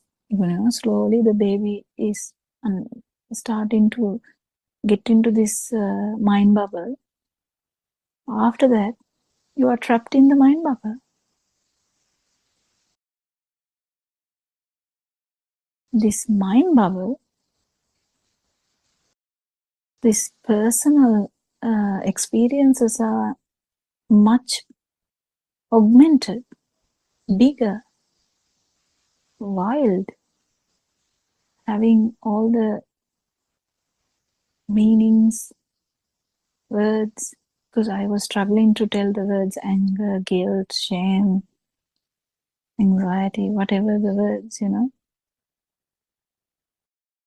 But do you know, an arahant, this feeling of self, when it is not there, nothing is felt as personal. That is the beauty of an arahant, which we can only tell.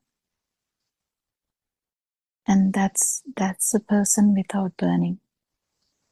Yeah, I think I'm talking too much. Anyone, Joel, did you actually get any idea about this personal thing? Personal thing is due to the ignorance, basically. Because we don't know how this system works. That's why we feel it as very personal.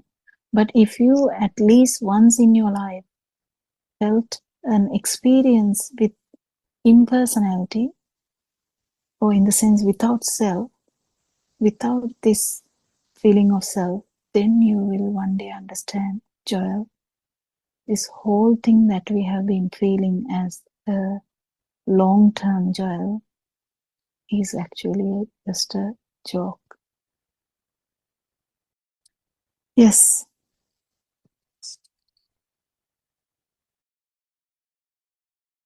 Anything to add to that? Yeah. Dr. Kokila, Joel's question resembles what I asked. I mean, when I first came across Dhamma and read a few books and came to know that it is only a system, there is no self, and still feeling as if everything is happening to me. So actually that situation telepathized when he was asking the question.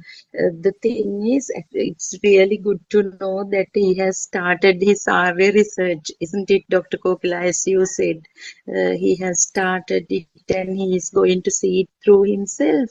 I wonder whether he can understand Sinhala language, Sinhalese. I don't know the background. Can he?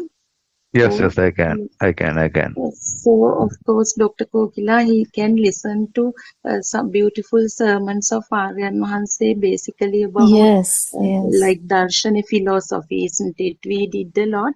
What this experience is actually, Dr. Kokila, when we read and when we come to know that there is no self, everything is a system, we try to, from the mind, we try to get that experience in life also. I mean, in day-to-day life.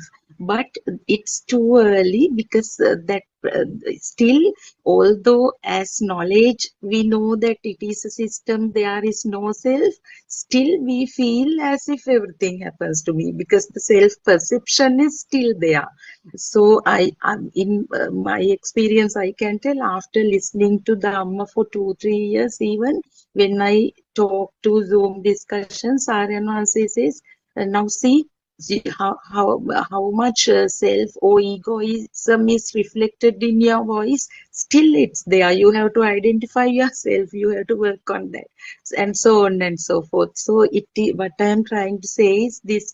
The self vibration or self perception, self view, it dilutes gradually. It's a gradual process. Actually, Dr. Kokla was explaining it, and other experienced friends will explain. So since I was in the same situation, it came to me. That's what Dr. Kokla was telling, that feeling of I mean, as if I am at the center and everything happens to me. So we take as if it's their personal stuff. In other words, that is the self, because knowledge is there. We have heard the message of the Kalyana Mitra or the spiritual teacher, but we have to experience it by listening to more sermons, participating in discussions, and there's a beautiful practical path, practical program actually recommended by the spiritual teacher also. Dr. Kokila will explain to you further about that.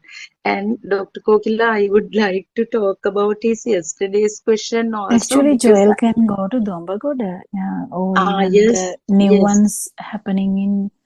No, not now, but when he is interested, because there are new beautiful ones happening in Kandy also. So if he's near Kandy, he can go to Kandy ones, because Dombagoda is, I think, not towards Kalutara or Horane. So there would be a lot of beautiful monasteries happening, Joel, where you can actually stay there for 7 days or even 1 month, and or even more than that, and feel it's all in kind of jungle areas, not jungle, how do you say, forest areas, and with waterfalls, with so much tranquility anyway, physically also.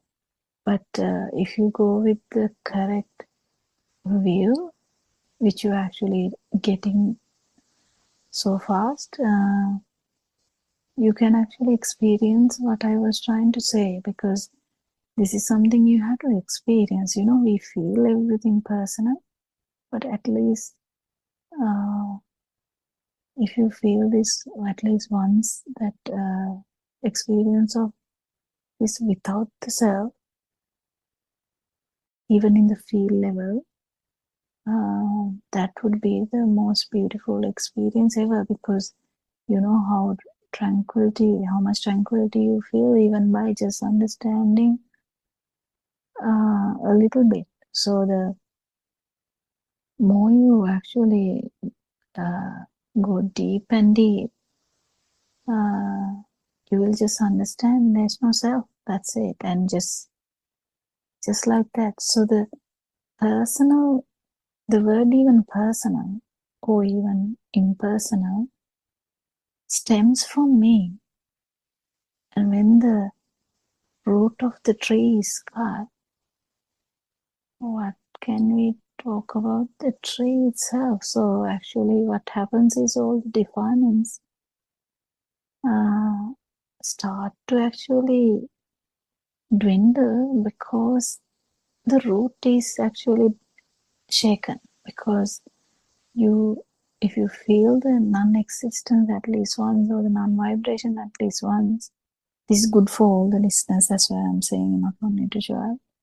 So everyone in this world, if they feel this, they can understand that whatever we believed or whatever we experience so personal in the whole life or samsaric journey is actually suddenly broken, because there's one experience where even the field, the existence is broken. Field of existence is broken. So in that is the most beautiful experience in the world. So that will actually help you to understand that there is no self, even though we feel like that.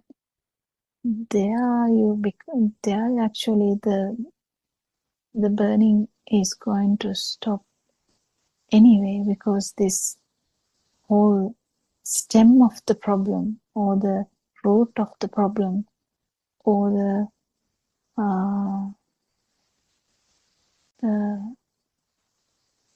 the core of the problem is taken out. So all the experiences, there are experiences, but they are not personal anymore. So there's no burning anymore. Isn't it beautiful, Joel, even to think about? I don't know, I feel like that. What do you feel, Joel? Yeah, I feel good. And I have another question. I think Yeah. it's out of the topic. Who Yes. is Aryanan Vanse? Is he a person that I can meet and talk? Where is he? Well, I haven't met him. Well, you can actually meet him now because I have been listening to his Dhamma I'm from Australia, so I have been listening to his Dhamma. Randomly, I heard his sermons through YouTube. I'm still doing that. And I'm participating into the Zoom discussions too. But I haven't met him face to face. And all other friends, no, I don't know. I don't think Suranka has met, because Suranka is also from Australia, but Sudharma has met him. Maybe Dr. Sakuntala has met him. So he has started to actually come out. Yeah, Dr. Kokila, we can pass his number to Joel because he will be happy to talk to him as well. Yesterday he was conducting a beautiful sermon in Kurunegala Mekmal Monastery. So you can talk to him, and we can even arrange to meet him at Dombogoda Kalutara because he actually does one-to-one sessions also there. I mean, even now there is a foreigner attending the program. So I think better to pass his number, isn't it, Dr. Kokila? Yeah, someone can do that. That would be great. I think Dr. Sakuntala can. Yeah, I can pass the message. Maybe I can arrange to sort of talk to him at some time when he's free. Yes, I think Aranwanse must be must be given a introduction so that because he gets so many calls, so he might not answer at the one go. So because he's so busy going around the country at the moment, I think. Isn't it? Yeah, I can arrange it, yes. Yeah, okay.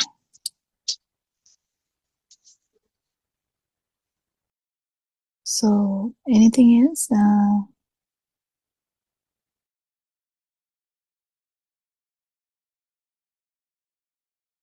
Thanks, doctor. Thank you. Okay. And anyone else? Sudharma or Surangika? I think Miss Surangika will add her thoughts to that. Yeah. Dr. Kokila, I just wanted to maybe if someone can discuss the practical program aspect that you brought up, Sudharma. I think that would be good because Joel, I think I heard you say you finished the book. So the difficulty in this is, because it is so deep, it's one might think that one understood, when you read it in one couple of chapters or you read the book. But the beauty of this Dhamma is that the truth, the meaning of it changes as the deeper you realize, the deeper you understand the meaning that one gets out of it, the connotations of what each sentence meant in R.N. Mahansa's discourses that you read. I think it's in a question and answer form in some of the parts of the book, isn't it? Or maybe the full book is in a question and answer form. So somebody asks a question and then he gives an explanation. But for each of those explanations, I'm sure you have appreciated the depth of it through also with Dr. Kokila's explanations and then reading the book in parallel. But the more you read it over and over again, and if you couple that with the practical program, so there, I think Sudharma maybe or Dr. Sakuntala, one or two of you should be able to beautifully explain how it is, and that is the way you will be able to get so much more understanding and realization as to what each of those simple explanations meant in the book. And then some of that will resonate with Dr. Kokila's explanations also in the last couple of days. So if someone can explain that more, then Joel, you might be able to go back to some of the aspects in the book and then start reflecting again. Or you can also, if you have a routine during the day, say you go to the gym in the morning, or you go for a walk in the morning in a park or somewhere, or you go and sit by the beach, at any of those moments, or even at home, when you are, going about your daily routine, when you're taking a bath, when you're brushing your teeth, when you're making a cup of tea. These are instances because what comes across as thoughts or mind objects is always flowing, isn't it? There is no end to it. So there is no place where there are no thoughts. Thoughts are never ending. It's continuous. It's always there. It's like this omnipresent kind of thing.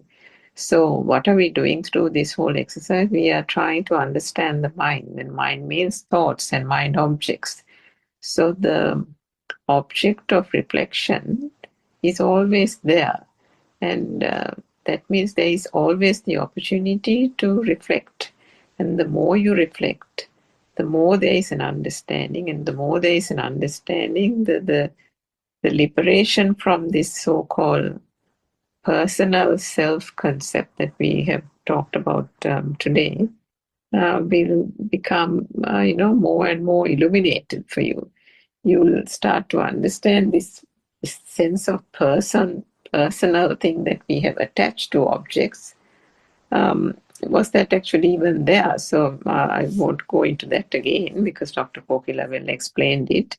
Maybe Dr. Sakuthala or Sudharma, if you can explain the practical stages, because if he's going to the monastery and if he listens to Aryan Vansa or speaks to him, it might be good if he has already got an introduction as to what this practical program is that is being introduced and adopted in all our monasteries. Thiruvan Sarnai.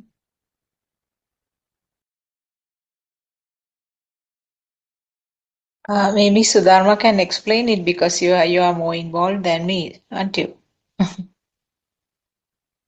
Dr. Sakunthala, Thiruvan Saranai, you mean the practical program? Yes. Dobogoda International Meditation Center? No, wherever you are doing, yes. I think Dombogod 1 or whatever you are doing, you can explain just 4 steps and what we are trying to achieve or what we are trying to understand. Yeah, so actually, roughly the 1-day program, in the morning session, we discuss the Buddhist philosophy. So as Joel already has read the book, he knows that it is a system, and then how the self is created, that is explained. I mean, the importance is here face-to-face discussion, so you can ask questions from the presenter then and there, and you can discuss how you experience it now and what problems are there. So this one-to-one face-to-face discussion is very important since you already know the basic theory from the book. And then in the afternoon session, actually the ultimate goal of the program is to somehow get rid of this world, I mean external world, which has become so real to us, and the self, I mean on this side, because now you of course know that since Dr. Kokila has explained, I mean in the past few days also, this duality and how we feel as if I or the self experiences this external world, and how we ignorantly believe that we have lived 34 years or so. So the first step, child, is to to help the person to liberate from the external world. How, I mean, practically we get the opportunity to feel that we live in a world of thoughts. It is all our imagination. So, for example, actually the first point of contemplation is explained, that is because I don't know, we have run out of time now, but still, if I will talk through what is taking an object in front of me. Now there is a flower vase. So when I see the image of the flower vase, when I see this image, we call it actually shape of light, aloka satahanak or varna satahanak. The word, the name, the flower vase comes from the mind, and I identify it as a flower vase. But my eye doesn't say that it is a flower vase. So now I hear somebody talking, but it is a voice of a human being. It is a sound, but my mind says that it is a voice of a human being. Always this labeling or the name goes from the mind. So that is, I mean, basically what we practice in the first point of contemplation is that. So that is actually artificially created situation for us to feel that we live in a world of thoughts. What externally, that doesn't mean nothing is out there. What we are going to understand is what we believe to be there are not there. I mean, we believe that there are chairs, there are flower vases, there are people. We at once saw them as people and real entities. But this effort is to, as at the very beginning we explained, going against the current. So to see that none of these is a real thing. And then the second point of contemplation is now the mind is there. Mind is there because now we practice the labels come from the mind. So is there something called permanent thing called mind? So second point of contemplation is to liberate liberate from so-called mind. For that we have to see, we have to try to understand how does this flower vase, tree, mother, all these labels come from. So we have to go back to the very first occasion that this particular object came into our life. For example, now if we take a red apple, at once when we see that the red apple, the label goes out. So how did this label come to my life? We have to do a bit of contemplation. So when we go back to our early childhood, you might probably find that one day your mother brought an apple and introduced it to you, or else in the nursery the teacher introduced those instances. So the why it is important is, somebody might say, no, I don't have to go back to the childhood or to the first instance. I of course know, because I did that blunder. Why should I go back wasting time? I already know it happened at some time.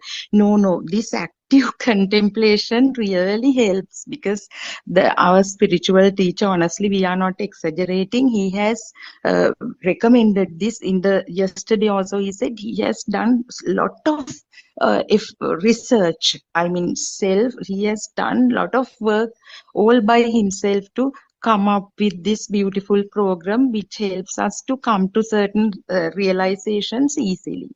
Then with that we liberate from the mind. And then the third point of contemplation is to see how, and it's actually beautiful experience. Dr. Kokila is the best person to talk about this, because it's about the feel. You feel actually near radiant mind experience, how these all these sensory organs perceives stuff without the hindrance or without the interference of past knowledge or the wrong beliefs, because we believe that there are things and these things labels are there and so on. Once we get rid of that, we get a beautiful feeling. We can actually, if you are on doing an honest job, you can of course feel the original sensory organs experience there. Then finally, the fourth stage, when you are thorough that it is just a system, just six sensory organs at work, and the body also moves in walking meditation as a puppet, finally it's actually now we all were targeting at this getting rid of the self. It is non-self experience. You feel the six machines working and body moving, and without the involvement of a self. So it is that's all I can explain right now, because we have run out of time also. So Dr. Kokila and all of you can polish it up. Actually, I don't think I did a good job. Thiruvan No, Saranai. I think it's okay. And we will hand over the Zoom discussion to the 4 o'clock Zoom in Sri Lanka. And Yeah, actually, just I it's want to say, Joel, there's no rush actually to plan any of these things. We have been just telling you the details, but feel free to decide when you like to yeah, join there's no these. pressure. Yeah, yeah, that's right. No pressure at all, Yeah. actually, Thanks, doctor. because Thank you. Thank you. yeah, and we will meet tomorrow and try to elaborate on things or talk about mere just even a normal topic. We can talk about that, but sometimes even Joel's questions take me deeper, so I'm sorry if it made it a bit too much. But anyway, thank you so much for coming for the discussion, and we worship Ayan Wanse for his guidance, and may Tripurjan bless you all, and happiness will be actually with everyone. Thiruvan Saranai. Thiruvan Saranai, Doctor. Thiruvan Saranai, Lord. Everybody.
the blind from realms of grace, from heavens above.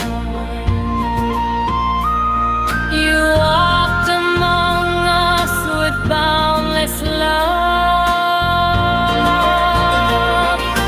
Buddothpado, Ariani, Buddothpado,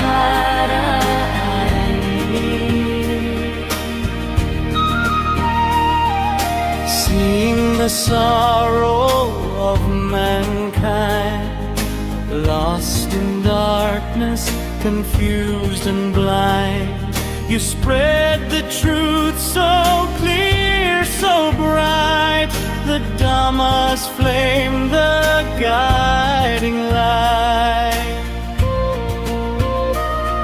You reawaken Buddha's way, the sasana shining day by day.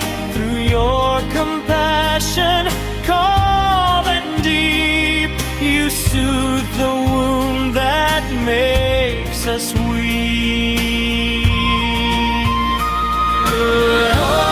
Buddothpado, Ariani, you show the path through gentle words and sermons vast.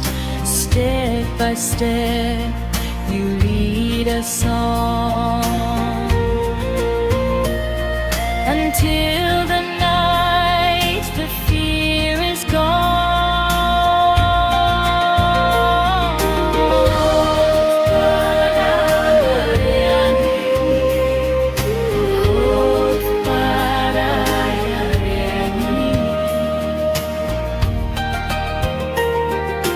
Nibbana now is not a dream. It flows within like a peaceful stream. Oh, Ariani, may you live long. Our hearts forever sing your song. May you live long, oh noble guide. In gratitude we stand with pride. Buddothpado, Ariani, bright as the sun.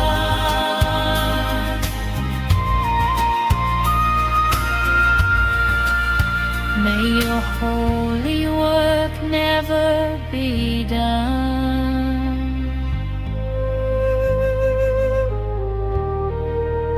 May your holy work never be done.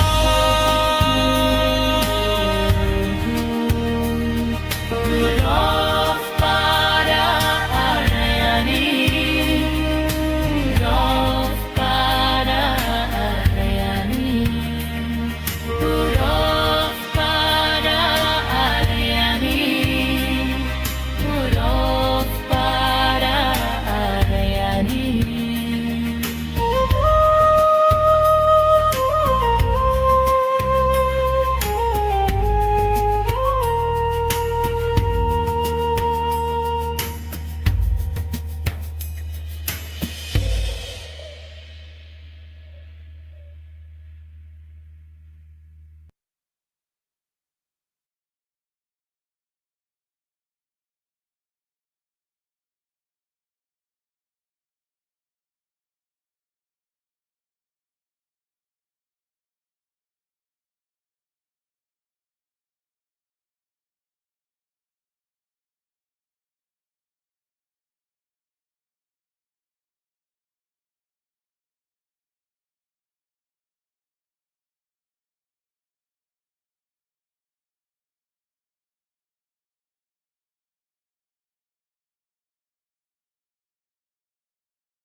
Good morning, everybody.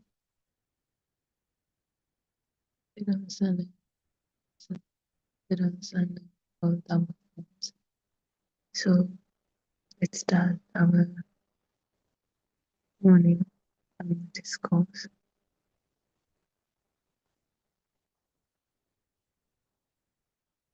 Let's observe something carefully.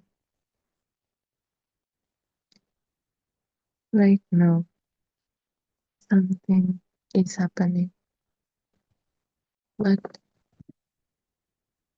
before a thought forms, notice.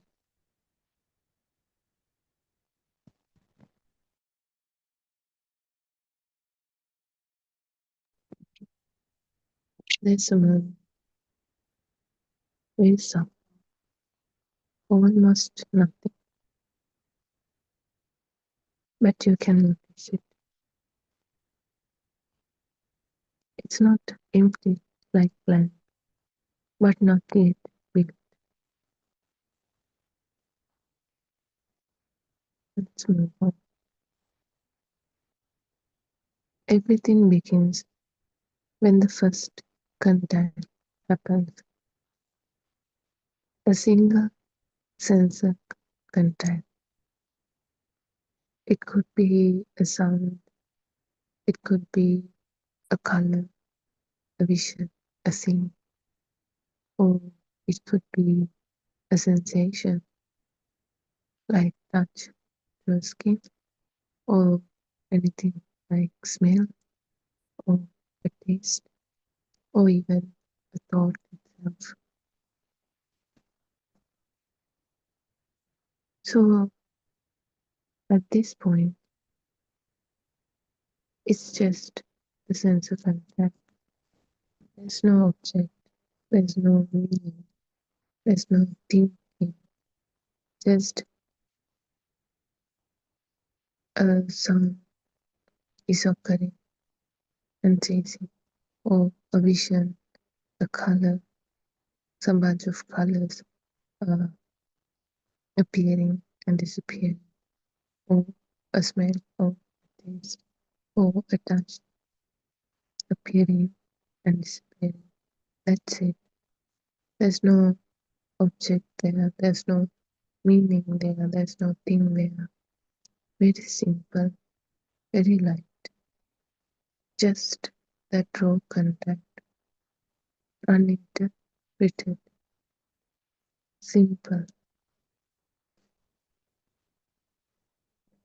But for a mundane person, it doesn't stop there. Then suddenly this activation begins. That contact starts to trigger resonance. That contact itself is a vibration, a pattern. That pattern starts to trigger similar pattern to that resonance happen. Now a thought teleplies to this moment. Now not only the sound, not only the vision comes, that whole package link to it comes. It comes as a thought. No, not only the sound. That sound used to create a thought. That thought comes with all the images, all the vision, colors, smell, taste, everything in it.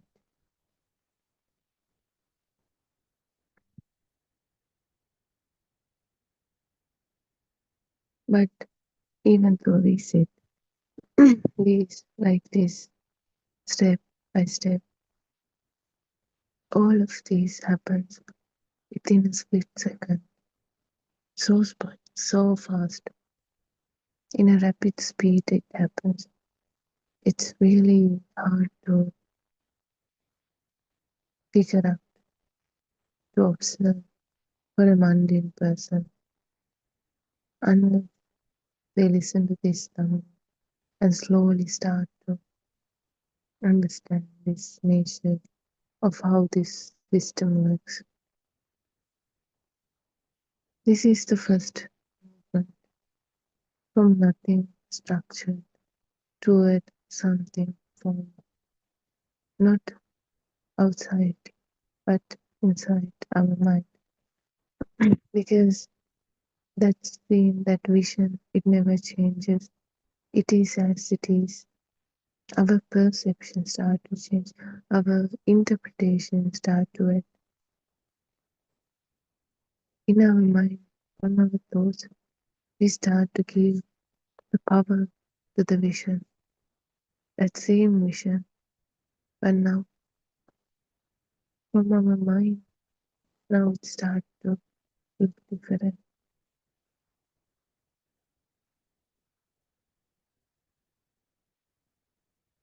And then this whole chain starts building.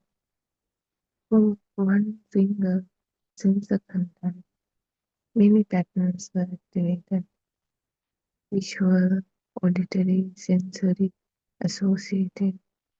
In a simpler way, vision or colors, sounds, smell, taste, touch, maybe thoughts also, not maybe, thoughts also there.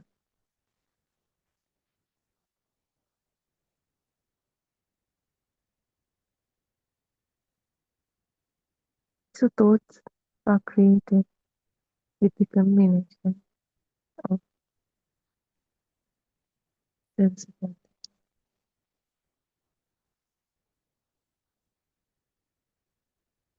So now this constructed thought telepathizes to this moment because of maybe a sound, maybe a vision, maybe a smell, taste, etc. What really happens here is also, it's not that thought comes from the past to this moment. What really happens is, at this moment, a new thought was created, but it telepathizing similarly to that previous one, that previous past created thought. It's not the past created thought itself here. Something similar to that is created. Something similar to that frequency of that thought is forming here, right at this moment. This one is a new construction, rebuilding.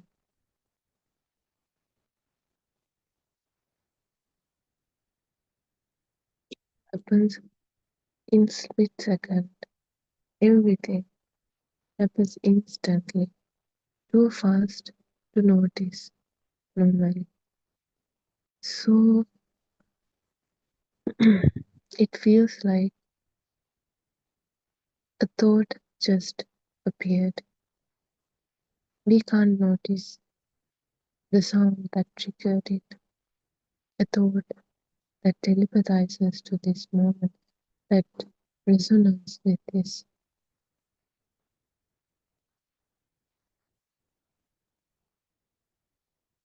We can't see even the thought appeared. We just see the object outside. There's a thing outside, or there's a situation. That's the thing. But we notice. We don't even notice the thought. But if we start to simply carefully observe how this mind works, we will eventually notice the thought appeared. But before that, we only notice the thing, that thought, try to interpret, try to show us. We don't see a chair of thought. We don't see a thought of chair. We see a chair is there. We don't see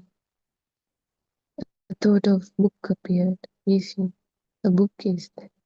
That's how we start see things. That's how we are.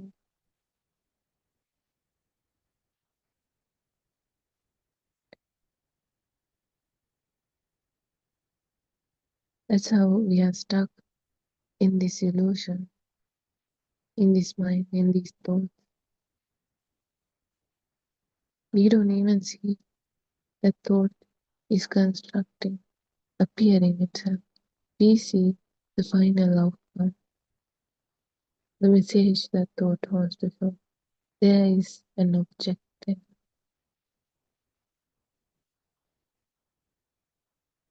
Now, something very important. Each activation is not perfect. It is influenced by previous patterns. So, let's say, even though if we observe it carefully, even you can notice it yourself. We are thinking about the past, or a thought of past came. But each and every thought is reconstructed again and again. Even at this moment, this thought was reconstructed. But we think we are thinking about the past. But if we can look carefully about this thought, is it really about the past? Sometimes we can't even find that exact event past in this moment, in this present thought. If we try to observe it carefully, if we try to remember the vision, you don't get a clear image of it. But somehow in your mind it has power. Even though the vision is not clear, the sound is not clear, nothing is exact as before, you still give it a power as it's the past itself. It's as the reality itself. But if you can closely observe it, you can't even see the past in this thought, hear the past in this thought. They are just kind of like an idea of past, of a certain event. But if we observe, we don't even get the exact event in that thought. We also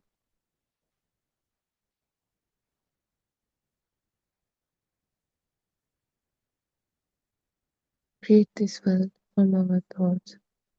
For example, let's say we hear a word, same word, but we don't get the same feeling each and every time.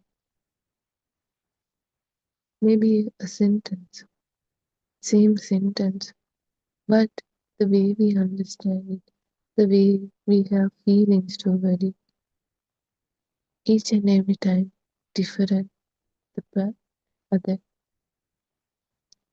different feeling each time.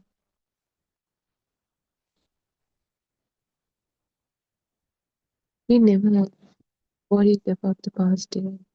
It's the concept, it's the idea of that past we were worried. Even if we try to see through the thought of a certain past event, we can't find that exact past event in it. It's not clear. Even the vision is not clear. The sounds are not clear.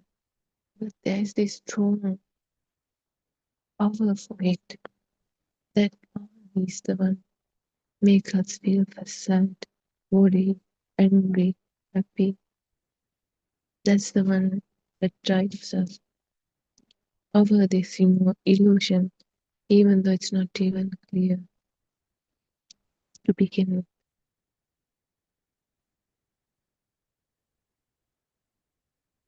So this reality, it's not fixed. completely depends on the mind.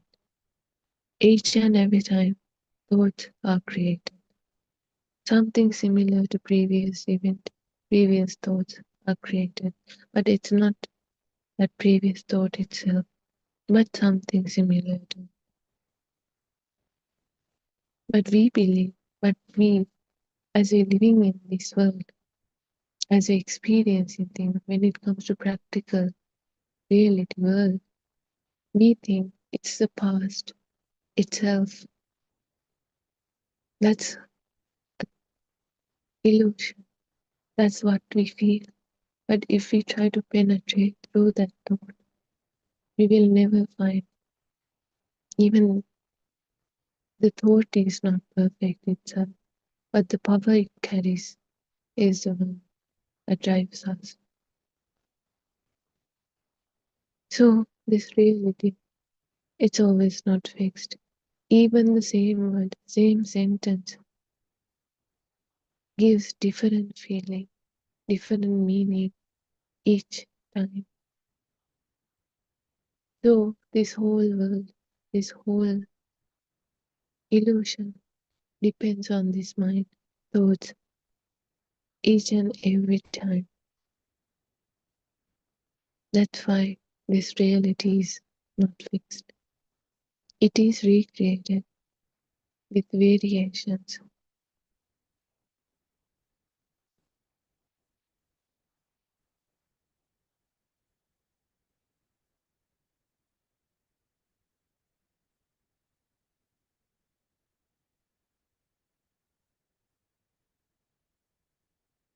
No distortion grows, patterns combine, meaning is added. This is good, this is bad, this matters, that matters. But this meaning is not in that sense of content. It is layered on top of this simple sense of content. And the thing is, especially for mundane people, they don't see this raw experience at all. They see the interpretation, the final outcome, that object, that thing, that thoughts want to convey, show. Not even the thought itself, not as thought as a thought, but a real object as the reality, as the truth.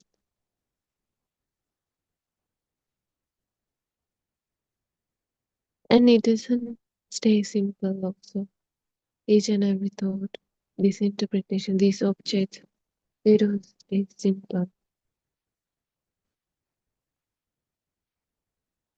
Importance is created for them now.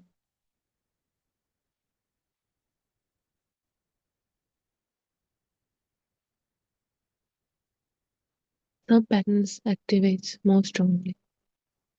Like we said, even though it's a past thought, that power it has is the one that drives us by this illusion that make us believe it's past itself. But if we try to observe, experiment it carefully, we can't find any clear image or clear sounding even in the thought. But the power is the one that drives us. Let's say as that event happens, and now I'm trying to think about it. Now a thought of that event comes, and we feel sad for it. But if we try to go back and see through that thought, can we really find that event in? Can we really remember the exact vision we got at that time? Can we really remember the exact sound, the words, the things they said at that time? Or is it kind of like a built up concept illusion? But yet we don't observe, we don't try to look for it, we don't experiment on it, we don't check it. there is this power for that event. That's the one that comes. That's the one that powerful. Even though the thought itself is not clear, this power is high. It makes us feel as if the thought is real and it came from the past. That past event itself, it gives us a feeling that we are experiencing that exact past event.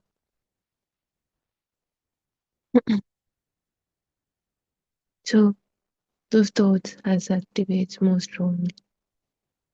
We don't even look at the thought, but we are reacting to that power of that thought. We are suffering with that power. That power is also the power of the self. Like we said, if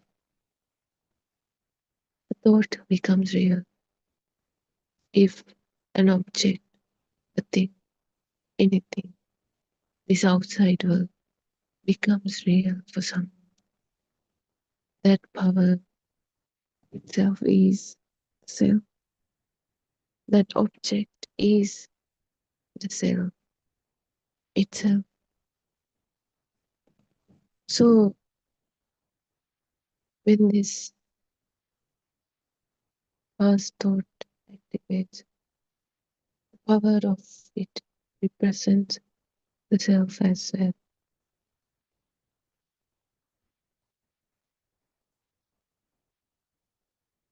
So the higher the power of the self, the higher we suffer for certain events. It's not the event itself. If we look at the event, it's just some vision, some sounds. That's it.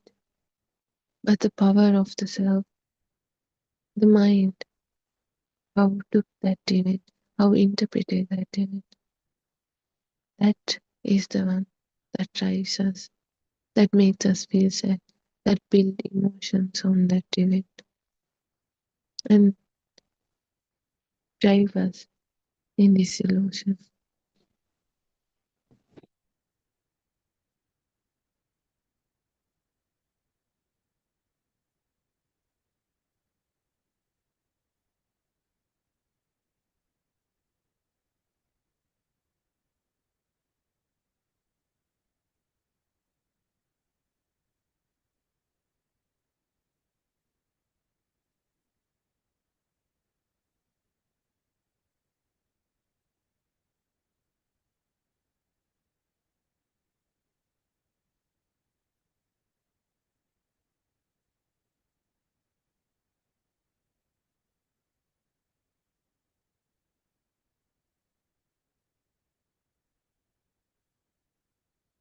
Sometimes certain events feels more strong, more we feel more sad each and every time.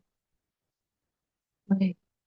Because of one thing is this self, this power of self, which power this thought.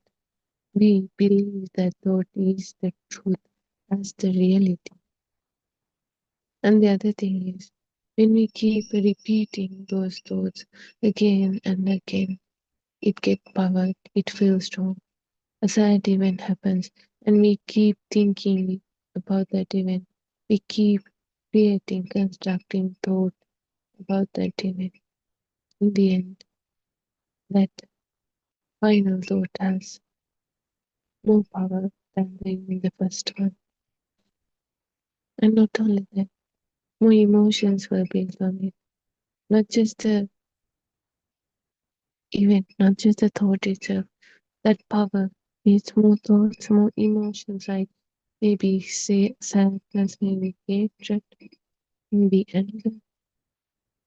When we give attention to this, it grows stronger. That's why it feels powerful. That's why certain thoughts feels powerful. and we suffer for certain things.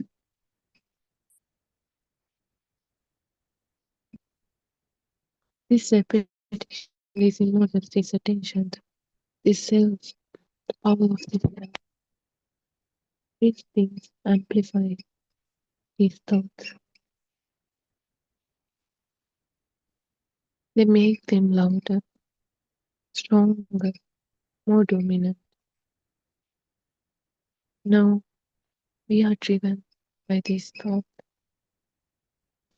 Now they feel important, but whatever important, however we feel important, no matter what, each and every thought is constructed. It's not inherent, it is constructed by us, by ourselves, by our mind, by this power of the self.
Now let's dive deeper.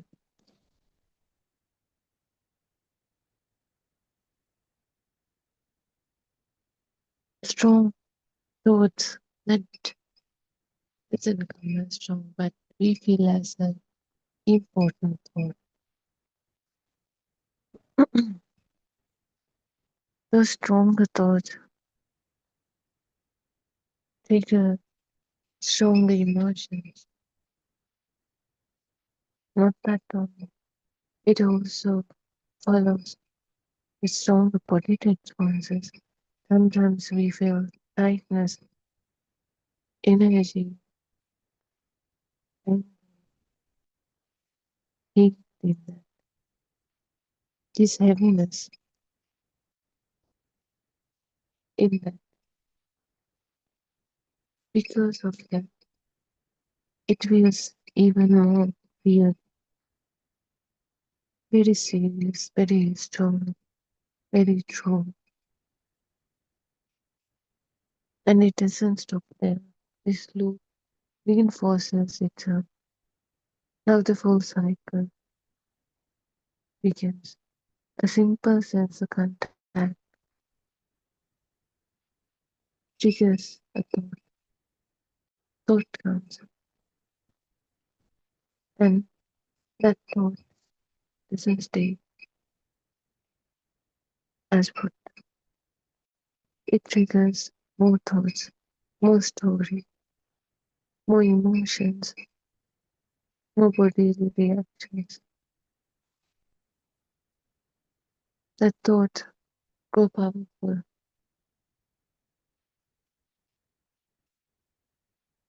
which means we attract more deeper into this illusion. And it doesn't stop there. It repeats. When the repetition happens, it strengthens the same thought again and again.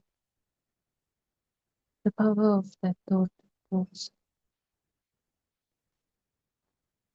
So that's why we feel certain things like big problems, major events, deep truth. But whatever thought it is, they are built layer by layer, each and every time. Each and every time it is reconstructed, rebuilt, and power.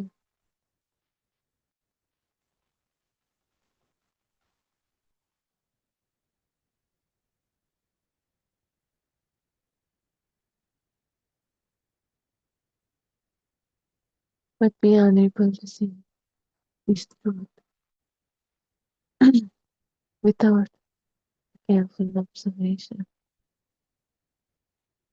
What really happens is every time a sense of contact appears, simple, very light, unformed, unnamed, there's no interpretation yet, there's no perception, just appearing and disappearing itself. It could be a sound from you,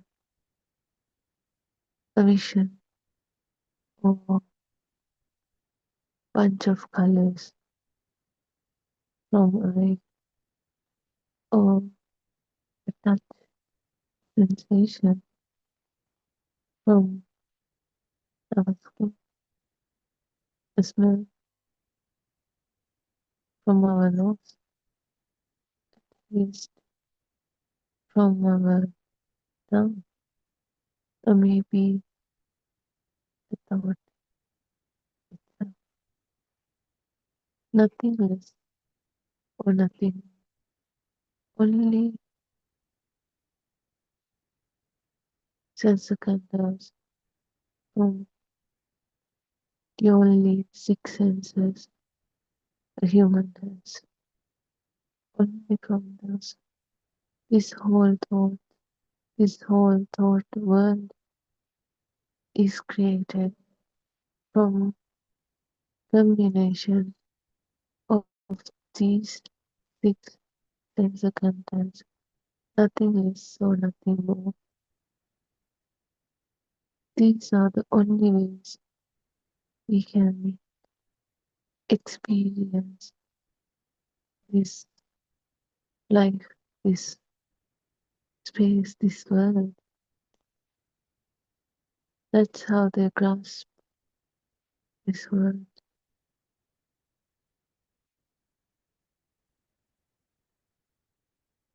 These are the only ways. Nothing less or nothing more. And then suddenly the thought comes, that activation begins, that sound, that vision, that colors, that smell taste, the sense of contact triggers the thought previously happened. And it resonates. It resonates with this moment. And now something similar to that is created at this moment. Another thought. Even though we think it's the past itself, it's something similar to that was recreated at this moment. That's why those past events are not clear in that thought. Not, we don't remember the exact visual, we don't remember the exact sounds. If we try to observe carefully, deeply, we would never find the exact event exact sound, exact vision, exact smell, taste, anything in it, but something similar to that event.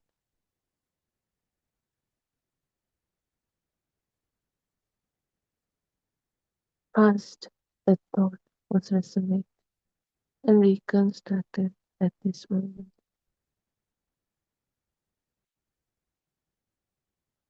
Now, that thought make us experience the world as there are objects, things,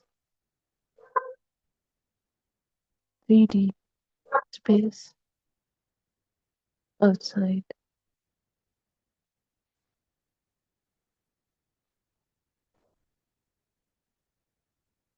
a 3D space outside world was created, recreated like that.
Now, with that resonance, with that thought,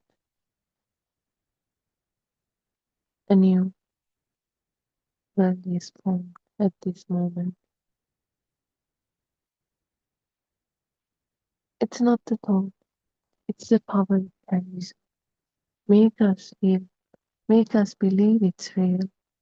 But if we try to separate it apart, we can't find a clear image or sound or anything. But the power that carries it, this is the exact part saying it has power. That's why we feel this is the exact thing that happened. It's a blind belief, not the real, not the truth. You would notice it if you try to penetrate through that.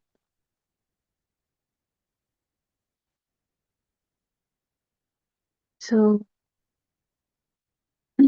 with that thought, this whole world is created, but not perfectly. Each time there's slightly different, but we blindly believe this is the exact truth because we don't question that thought, that reality. We blindly believe it is the exact past itself. We think that past itself came to this moment, not as something we constructed at this moment, but the past itself came to this moment. But each time this reconstruction slightly different. It is shaped by past thoughts, past patterns, by feeling, by content, but it's not the exact one.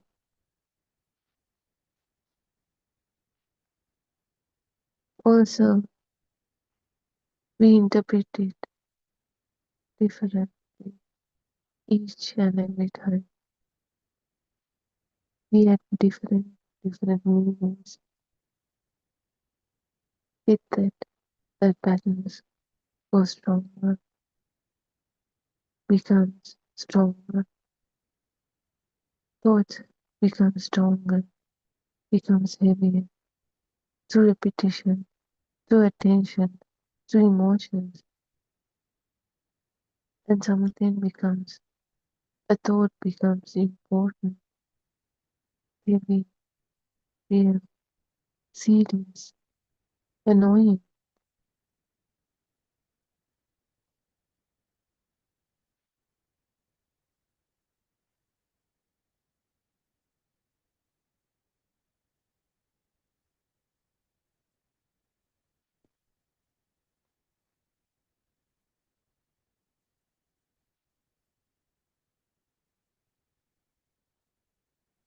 These different interpretation gives more power, gives more story for it.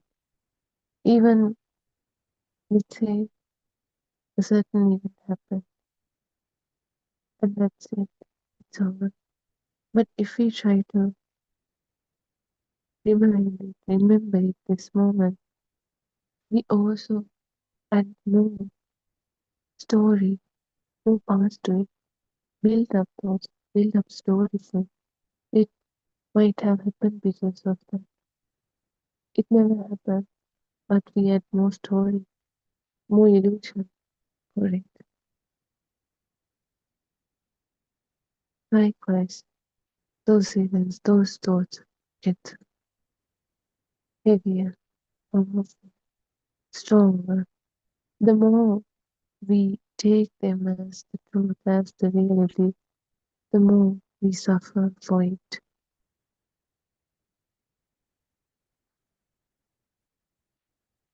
So it becomes heavy, real, feeling, as if it matters deeply, as if it is the truth.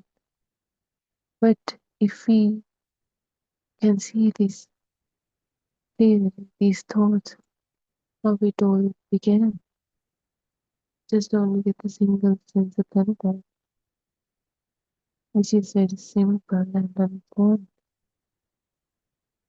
and everything else was built layer by layer, moment by moment on top of that. Just this appearing and forming and distorting and gaining weight and become heavy, become powerful, become a burden, and then dissolving again.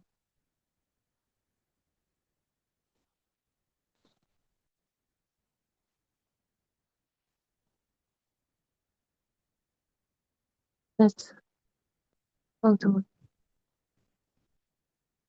make it really.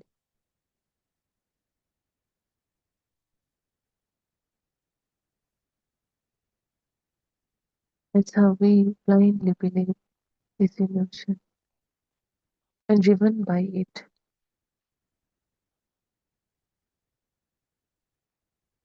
You can observe it yourself. Don't try to take everything by knowledge. Try to experiment yourself. Try to observe it yourself. Even right now, right at this moment, listen, look, feel. Find something very simple. A sound, a small sensation, maybe the vision itself. Before anything else, it is just a contact, an occurring. Vision is happening. Sounds are occurring. That's it. Nothing else. No meaning. No things there.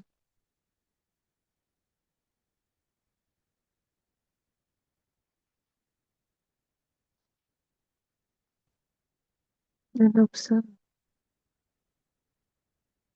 Stay with it. Notice how thoughts appears and how thoughts make us separate these colors in this vision and make them object, not just a simple object, a 3D object, And inside us, we have a definite feeling of this is an exact 3D object, a thing, even though we can see the front side of it, even though we see the weird shape, the colors, we still feel that as a thing, a 3D object with the back, the side, with the depth, with the width. Try to observe it. Is there really a 3D object as we see, as we feel it as? Or is it just a mental construction?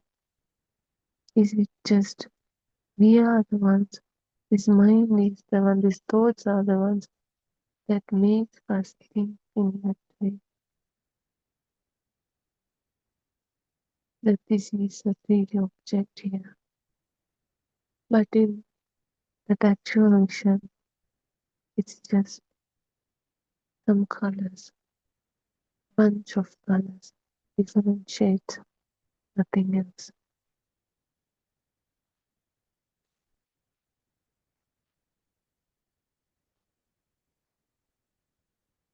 Now see, this sense of contact, this vision activates this thought. Now it's not just a shape, not the thing. It has a name. And in that name, not only just a name, it has texture, a smell, a taste. Now a fully thought is formed.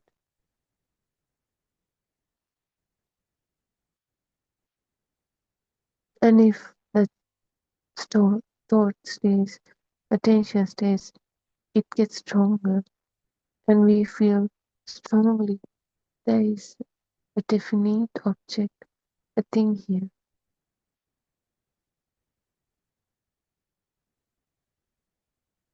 Try to observe it. It's all built up in our mind, interpreting it as a thing, seeing it as a thing from inside. It's all mind's world, not the reality itself, not that vision itself, not that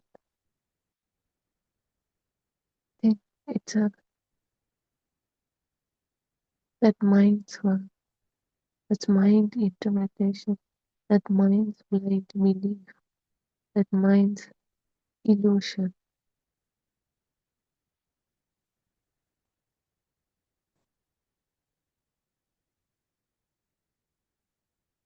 It's not just simply a thing. It feels relevant, noticeable, important.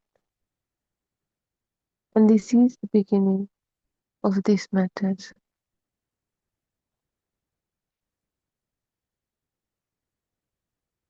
You don't have to push it away. You don't have to stop thoughts.